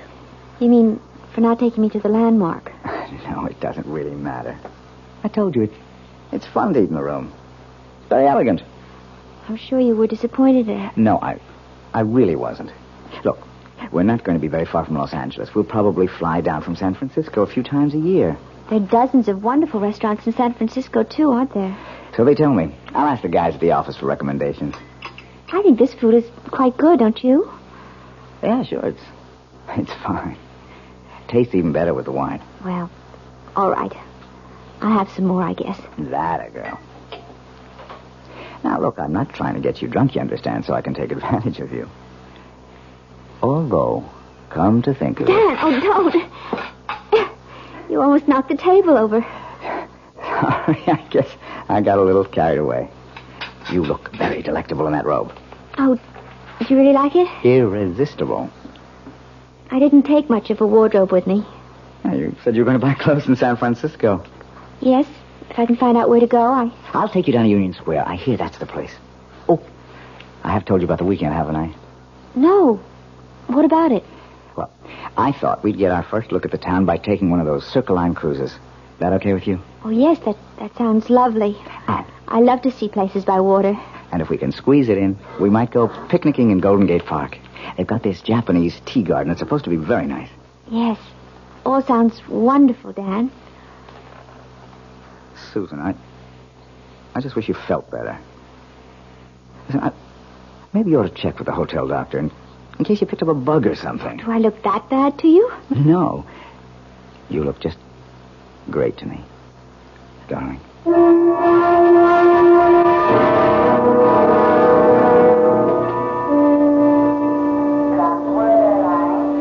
Yeah, I think that'd be a good idea, honey. Reserve the car ahead of time. Then we can pick it up right away in San Francisco. Whatever you think, Dan. You wait right here. I'll go over to the counter. It's all right. Be back in 10 minutes. All right, Dan. Mrs. Carey. Oh, no. Not you again. I didn't mean to startle you. Go away. Please go away. I don't want to see you anymore or hear anything you have to say. Now, I know that I seem to be persecuting you or something. As you can see, Lieutenant, I am in perfectly good health. I was not murdered in my sleep in that hotel room. Look, Mrs. Carey, I've only got a few minutes before your husband gets back. I just wanted to finish my story about this other guy, this David Chase. I don't care if you are a policeman. I'll call someone and have you arrested for bothering me. David Chase's wife didn't get killed in Los Angeles. She died in San Francisco. Where? In a hotel room? No, not there. But they stayed at the San Remo. Is that where you're staying? Yes, but millions of people do. No, there wasn't any mysterious intruder this time. In fact, Mrs. Chase's death was listed officially as an accident. She had a little too much to drink at dinner, and her feet got tangled up on top of a very steep hill. The fall broke her neck. It was her very first day in San Francisco. She and her husband had quite a day, too. They took one of those boat cruises to see the city. Then they went to Golden Gate Park, to the Japanese tea garden. Miss Carey, are you okay? No. No, I'm not okay. How could I be? That night they went to a restaurant called the Vendome. That's where the lady drank too much, at least according to her husband. Oh, dear God. Listen, Mrs. Carey, I can't follow you anymore. I've got a job to get back to. I want you to take this. Gun. Quiet. Don't draw anyone's attention to us. Just take it. If I'm wrong and you don't need it, fine. Just throw it away. No. I don't want I cannot have you on my conscience, don't you understand? All right. Yes, all right. I'll take it. I still say you're wrong. I hope so. But I don't think I am.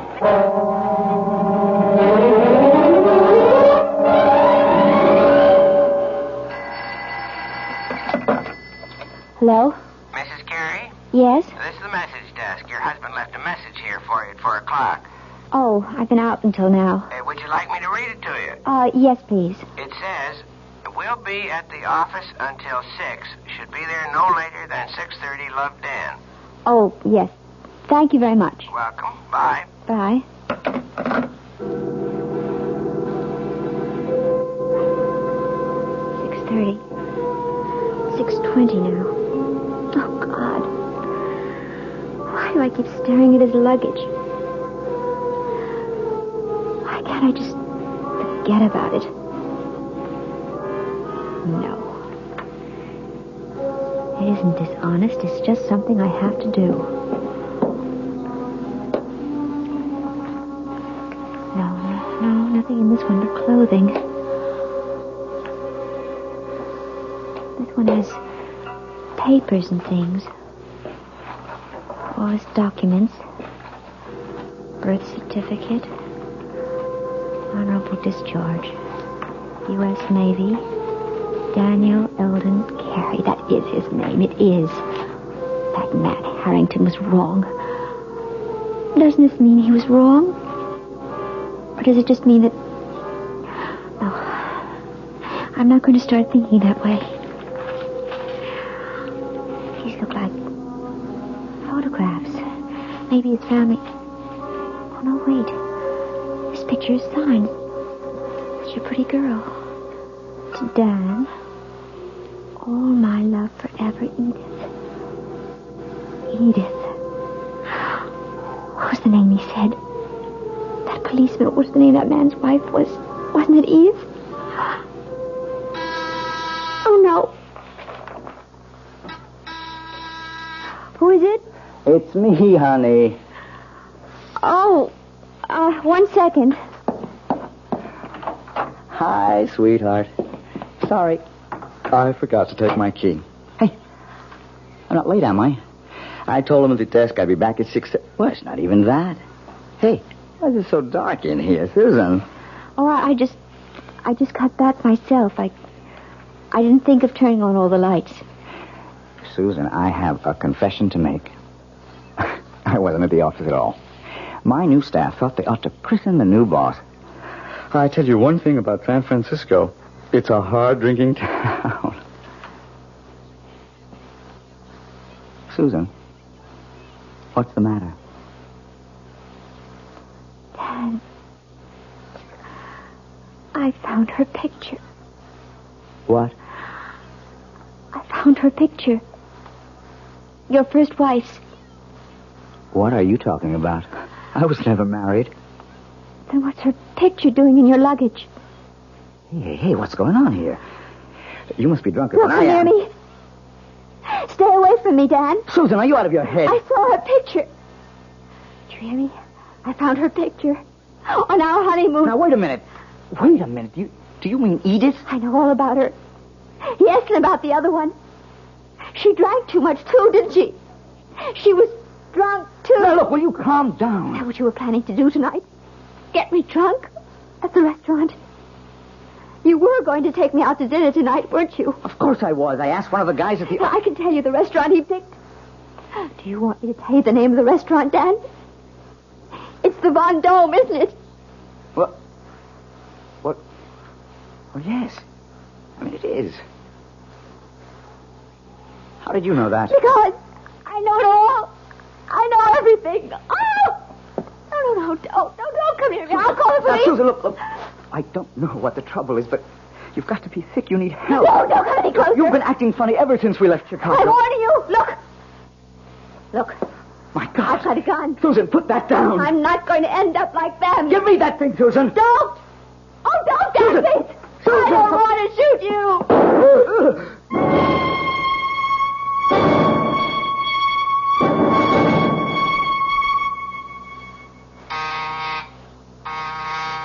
One second. Wow. Mr. Harvey? Mrs. Carey, I didn't know that you were... Look, let me just get a shirt on. I was just shaving. I'm sure you're surprised to see me, aren't you? Yeah, I am. I didn't expect that you'd What brings you back to L.A.? I'm sure you know, Mr. Harvey. That is the right name, isn't it? Not Harrington? I guess that means you know all about my little joke. The gun wasn't a joke, was it?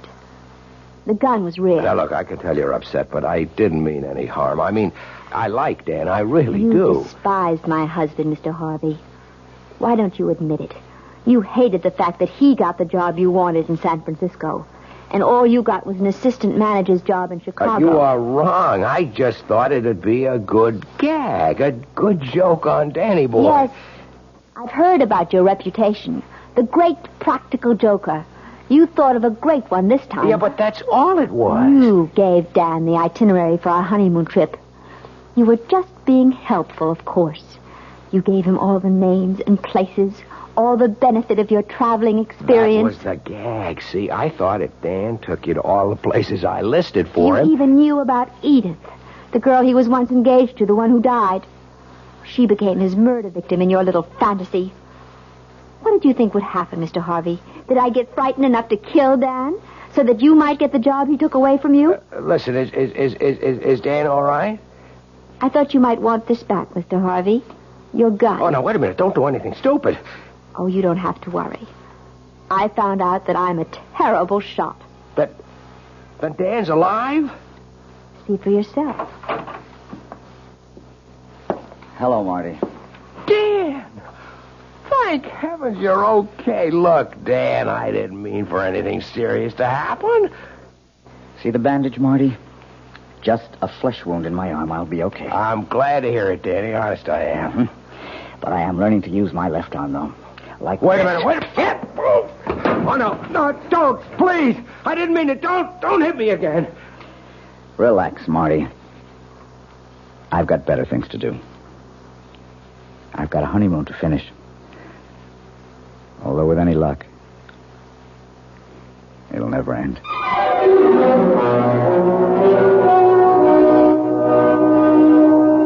So you see, even murder stories can have happy endings. Martin Harvey may have spoiled Susan and Dan's honeymoon, but that doesn't mean he managed to spoil their marriage. No. If that's going to happen, Susan and Dan will take care of that all by themselves. I'll be back shortly.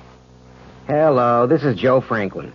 Ladies and gentlemen and boys and girls, for the very latest in nostalgia, for the ultimate in remembering, please join with me on Saturday nights from 9:05 to 11 o'clock, where memories are truly happening right here over WOR Radio. It is my privilege to present radio's original Memory Lane program, but positively the original. And whether it's Al Jolson or Benny Goodman or Louis Armstrong or Eddie Cantor or Harry James or the Dorseys, Mario Lanza, Gene Krupa, the young Frank Sinatra, George M. Cohan, Bing Crosby, Bogart, Lombard, Cagney, and all those happy times of radio's comedy and drama and soap opera. We have it fascinatingly, and all the sounds are reproduced crystal clear Saturday nights from 9:05 till 11 over WOR Radio. Yours truly, Joe Franklin, hosting Memory Lane. Tune in. WOR New York, your station for Mystery Theater. This is Sherry Henry. All New York knows it lost its governor recently when Rockefeller resigned. And we all know he's concerned now with his new commission on critical choices for America. But not many of us really understand what that commission is all about. Well, we'll all know more tomorrow afternoon when Henry Diamond, the executive director of that commission, divulges goals and directions. It's on the Sherry Henry program at 2:15 on WOR Radio.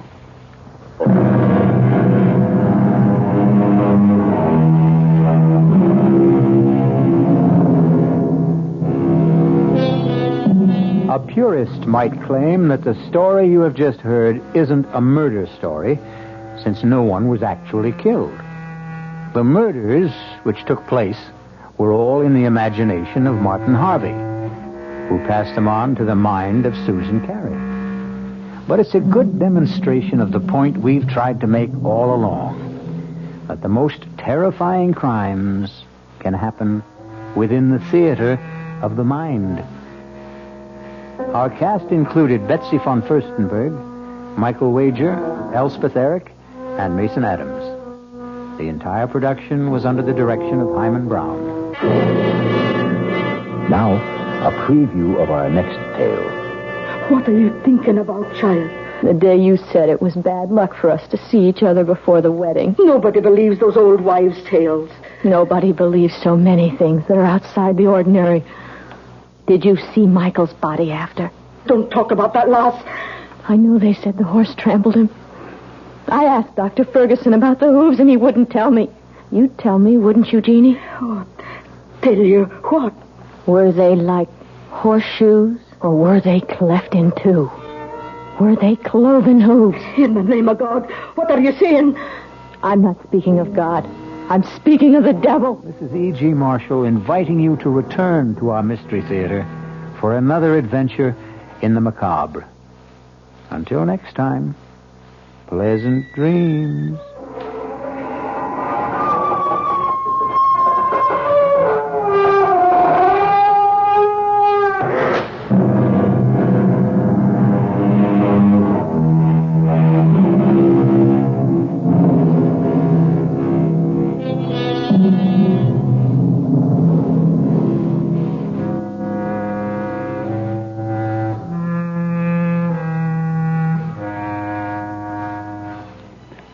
The WOR Mystery Theater was brought to you by ShopRite Supermarkets, where you get a lot more for a little less, and by Suburban Savings, with offices throughout North Jersey. The preceding Mystery Theater program was furnished by the CBS Radio Network.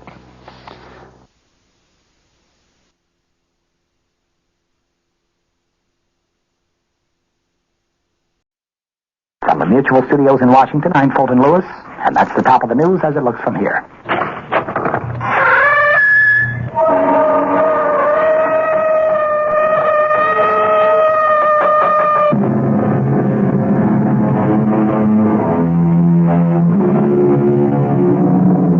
Come in. Welcome. I am E.G. Marshall. Welcome to the sound of suspense, to the fear you can hear. For the next 52 minutes, I'll be your companion on a journey to a place in the past. It used to be that only the mystics believed you could go back, relive your life. But didn't so eminent a scientist as Albert Einstein say that the past, the present, and the future are all intermingled somehow? Then why should we question a gentleman named Spencer Chadwick, who is asking a very vital question? Inspector, do you believe a person can do it again? Do what again? Go back. Where? To that point in his life where it went wrong. It turned sour. And correct it. No. No, I don't believe it's possible. Well, I'm doing it, Inspector. I'm doing it. I'm changing it. I've gone back. Inspector, I've gone back.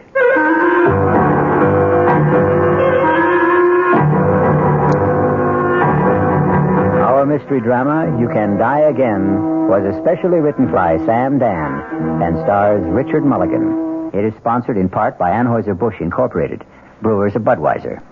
I'll be back shortly with Act One.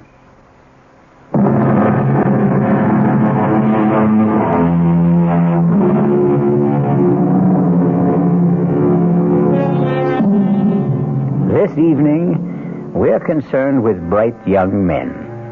That is, those who began as bright young men, like Spencer Chadwick. Bright young Spencer Chadwick married his boss's daughter, but that was 23 years ago. And today, young Spencer has arrived at comfortable middle age. This morning, he will pick up his phone and dial the private number of a highly placed friend.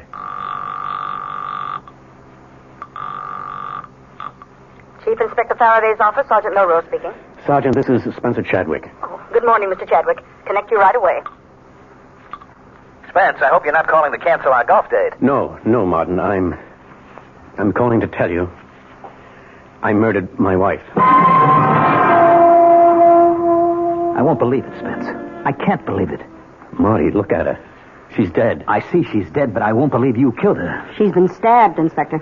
Yes, Sergeant, yes. And that's the knife, Marty. Now, Spencer. You'll surely find my fingerprints on it. What's that bruise on your head?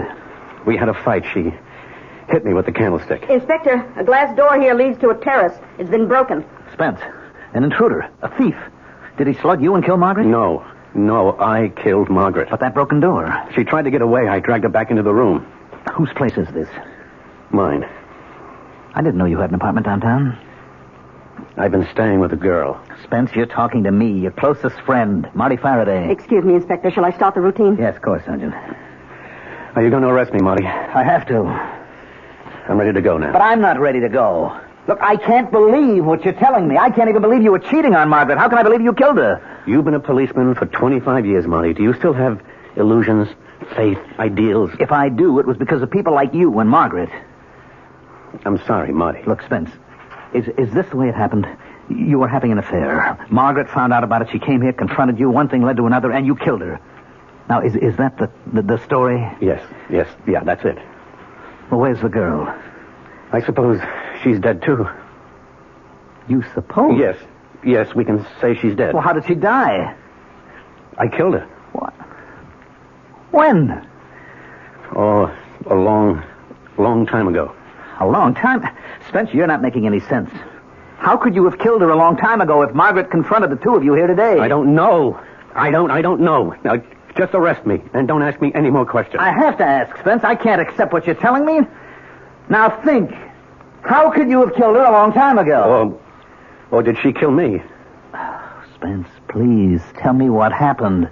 It doesn't matter. Look, I want to help you, Spence. I'm your friend. You know that. You won't believe me. Try me. Just try me. It's even hard for me to believe it. But it's true. Spence, sit down, will you? Will you just sit down and try to pull things together? Tell me what happened. What happened? It started one morning. It was 3 months ago. I came downstairs. Margaret was at the breakfast table. Morning, darling. Coffee? Thanks. Yes. Any mail, Margaret? Nothing worth delaying breakfast. Card from my brother. Where is he now? He had to put in for repairs at Pago Pago. That's Pengo. When is he coming home? Oh, next year, maybe. Or the year after, when he gets bored or tired or needs money or decides to get a new girlfriend or another boat. And he's 38 years old. And he'll never get anywhere. Don't say that. It seems to me he goes everywhere. Oh, his life and yours, darling? A study in opposites. You were born poor and you wound up rich. He was born rich, wound up poor. Dinner tonight with the Satterfields. What for? What for? Oh, my God.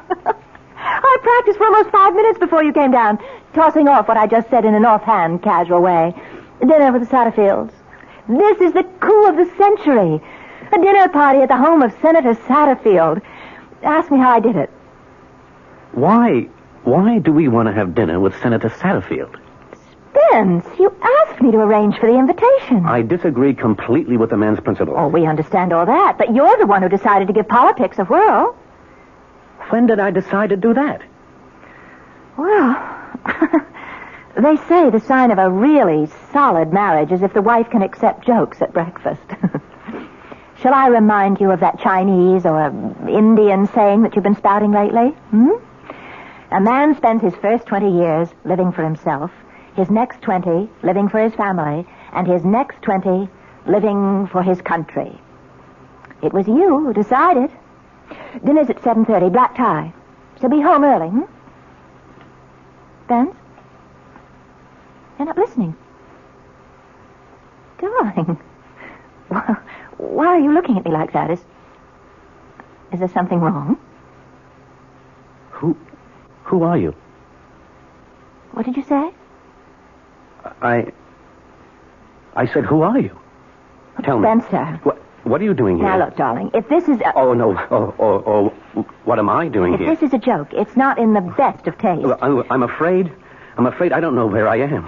Or who you are. Do you know who you are?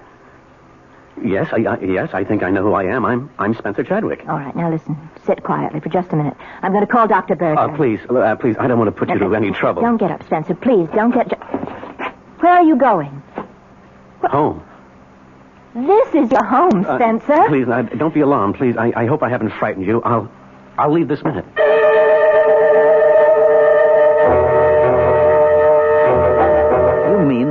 23 years of marriage, you look at your wife one morning and you don't know who she is? Yes, Martin. All right. You walked out of the house. Now, where did you go? I hailed a cab. Now, where to, pal? I don't know. It's all right. None of us knows where we're going. Just answer this. Where do you want me to take you? Just drive. Okay, you're the doctor. What do you think? The Redskins got any kind of chance this year? All right, let's try politics. You think Satterfield's going to run again? Well, as my old man would have put it, you wasn't exactly vaccinated with a phonograph needle. Driver, why are you headed north? Well, you said to drive. The Chadwick building is down on Jefferson Square. I distinctly told you You to take... distinctly told me nothing. What would I be doing in your cab at 9 o'clock in the morning if I didn't intend to go to my office? Yes, sir.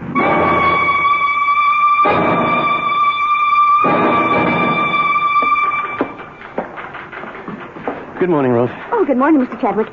There's a Dr. Berger sitting in your office. Dr. Berger? Yes, Dr. Berger. Come in here, Spence. I don't have all day. Well, come in and shut the door.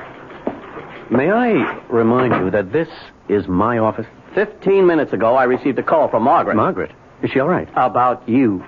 Me? I thought it important enough for me to stop off here on my way downtown. Hold out your wrist. Wait, why did Margaret call you? She told me about that little episode. What? What little episode? You don't remember saying certain things? Paul, please, what is this all about?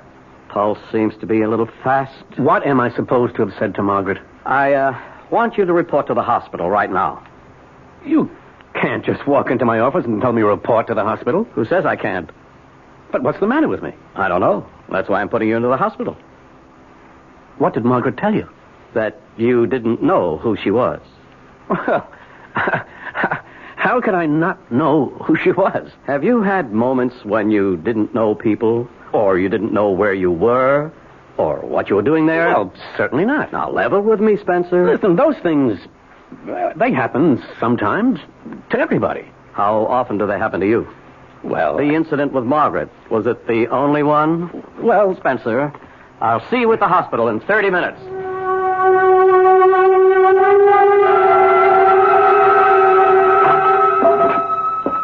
Well, you did it. You're here, Spence. Of course I'm here. I won't keep you an hour longer than necessary. Probably get you out by the end of the day. Paul, you do what's necessary. That's a good attitude. Most of you high-powered business types are so self-important. Don't start to lecture me. I'm here. I agree I need some help. Now what's holding us up? I am. I'm talking to you when I should be arranging for tests. Now, you just relax. Listen to some music, read, take a nap.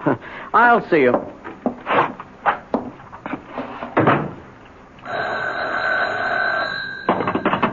Hello? Spencer? Peggy? Is everything all right, Spence? Peggy, where are you? I'm at the apartment. Where else would I be? Tell me, are you all right? Oh, yes. Oh, yes. I'm certainly all right now. Oh, Peggy, I almost lost you. How could you lose me? It could happen. How? Dr. Berger, he could make it happen. But not now, not anymore. Do you know why? Why, Spence? You called me just in time. You warned me just in time. And I'm getting out of here this minute.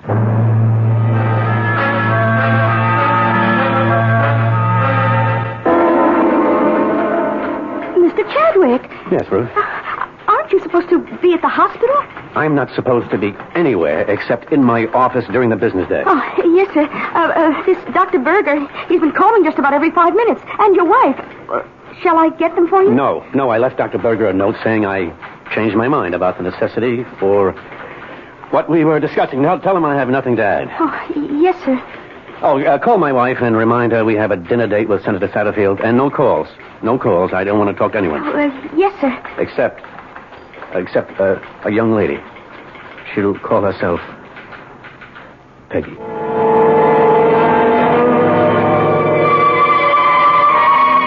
Well, for 23 years, you hum the same tune, and then, suddenly, one morning, you hear the music of a different drummer. A drummer named Peggy. Or is she a piper named Peggy, who will have to be paid? We shall return shortly with Act Two.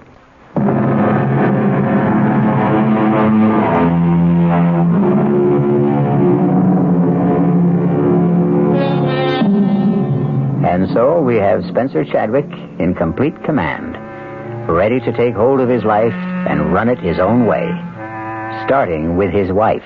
Spencer? Is that you? There's no problem. It's not even 7:15. I can be dressed and ready to leave in 20 minutes. Spencer, there is a problem. You made Dr. Berger look like a fool today. You read my note. It explained everything. You made yourself look like a fool. You were admitted to the hospital, and less than an hour later, you sneaked out. I did not sneak out. I got dressed, went to the desk, and said, I'm leaving. Send me the bill. But, Spence, you're not well. I've never felt better. You should be in the hospital. Margaret, please stop running my life. What did you say just now, Spence? I'm sure you heard me. I wasn't aware that I was running your life. Spencer, would you be good enough to explain? Can you show me how? You did say this thing was black tie? Spencer, I'm entitled to an explanation of that remark. Margaret, if you can't understand what I'm saying, how can I explain it?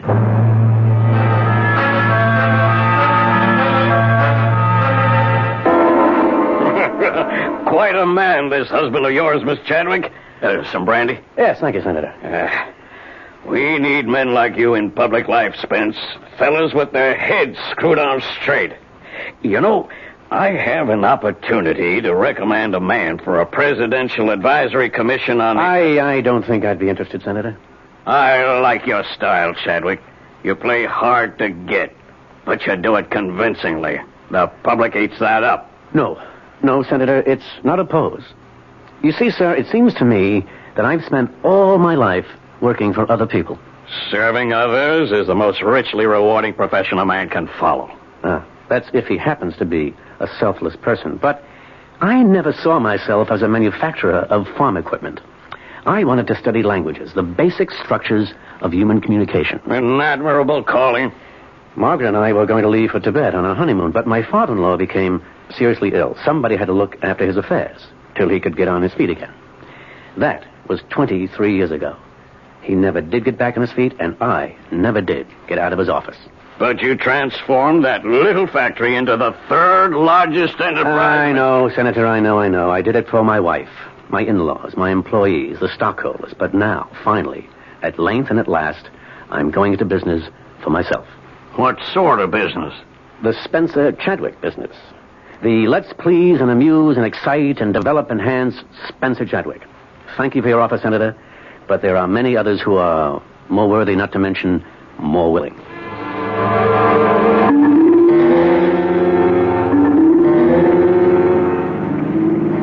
Spencer, when did you decide you were no longer interested in public service? Oh, it's been building for a while. We'll have to talk. Oh, about what? About what? I don't know if this is a pose or... Margaret, I'm sure I can explain. Now, let's drop in somewhere for a nightcap. No, let's get home. Now, do you remember what you said to me this morning? No.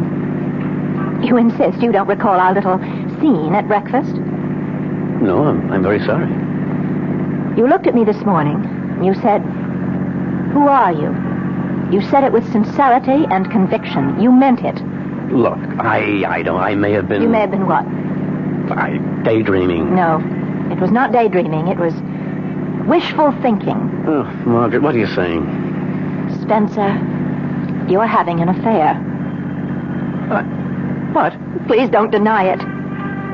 But I'm not. It fits in with what Dr. Berger told me. About what? When you say to me, "Who are you?" it means you no longer want to know me. You're trying to wish me out of your life. Oh, Margaret, I can tell you... Now listen, Spencer, don't try to insult my intelligence or yours. And then, what just happened at Senator Satterfield's? What just happened? Well, suddenly you're no longer interested in public service. Why? If you heard me talking to him, you'd know that finally I want to do things for me. But he as much as offered you a post that you dreamed about. A sensitive post. And you could become an important man nationally. You've spoken about it a dozen times. Margaret, I no longer care about it. Well, of course not. because you become controversial, make enemies, and then they try to get something on you. And now that you're having an affair, you're vulnerable to scandal. But I am not having... Oh, don't lie to me. That just makes it worse.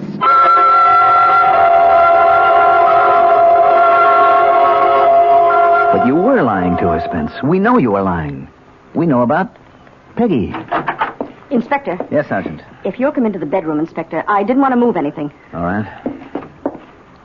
Now, sir, here are these pictures. Are these Peggy? Are they, Spence? Yes. Well, sir, if you look at the hairstyle, that went out 25 years ago. I'm no expert, but these don't look like pictures that were taken recently. And the clothes in the closet, skirts, blouses, dresses. Are these Peggy's? Are they, Spence? Yes. The styles are about 25 years old. Now, here's a label in a skirt. It's a Lydia Carter. She was a designer who was fashionable 30 years ago. Well, Spence, tell us. I can't. Why can't you? I don't think I know how. Never mind how it sounds. Just tell it. Martin, did you ever think you could somehow get a second chance? To do what? To live your life over. To answer your question, no. Did you ever think you could go back to a point in time when you made a decision which changed everything for you? Where you crossed your own particular Rubicon, and if you could go back, start again, and do the thing you really wanted to do? To answer your question again, no. That's because you never regretted the course of your life. And you did? Are you trying to tell me that you did? Every day for 23 years. All right, Spence. I won't press you. No, Marty, don't put that sympathetic tone in your voice as if you think I'm some kind of nut. Look, you could plead insanity. Once again, Marty, I'm not crazy. Temporary insanity. Not for 1 minute. I asked you a question. Can you go back? Can you live your life over again? And I gave you my answer. No. But you can. You can do it. I did go back. Not for long. But I did go back. All right. All right, Spence, you did go back. And if I hadn't lost my head, if only I hadn't killed Margaret, I could have stayed. I could have started over.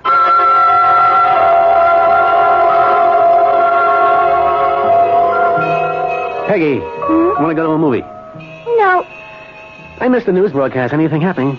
They think a war just started. Oh, come on, Peggy. Come on. There aren't going to be any more wars. Everybody knows that. People may be crazy, but they're not insane. Where? I think the man said Korea. Someplace like that. Maybe I didn't hear it right. Hey, if you don't want to go to the movies, what do you want to do? Sit home and just listen to you. Tell me about the trip you're planning. Well, first, don't call it a trip. We may never come back. It may take all our lives. Fine with me. And we may never find it. Great. What are we looking for? The origin of language. For instance, we say brother in English. German, Dutch, Scandinavian, so on, say a form of Bruder. Same basic word. Latin, Greek, frater. The BR becomes FR. Russian, obrat. The differences are all in pronunciation. Okay. How did this one language spread so far and wide to cover so many different kinds of people? Arbeit. How? That's what I want to find out. And we will travel and study and research, and one day, maybe... Maybe what? This Indo-European language, it's only one of 30 language families. At one time, was there one single language, the mother of all? Was there? I don't know. One day, I hope to find out. You sure you wouldn't mind scrounging around Europe and Asia? Oh, I've been to Europe and Asia. But not with a backpack. Not with a sleeping bag. I'm going to love it. Now, one thing must be clearly understood. At no time, regardless of the bind we may find ourselves in, shall we ever, under any circumstances, wire your father for money. Promise? I promise.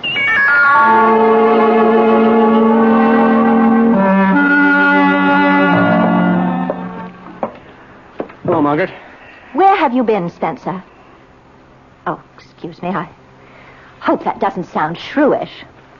Well, no, it doesn't. Or as if I'm trying to run your life. Please, Margaret, cut it out. The reason I ask is because I had prepared dinner. I know. Didn't you get my message? Yes, I did. I got it at 8. Meanwhile, at 7, the Millers, the Brownsteins, and the Gladwells arrived. No, the Gladwells were here at 6:30. But why? You had asked me to invite them to dinner, and these are your friends, Spencer.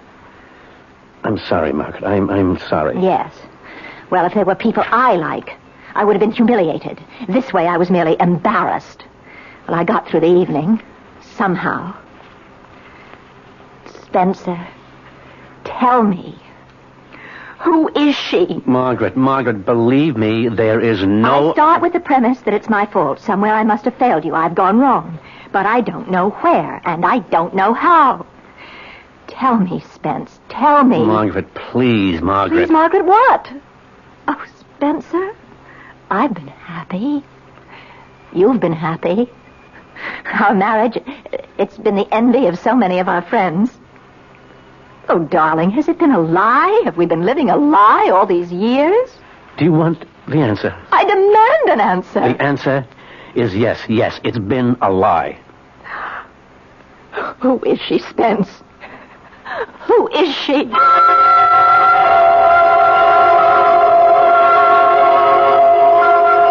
Who is she, Spencer? Who is Peggy? I won't tell you, Martin. I should say, who was Peggy? Inspector, do you remember some time ago you saw Mrs. Chadwick? It was on business, I remember. Oh, yes. Yes, I do. It had to do with a burglary, Spence. A burglary in your house. Believe me, Margaret, this is no bother at all. You see, I felt if I called the local precinct, I'd have police traipsing all about the place. It just isn't worth it. Well, what happened? Well, it's silly, but... Well, you know us. We never throw anything out. It's a sound idea. The worthless junk of yesterday has suddenly become expensive antiques. It's incredible. Yes, Margaret. All right, I'll be brief. We have a storage space where we keep old things, clothes, knickknacks, stuff that you say you'll throw out sometime. You never get around to it. You never do. And? Well, it's all been stolen. Stolen? It's missing. Well, it must have been stolen. I don't care about it, but it's just unnerving to consider that the house has been broken into. We'll send a list of the stuff to Sergeant Milrose. It's not important, but I feel that since a crime has been committed, it should be reported. Did I do the right thing? Of course you did, Margaret. That list. I gave you that list, Sergeant. It's on my desk, sir. I'm sure most of the items in this closet were on it. Spencer, you were the burglar. Technically, yes. She needed clothes, Marty. That girl, she's a fantasy. No, not Peggy. All right, look, for reasons that I may never understand, you feel you wasted your life. So you fantasized a way to go back, to start over. It was no fantasy. Sergeant Milrose. Hell, it wasn't. You were sorry you married Margaret, which all by itself proves that you're insane, Spence. You created this Peggy, and you had to dress her in the period of 25 years ago. There is no Peggy. This whole thing happened in your mind. Yes, thank you, Lieutenant. Yes, Sergeant? Sir, that was from the lab. They scraped some grass samples from a skirt in the closet, and it's been identified as Duke of Wentworth fescue. All right. It's a new kind of seed, just been planted for the first time. When? Well, about a month ago, which means somebody wearing this skirt was sitting in the grass in Benton Park very recently. You figure if a man's been married for 23 years, he may have a tendency to fantasize a bit. But Spencer Chadwick has created more than an illusion. He has brought forth flesh and blood, particularly blood. We'll be back shortly with Act 3.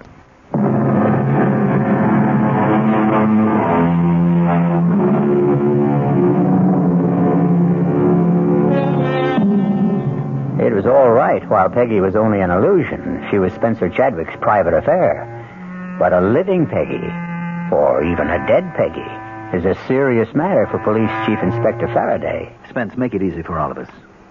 Tell me, who is Peggy? Or who was Peggy? We can find out, Spence. We can check with the neighbors, the janitor, circulate your picture in the neighborhood, ask people if they've seen you around with a girl. You'll never find her. Don't say that. It's virtually impossible for a person to disappear without a trace. I still say you'll never find her. Damn it, Spence, I can't get used to it. You and Margaret, and then you and this Peggy. How could you live with both of them? Didn't things get rough at home? Yes. Well, what brought on the showdown? Well, after a while, we couldn't go anywhere without Margaret seeing her. Come on, Rockabye! Spencer. What? Is that the girl? What? Who? That girl, she's been looking at you all afternoon. Oh, Margaret, believe me. Why don't you invite her down here? She'll have a better view from our bar. Oh, Margaret. No reason we shouldn't all behave in a civilized manner. Introduce her. Margaret, I never saw that girl before in my life.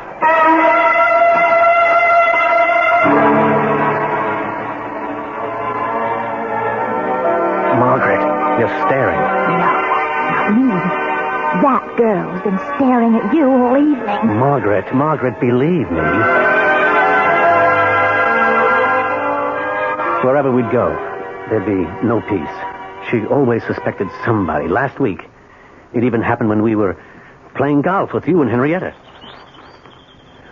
You're up, Margaret. I'd use a 3-wood on this hole, Margaret. All right. Oh, too bad. Well, you go up there and show me how, Marty. You rushed the shot. You lifted your head. I really don't care about golf. You made the date with Marty and Henrietta. We simply can't drop out of circulation. Spencer, that girl in the foursome behind us. Margaret, she's not the one. Spencer, where were you? I had a meeting. Oh, well, we progressed. Used to be you didn't know, you couldn't remember. And now at least you're courteous enough to lie to me. You've been drinking, Margaret? Yes, that's true. I have been drinking. Margaret, it's not good for you. Oh, I don't know. Let's consider that. Drinking is not good for me. I won't fight that. However, what you are doing, that's good for me, Although I must say you're treating me nicer these days. You started off by asking, who are you? As if you didn't know me, and now at least you don't ask. The phone rang today, and I answered it, and the line was dead. What's going to happen, Spence? I intend to go away with her. Well, finally, you've admitted it. You are having an affair. Yes. Who's the woman? Who? Yes, who? I'm not sure you'd want to know. I have a right to know. Well, perhaps you do. Who is she, Spencer? She's you. Me? Yes, Margaret. The girl is you. What kind of No, that's not quite right. She isn't you. Then what were you trying to say? She was you. She isn't Margaret Chadwick. She was Peggy Wainwright. Spencer, don't look at me like that. I'm scared. Do you want me to prove it to you? Come with me. Come with me right now. This is what Dr. Burbick was concerned about. Spence, it's no disgrace to have a breakdown. It's no shame to need psychiatric help. No. We're past all that, Margaret. Come with me. I want you to meet Peggy. Come with me. No, Spencer. You come with me. You come with me to Dr. Berger. You know, Margaret, people like you have one answer. Whenever you're up against something you don't understand, you have one answer. Whenever you're faced with something that's beyond your experience, you have one answer: see a doctor. That solves everything. That takes care of everybody. And it never occurs to you that yours might just possibly be the wrong answer. Now, why are you so sure of yourself, Margaret? Why are you so sure that I'm the one who's wrong? Come with me, Margaret. I want you to meet Peggy. Or are you afraid?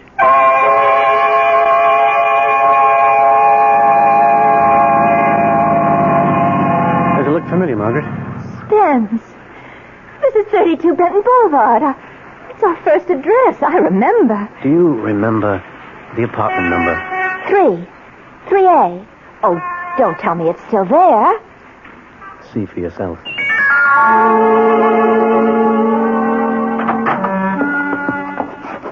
Spence. How did you... Our first table. And this bronze candlestick, our very first wedding present from my brother. These clothes. My clothes. How did they get there? They're here because they're Peggy's clothes.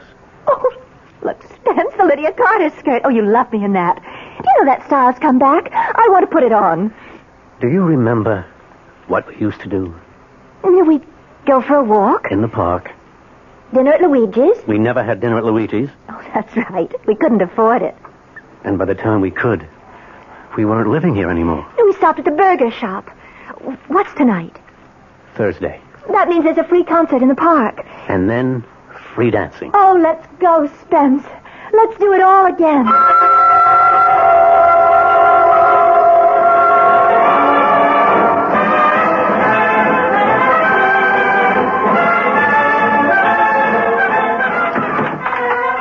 I never realized how much fun we had in those days. They were great days, Peggy. Peggy. I always liked Peggy better. Somewhere along the line, you stopped calling me Peggy. When exactly did you stop calling me Peggy? When you became Margaret. I always wondered about that. How did I become Margaret? Why? Take a look around. See, Peggy? All the bags, the trunk. We're packed for the trip. The trip? The trip to Tibet. Oh, yes. We were all set to go. Yes. You remember? Yes. As a matter of fact, you were a little bit sick from the shots, remember? Remember? Yes. And then the telephone rang. The phone? Yes, the phone rang. It was... It was my mother. Yes, it was your mother. I remember. Answer the phone. Go ahead, answer it. You answered it that night. Hello? Yes. Yes, Mother? Oh, no. Yeah, all right, we'll go there. Right away. What is it, Peggy? My dad. He's had a stroke. How bad? Well, they don't know yet. Oh, Spence, I don't think we can... I can't leave Mother alone right now. No, we won't. Oh, Spence. I knew you'd understand. That's when you became Margaret. That's when you were no longer my wife, but your father's daughter. Take off the skirt. Leave it here. Go home. It belongs to Peggy. Spence, what's the matter with you? I'm Peggy. That night was the start of it. The start of what? The start of a campaign to mold me into the kind of man you had in mind. The man who would enjoy the kind of existence you always had and always wanted. Safe, comfortable, secure. All you were asked to do was to help my father, who was deathly ill. Who else could have done it? My brother? It was supposed to just be a temporary arrangement. But it suited you, Spence. It suited you. I started making the kind of money your folks never dreamed of. I built an empire. I never wanted it. You wanted it. You wanted it so badly you stopped being Peggy. You went somewhere else. You became lost. But not me. I'm not lost. I found my way back. And when I got there, I found Peggy again. Now, take off that skirt and give it back to Peggy. Spencer, I listened to you. Now you listen to me. I've been listening to you for 23 years. And now we've come to the end. The bags are packed, and it's not too late. We're leaving for Tibet. Peggy and me. Peggy? Peggy? Yes, Spencer, darling. Spence, get this straight. I'm Peggy. Don't listen to her, Spence. She was always out to destroy you. She almost did till you came back to me. I'm Peggy. The only Peggy you have. She's lying. She's trying to stop you. We are going to Tibet. Fat chance. You'll take that appointment from Satterfield. That refusal was just a ploy. You know it. He knows it. Shut up, Margaret. Shut her up, Spencer. Shut her up. I didn't destroy you. You destroyed me. You have to kill her, Spence. Go ahead. Live with this fantasy of yours, this Peggy who rewrites history. She's all yours. I want my skirt. Take off that skirt. It's mine. It's all I want from you for 23 years of marriage. Don't let her out of here. She'll tell everybody about us. They'll put you away, Spence. Get away from that door. No. Spence, keep away from me. No. You won't get out that way. Spence, I warn you. I'll hit you with this. Now, you asked for it. You asked for it. Use a knife, Spence. Use a knife.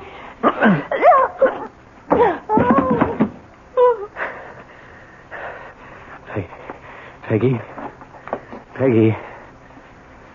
Where are you, Peggy? You killed us both, Spence. Oh. Margaret. Margaret.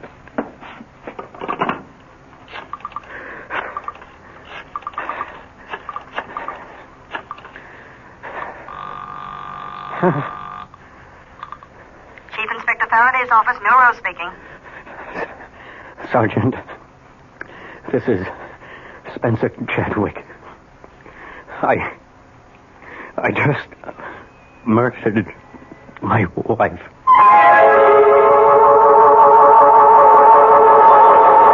Well, as they say, all of us are two people. One is the person we think we are, and the other is the person we really are. And the secret of a long, happy life is to make sure the twain never meet. I'll be back shortly. This is WOR New York, your station for Mystery Theater.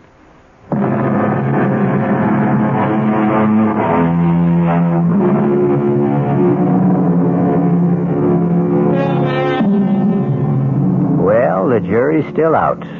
Oh, not on Spencer Chadwick. With him, it was open and shut. But on the basic idea, can you go back? Can you do it again? Well, to end on a non-controversial note, here is something everybody can do again. Tune in again for more suspense and excitement. Our cast included Richard Mulligan, Mandel Kramer, Marion Seldes, Bryna Rayburn, and Gil Mack. The entire production was under the direction of Hyman Brown. Now, a preview of our next tale. You know what I'm going to do, Laurie? I am going to turn this car right around and head back to the city. Oh, no, George. Please don't. What's that? We all fall. You hear something like singing? Ring a rose. Let me open the window. A pocket full. It's a woman singing that old nursery rhyme. Two. We all fall down. But what's that snapping sound? It sounds like a piece of leather. It sounds like a whip. George, what are you doing? I'm getting out. No, don't leave me, George. I'm coming with you. Wait. Okay, but stay close to me. Radio Mystery Theater was sponsored in part by the Kellogg Company, makers of Kellogg's Special K cereal. This is E.G. Marshall inviting you to return to our Mystery Theater for another adventure in the macabre. Until next time, pleasant dreams.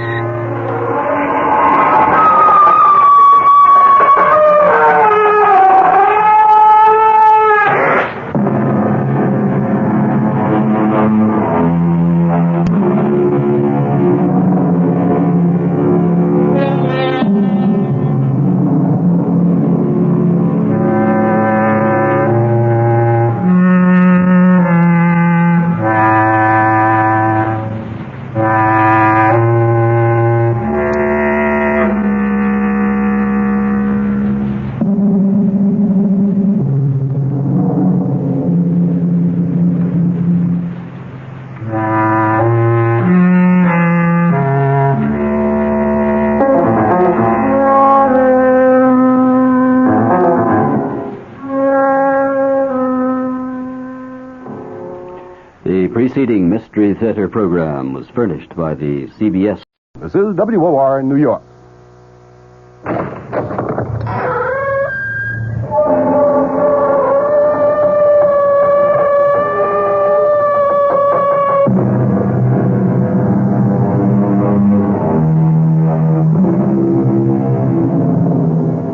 Come in. Welcome. I'm E.G. Marshall. Welcome to the fear you can hear. Welcome to the sounds of suspense. It was the ill-fated Prince of Denmark, Hamlet, who lamented, "The time is out of joint. O cursed spite, that ever I was born to set it right." Many people before and since have echoed the same cry of despair, but none with more compelling justice and reason than Ethan Vigil, clockmaker and destroyer. Ethan Vigil, for whom a special clock struck a magic and an evil hour. Got your box in. Your move, Jake. No, don't rush me. I'm thinking. God in heaven, Ethan, how can you stand that infernal racket? What racket? Oh, you mean the clock striking? I don't even notice it anymore. Well, go ahead. What do you want to give up? No. Who can think of a chess move with all hell breaking loose? From now on, start our games after midnight. That's to drive a man stark, staring mad. I swear to Sam Hill, Ethan, you deliver.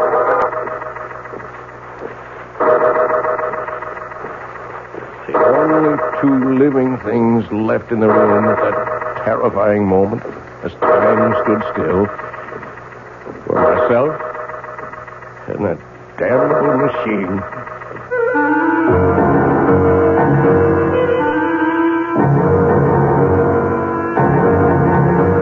Our mystery drama, Time and Again, was written especially for the Mystery Theater by Ian Martin and stars John Beal. It is sponsored in part by Anheuser-Busch Incorporated, brewers of Budweiser, and by the Kellogg Company, makers of Kellogg's Special K cereal. I'll return shortly with Act One. When you drink beer, do you tilt the glass for long, hearty swallows? Or just tip it and sip it? Well, sipping's the thing for wine. But Budweiser beer is a hearty drink, brewed for zest and character. The best way to enjoy Bud is to drink it. Not chug-a-lug, just man-sized beer drinker swallows. That's when that famous Budweiser taste, smoothness, and drinkability really come through. Smoothness and drinkability that come only from natural carbonation and exclusive beechwood aging. Smoothness and drinkability, too good for any half-hearted sipping. So drink up. You'll see that brewing beer right does make a difference. And that when you say Budweiser, you've said it all. Anheuser-Busch, St. Louis.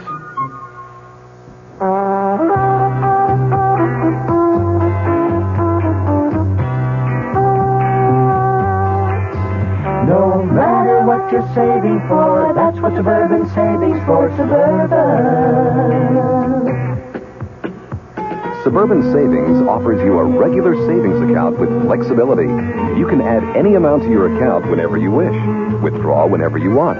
Suburban Savings pays a 5.25% annual interest rate on regular savings paid quarterly, which earns an annual effective yield of 5.47%. Interest is compounded continuously from day of deposit to day of withdrawal, as long as $50 is maintained in the account to the end of the quarter.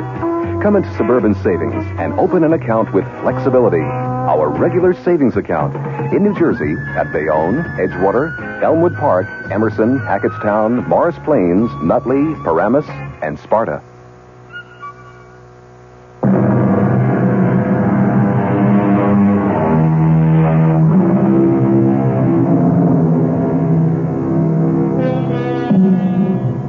Few of us can resist the fascination of an auction, and I'm no different than most, which is how and why I happen to possess this curious document, which reveals a bone-chilling account of how many lives were lost so uncannily and eerily to the inhuman demands of what Ethan Vigil called that damnable machine. The tale I'm about to tell... No, wait. If you can manage to decipher his cramped longhand, let Ethan Vigil confess for himself. I, Ethan Vigil, clockmaker by trade, am writing this in case, when the moment comes, I fail to destroy the hourglass clock. For if I fail, someone must destroy it. Kill it. End its ghastly existence before God knows how many innocent people will die to satisfy its insatiable thirst. The clock itself came into my possession more or less by accident. I was working late at my shop one night about a year ago, and I heard a tapping on the closed glass door. Nation, some people can't read signs. Darn fools like to break that glass. Stop that. Can't you see I'm closed? Hey, governor, please.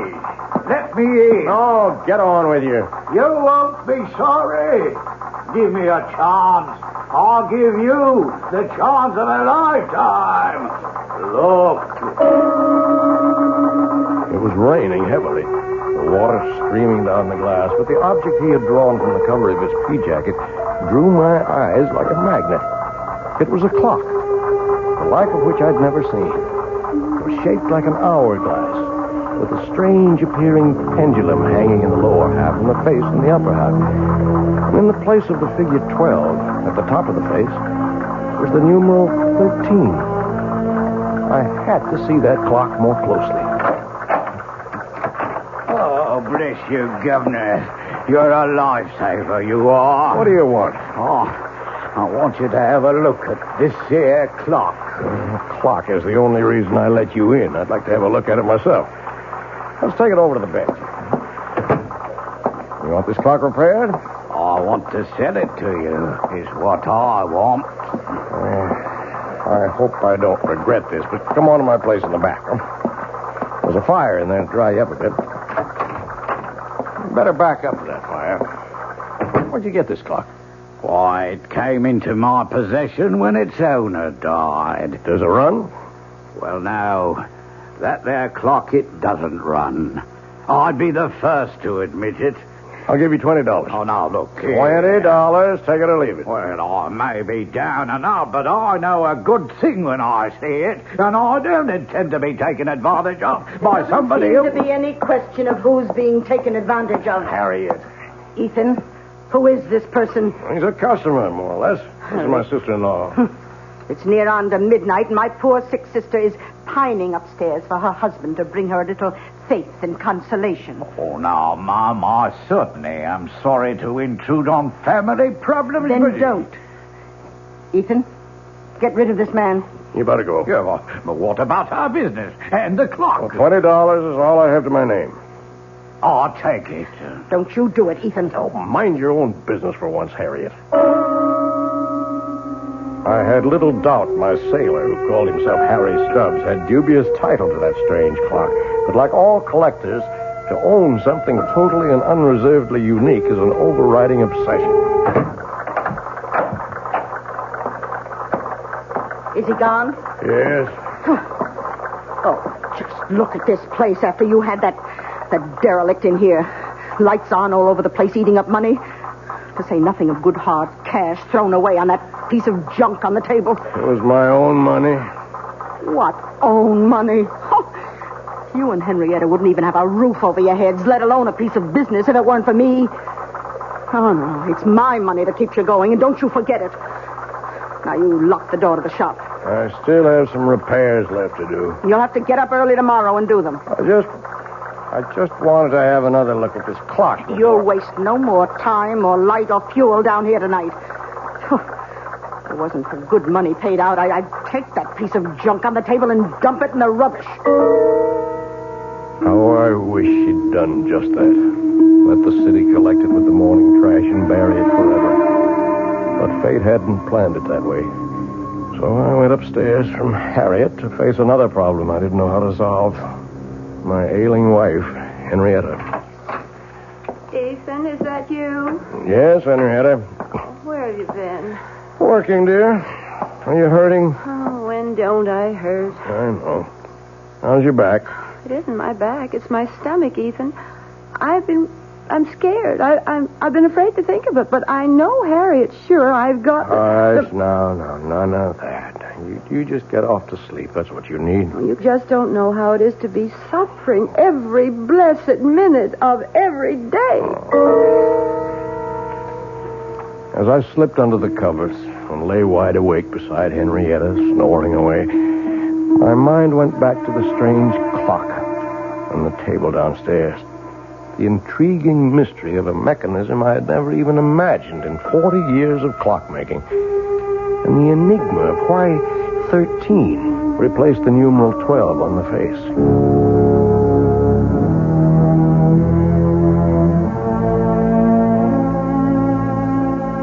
All the next morning, between my infrequent customers, I puzzled and poked and pried to reveal the workings of this bizarre clock. But by 1 o'clock in the afternoon, when I was completely stymied, my wife surprised me by coming out to the bench in her bathrobe. Henrietta, what's wrong? I've been calling for someone. Where's Harriet? Well, she went to market. I'm sorry, I didn't hear you. Oh, I've got those blinding headaches again. Could we send for Dr. Royce? Is that the old clock that Harriet told me you threw away hard-earned money on? It's a very valuable antique, an original. And it was my money. Does it run? No. And what good is it? It's worth $20 as it is, at least. In working condition, it could be priceless. Can you fix it? Oh, I don't know. Why not? Well, look at it, Henrietta. Have you ever seen anything like it? First of all, the hourglass shape of the case. What's inside? Well, that's the problem. Except for the 2 round glass windows. And they're not even glass. I don't know what they are. What window? And the one for the clock face in the upper cup, if you want to call it that, and the one in the lower inverted cup, where you can see what looks like a pendulum. Oh, can't you shake it and get that to swing? That doesn't seem to be the way it's activated. It's quite stationary. Funny lopsided shape. Maybe it melted or something. Can't you get into the works? Well, only through this lid on the top. Now, look. There's all you can see of the works. Very old. Wooden gears, wooden pinions, wooden axles. No way to lift it out. I can't even get my hand in there to try. Let me. It's so silly. There must be some way to... Ow! What is it? Look what your silly old clock has done. What's the matter? My finger is bleeding. It felt like something bit me. Oh, come on, let me see. Why, it's just a scratch. Scarcely drew blood. Just the same, I'm not taking any chances with that dirty old clock. I could end up with blood poisoning. I'm going to run this underwater. Now, you get me a bandage and some disinfectant. Right with you. I was suddenly aware that the clock was running. And its beat was the sound of the human heart. But Ethan didn't follow his wife right away, because suddenly he had become conscious that the dead clock had come to life, that it had started to record time again, and that the sound of its beat was very different from all other clocks. It was a sound akin, if not completely similar, to the beat of the human heart. I shall return shortly with Act 2. And now another tale of the ball and chain. At Kellogg's Special K presents the good, the bad, and the heavy. Why is that cowboy wearing a ball and chain? Because carrying around extra pounds could be just like carrying around a ball and chain. How symbolic. What will it be, senor? Give me the Special K breakfast. Here you go. For a Special K, skim milk, orange juice, and coffee. Say, don't I know you from someplace? You probably don't recognize me with my ball and chain. I used to be 10 pounds lighter, but I'm getting back that way by exercising and eating smart at every meal, starting with this here Special K breakfast. What's so special? It's less than 240 calories, 99% fat-free, and delicious. It's going to help me get rid of this here ball and chain. I bet your horse will be glad to hear that. Another ball and chain. Fight but gust. Your happy ending could begin with the Kellogg's Special K breakfast. That's Kellogg's Special K. That's right. Good night. This is WOR New York, your Mystery Theater station.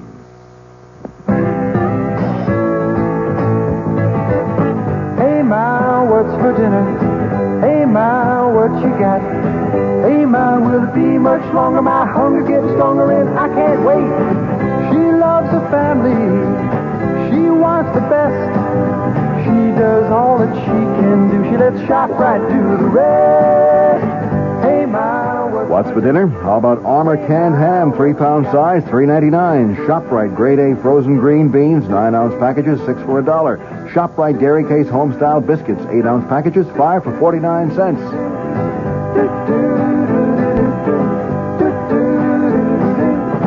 She loves the family. She wants the best. She does all that she can do. She lets ShopRite do the rest. Hey, Ma, what's for dinner? ShopRite has the answer.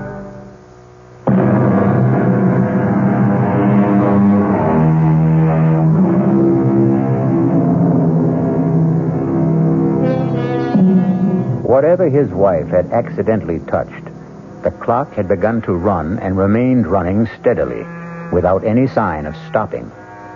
Ethan checked that Henrietta's wound was little more than a surface scratch, and returned to observe... But let him tell his own story for himself, as he wrote it in his confession.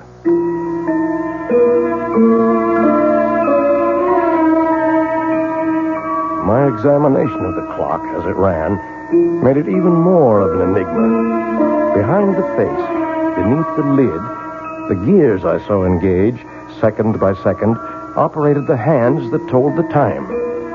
What motivated them was obvious, the strange mass that I had supposed a pendulum weight, but which now, quite clearly, was a diaphragm or pump, opening and closing to create energy, in a motion like a human fist, or...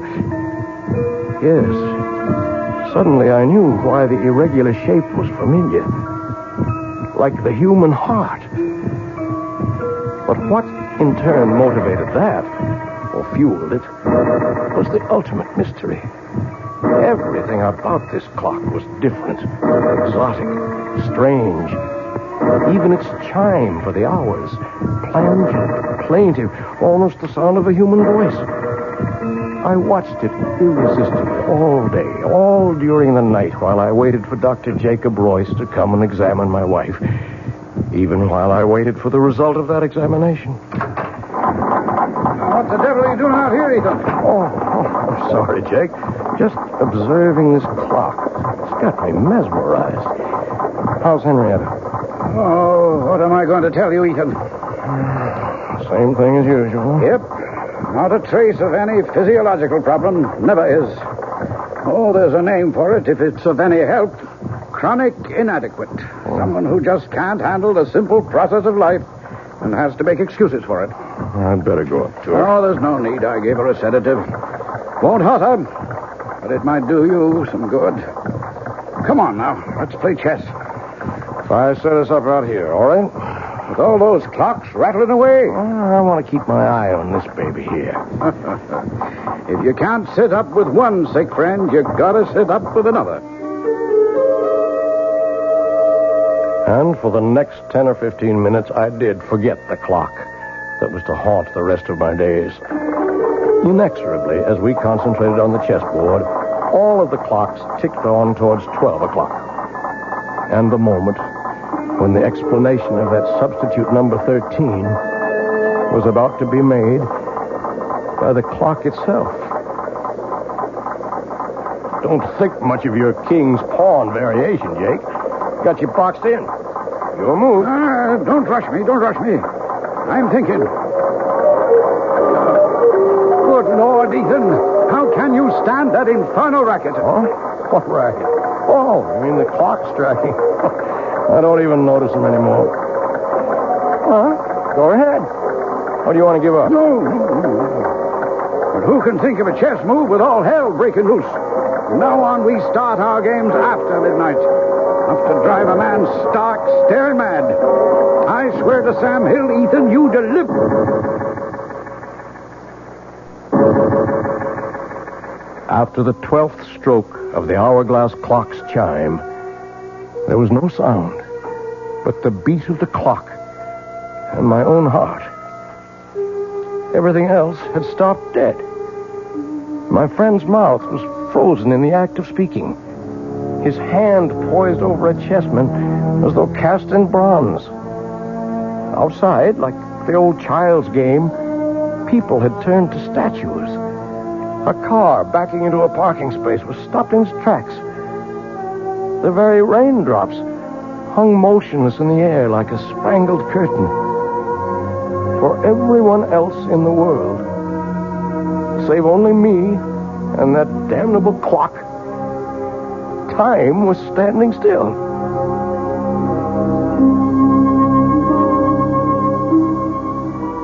The next hour was a strange delirium. My brain raced with new ideas for achieving my lifelong dream, a perpetual motion timepiece. My legs were as supple and tireless as an 18-year-old's as I climbed the stairs to look at my wife, frozen in the act of turning in her sleep. My sister-in-law caught in the middle of a snore. Towards the end of the hour, I returned to the shop. A quick stab of terror prodding at me. Was this to be forever? Poor Jake still sat in the middle of the move he had started almost an hour ago. The hands of all the clocks pointed to exactly 12, except the hourglass. There, the small hand stood directly at 13, while the minute hand swept closer and closer to join it. With a sense of mounting excitement, I waited for their junction. Like the other clocks, my strange new one had only struck 12 before. Now I felt I knew the reason for 13. The extra magic hour of precious time that twice a day it offered to its owner. With bated breath, I waited for the proof. The missing chime. And then it came. Directly set us up here tonight to get me off my game. I concede. Don't you want some more time to think it over? Oh, it wouldn't matter if you gave me an hour to consider it. Tonight I'm too bushed to think. It's 1 minute after 12. We've only been at the game 10 minutes or so, and I feel as if I've been here for 70. Is it really only 10 minutes? You're the clockmaker, Ethan. Look all around you at your little markers. Yes, you're right. So it's true. You feeling all right? Never better. Why? You look a little strange for a minute. Matter of fact, Ethan, I've been meaning to mention it. I'd like to have you drop around to the office someday soon. What for? Well, you're not as young as you were, you know. And you've been pushing yourself pretty hard lately. Want to make a date now? No, I'll call you. No, don't forget. Now, there's something I wish all my patients were as healthy as. Yeah, 20 years since I started that old avocado tree in the window. And like Topsy, it just grew. Don't you believe it? Oh, that took a lot of tender, loving care. Watered just right, pinching it back, bringing it along to grow up right. Just like the child. I love that old tree. Well, listen, man's got to have something to love. Yeah, I reckon. Oh, you don't think there's anything really wrong with Henny, do you? No, I don't. Just another of her eternal spells. Well, night, old friend. Rain stopped. Good night, Jake.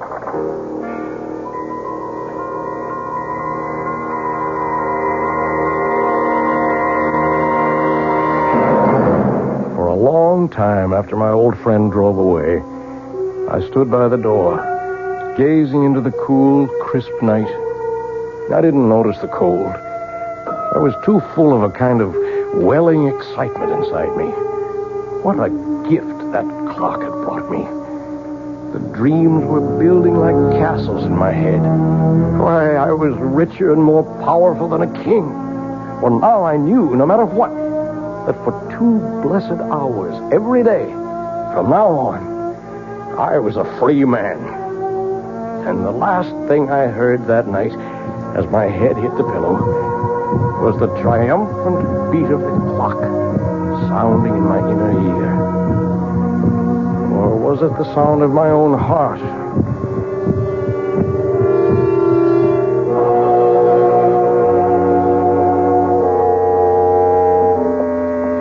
How is she, Doctor? I don't know, Harriet. Now, I don't mean to alarm you, but I think we'll put your sister Henrietta in the hospital for a few days for observation. Well, what's the matter with her? Well, that's what I wanted to put her in the hospital for. Find out. What do you suspect it is? I don't suspect it's anything. I just want to reassure myself. Now, why don't you go up and keep her company while I talk to Ethan? Oh, you won't have any trouble convincing him. I don't see why I can't take care of her. Well, you can't this time, Harriet. If you want to help, go sit with her. I'll make the arrangements with Ethan. How's Henny? I want to put her in the hospital for a few days, Ethan. Oh, she's that sick? I'm not sure. Whatever it is, this is not just one of her spells. I want her under observation for a while. Oh, whatever you say, Jake. Yeah.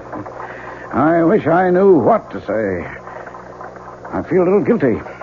Ever since that night a few weeks ago when we were playing chess. What do you mean, guilty? Well, damn it, for 20 years I've been medicating her imaginary ills. I wonder if maybe I got careless that night. Huh? Well, there's no doubt that from then on, this debility, anemia, whatever it is, started. Well, I'll get along and make all the arrangements. I'll phone you when to expect the ambulance.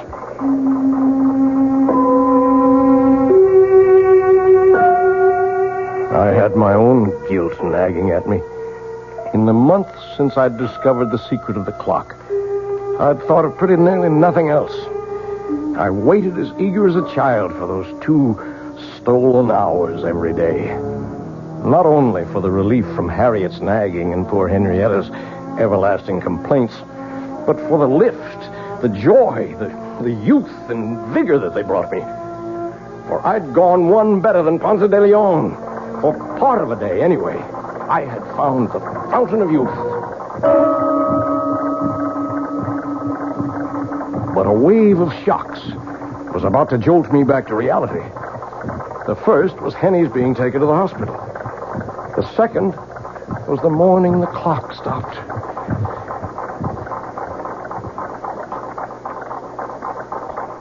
Oh, no. No!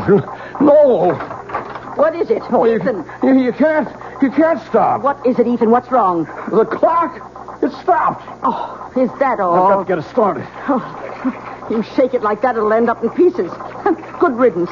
I told you it was a waste of money. Get out of here. How dare you talk to me like that? Oh, I certainly will. Nobody's going to talk to me like that, particularly not you. I was frantic. My golden hours of solitude gone. My extra gift of precious time and the rebirth of youth. I couldn't let them go. There must be some way to bring them back.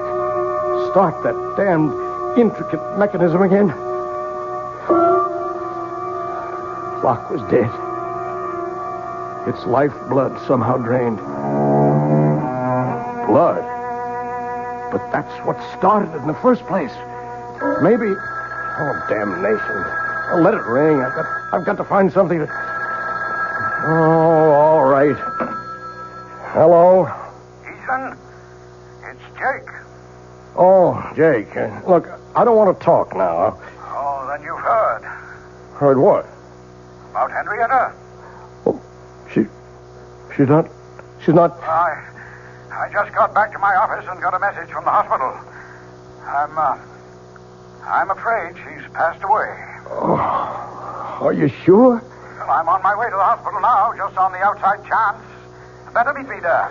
I'm on my way.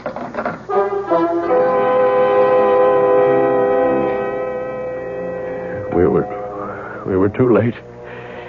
Henny was gone. With no goodbyes. I sat by a nurse's desk, waiting for Jake to complete arrangements and drive me home. A young nurse came down the hall with a tray of blood samples, putting them on the desk. She came towards me. Mr. Vigil? Yes, nurse? Dr. Royce asked me to tell you he'll only be a minute or two. Oh, thank you, nurse. As she walked away, my eyes following her blindly, then I was looking at that tray of blood samples. Blood. It was Henny's cutting her finger that started the clock. Would that be the answer? I acted without thinking. In a moment, I had slipped one of the tubes into my pocket. And I was back in my seat before Jake came striding down the hall.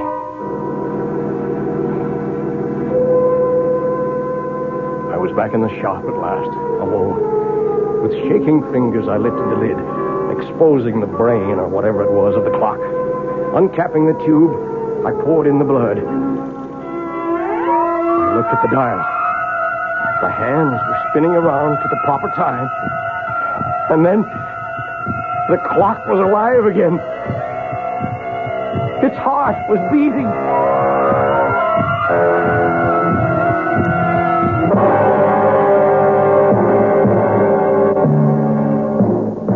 It would have been better, far better, had Ethan left it for dead.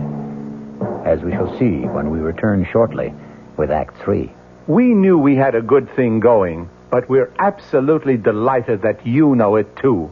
I'm Hy Brown, producer of Radio Mystery Theater, saying thank you. Thank you for those thousands of letters. Our prize drawing is over now, and I wish I could thank each of you personally. But here's the rub.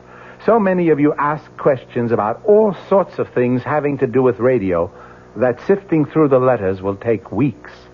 So here's a suggestion. If you need a quick reply, do write again, just the question this time, and we'll try to answer right away. Send it to Mystery Theater, Box 5152, Radio City Station, New York 10019. That's Mystery Theater, Box 5152, Radio City Station, New York 10019. And again, thanks so very much for your fabulous encouragement. This is WOR New York, your station for the Mystery Theater. Hello, this is Joe Franklin. Ladies and gentlemen and boys and girls, for the very latest in nostalgia, for the ultimate in remembering, please join with me on Saturday nights from 9:05 to 11 o'clock, where memories are truly happening right here over WOR Radio. It is my privilege to present radio's original Memory Lane program, but positively the original. And whether it's Al Jolson or Benny Goodman or Louis Armstrong or Eddie Cantor or Harry James or the Dorseys, Mario Lanza, Gene Krupa, the young Frank Sinatra, George M. Cohan, Bing Crosby, Bogart, Lombard, Cagney, and all those happy times of radio's comedy and drama and soap opera. We have it fascinatingly, and all the sounds are reproduced crystal clear Saturday nights from 9:05 till 11 over WOR Radio. Yours truly, Joe Franklin, hosting Memory Lane. Tune in.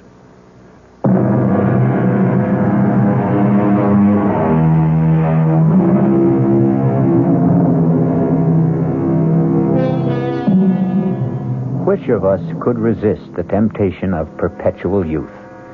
Or short of that, any extension of life? 2 extra hours a day is 730 a year, almost exactly an extra month. In a lifetime, 6 whole more years.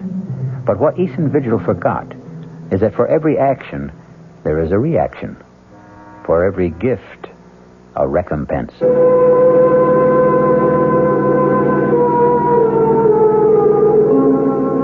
The saddest part of my confession is that after my wife's death, I became completely blind to everything but my 2 periods of escape every day. More and more, my sister-in-law, Harriet, took over the ordinary part of life, transforming my beloved clock shop into a nightmare, against which I preferred to close my eyes. Ethan? What, Harriet? Would you mind helping me dress this window, please? Well, what's the matter with it as it is? If you just get away from that bench of yours for a moment and come here, perhaps I can show you. All right, Harriet. You know how I'm branching out now that I'm the active partner in the store. Oh, Igor and Jim Cracks. Well, you might know you'd lag a mile behind the times. This is novelty jewelry, and to sell it, we must display it. Cheap claptrap. Now, first off, I want you to get this cheap, silly rubber plant out of the window. Rubber plant? That's my avocado tree that I grew with my own hands. Well, whatever it is, it takes up the whole window. I want it out of here. No, sir, not my tree. It needs the sunshine it gets. But what use is it? Does everything have to have a function? It's beautiful. It's balm to my soul. That's enough reason for its existence. Besides, it don't cost nothing, so you leave it alone. Oh, very well. But I must have somewhere to display my costume jewelry. Oh, let's move that ugly old hourglass clock somewhere else. Why does it have to be right beside your bench where every customer comes... Harriet, I'm warning you. You leave that clock where it is. Don't you ever dare lay a hand on it, you hear me? Oh, my, aren't we touchy? Well, just let me remind you of something, Ethan. With Henrietta gone, her share goes to me, so I am 2/3 of this store. I can have it any way I want to. Over my dead body. You can do what you want with all your cheap, tinselly stuff, but you keep your hands off that clock. Oh, heaven's sake, all right. Don't you have an appointment with Dr. Royce? Oh, no, I forgot. I'll get right over to his office.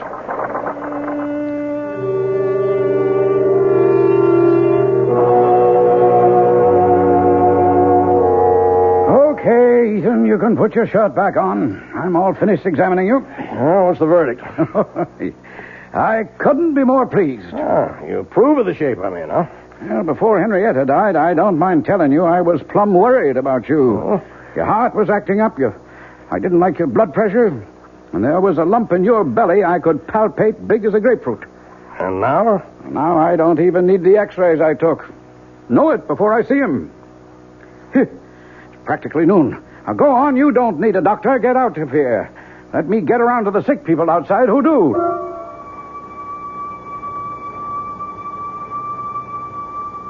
As I went into the outer office, I glanced at the electric clock on the wall. The hands clocked to noon as I did so. And I was looking at a, by now, familiar scene. The nurse who had risen to escort the next patient in was suddenly transfixed, halfway up from her chair.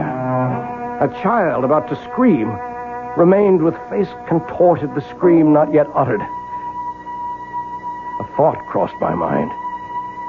It was a month since I had fed the clock that first transfusion. I went into Jake's small lab, opened the refrigerator, I helped myself to a blood sample and left.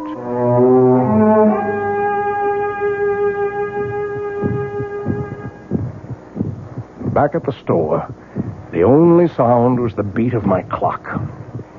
It seemed a little labored to me, but for the moment I was too furious to see what Harriet had been at since I left.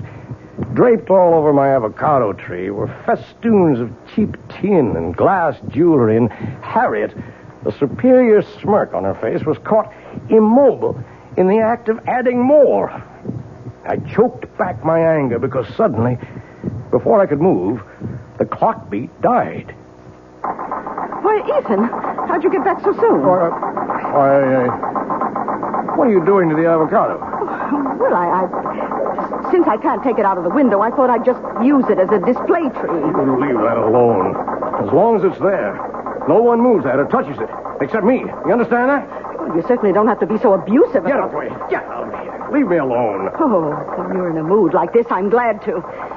I'm sorry to tell you that your precious clock seems to be out of order again. I hope this time it's broken for good. Good riddance. Poor old tree. But first, some special oil for the magic lamp. Please, God, you'll still run again.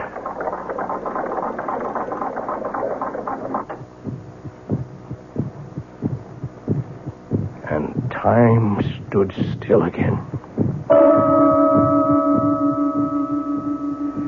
The pattern for the next months of my life was set. The part of it in my waking moments was only a necessary bridge between the long hours of infinite relief and accomplishment my clock brought me each noon and midnight. My designs for my perpetual motion mechanism were completed.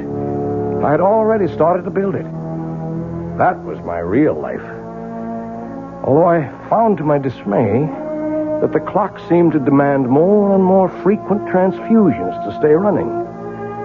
But these were easy to steal from Jake's office in the hours when time stood still. Then once again, events caught up with me. Oh, Jake, in just a moment. What are you doing here this time of night? Well, the evening's young. I thought a chess game might get some things off my mind. What were you frowning at in the window when I passed? My plant there. Avocado? Oh, yeah. Looks a mite peaked. I can't understand it. It's been wilting and drooping day by day.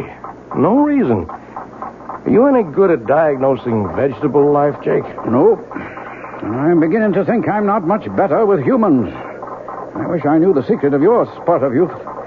Think I'm getting old. You're not yourself, Jake. What's wrong? I don't know. In a way, it goes back to Henrietta's death, or seems to. What does? Well, I never said too much about the way she died at the time, Ethan.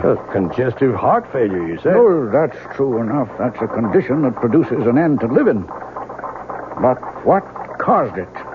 Are you asking me? No, I'm asking myself. And I have no answer. Oh, tests were run and the pathological evidence was clear enough. But in spite of massive transfusions, we couldn't stop Henrietta's blood from simply disintegrating. Quite literally turn into water. And that's unusual. Abnormal. Never seen a case like it before. In the last 3 months, I've lost 3 of my patients to the same sort of, what shall I say, same sort of malady. I might have seen it developing, except for a strange thing. What? Well, all of them had been to my office and had routine blood samples drawn for physical checkup. And the samples didn't warn you? There weren't any samples to examine. Unaccountably, they disappeared from my office. And one other strange coincidence. The night your wife died, a blood sample for a patient in the hospital disappeared. And that patient died later? Yep, about 4 weeks later. But I don't know why I'm worrying you with all this. It's none of your business. Well, it is. Huh? Oh, you mean as far as Henrietta is concerned? No, I mean much more than that. Ethan, what is it? I didn't mean to upset you like this. I'm not upset. I mean, I just want you to understand. Understand what? That I'm sorry. Oh, I'm so sorry. Well, you're a good friend, Ethan. And I guess I don't feel like any chess tonight now. I'll run along. Jake. Yeah? I never asked before, but do you remember exactly what time Henny died? Oh, about 25 to 12, I think.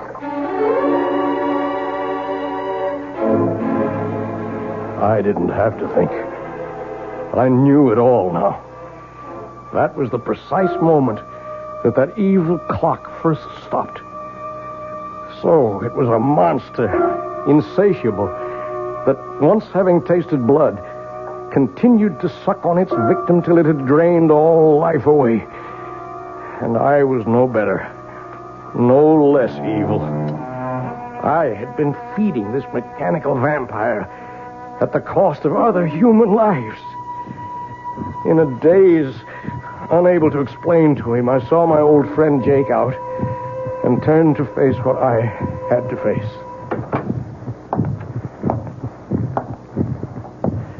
The shop was dark as I walked to the clock.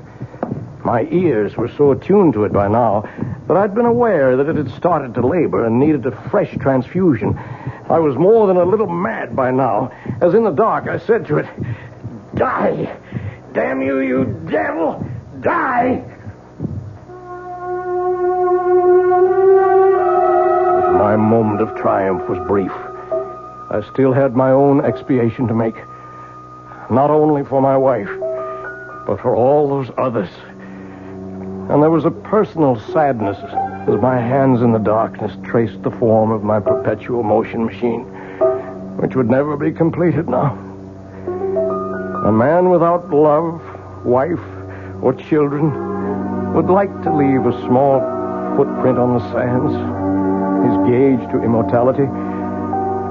All I would leave now was a sick avocado tree I had nourished for 20 years for nothing.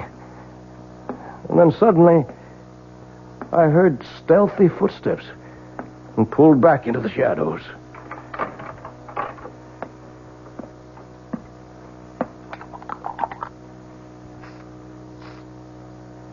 Harry. Oh, I thought you'd gone to bed. What are you doing to the plant? Oh, why, it's just some food to make Let me see. It's a weed killer. You've been poisoning my tree. Why, you... Don't you touch me. Get away from me. Get away. Look what you've done. I've cut my hand. It's your fault. But finally you've smashed up this ugly old clock for good. It's dead. Just as dead as your precious avocado tree is going to be. And don't think you can save it. I knew you'd never agree to take it out of the window. So I've been poisoning it for weeks. It's as good as dead right now. And so were you, Harriet. So were you. Her blood had started the damn thing again. But this was to be the last time. What is there left to say? I have to watch another human being die. Slowly, inexorably, unable to arrest the inevitable. And even though it is someone I despise, my guilt is in no way lessened. The only pleasure I can take is that as Harriet sinks, so does that remorseless, evil, damnable machine. And once its heart is stilled, I shall destroy it forever. The one element I have not tried against it is the enemy of the devil. I shall take it, chained to my body, when we go to our grave in the river, to share it for eternity. As I finish this confession, to mail to my good friend, Dr. Jacob Royce, I can hear the evil thing labor, about to die.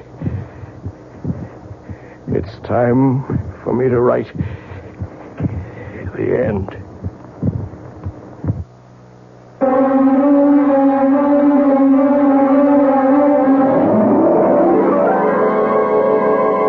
So be warned, if you should by any chance come across a clock in a curio shop shaped like an hourglass with a dial that bears the number 13 instead of 12, shun it like the plague.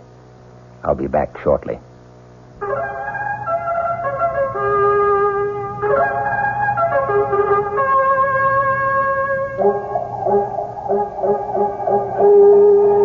Hello, mystery fans. This is the Creeping Claw. Yes, this is the Claw, and I'm coming your way. I'm coming your way, and I'm gonna get you.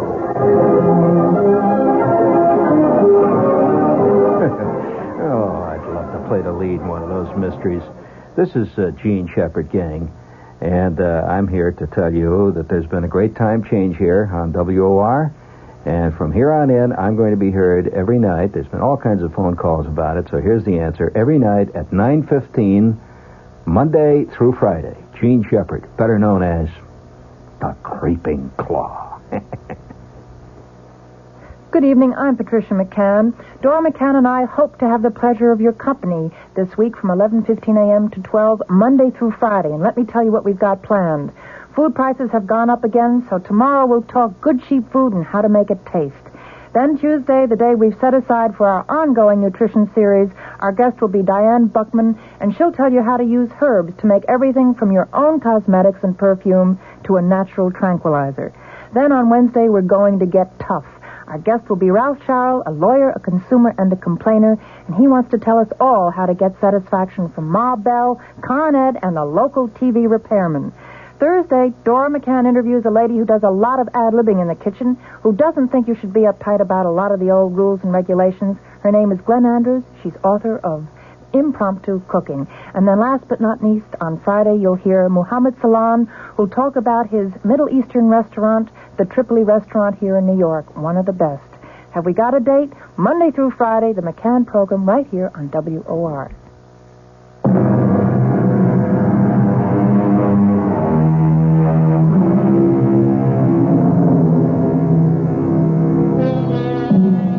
Oh, the fascination of time and man's never-ending quest to hoard it, to stretch it, to borrow an extra portion for himself alone.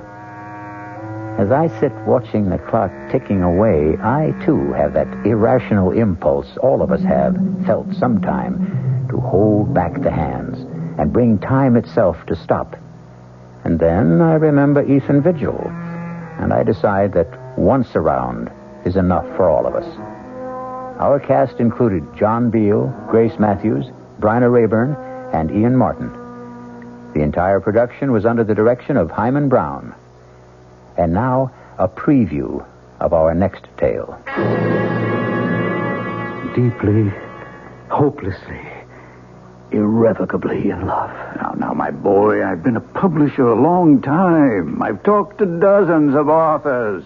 They all fall in love with characters they've created. It happens all the time. She didn't exist before you created her, did she? She exists now. Good heavens, man. She came out of your mind. She has no life except the one you gave her. Maybe she did come out of my mind, but now she's got a life of her own. Well, in a manner of speaking, of course she has. And I want to prolong that life, Stephen. I predict great success for Clarissa. And for you. You and Clarissa are one, you might say. No, we are not one. We must never be one. I want her dead. This is E.G. Marshall inviting you to return to our Mystery Theater for another adventure in the macabre. Until next time, pleasant dreams.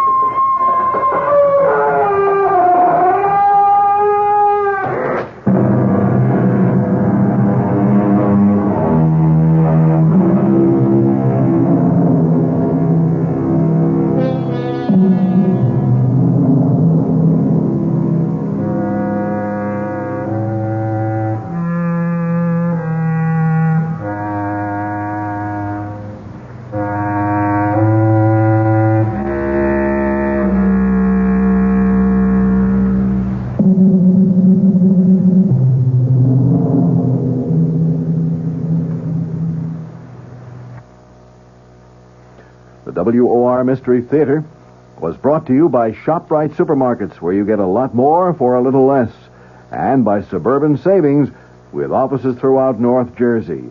The preceding Mystery Theater program was furnished by the CBS Radio Network. John Wingate here. You have a problem? Money, stocks, medical, or whatever. Then join me, weeknights at 10 p.m., for the Wingate News Digest. News is simpler than you think. It's what affects you, your pocketbook, your job, your pension, all those things. These we cover, plus all hard news.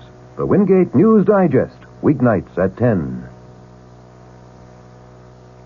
Be sure you join us again tomorrow for the Mystery Theater, right after the Fulton Lewis News Commentary, Monday through Friday, here on WOR. The news is next with Bert Wilson, a full 15-minute wrap-up.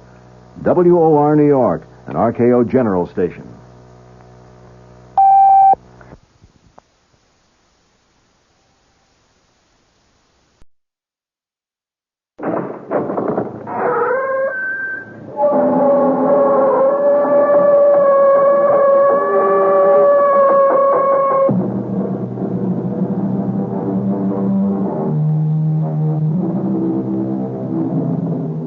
Come in. Welcome. I am E.G. Marshall. Welcome to the world of your own terrifying imagination. Since the beginning of time, people have argued about the existence of ghosts. They have been called variously wraiths, specters, phantoms, apparitions, shadows, or shades. But everyone agrees that if there are such things as ghosts, they are the souls of dead persons haunting living persons. And that's what our story is about. Ghosts. No one, Mr. Garth, whether professional ghost hunters or ordinary people, have ever been able to spend an entire night in that house. Well, how many have tried, Mr. Flanders? Well, I know of at least a dozen. And that's within the past 2 years. Well, did you get any reports from the professionals? Most sketchy ones. But they all say the same thing. That whatever or whoever it is that haunts that house, the manifestations are the most powerful and evil in their experience. They all mention nameless horrors.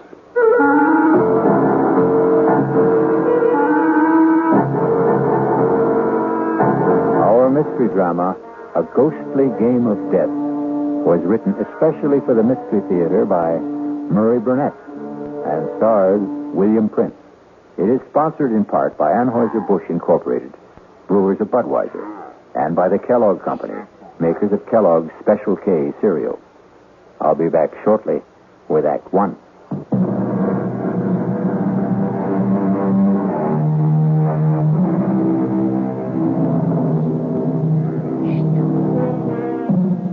Nameless horrors. A nice phrase. But as soon soon as you put a name and identity to horrors, somehow they prove bearable. In the last century, people have shown that they can and do bear up under mass genocide and atomic bombings, but the horror that is nameless, that is the most fearful of all. And our spine-tingler will try to put a name to one kind of horror. You are not real. There are no such things as ghosts. I'm just imagining things. But I see you. I see you. No, don't hurt me. Whatever you are, please, stay away from me. You want me to leave the house? I will, if that's what you want. Just please let me by. I'll go right down the stairs, walk out of the house, and never come back. If that's what you want, please. No! Don't touch me! Let me out!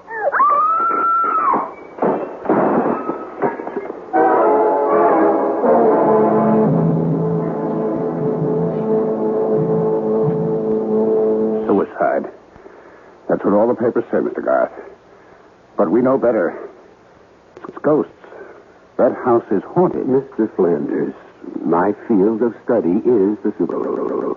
But I can't even begin to tell you whether I can help or not until you get control of yourself. I'm sorry, but this whole thing is just about putting our firm out of business. Well, the house, Mr. Flanders. Do you have anything on the history of the house? Yes. It was built in the early 1800s by a sea captain named Ephraim Hatch for himself and his bride, a young lady named Lucy Endicott. And they lived in it for some 4 years until the tragedy. You have the details? Well, Captain Hatch was supposedly a hellraiser in his youth, but also a great seafaring man. He was in whaling and, if the rumors are true, slave trading. At any rate, he amassed a fortune. He fell in love with this Endicott girl who was the town beauty, married her, settled down, and built this house. The tragedy. Well, the story goes, as nearly as we can piece it together, that the captain returned from one of his voyages earlier than expected and found his bride entertaining a lover. He killed them both. Horribly. And ever since, the house has been haunted and unlivable. We're building a condominium. This house is a key location, right in the middle of the property we own. We can't even get wreckers to tear it down. No one will go near the place. Well, you keep telling me that no one has lived in the house. What about this girl who just died? Oh, that was a stupid idea of my partner's. Her name was Roberta Ginley, a television reporter. She wanted to make a name for herself, and my partner sold me on the idea that if she spent a night in the house and then went on television and told people about it, our problems would be solved. And now we're in a worse mess than before. That's why we came to you.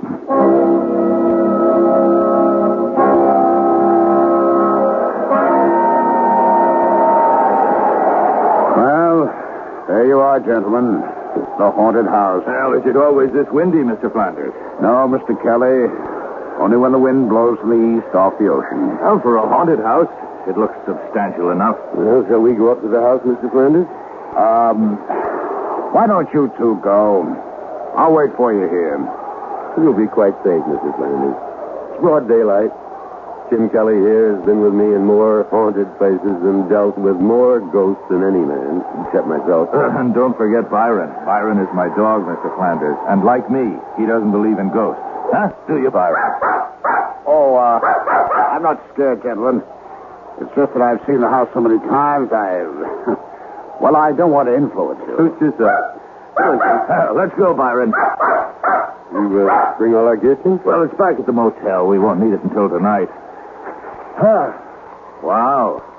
They certainly built solid houses in the old days. Look at this door.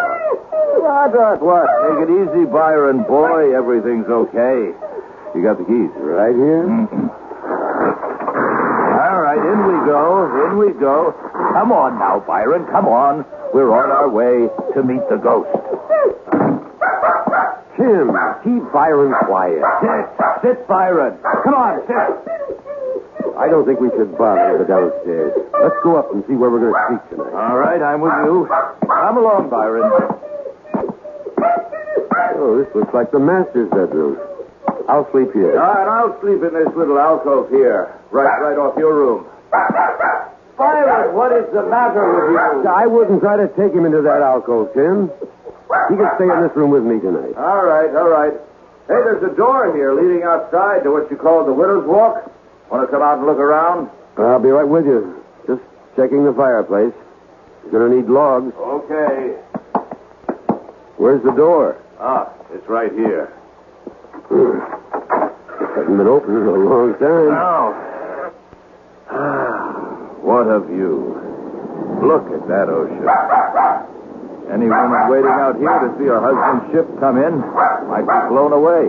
What Flanders, Joe? The captain's wife wasn't too anxious for her husband to return. That's right. She was too busy entertaining her lover. Watch out! Now you moved the rail. Thanks, Mr. Scott. Hadn't caught me. I would have gone over. What happened? Oh, nothing. I don't know. I lost my balance. Come on, Tim. We know each other better than that. What happened? I really don't know, Alex. I'll swear. I thought someone pushed me.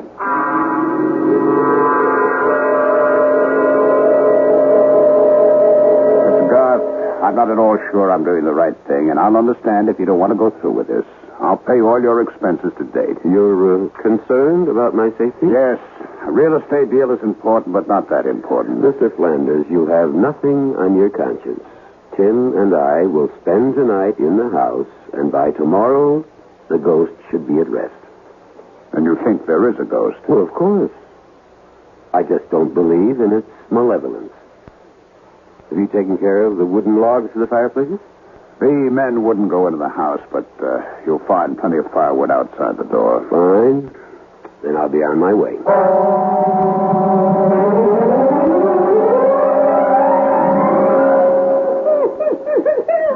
I've never seen Byron act like this. Something to think about. Well, I've been with you on about 50 of these haunted house deals. You think there's something different about this one? Well, I don't know, but I'm going to find out. Well, I've heard that sort of moan before. According to you, Alex, it's a ghost in pain. It is. Sounds like the evening's entertainment is about to start. Tim? Yes, Alex? We've worked together for a long time, and we get along so well because I respect your disbelief in the supernatural. Ah, which has come in handy when I uncovered a few tape recorders and other little fake devices. Right. But for your own sake, Tim, there's something about this house that seems different. Now, please, be careful. Huh? You trying to scare me? Oh, I don't think that's possible. Right. Now, how about some wood for my fire? Oh, whoever you are, if you're trying to scare us, it's not going to work. You know, in all the years we've been working together, Alex, I've yet to see a ghost. But you've heard them. Oh, so you tell me. You talk with them. I just hear noises, and sometimes they're man-made. And sometimes not. Would you strike a match, please? That's better. Get some of the chill off the room. The fireplaces always seem to make a room more cheerful. The electricity must have been installed around, I guess the turn of the century, huh? Well, I've seen brighter lights, but at least we have light. And candles. Oh, did I share mine with you? No, I have a supply back in my room. Oh, all right. Here we go again. Spirit wrapping. Oh, now I've made it angry. Listen to me. Whoever you are, my name is Alex Garth. I would like to help you, but I can't unless... Doesn't want to talk to you, evidently, Alex. We'll see. Although you're my friend in the lie, you are often a disturbing influence. Now, I won't deny that I'm an unbeliever. So I'll turn in now that the fire's going. And you can go back to your side of the room and commune with the spirits. And with each other, Tim. We'll check with each other, as we always do.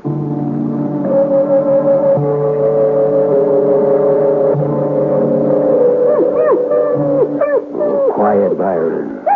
It's all right, boy. It's all right.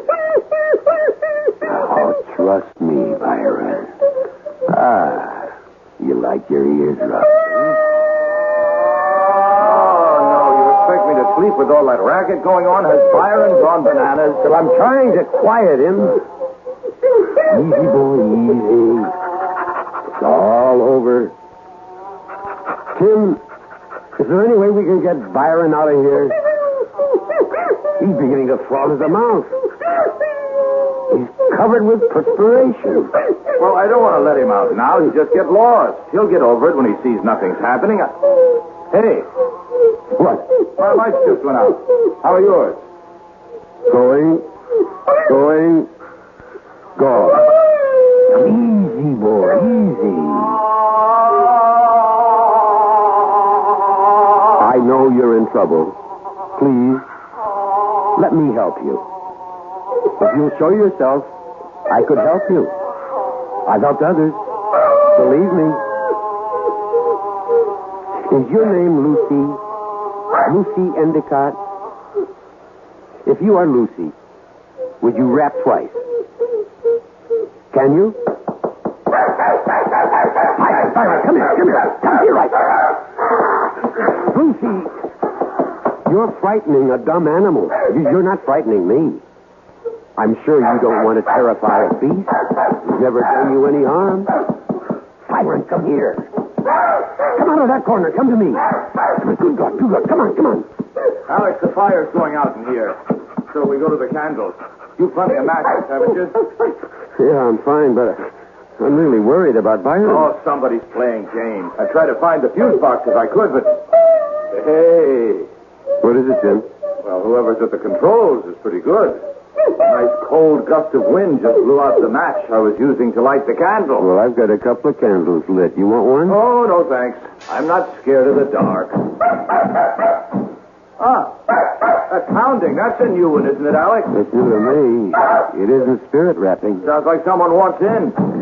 Want to go down and open the door? Oh, no chance. Hey, Alex, your side of the room rocking like a boat? I'm steady as a rock. Was that Byron? Yes. What happened? I'm not sure. He's dead, Tim. What? His neck seems to have been broken. Tim, did you hear me? I said Byron is dead. Tim, are you all right? Tim, what is it? Run! For your life!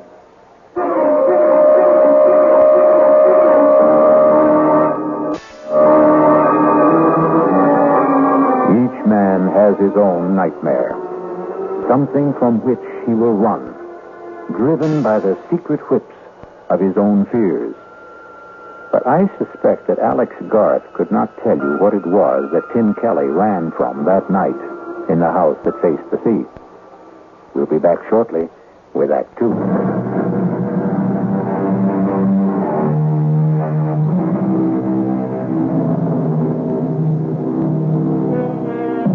Alex Garth, authority on the supernatural, has undertaken to spend a night in a house so demon-ridden that workmen have even refused to tear it down.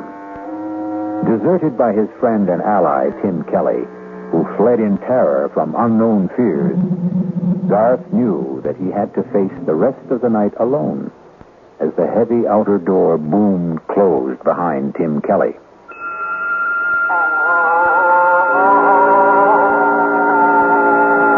Will you show yourself now? I promise not to run away like my friend.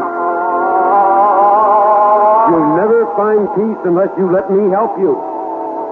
There can be no rest for you except through me. Do you think you're being punished for some sin you committed when you were alive? That isn't you. Is it, Lucy? Please, let me help you. I will not let you in, and I will not leave this house. Locking the room doesn't frighten me. I'm not afraid.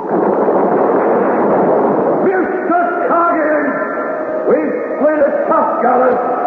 Keep her steady or I'll kill you. That letter I received in Trinidad tells me that my Lucy, my wife, is carrying on under the roof of the house that I built for her with young John Roger. So, Mr. Coggins, we're going to drive for home and to hell with the storm. Nightmares. We've all experienced them. But I venture to say that none of us has experienced the horrible sights, shapes, and sounds that Alex Garth saw and heard in that dark room of the haunted house for the next hour. And when he still held hard to his sanity and what remained of his courage, the apparitions changed in character. Garth no longer knew what was real and what was fantasy. He later told me that he may even have fallen asleep, hard as that may be to believe. Alex? Alex Garth? Lucy? I am Lucy. Am I not there, Alex Garth? Yes. Even beautiful? Very beautiful. Would you not like to touch me, Alex? Even if I wanted to, I could not. You think I am cold and repulsive. That is what you think. John, tell Alex how nice I am to touch. You are very nice to the touch, Lucy. Was John your lover? You do nothing but ask questions, Alex Garth. What should I do, Lucy? Make me feel once more the touch of a man you love.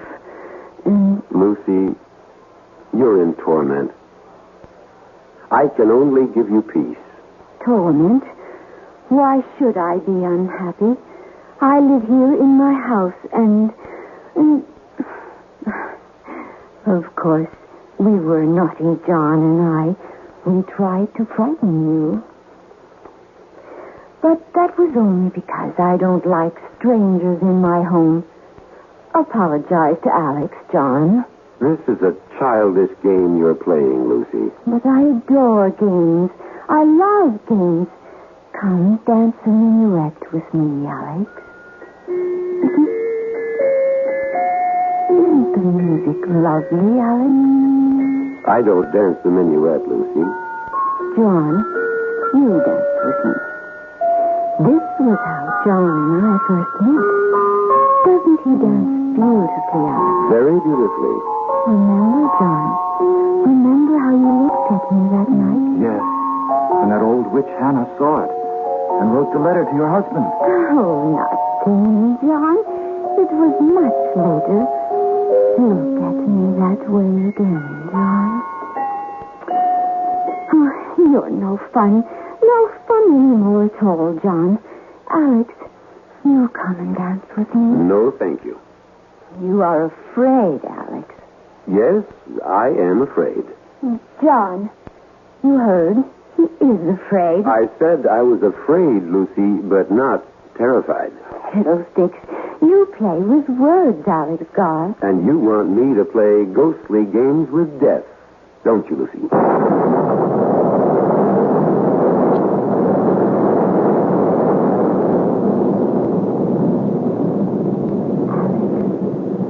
Alex Garth, wake up. I wasn't asleep. You are here to drive me from my home. Are you happy in your home, Lucy? I will not leave. You shall fail. Others have tried. Would you like to see what happened to those others? I have a mirror you can look into in my room, just down the hall. Look in that mirror if you dare. I think I've been given a fairly good idea already. Leave this house, Alex. For your own sake, leave. Tomorrow morning, Lucy. Tomorrow will be too late. My head's going around. Sit down, Alex Garth, and the room will stop spinning. There. That's better, isn't it? I'm still dizzy. I warned you. Now, Alex Garth, now, Look at me. Good Lord. You do not find me beautiful now, Alex Garth. Not now with the blood flowing from the wounds inflicted on me by when he murdered me. Not murdered. Executed. You would not like to kiss me now, Alex Garth. Stay where you are. You need not worry about my blood staining your clothes. It will not even show. Stay away. Stay away. I warned you, Alex Garth. You think no one would wish to embrace me now, with the cuts and wounds and blood disfiguring me. Is that what you think? I'm not listening. Someone will wish to kiss me. Someone who loves me. I will kiss you, Lucy. I will embrace you. And I will embrace you, John, my love, even with the blood flowing from your pores. I can't look. I can't. It will do you no good to put your hands over your eyes, Alex. You will still see the bloodied lovers kissing. No, I won't witness this horror. My thoughts are mine.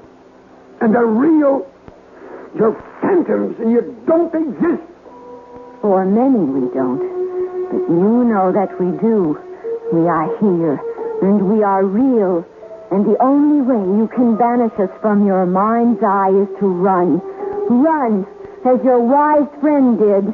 Run, and you'll see us no more. No. No, Lucy. I'm not leaving this house.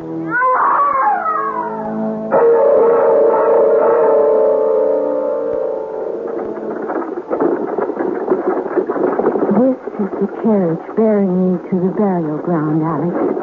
If you open your eyes, you can see into the coffin. The undertaker did a fine job.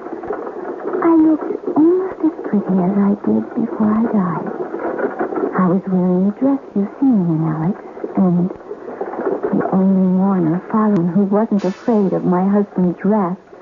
The only person who didn't believe I was a wanton. Do you believe that? Yes. You do? Yes. Everyone feared Captain Hatch. And you, Lucy, most of all. You still fear him? No. Oh, why won't you go? Like you, Lucy, I am bound. How bound?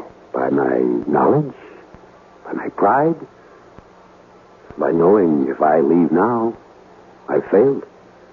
You have stayed longer than anyone. Not long enough. You mustn't stay. What you have seen is...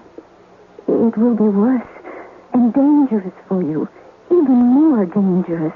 And you're afraid for me? Yes. Why? You really don't know? Of course not. But you've seen John. Have you not noticed that you are very alike? Well, I really hadn't looked that closely. Would you? No, I believe you. Then you must see how dangerous it is for you now. Then help me. I cannot. If you would trust me and tell me what the control is, I could help. You're very wise, Alex, but this is something beyond your wisdom. Try me. It's impossible. I am held here by forces stronger than yours. How do you know what my powers are? I told you, you are not the first who has been here, but you are the bravest, and your courage will destroy you.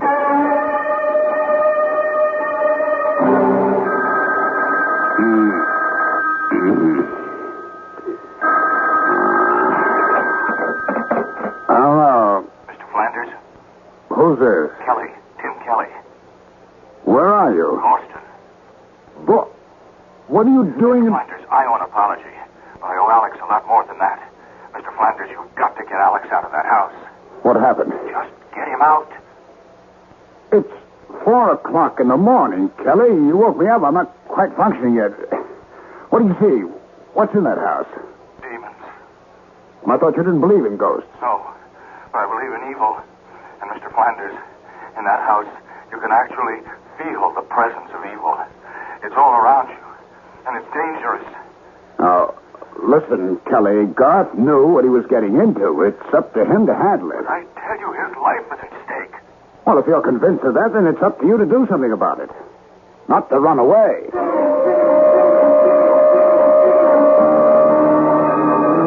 You speak to me of powers, Alex Garth, yet you are afraid to test them. What kind of test do you propose? The mirror. The mirror in my room. Let's go. Well, come along. I'm warning you, Alex Garth. Wait a second. Your death machine will not help you. Death machine? Oh, you mean the revolver. Call it what you like. It spits fire and noise and has been used stupidly by stupid people against us. Surely you know better, Alex Garth. No, it gives me something to hold on to. Come on. You could try to hold on to me. This is your room? You fear to go in? Well, I'm wondering what it is about this room that... This is the room Tim ran out of, isn't it? The mirror is over here. Now, look in the mirror, Alex Garth. Look well. See, Alex Garth? Is that you, Lucy? It is I, Alex. She's a very young girl. And your schoolmates? Who are they? Schoolmates. Is John among them? Look. Look in the mirror. I can't make out the faces.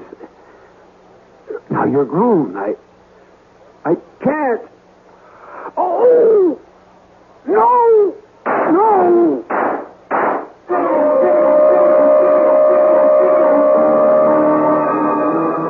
Mirror, mirror on the wall.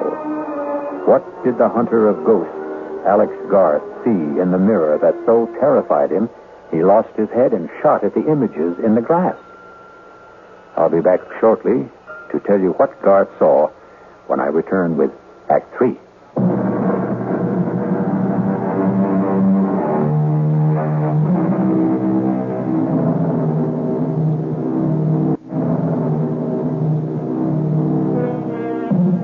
Some people believe in ghosts. Some very thoughtful people. There are others who say if you believe in ghosts, you will see ghosts. And Alex Garth, expert on the supernatural, is not only seeing, but talking to ghosts. As experienced and as cool a ghost hunter as Alex Garth has just committed the childish act of firing his revolver into a mirror, shattering the glass into a million pieces, and doing the same to his composure. Stupid. Stupid, stupid. Breaking the mirror isn't going to change anything, Alex Garth. The only thing you can do is leave. I'm not leaving, Lucy, until dawn. If you stay, your mind becomes a mirror.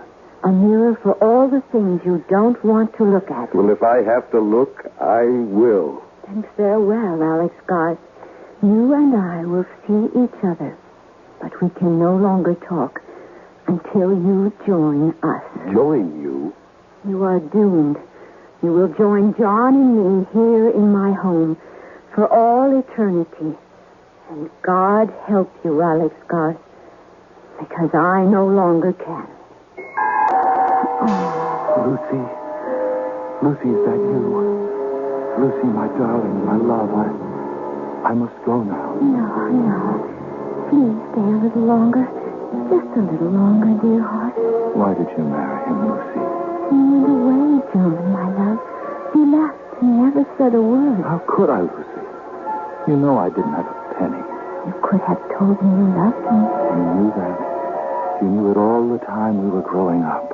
Sometimes when people grow up, they change, John. And I was afraid you no longer cared for me.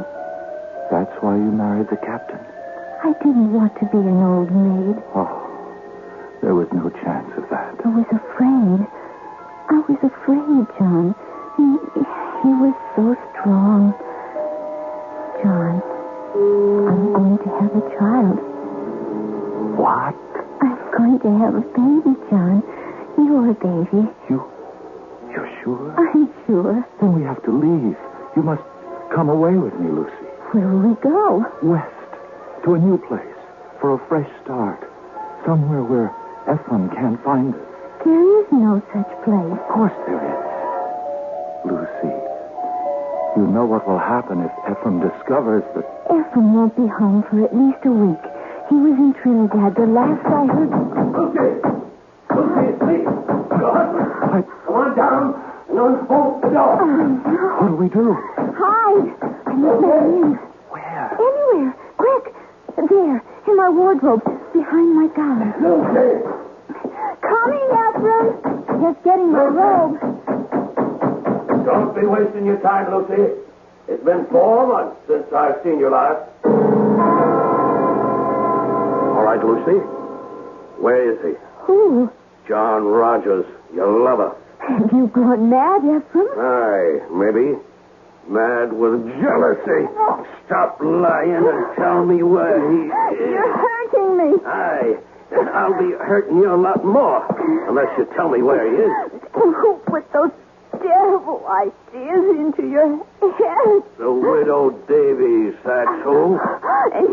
And you believe that old gossip? Tell me she lies. Tell me. She lies. Aye. Lie there and snivel whilst I roust out your fancy man from wherever he's cowering. There's no one here, Ephraim. God is my witness. No one. Here it goes. Well, for your sake, I hope you're right. But the widow told me she saw him sneaking into this house tonight. She lied. She lied. Maybe. And now, how about your wardrobe? Ephraim! I am with child. Get up on your feet. The child is yours, Ephraim. Your child. You think I'll have my wife carrying another man's child? No. Oh, you'll be killing your own child. Liar. Cheat. Stop. He's here. The man who got you with child. Then come here and stop me. Come on. No. You know I can't do that. Can't? You mean you won't? You know as well as I do that I've never had anything to do with your wife. Just as you know very well who I am. What I'm trying to do here. Then do it. I'll match my blade against your pistol anytime. Captain. No, John. No. So, you came out at last, did you? Now, tell me how you like the taste of steel. Here, have another drink, Garth. You look as if you need it. Flanders, there isn't enough liquor in the world to warm me. Not after what I saw at your house. Then it is haunted. By ghosts beyond anything in my experience. Can you help me? I hope so, but I'm not sure. I managed to stay the night, and I barely managed to survive. There's one room in the house that seems to be the focal point of all the manifestations. That's the room I believe was occupied by Captain Hatch's young wife, Lucy. That's the room from which Tim ran last night. And that's the room in which I saw things no man should ever have to see. And you propose? To hire some workmen? No, that's impossible. I told you what happened when I had work. I can understand why no workmen from around this area will go near the place. I intend to import a couple of men I've used before. Well, you could try it, but what would you want them to do? To dig into and around that room and see if we can find something that will account for the hauntings. We? Well, you and I will be with them. Correction. I hired you, Garth. You'll be with them. And report back to me.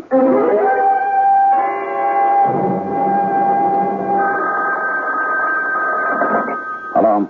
Flanders, this is Olive Garth. I'm calling you from a diner just down the road from the house. With good news? With news. My workman walked out. Well, that's that. If you want that house cleansed, all I ask is you meet me there in half an hour. Well, why do you need me? Well, for 2 reasons. One, I don't know what may have to be done to the house, which is your property.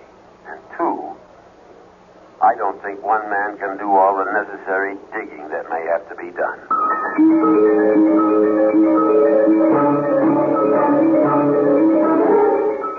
Oh, I see what you mean about this room. Yeah, we'll try not to think about this house or the stories about it. Just hand me that hammer. What do you want with the hammer? I'm going to test these walls, the floors. You think there's a secret passage or some nonsense like that? Well, I don't know what there is, but there must be something. You'll have to take my word for it that what goes on in this house isn't an ordinary lost or restless spirit seeking solace. It's something that's planned and controlled. How? That's what I hope to find out. Ah! Here. You found something? I think so. Listen. That sounds hollow. Yes. And the further down you go towards the floor, the hollower it sounds. Hand me that crowbar. Well, maybe we should let things be. Not if you want to rid the house of the ghosts. Well, what will we find? Lord knows. Here goes. And wait. Can't you handle this without me? You scared? Well, I think I'd feel better if I stepped outside. Be over in a minute. I don't think I'm going to be able to stand this. Well, just think of something else. You get a thought, you hold on to it. Well, I can only think of the sea and the storm and the ship driving and a woman. Flanders, hold on to me. Hang on. And look. Look, there's nothing down there but a room. Look for yourself. God, why should I be so terrified? Why do I want to run? There are steps. Come on. No, you want me to go down? Come on, it's only an empty room. I'm not so sure it can. Come on. Steady now. What's that? It's a table. There's something on it. I know. Let's see. It's just a plain saucer. Yeah, the saucer's plain. But look what's in it. What is that stuff? Well, I'm not sure, but it looks to me like... or something like mercury. I'll bet there's mercury in it. We'll have to have it analyzed. What's that on top of it? A needle. Look at its spin. I see. But don't you see anything else? No. Well, look under the saucer. Looks like a slip of paper. It does indeed. Let's have a look at it, if I can get it out without disturbing the... There we are. There's writing on it. What does it say? As moves this needle, so moves my will. Accursed be this house and all who dwell therein. See to it that they find neither rest nor tranquility, but be doomed to eternal agony and torment beyond the ken of man and woman. To which I affix my seal and signature, Ephraim Hatch, master of the schooner Lucy. Do you mean to tell me that this piece of paper, that saucer of liquid and a needle... Look out! The saucer! Be careful! Oh. Quick, the ladder! Hurry, Flanders! The smoke! I can't breathe! The ladder! Quickly! I'm right behind you!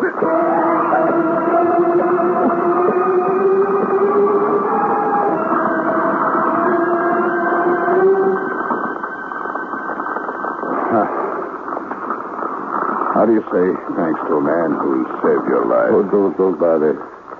You wouldn't have been down there in the first place if I hadn't insisted. I owed it to you to get you out of there. God. Yes? I want to explain about my upsetting the saucer. I wouldn't say this to anyone except you, but I swear that something pushed my hand. Do you believe that? Yes, Flanders, I believe it. And now your house is cleansed. The fire will see to that.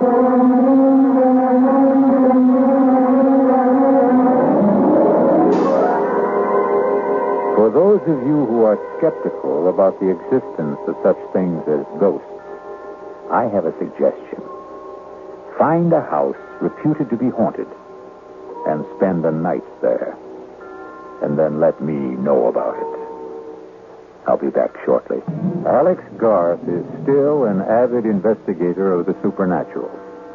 However, he has a curious reluctance to tell people about what he saw during the night he spent in that house on the New England coast.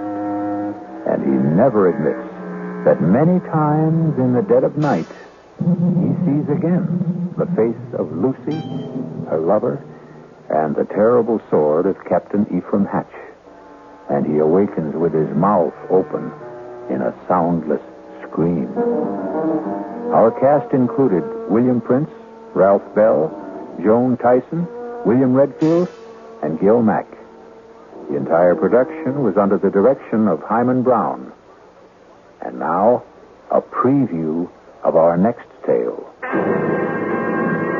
Are you saying the legend is true that Millie has offended the beast goddess and is being punished? I don't know what I'm saying. But look at her. She's flushed, breathing rapidly. She could burst through that sedative any minute. I'm so hungry. Try to rest, darling. I'm going to speak with the hospital in Rio. I'll describe her symptoms. They'll arrange together then. Oh, my wrist. Doctor. It's burning. Oh. Look at her wrist. Look at her wrist. Something's on it. It's a design. It's the shape of that bracelet. Kevin, it's your imagination. Is it? Look. Do you see that symbol? It's on every ornament worn by the goddess. The design decorates her dress. It's just a raw, ugly scar. But it's her sign. The sign of the beast goddess. This is E.G. Marshall inviting you to return to our Mystery Theater for another adventure in the macabre. Until next time, pleasant dreams.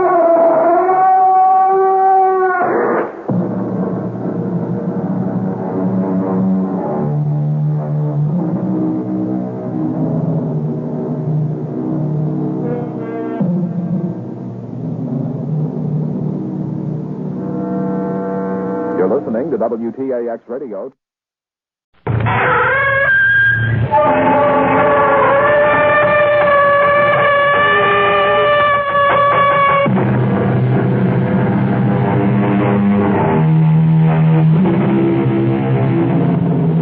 Come in. Welcome. I am E.G. Marshall. Welcome to the world of terrifying imagination. Our story deals with fate. Some call it luck. Whatever it is, it works in the strangest ways to reward us or defeat us. Fate walked into Charles Powell's life in the person of Clint Livitz. Now, look, Clint, or whatever your name is, I don't like you, and I don't like your insinuations. Now, if you don't get out of my office and leave these premises immediately, I'll have you put out. You must be putting on an act, Mr. Charles Powell. Maybe this'll jolt your memory. 3541063. What? Yeah. I thought that would do it, Charlie. I thought that might help you remember.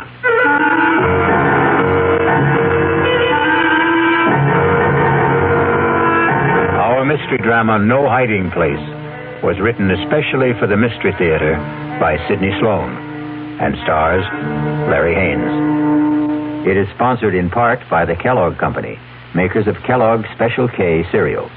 I'll be back shortly with Act One. And now another tale of the ball and chain.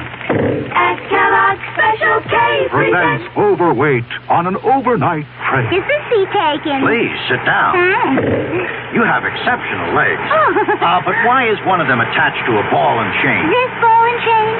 It's a symbol. Funny, I would have sworn it was a ball and chain. I mean symbolic. Because carrying around a few extra pounds can be just like lugging around this ball and chain. I see. May I suggest something? Try a bowl of Special K skim milk, orange juice, and coffee. It's the Special K breakfast. Will it make me lose weight? No.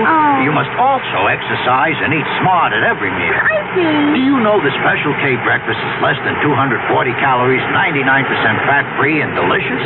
No, but if you hum a few bars... And that's another tale of the ball and chain. Your happy ending could begin with the Kellogg's Special K breakfast. That's Kellogg's Special K. Good night. Well, it's all right to tell one lie, isn't it? You can't. Then how about lying just a little bit? Not a little bit. You mean you can never lie? Never. Well, why not?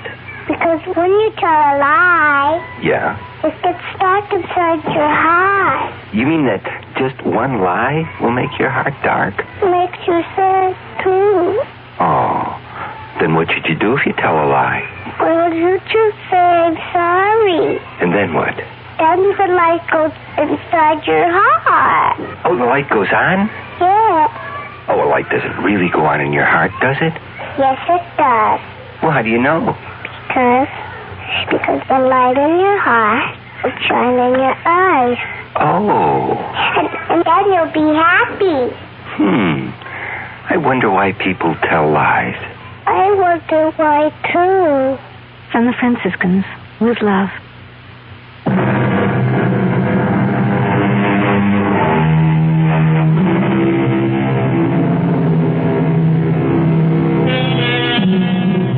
Everything looked right to Charles Powell that crisp September morning when he walked into his executive office at the J.P. McCready Company. And why shouldn't it? Charlie Powell was a big shot there. At 37, executive vice president of one of the largest manufacturers of heavy construction equipment in the country. And he had done it all in less than 12 years.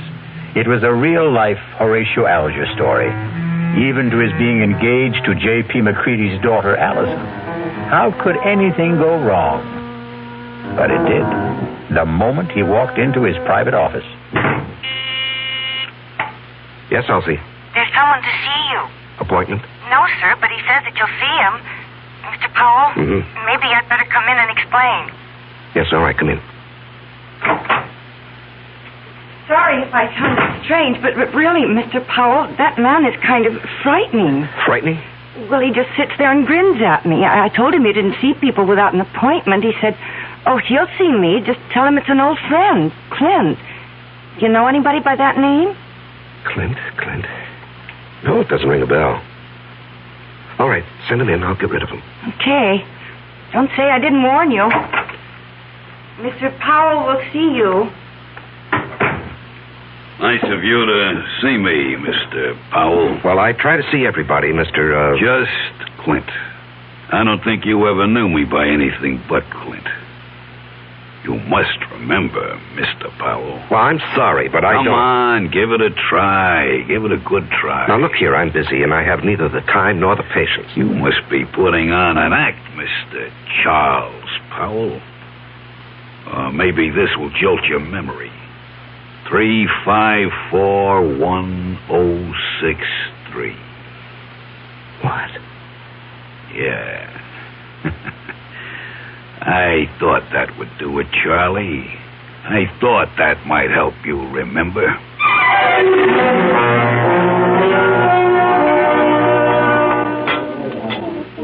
Charles? Oh, I'm sorry, Mr. McCready. I guess I was daydreaming. Something bothering you, young man? Oh, no. I hope not. Here I take you to the best French restaurant in town. You pick at your food, gaze into space, send your dinner away hardly touched. Oh, did I send all that good food back without eating it? You did?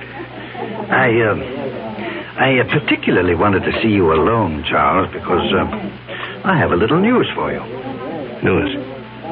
What kind of news, Mr. McCready? And that's another thing. You're so damned formal with me, Mr. McCready. Do you realize that in exactly 5 weeks you're going to be one of the family? Yes, of course I realize. How could I overlook it when Allison keeps reminding me regularly? Very well, then. Do you think it proper to call your father-in-law to be Mr. McReady? If you don't start calling me John... Okay. John, it'll be. I'm going to leak a little information to you. Yes? As you know, I've been thinking of stepping down from the presidency of the company. Yes, well, it has been rumored, but I wish you'd reconsider. Now, sincerely, the place wouldn't be the same without you. Oh, I'll still be there, Charlie. I'm not giving up my stock. The name of the company will still be J.P. McReady Company. The only difference will be that you will be sitting at my desk. Sitting at your desk? Well, I thought Hedges was slated to take over when you stepped down. No. Well, Tom was seriously considered, but he's a bit too old for the job. No, the company needs young blood. Well, I'm really bowled over. I've watched you grow. Come up on merit, ability. You're going to go far, my boy. Of course, the board will have to vote on your appointment, but that, as the saying goes, is in the bag. Well, there's something you've omitted, John. You haven't asked me if I wanted the job. Is it necessary to ask? I remember another lunch with you several years ago. We got talking about ambitions, and you said that you would never be satisfied with second best. It had to be the top job, or you'd move on. Yes. But that was before this morning. What? Nothing. Just mumbling. I'd like to know how you feel about it, Charles. Well, even to be considered for the position is an honor, Mr. John. And your answer? Let me think it over. I must think it over.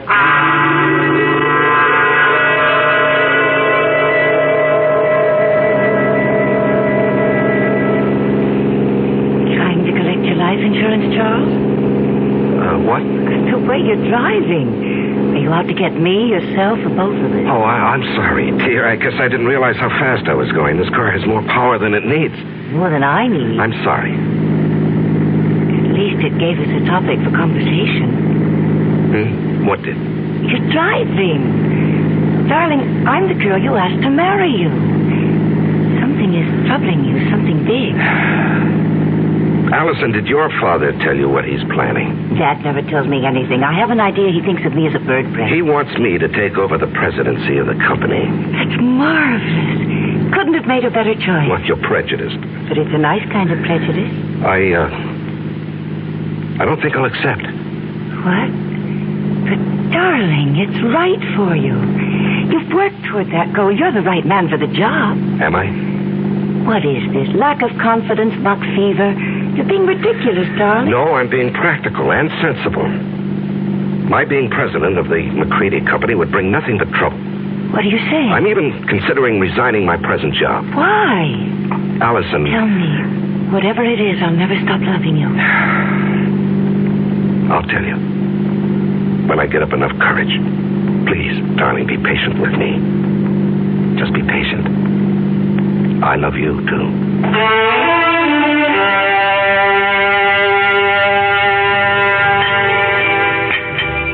So you finally got here. Thought you were going to forget our appointment. You didn't really think that, Clint. Oh, I knew you'd come. You wouldn't dare not to come. Sit. You got it with you? Yes, I've got it. In small bills. 5s, 10s, as specified. Let's have it. Here.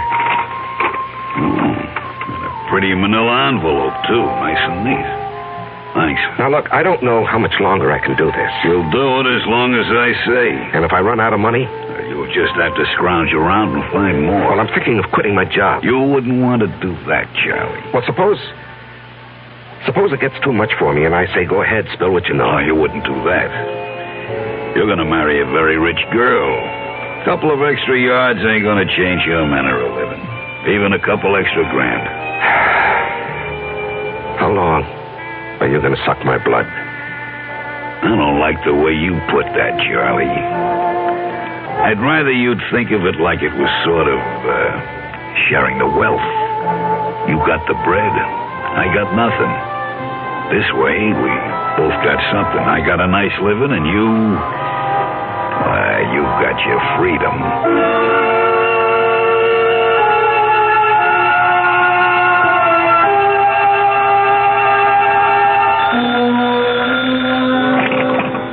Hello? Charles? Oh, yes, Mr. Yes, John. Sorry to bother you at this hour. You wanted to sleep, were you? At 10:15, no. The reason I'm calling... Yes. Is something bothering you, my boy? Well, I've had some things on my mind lately. I'm sorry it was so noticeable. Well, it occurred to me that a young man gets a bit absent-minded as the day of his wedding approaches. Perhaps a bit frightened. No, it isn't that, J.P. Oh, excuse me, John. Someone's at my door. Hold on. Just a moment. Forgive me for coming here. I've got your father on the phone. Come in, darling. Hello, John. It was just the porter with a package. What were you saying? Oh, nothing really. I'm just concerned. Whatever's troubling you can be taken care of. I'm backing you all the way. Well, I appreciate your feelings, J.P., but there really is no cause for concern. I'll snap out of this in a day or so. Good. It's reassuring to hear you say that. Now, forgive me for disturbing you. No, I wasn't disturbed. Thanks for calling. Good night. Good night, J.P. Even Dad notices that something is wrong. Yeah. I haven't seen you in 3 days. You trying to tell me something? All I want to tell you is that I love you very much. From a distance. I called you at your office twice this afternoon. Alison, I can't keep this from you. I thought I could, but every day, every hour, it grows bigger. Until now, it feels as though it's going to engulf me. And you, our life, everything that has meaning for me. Darling. No, hear me out. And then if you want to go out that door quietly, I won't say anything more, and you can forget that you've ever known me. Loved you? Are you trying to say you don't want to marry me? That you stop loving me? Darling, it's because I love you that I'm going to tell you. I considered keeping the whole matter from you, writing out the trouble and probably overcoming it. Darling, how little you know me. No matter what the trouble is, I want to be with you. If you want me. Alison, I'm a fraud. What? I'm not Charles Powell. It's a name I assumed to hide my real identity. Want me to go on? Yes, darling. Go on. At the age of 22, I was charged and convicted of murder and sent to San Quentin for life. I was innocent. Evidence, circumstantial evidence. Court-appointed attorney who didn't know what to do or didn't care. A weak effort to appeal, which was refused, and there I was, at 22, in prison for life. Chance of a parole only after serving 20 years. I'd be old, all my young life confined in prison. So, when I had a chance to get out... You escaped. And ran for 2 years. Do you know what it means to be hunted? You can't get a job, you have no place to live, you can't ever sleep for fear someone will see you and turn you in. Oh, darling. I was ready to give myself up when I suddenly discovered that it wasn't necessary to run any longer. I picked up a 2-week-old newspaper and read a report of my death. What? Yes, a man had been burned to death in a flophouse fire. The only thing he had on him was something that I had kept, my only possession, a locket belonging to my mother. It had a picture of her taken when she married my father. And it had been stolen from me as I lay asleep in a freight car. I guess the thief thought it was gold. It was just cheap gold plate. And the man was identified as you? My mother and father's names were inscribed on the back. The man was so badly burned that the locket was the only thing that could possibly identify him. And after 2 years of hunting, the authorities were glad to close the file on Robert Hagen. Robert Hagen? Sounds so strange. The name doesn't fit you. Well, it sounds strange to me, too, now. Darling, I'm innocent. I never did it. It was all a mistake. I don't doubt that for an instant, dearest. I only wish you'd never told me. I had to tell you. You see, someone knows who I am. He's blackmailing me.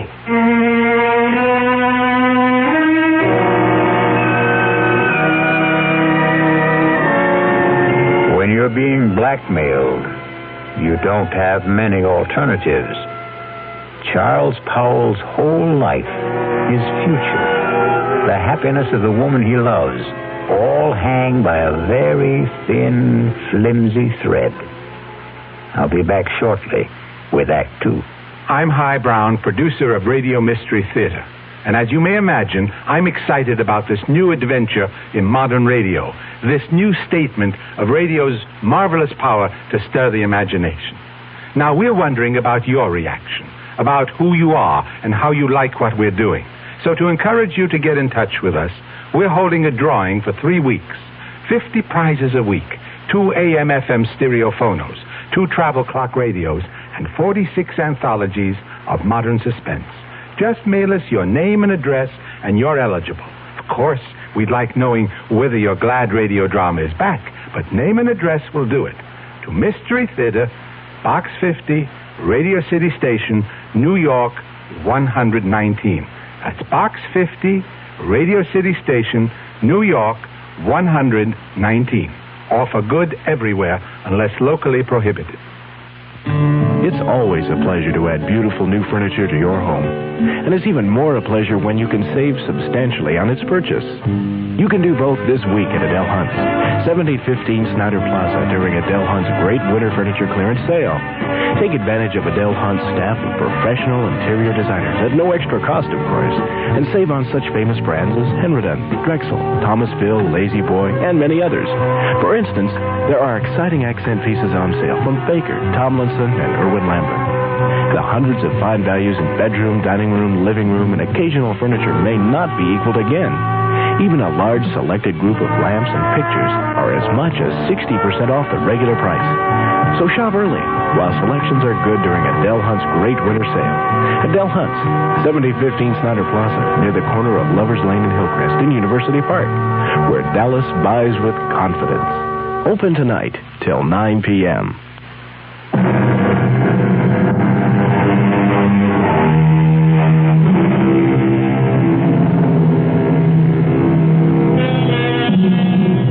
When Charles Powell chose to give in to his blackmailer, he didn't envision the trouble that was building up for him. Just keep paying and I'll keep my mouth shut, his blackmailer assured him. But then something happened that threatened to destroy Charles' fragile security. Yes, Elsie? Mr. Hamill is here to see you. George Hamill? Well, we're not playing tennis until tomorrow. I know that, Charlie. I've got something else to talk about. Business. Business? Yours or mine? Mine, but it concerns you. Okay, come in, George. Sorry to barge in on you. I know you're busy. Well, I'm never too busy to see George Hamill, rising young district attorney and next governor of the state. Your humor creaks, Charlie. Seriously, I've got something that sort of disturbs me. Oh? What does? Last night in a bar over on the west side, a man was bashed over the head with a bottle. He's in serious condition. Well, what has that got to do with me? Well, the man who did the bashing, an ex-con by the name of Clinton Livitz. Yes? He's asking for you. Says you'll go as bail. Now, what I want to know is, how does a guy like you get mixed up with a Joe like that? Now, George, what did you think? That he and I were buddies or something? I didn't know what to think. Well, I do know the man. He applied for a job with the company a week or so ago. The foreman who interviewed him discovered he was an ex-con, and he refused to hire him. It was brought to my attention when one of the societies that helps ex-cons called me.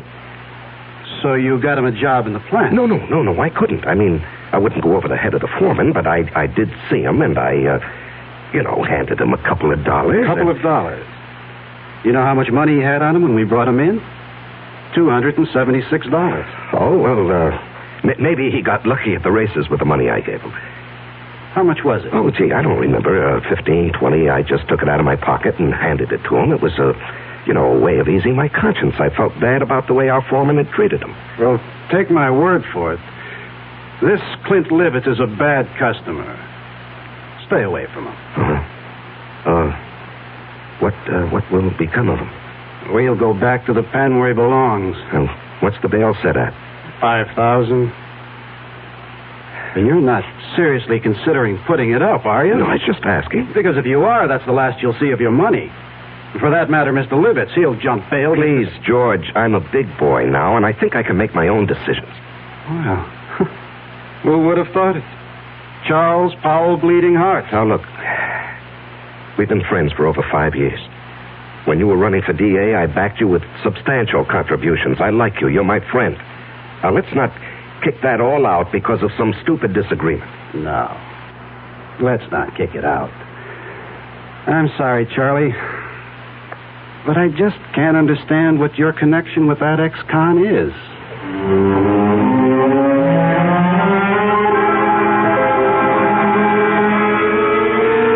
Now, Mr. Powell, I hope you'll understand. I accept Clinton Livett's case with strong reservations. Yes, I understand, Mr. As an Hargrave. attorney, well, how shall I put it? You don't like your client. Exactly.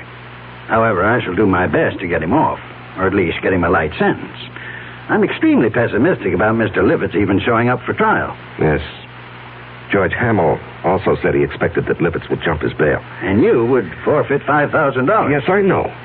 And that doesn't disturb you? No, I don't believe he'll run. I see. Do you want to speak with him? He's been released. He's waiting in the other office. Not particularly. He says he wants to see you. Oh. Well, in that case, yes, I'll see him. Send Mr. Livitz in. I'll leave you alone.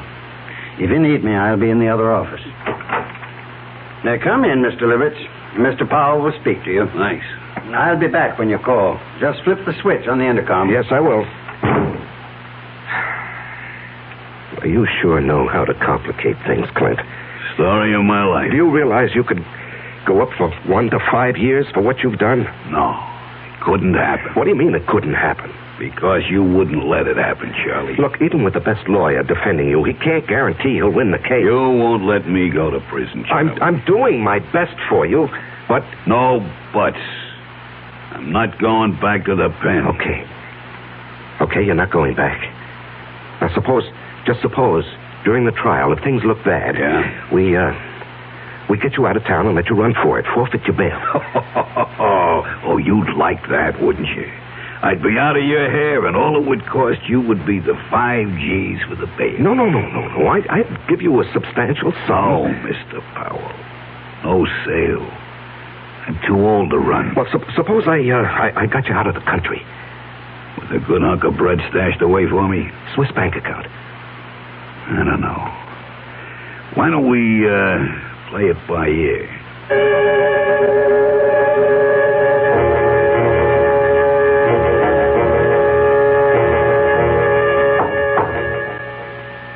Come in.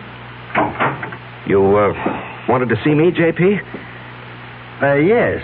Can you spare a minute? Yeah, sure. I've heard it on the grapevine that you were... how shall I put it? That you were aiding some ex-convict in trouble with the police. That true? Yes, it's true, John, and I think I know what kind of grapes grow on that grapevine. All right. Now, George Hamill. Oh, that damn busybody. Why can't he stick to his job and... Now, George is a friend. He tells me that the man you're protecting is a rather reprehensible character. Will you let me explain? It's just a matter of policy, my helping this man. Policy? Well, yes, you did ask me a few days ago to consider taking over the job of running this company. You're going to accept? Well, I was going to tell you today. Wonderful. Wonderful news. Allison will be delighted. I know she's been worried about your seeming reluctance. Oh, no, not reluctant any longer. In fact, I've got all sorts of ideas about what I want to do. This business of giving a hand to ex-convicts is just one of them. Do you realize what this would mean in publicity for the company?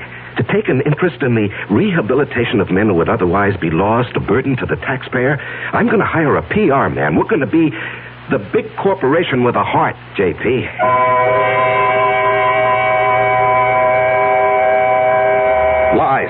Lies, and more lies. How can I keep all these phony stories straight, Allison? It's like a long, dark tunnel with no ending. It will end, and it will all turn out all right. Don't lose your courage. Now, I love you and need you. We'll worry this out together. You know what I've considered? What? Going to the authorities and saying, look, I'm Robert Hagen, the man you think died 13 years ago. No, darling, they'd throw you back into prison. Well, I'd hire the best lawyer. No, don't. Please don't take such a chance. What would I do without you? Darling, I don't know how much longer I can stand this pressure. I've got to do something to free myself. Why not give him a lot of money and ask him to go away? Promise to stay away forever. In Hargrave's office, I suggested that he jump bail and get out of the country.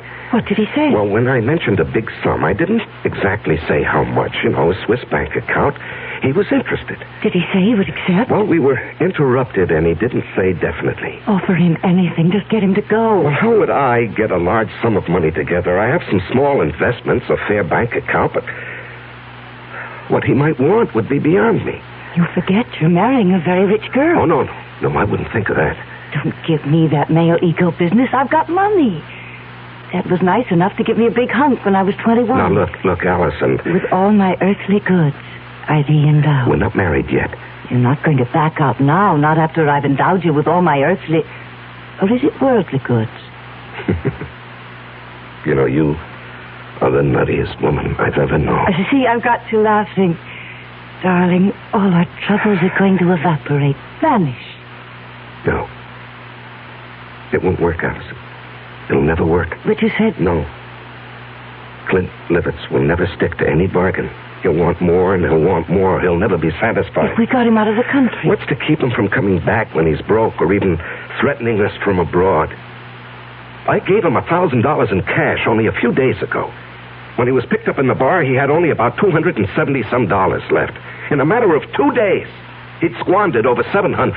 But if he were made to understand that the sum agreed on was all he was going to get... Can't I make you understand? We're not dealing with a rational, honest man. He'll agree to anything. And then when his money runs out or he decides he wants more, he'll be right back. What can you do? There are only 2 things one can do about a blackmailer. Keep on paying and paying forever. And the other? And the other? Kill him.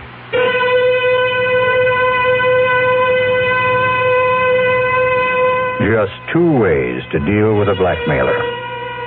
Charles now must face his conscience. The thought that has been in the hidden recesses of his mind has been spoken aloud. We will be back shortly with Act 3.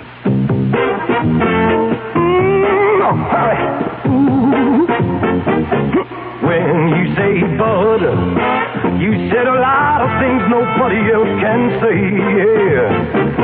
When you say bud, you've gone as far as you can go to get the very best. Think about it. Decide for yourself. Well, sure, the Budweiser people really do believe that brewing beer right does make a difference. But even that's up to you. Because the king of beer is leading all the rest. When you say Budweiser, you said it all. Anheuser-Busch, Yeah. St. Louis. Who knows how to help you solve your shopping problems? The Better Business Bureau knows. Honey, the TV set just won't work. Who do I take it to? The lady down the street took hers into a place that charged her more than her set was worth. Gosh, I don't know. I'll tell you what to do, folks. Who are you? I'm the man from your Better Business Bureau. Now, before you take your set in for repairs, shop around and check into a firm's reputation. That's even more important than the price. Friends and neighbors can help, or you can ask for a few names of previous customers to find out if they were satisfied. And since the amount you pay will vary from one place to another, it's up to you to find out in advance what a service will cost if you have it fixed at home. Just another consumer tip from your Better Business Bureau.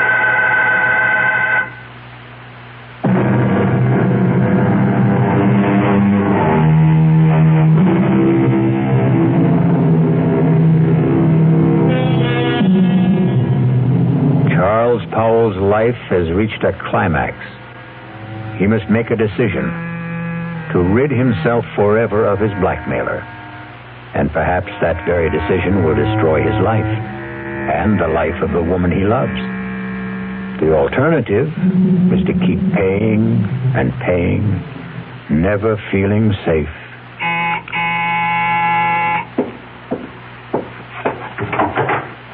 Oh, Allison, I was, You were expecting him, weren't you?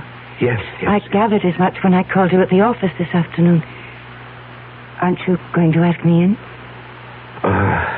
Yeah, come in.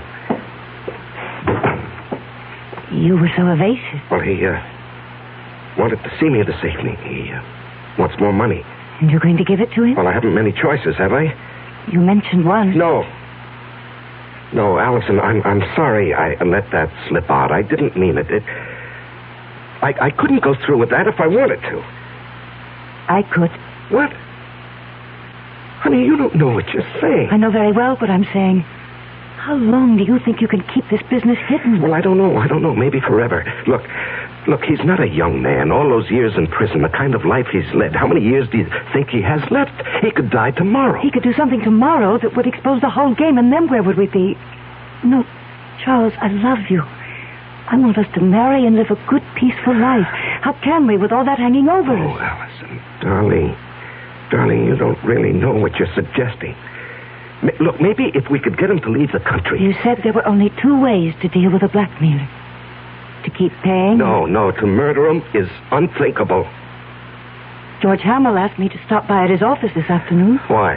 He's not stupid. The story you gave my father about helping ex-convicts as a public relations stunt didn't wash with him. He wanted to know what I know. Well, he was just fishing. The best way would be to make it look like an accident. Allison, Hear me out. A car accident. How? If I cracked up with Clint in the car, I might be the one who gets it. And what guarantee do we have that he would die? No, you can't be in the same car. If he were in another car and you were following him, and if you raced ahead of him and cut him off and forced him to crash off the road. Oh, if. It's too iffy. It's so impossible. It's so dreamlike. It was a dream. Last night I dreamt you were in a car with me. We saw Clint up ahead of us. I said, there's Clint ahead of us. Cut him off and make him crash. Faster. We've nearly caught him. Now run alongside him. Force him over. Cut in front of him. Then I woke up. I was calling out. I was afraid someone had hurt me. Oh, my darling. It was all so real. Oh, that's Clint now. Honey, you go out the back door. I'll phone you later. I'm going to stay and meet him. No. I'm staying. I've got something to say to him. He won't like your being here. Well, it sure took long enough. What's the idea, Powell? This is my fiancée, Allison McCready. What's she doing here? Will you come in and stop being childish? I ain't saying a thing. You got nothing on me. And remember, Mr. Powell, you got a lot more to lose than I have. I'm not going to lose anything, Mr. Livitz. You're going to gain by my being here. Yeah? Mr. Powell has told me his story, and I agree that it must not get out. Go on. I have a lot more money than... Let me put it this way. Charles and I are going to be married. We want you to leave the country. I bet you do. Now, look, Clint, you'll do better by accepting our proposition. We intend to hand you $50,000. And an airplane ticket. One way. And never come back. And never come back. Well, I always wanted to travel, but... What? 50 G's. Just chicken feed. Well, that's all there is. Not enough. I'm thinking around $250,000. Out of the question. I'm not going to bargain with you. I can raise $100,000. No, Allison. It's worth it, Charles, if we can depend on Clint to wipe the whole matter out of his memory and just go away. Oh, you can depend on me. I'll keep my bargain. Then it's a deal? A deal. Good. It'll take about 10 days to raise the money. I ain't in a hurry. You are. And, speaking of money, that was the reason I came tonight, Charlie. Yeah, here. That's $500. What? I said a G like the last. That's all I could raise in a hurry. When that runs out, I'll have more. You went through that first 1,000 awfully fast. Well, I got rolled in that bar where I had the trouble. Oh, that reminds me. Your trial comes up in less than 3 weeks. Yeah. Lawyer called me at my hotel. To see if I was still around, I guess. Our plan is for you to jump your bail. I'll forfeit the 5,000 I put up for it. And get you out of the country. With a keister full of green. Hey, wait. I ain't got a passport. Oh, that can be arranged, Clint. Just leave that to me. Okay, friends. You got yourself a deal.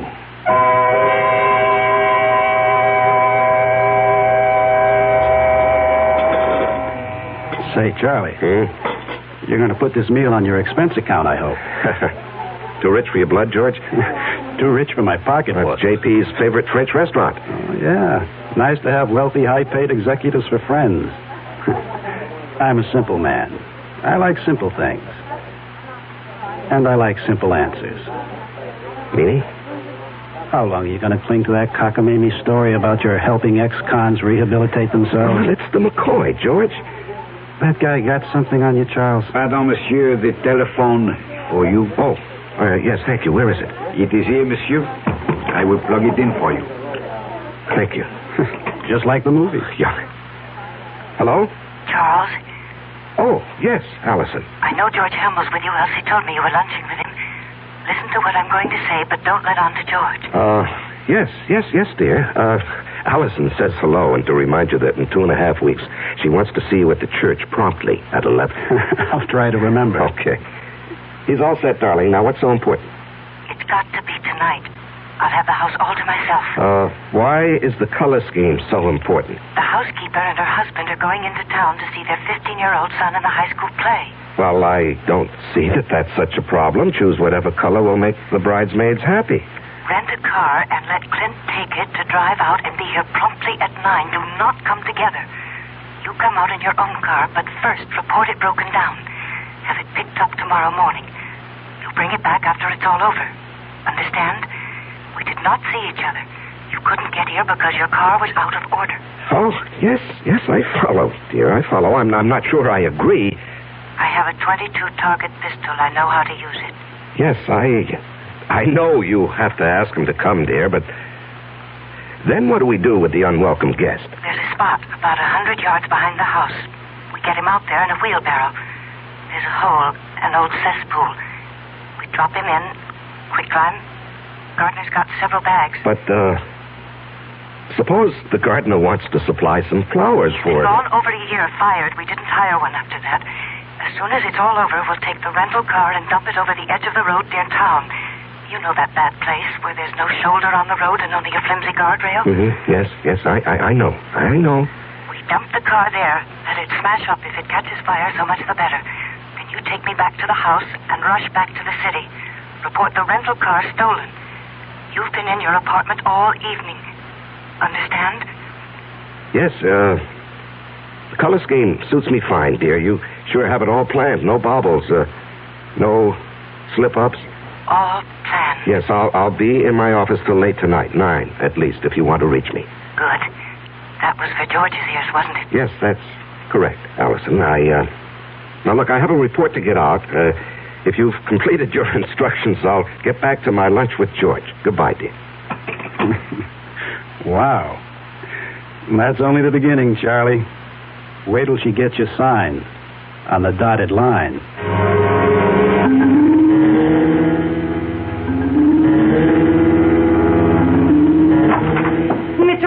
Mr. Powell, something terrible's happened. What is it, Elsie? There's been a terrible accident on the late shift. Man's caught in a machine. The big press, they said. Oh, good Lord. Has the hospital been called? I don't know. Well, call them on your phone. I've got to use this one. Yes, sir. I'll call. And then call down to the plant and tell them I'm coming down. If it's what I think it is, the machine will have to be partially dismantled. Yes, sir. Hello?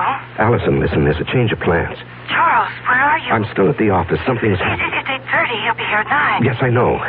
He has the rental car. I got it for him. When will you be here? Well, there's been a bad accident on the night shift. A man's caught in the big metal press. I've got to help get him out. But us? What about us? Well, when he comes, stall him. Just tell him what happened, why I'm delayed. I haven't got the money, Charles. Tell him I'm bringing the money, the airplane ticket, and the passport. Just stall him. I'll do my best, but hurry. He scares me.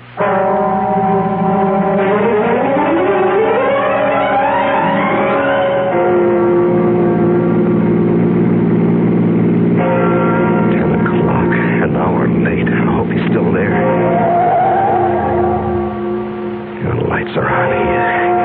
I'm not too late. He's still here. He's still here.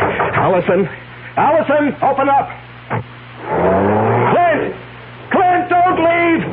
Clint, wait. Will you wait? I'm here. Clint.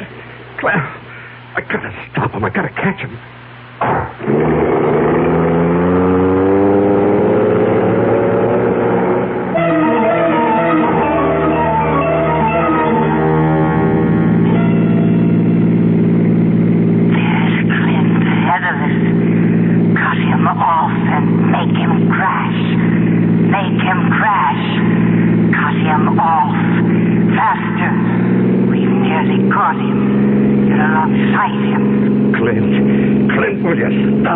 I'll run you off the road.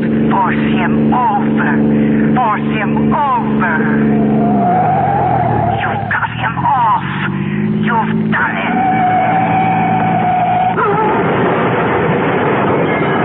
Crashed and burning. Let him burn.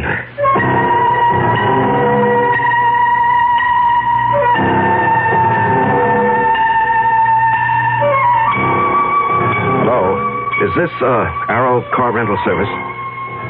Well, I rented a car from you people this morning. No.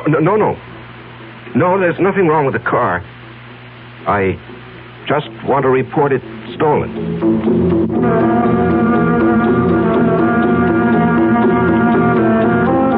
The City Foreign Car Service? Look, I asked for my car to be picked up in my driveway. It's still here, and I called, or rather, my secretary called at 10 this morning. My name is Charles Powell.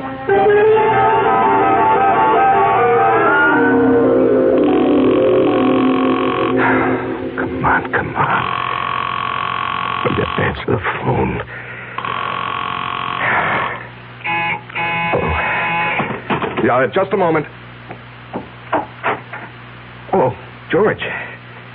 George, it's kind of late for a visit. Come in. Thanks. I was just trying to phone Allison. Well, what a night this has been. There was an accident at the plant. Peterson. I hope they don't have to amputate. I heard. Yes, and then when I got outside, I had a date with Allison. The car that I had rented this morning was missing. It was stolen. What happened to that great, big, powerful foreign job of yours? Oh, it wouldn't start this morning. Had Elsie call the service people, but they haven't picked it up yet. I just called them. They have a night answering service. You've had a busy evening. Yeah, very. Well, I think I can clear up one of your puzzles, Charlie. Your rental car was found with a thief in it. You, caught him? Dead. Burned to a cinder. Oh. Must have been going at a terrific speed. Tire marks on the road as he went off. Cracked up and burned. Yeah. Some kid? No. This may surprise you. It's your protege, Clint Livitz. We found enough of him to identify him. And a slightly burnt, but still usable bankroll of sizable proportions. Well, that closes his case, doesn't it? And opens up several others. Incidentally, where were you all evening? Home. After I got back from the plant. You didn't go out? Well, I told you, my rental car got stolen. I came home by cab to change my clothes. The big car is out of commission. I won't play games with you, Charlie. I checked it in the driveway just before I came up. The engine is still quite warm. You want to explain that? No, I don't want to explain. Charlie, I'm arresting you for murder. I must warn you that what... George, what are you talking about? Are you accusing me of Clint Livitt's death? No, that was obviously an accident. I'm holding you for the murder of Allison McCready, the girl you were going to marry.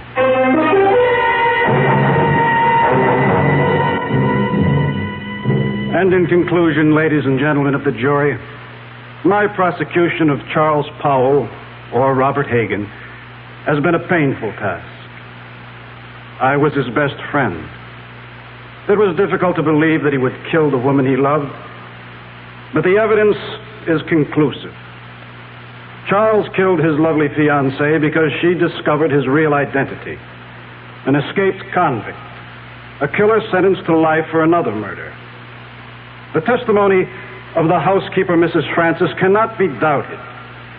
She did not leave the house as he thought. She saw him run from the house, jump into his car, and race away. And then she discovered the body of Allison McCready shot through the head.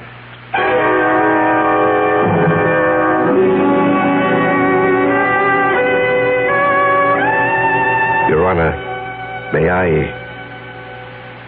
I make a statement before you pronounce sentence? I did not kill Allison. I loved her. To say anything more in my defense is useless and unnecessary. Allison is dead. All I ask is that I be given the chance to follow her. Swiftly and efficiently.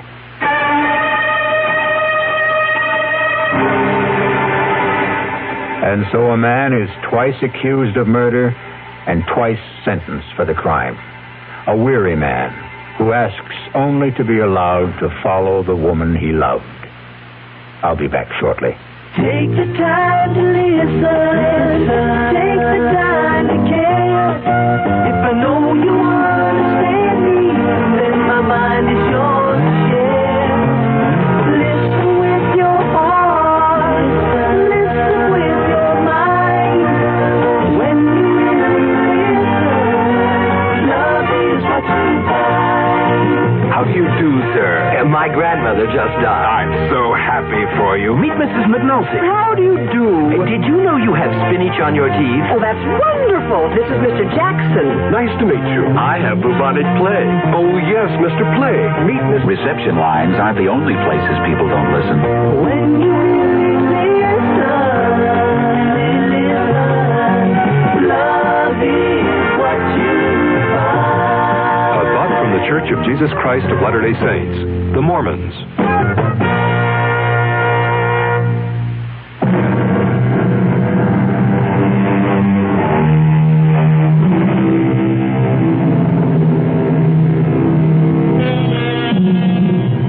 And there we have it. Charles Powell's joust with fate. What difference did it make that he knew that Clint had murdered Allison? They didn't believe him, and he was too weary to try to make them believe. Our cast included Larry Haynes, Ann Meacham, Jackson Beck, Sidney Walker, and Tom Keena. The entire production was under the direction of Hyman Brown. Now, a preview of our next tale. I don't understand it. Tub's bone dry, ma'am. Hasn't been used. No, not tonight, anyway. His clothes. Howard's clothes. He'd empty his suitcases and put his clothes in the closet. Here's his suitcases, too. Just ladies' clothes. Yours, ma'am? Yes. Hey, look, this dream you had. It was no dream. Okay, so maybe you imagined... I didn't imagine anything. Do you imagine a husband? Do you imagine a month-long honeymoon? Do you imagine a man in a chair with a knife in his chest? Radio Mystery Theater was sponsored in part by Anheuser-Busch Incorporated, brewers of Budweiser. This is E.G. Marshall inviting you to return to our Mystery Theater for another adventure in the macabre. Until next time, pleasant dreams.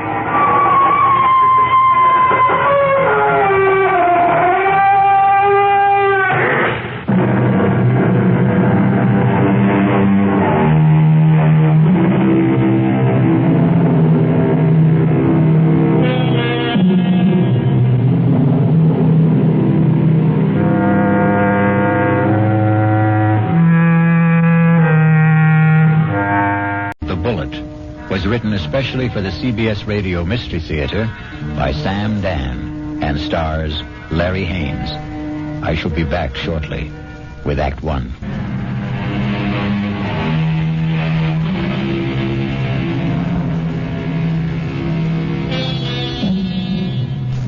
It's It's a quiet little bar, Paddy Noonan's. And Jerry Price stops there every evening on his way home from work. He's not looking for anything special in the way of atmosphere, adventure, companionship. And he has no intention of getting drunk. Just a couple of beers, perhaps, to bridge a busy day, to ease the fatigue, the strain on his nerves. In the comfortable half-light of Paddy Noonan's, the world outside becomes vague, distant, especially when Old Man O'Rourke is holding forth. And he lay there, his head against the barricade, and the blood from him falling soft upon the pavement. I looked in his face, and I could see his death was upon him.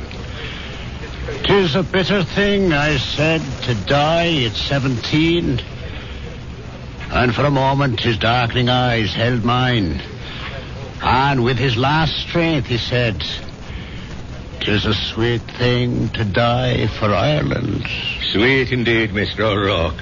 Any calls for one on the house? I thank you, Paddy Noonan.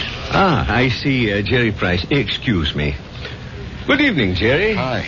I didn't notice you come in. Well, when Old Man O'Rourke's in form, you don't see anybody, Paddy. The old man there, he carries his war. I know I carry mine. You ever think of yours, Jerry? No, never. Never? No. The day I came home from Vietnam, I put away the uniform. I also put away everything that went with it. The army, the war, like a snake sheds his skin. Now, the past is gone, Paddy. It's dead, so you forget it. You go on to other things. Hey, what's everybody drinking? This round's on me. Set 'em up, Paddy. Mr. Edward Clark himself. And what's the occasion? Hey, I got a little announcement. Guess what the old lady tells me this morning? Number 10 is on its way. Oh, that event around must be on the house, Mr. Clark. Just a quick one, Paddy. Hey, I got the truck outside. What are you hoping for this time, Ed, boy or girl? Let's see. What do I got now? 4 boys and 5... No, I got 5 boys and 4... who can keep them straight?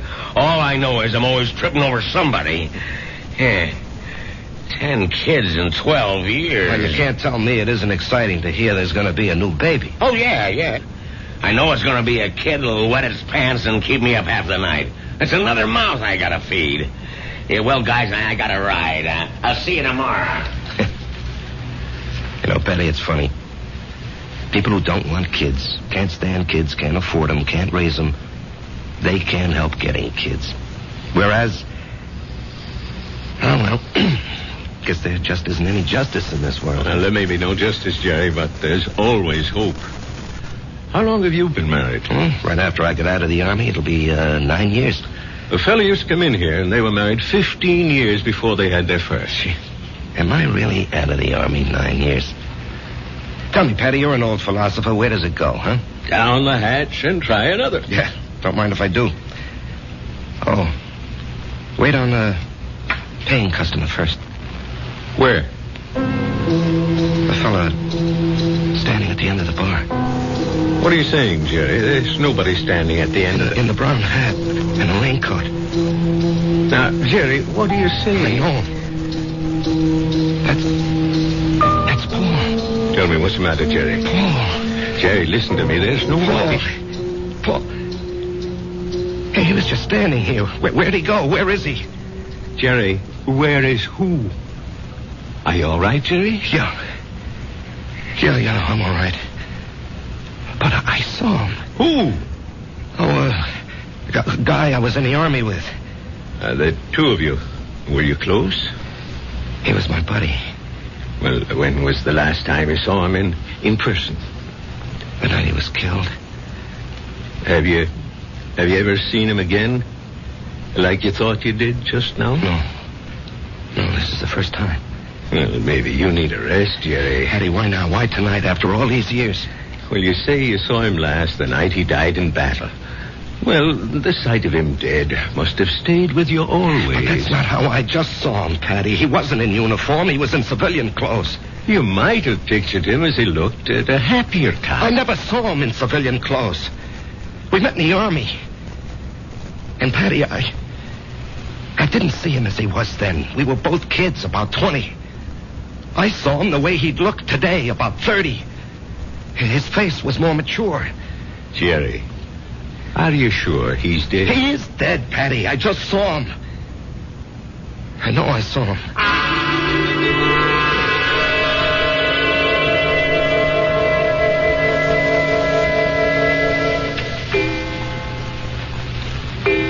Jerry, it's after midnight. Oh, I'm not finished, honey. I got to clean up these reports, Marge. Honey, a new rule has just been passed in this house. All paperwork shall be done in the daytime. Marge, I have to call on customers. Be reasonable, huh? Am I the kind of wife who makes idle criticism? No, indeed. Constructive suggestions, that's my motto. Northeast Distributors can solve all your paperwork problems by hiring a girl. Honey, I'm lucky to have the job. No, Jerry. You're not lucky. They're lucky. Well, everybody knows you're a terrific salesman. Well, you could get another job tomorrow. More money, less headache. Honey, I couldn't walk out on Joe Keller. Why not? Well, I'll never forget what that man did for me. I came home from the Army, a kid with no experience. I needed a job. He took a chance with me. Now he needs me. Oh. Well, I'm just worried about you, Jerry. You look so tired all the time. No, I'm in great shape. Will you go see Doc Steiner? I did, today. Oh, well, it's about time. You needed a checkup. Well, I didn't just go for the checkup, honey. I went for the other thing. Oh, Jerry. Well, he said some people, men, well, they're okay in every way, but it just doesn't work out for them. Jerry, it's all right. No, honey. It's all my fault. Oh, honey. It's just unlikely there can ever be any kids. He said unlikely. What he meant was impossible. We've got each other. Yeah.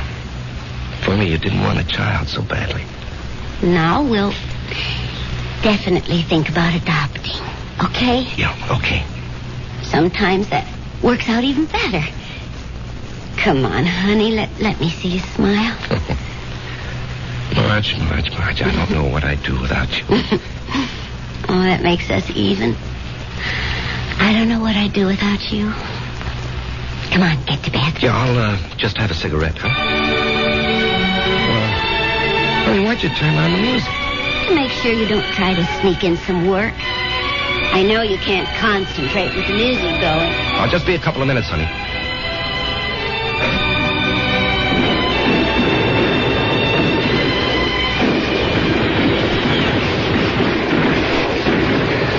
Halt! Let's hear that password. Paul, is that you? Jerry. Hey, climb down the hole, make yourself at home. Man, I'm so beat I can't even remember the password. That's all right. I don't even know what it is. Got a cigarette? What'd they want back at the CP, Jerry? Patrol. You going? Yep. But you went out yesterday. Well, maybe I better write to my congressman, huh?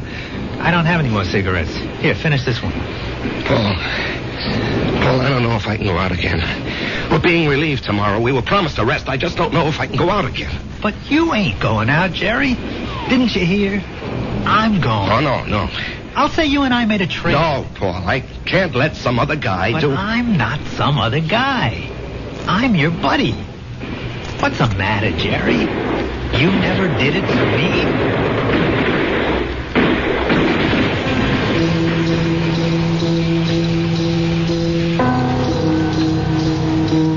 Can I have a drag on that butt, Jerry?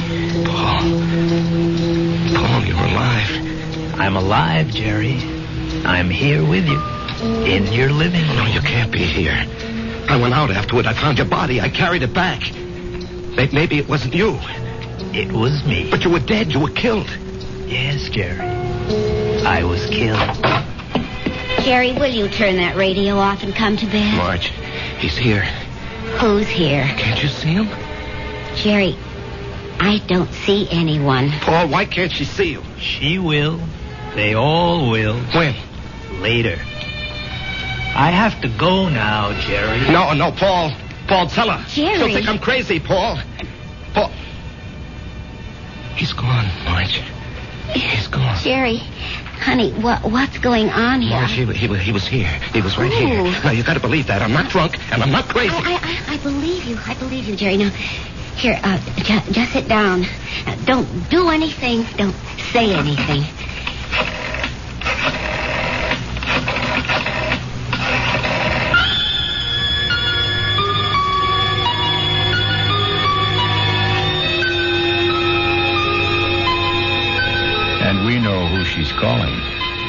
a doctor help what ails Jerry?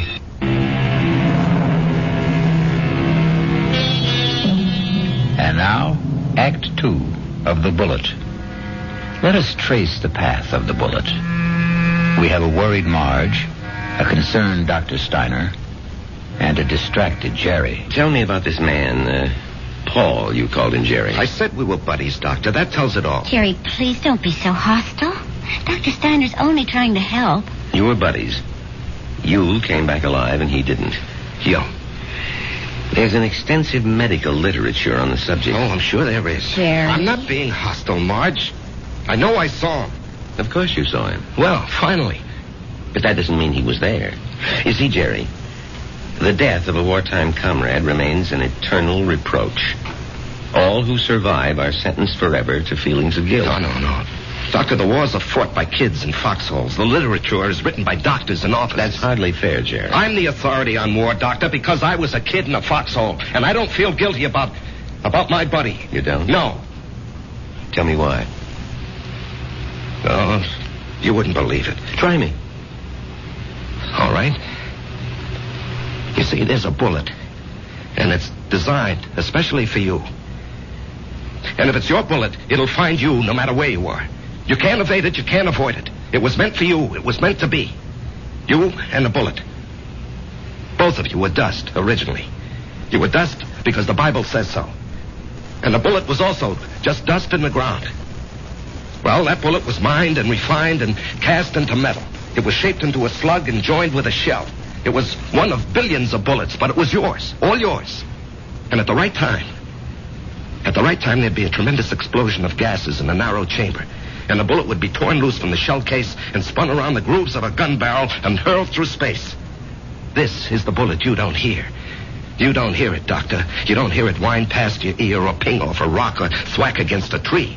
That's because it's your very own bullet. It's coming to meet you, or you're going to meet it. It's been arranged. You see? It's an appointment that can never be broken. The dust that had become the bullet would encounter the dust that had become you. And after a while, both of you would become dust once again and return to the ground. Your original home. Jerry, I know you're overworked, you're overwrought, you're overtired. I keep telling him to slow down. Okay. I know I'm under a strain. I know I'm working too hard, but what can I do? Jerry, try to understand. Right now, you're having what is popularly known as a nervous breakdown. This alleged visitor from another world. I say he's an illusion. I say you have subconscious feelings about him which you're not aware of. And I say they burst through because of heavy pressure on your nervous system. Yeah, I knew you'd say that. Prove me wrong. How? Go away. Get out from under. Rest a while. Relax.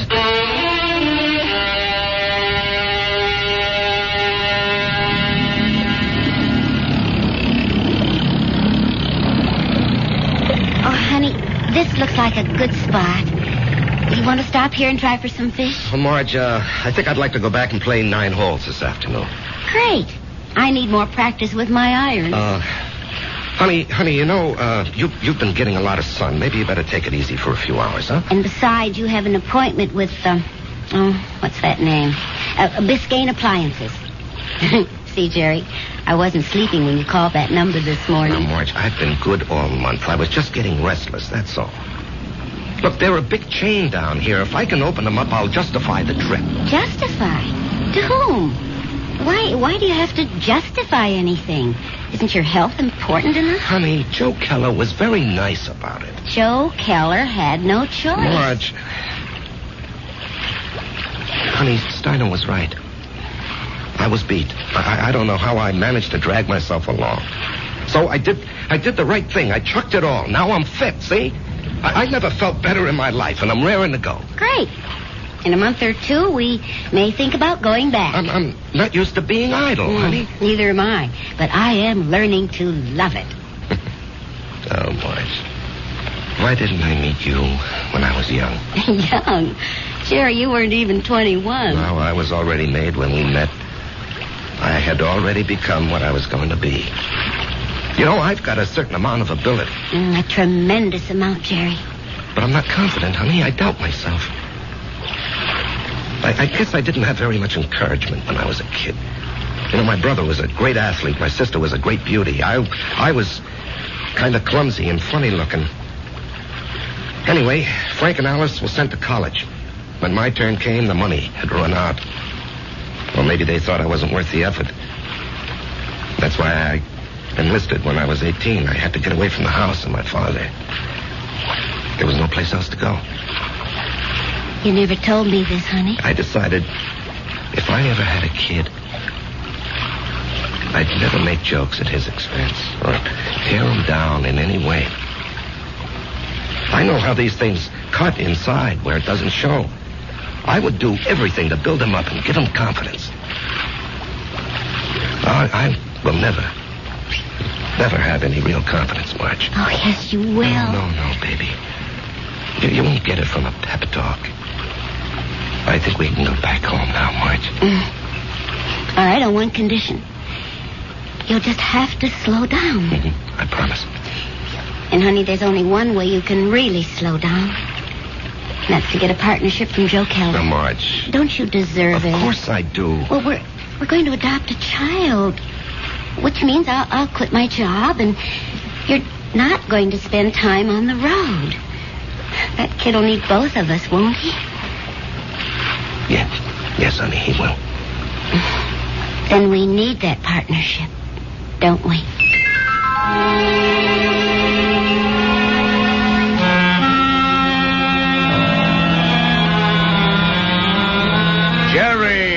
Jerry, baby. You look like $1 million. Less 2% for cash, of course. Yeah, Joe. Oh, hold it. Ramona, no calls. I'm in a meeting. I can't be disturbed. Well, anyhow, Joe, hello. I want you to take it easy for a while, you hear? Yeah, I'm ready for action, Joe. Oh, you think you're ready. Now, listen. I know you had a lot of expenses. I want you to take this little check. It's only $500. I'm strapped for cash this week. I had to pop for a whole new computer setup. But anyway, I decided to increase your bonus to 5%.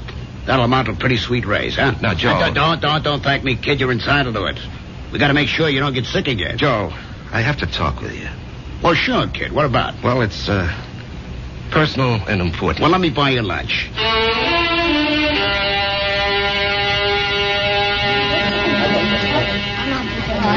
Well, Jerry, what are we going to talk about? I'm fresh out of polite conversation. Joe,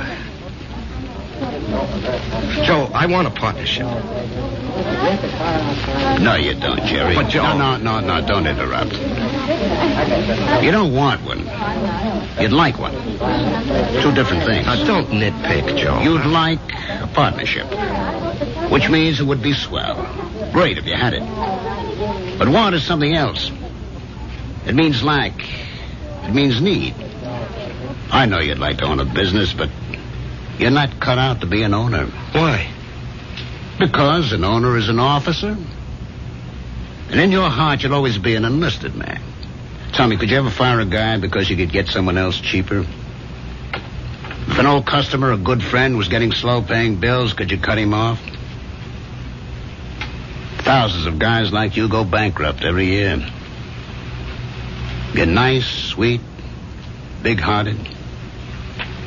But you don't have the guts business needs. Well, I'd like to remind you of the volume I sell. I know it to the penny, Jerry, and you're well paid for it. Well, I'm worth more now. You are.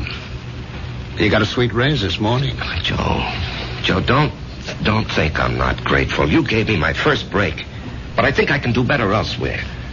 Where? Anywhere. Consolidated, Freeman and Singer. Should I go down the list? Oh, they'd love to have you, Jerry. What'll they pay? They handle the nationally advertised brands. What'd you be, their glorified order taker? They don't need your full selling ability, so they don't have to pay you full price for it.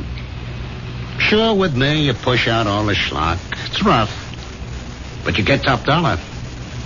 There's 20 outfits like mine. They grab you tomorrow, but where's the improvement? They won't pay you more. At least here, you got 9 years equity in a pension plan. You and me are used to each other. Besides, I really like you. Sometimes I feel like a father to you, Jerry. It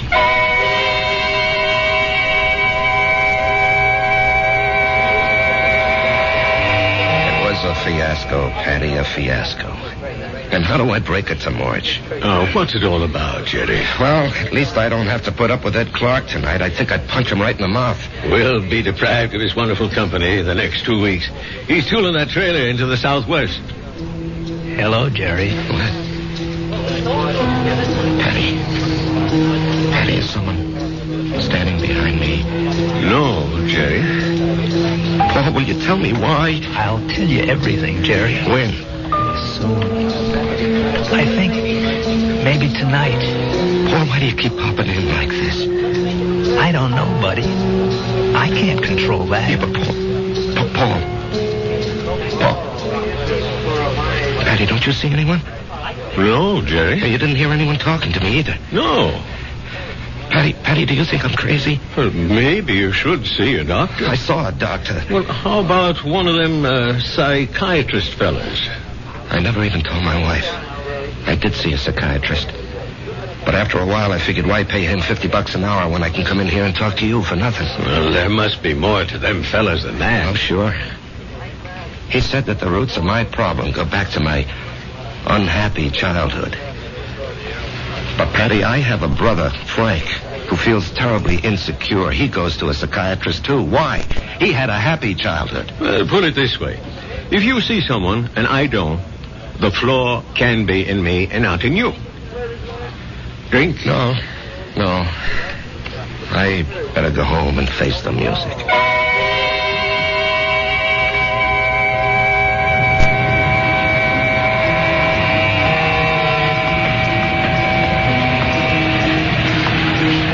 Jerry? What? Let's go someplace and talk. Where? Let's go to the parking lot. Sit in your car. It's cold.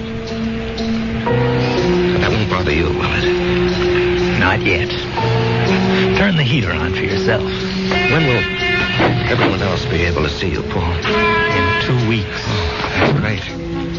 No, it ain't. Why not? Because you'll be dead.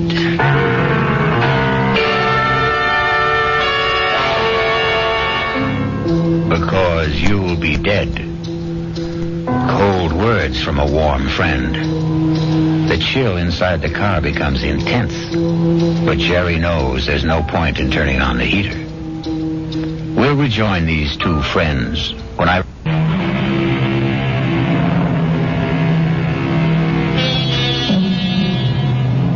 And now we return to the final act of The Bullet and a reunion of two war buddies who haven't seen each other in almost 9 years. Jerry Price, who is alive, and Paul Gardner, who is dead. The heater in this car doesn't do much good. You're shivering. Why am I going to be dead, Paul? Remember the night I went out on the patrol? Yeah, I'll remember that night as long as I live. I completed my job. I was headed back. And then I felt something smash against my head. And I knew I just met the bullet. You know, the bullet we used to talk about? I bet you don't remember. No, I remember. I felt it slam into me. And then I didn't know anything anymore. Yeah, well, when the guys told me, I went out to get you, Paul. Yeah, I might have known you would. 1 minute, I was moving through a rice paddy. And the next minute, I'm sitting in an office. And I knew a lot of time had gone by. Don't ask me how. I knew, that's all. A man was talking to me. What kind of man? You know the type that's a clerk in the government or a big corporation, fussy, self-important. Everything's got to be in the right place. He doesn't even look at me. He's got a piece of paper. He says, Paul Gardner, you're going back. You should not have died that night. The computation was for you to survive.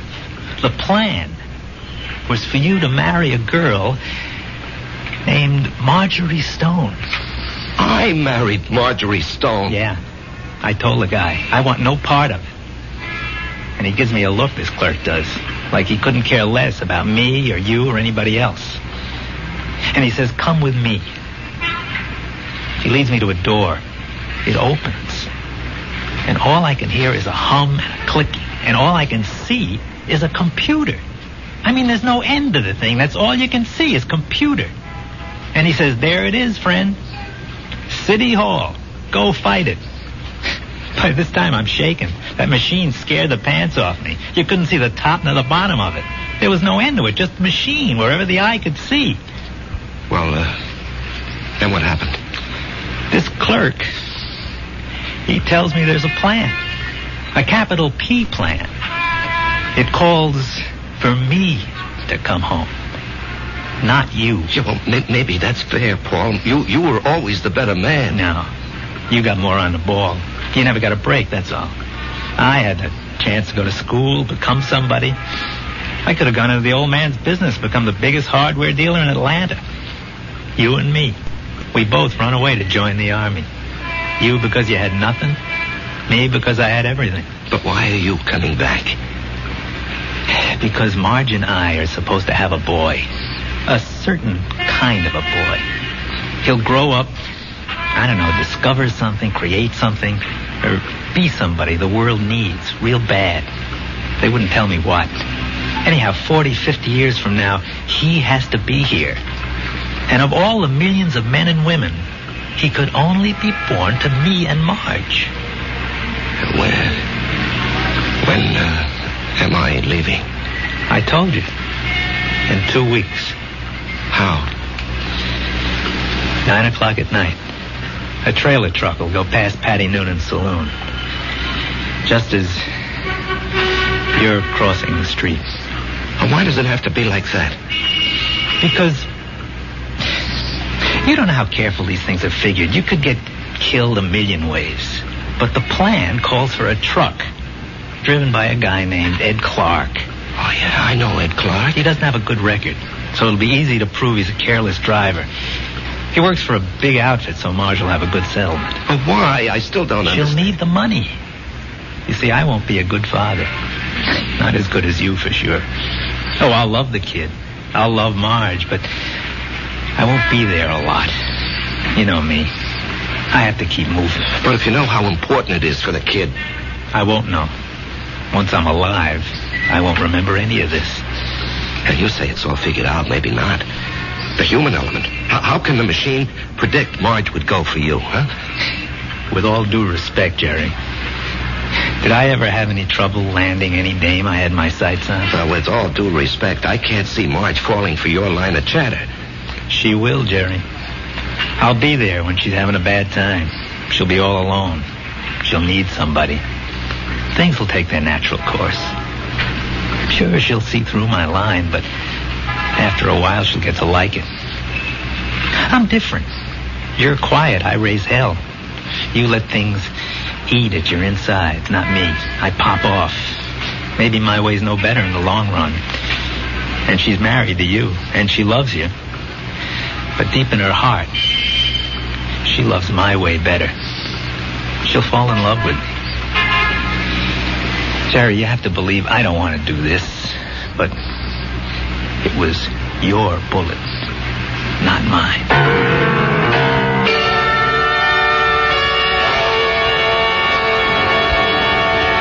Jerry? What are you thinking about? Oh, a guy downstate wants to cancel a carload of refrigerators, so I'm figuring an approach. Didn't we agree we'll work at home? Yeah, well, honey, this is just thinking. Did you talk to Joe Keller about the partnership? Yeah. And? He said no. Did you give him notice? No, he gave me a raise. Oh. Okay. Marge. Why don't you mix us a drink? Honey, aren't you going to say anything? Mm-hmm. Don't put in too much ice. Marge, please, you don't understand. I understand. I married a certain kind of man. And you're stuck with him? No. I'll stick by him. Because I love him. Would you have wanted a guy who'd barge into Joe Keller's office and say, Joe, either give me half the joint or I'll open up across the street and run you out of business? Oh, come on, Answer Jerry. me, Marge. I have to know. Well, maybe I did. Why didn't you marry him? He never showed up. So you settled for me. That's what's known as falling in love. Come on, honey, take me to the movies. No, I don't want to take you to the movies. Let's go downtown and see a play. But that's a lot of money. Are you going to worry about money? Now, look, this weekend, would you like to fly out to, say, Snow Valley and ski? Yeah, or how about Las Vegas, huh? Jerry, what's gotten into you? Honey, we're going to have 2 weeks of the most fantastic fun. Why 2 weeks? Oh, what's so special? You? Me? I just want to spend the rest of my life having a ball with you.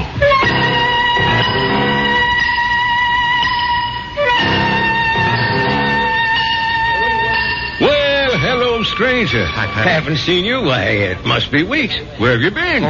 Giving Marge a good time. Well, I must say, it's done wonders for you. You look so calm. Do I? Do you ever see the little guy who wasn't there? No.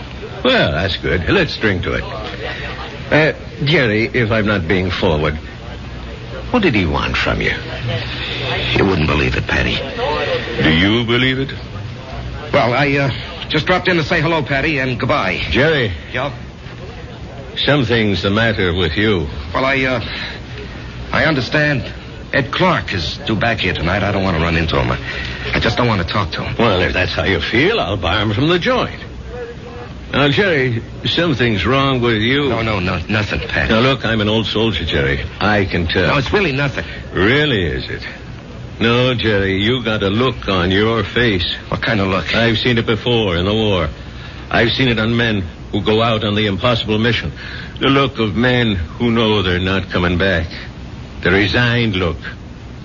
What are you resigned to, Jerry? You have a vivid imagination. I have an imagination. Jerry, whatever it is, don't be resigned to it. Fight it. You can't fight City. I knew it. You're in a fight, Jerry. Well, you can fight anybody. You're an ex-combat soldier, and you weren't afraid of anything. When you were out there, you faced up to death, hunger, despair. What happened to you, Jerry? Where did you lose it? Face up to it now. Whoever he is, spit in his eye. Patty, I can't do anything. Jerry, I'm going to throw you out of here for your own good. Now leave town. Go far away for a while. Fight it, Jerry, fight it. Patty, wherever I go. Listen to old Patty, just take off. Don't you see there's a plan? Who cares? Put up a fight. Why are you so upset, Patty, huh? I don't know. But listen to me. Fight now. Now get out of here.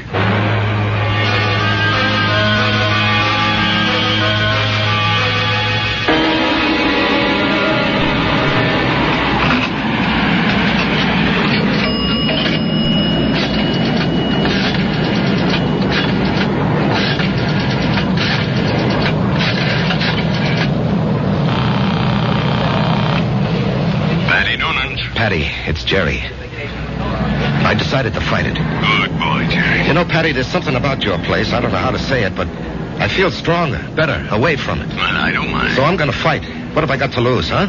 Why should I do what he tells me? Why should I believe him? I don't know what it is, but I agree. I'll see you around, Patty. Universal Airlines, flight number 3 for Los Angeles and Mexico City, now boarding at gate 17. Who are you calling, Jerry? Marge, I have to tell him. Jerry, don't do it this way. There'll be 100 other people on that plane. Do it the way it has to be done. Paul, I have to fight you. Why? Because it isn't fair. Was it fair for me to stop your bullet? Come on, Jerry. Ed Clark will be tooling by Patty's in less than an hour. Paul, I don't know if I have the nerve. I'll help you, buddy. I'll help you. Come on. Hello? Hello?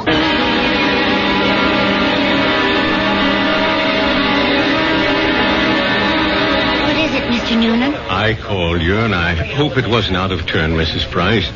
It's about Jerry. What about Jerry? He's sitting back there in a booth. Now, wait. Don't go to him yet. He's in trouble. Why, it can't be. We've had such a glorious 2 weeks. He's in trouble. Well, what kind of trouble? I don't know. We have to help him somehow. Is it that Buddy? I think so. Well, the time has come to lay that nonsense to rest once and for all. And I'm going to... That won't work. Agree with him. Show him anything he wants is okay with you. Don't fight him. Or we can give him his love. Hi, honey. Hi. Buy me a drink? Oh, sure. You know, I never knew you had those little gold highlights in your hair. Oh, I'm using a different bottle this week. I love you. I love you, too. And I want you to be with me always. Come on, Jerry. Let's start. No, not yet. Are you talking to me? The plan calls for it. How do I know there is a plan? Ask anybody. Ask Marge. Jerry, what are you talking about? Marge, do you believe there's a plan that determines the actions of everybody in the whole world? No. You sure? I'm sure. Well, then how do you think things work out? Well, every which way. Come on, Jerry. It's time. No, I won't go. Where won't you go? Then, Marge, as far as you're concerned, there isn't any plan. Oh, well, what do you think, Jerry? No, that's not important. What do you think? Well, yes. Yes, there is a plan. I can prove it. You can? Yes, but you started me thinking there has to be a plan. Otherwise, you and I, we just never would have met. Remember that day? Yeah. You were taking cash at Ryman's drugstore. That's the only reason I walked in there. Well, I'd already given notice. I was going to leave. And then you walked in and asked Doc if you could open a charge. Then and there, I decided to stay. And where were you going? Oh, away. Pull up stakes. Why? Well, my folks were gone. My friends were married. The neighborhood had changed. The girl I went to school with had a father, a construction engineer. He'd been transferred. Well, she took a job in his new office, and she wrote and said she found a nice crowd. They needed secretaries down there. She could fix it up. Well, why not? I was set to go. But it was not to be. You came wandering into Ryman's. Obviously, there's a master plan that rules our lives. And where was this wonderful place you almost went to? Atlanta. Atlanta? Oh, what's so remarkable about that, Jerry? It was definite you were going. Oh, sure. And only because you met me. Only because I met you.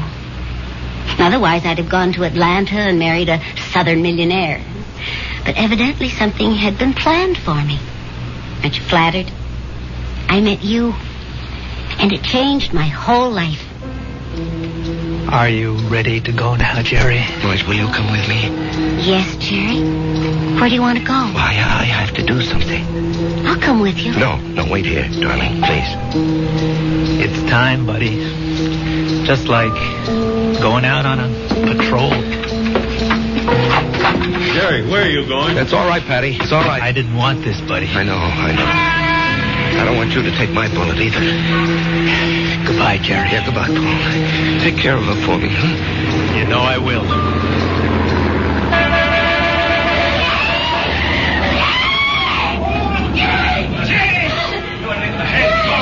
Call the police! Get an ambulance! Oh, Jerry. Barry. He's dead. Here, miss. Here, you're cold. Let me throw this coat over you. She's gonna faint. It's all right. I've got her. We'll bring her into that bar where it's warm. Give her a little stimulant. It's all right. Everything will be all right.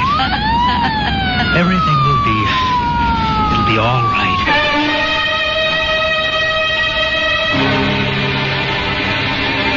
So many people preface what they believe with, "It is written." It is written in the stars. It is written on the wind. And for so many like Jerry, it is written on the bullet. I'll be back shortly.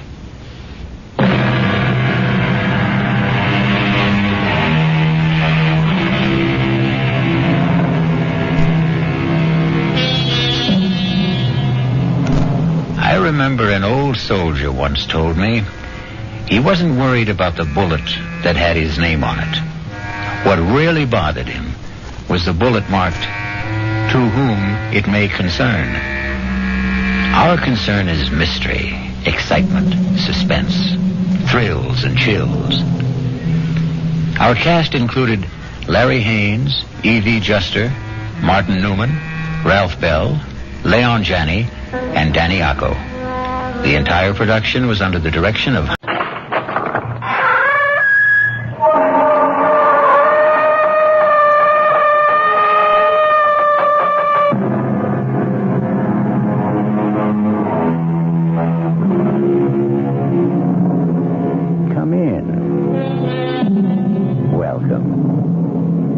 I'm E.G. Marshall. Welcome to the sound of suspense, to the fear you can hear. Consider this. What is the nature of danger? Is it a clear threat to our safety? Or is it a murky product of our imagination? And what is safety? Do we ever really possess it? Isn't there always danger? Our tale is about a little old lady who ran from danger and was pursued by a cat. How did you get into this house? Now get... I didn't even touch you. What's the matter with you? Sooner or later, you're going to have to get out of my house. Don't you think I want to feed you? Because I'm not. There's nothing in the house to eat anyway. How in the world did you ever get in here? How am I going to get rid of you?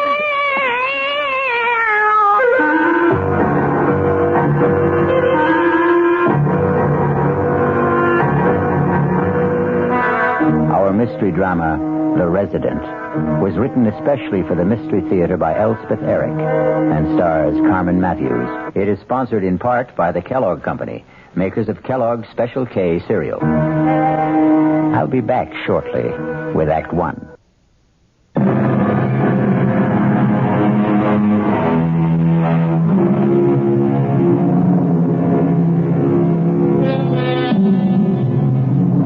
It's hard to live with danger.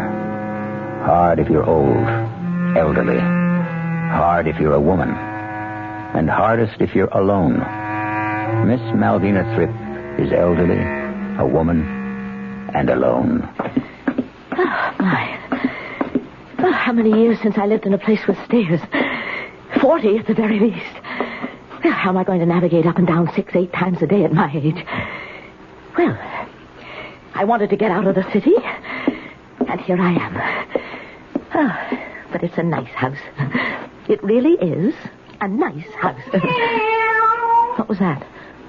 Was that a cat? Didn't I hear a cat? I'm sure... All right, Malvina. You heard a cat. There's nothing surprising about hearing a cat, nothing alarming. The thing is that I haven't lived in a house since I was a child. It makes me feel very alone. Not that I'm not used to being alone. I like being alone. But in the city, there was always somebody around. Other tenants. Not necessarily anyone you'd want to know or even talk to, but you'd meet them maybe in the elevator and exchange a few words. Not that I even knew their names or cared to. Also, there were the children at school. But I never knew what to say to them either. What I really liked was to talk to people on buses. Because sooner or later, one of us had to get off. Quiet out there, Cat. Cat, go away. Honestly, Cat, I will not let you in my house. Well, where are you? After all that racket, where are you? Cat? Gone off to howl at somebody else. Well, good. All that meowing. Well, how in the world did you get in here? Did you skitter through the door without my seeing you? Nah, you're a big cat, aren't you? Big yellow eyes. And you're sitting in my chair, you know that. My favorite wing chair. I'm probably getting cat hairs all over it. So, I think you'd better get down. Come on, Cat. Get down. Get off my chair. I didn't even touch you. What's the matter with you? Who could that be? Maybe somebody looking for you. I devoutly hope so. Mailman. Mail? For me? Nobody knows I'm here. I just moved in. One letter addressed to resident. You the resident of this house? Oh, I'm the resident, all right. As of this morning. Yeah. Here's your letter. Thank you. It says Sam's garage. Circular. Sam runs a good garage. I don't have a car. Better luck next time. Mr. Mailman. Huh? Do you know anybody who's lost a cat? You found a cat? It's in my house. It doesn't want to leave. Crazy about you, huh? I wouldn't say that, no. Maybe if you leave the door open, it'll sort of wander out. Well, is that safe? to leave the door open? In this town? Are you kidding? Well, it's good to hear that. I had a cooperative apartment in the city. Every cent I had was invested in it, and I traded it for this house to be safe. Everybody here was born here and is about to die here. I'll inquire around if anybody's lost a cat. Oh, thank you. I'd appreciate it. Oh, no. Leave it open, he said. Safe, he said. Well, now, Cat, anytime you're ready, the door is open. You can... Where are you? Where have you gone to? Are you still in this house? Looking for someone? Oh, you frightened me. The door was open. I left it open for the cat. You have a cat? No, I don't have a cat. It just showed up here a little while ago, and it didn't seem about to leave, so I... Did you want something? Something in particular, Miss... Viola's my name. Viola? What? I've forgotten. Oh, you have a little scratch on your arm. Well, the cat did that. What did you do to the cat? I just wanted her to get out of my chair. Why did you? Well, it's my favorite chair. No wonder.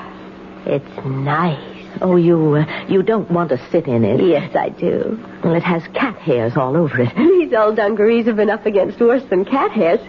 Okay to drop my knapsack here? Oh. You live alone?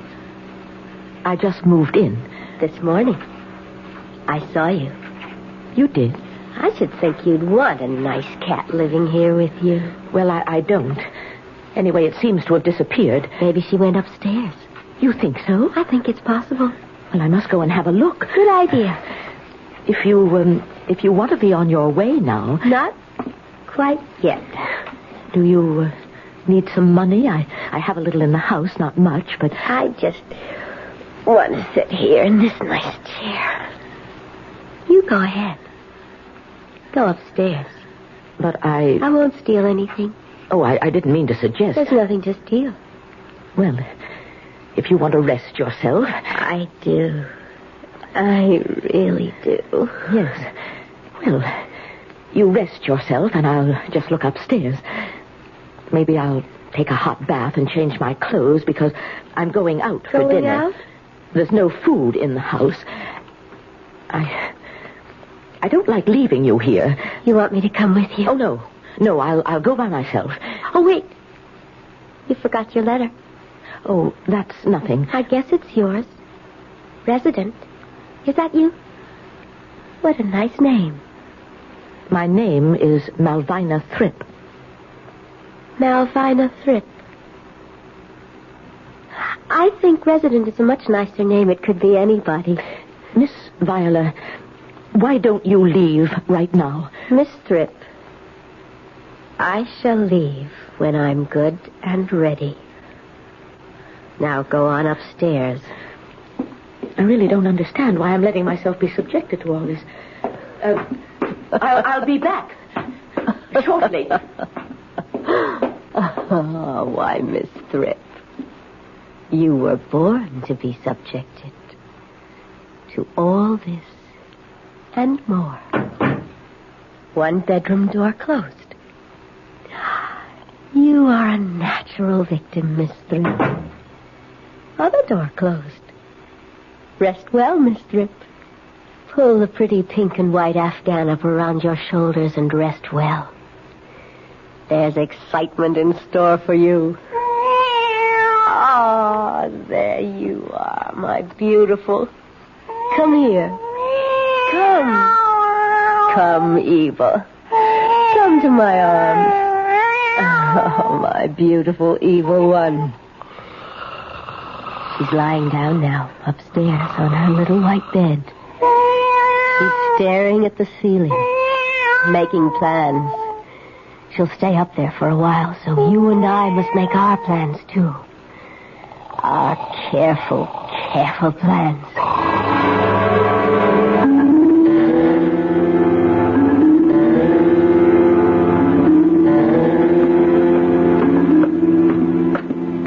Feeling better, Miss Thrip? You're still here. You've changed your clothes. What on earth are you doing? This is our dinner. I'm going out. I told you. Look, a barbecued chicken and a bottle of wine. What on earth? I had them in my knapsack. On the road, I'd buy a chicken and a bottle of wine every day. Have a drumstick. I couldn't. Not hungry? Not a bit hungry. Oh. You pack up your chicken and your wine and your knapsack and you get out of my house. Miss Thrip, you sit down. Sit down.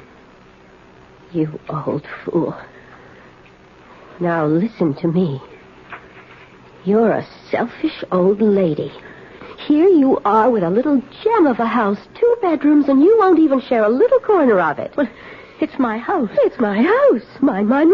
What a way to talk. But it is my... Don't you know what it is to share? Why should I share my house with you? With anybody? If I don't want to... It's sharing that makes life beautiful, Miss Thrip. Don't you know that, for heaven's sake? No. Well, then you are going to learn. Here. Have some wine. Well, perhaps I'd better. Of course you'd better. There you are. Do you like me, Miss Thrip? Well, I'm sure you're a very nice girl, really, but don't you think you ought... I mean, do your parents know where you are, what you're doing? What are parents? Your father, your mother. Oh, my biological predecessors. Do they know what you're doing? Wandering about with a knapsack, living off of chicken and wine? Let me fill your glass. They don't care. And I don't care. It's very strange. Only the very weak cling to their families. Well, I know I'm not strong, but on the other hand, I'm not weak either. I don't think I am. Wishy-washy. I've supported myself. I've lived alone. I haven't complained. You call that being strong? Well, it isn't being weak. Anyway, I've never thought it was. You've endured, Miss Thrip. Strong people don't endure things. They change them. Well, they take things and they change them. I wouldn't know how to change. To take. If one way doesn't work, try another, that's how. The thing is, get what you want. Well, I want my house. I want my house. Take it. If you just go. Make me. If the cat would just go. If I could just have my house back again the way it was when I moved in. You want more chicken, Miss Thrip? Oh, no. It's the cat. She's back. You like those bones, do you, my lovely? My evil? My beautiful evil? What did you call her? Eva. That's her name. How do you know what her name is? Because I just named her. Evil is a horrible name. No, it isn't. Think about it, Miss Thrip. Evil, spelled backwards, is live. Think about that.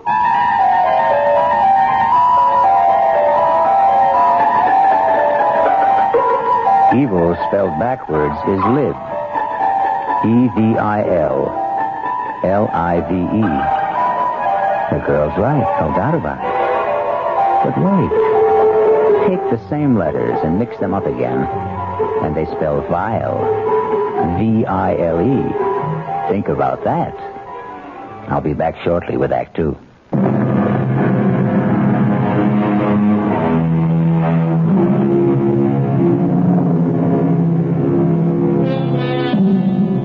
Now, let's get back to the story of a lady living alone until a cat moved in. A cat named Evil. Until a girl moved in named Viola. And the lady no longer lived alone. Wake up, Miss Thrip. It's morning. Time to wake up. What happened? You went to sleep on the couch, that's all. Why did I do that? Who are you? You know me. I'm Viola. Why are you holding that cat? This is Evil. Evil slept upstairs with me on my bed. Your bed? Don't you remember anything at all? I wanted the cat to get out of my house. And Evil wouldn't go, would you? You lovely thing. And then you walked into my house, a total stranger. I won't be a stranger for long. You can count on that. I want you to get out of my house. You and the cat, both of you. Can't you understand that? This is my house. Where's the telephone? I don't have a telephone. Why? Look at you. You've got my dress on. Why don't you have a telephone? How dare you put my dress on? My dungarees were dirty. Why don't you have a telephone? I haven't had one put in yet. Now, I'll have to go out. You're leaving? I have to go out and get some food. We have to have breakfast, don't we? I don't care about breakfast. I want my house back. Miss Thrip, you really must stop being so selfish. I just want what belongs to me. That's not selfish. Listen, old lady. I'm going out, but I'll be back.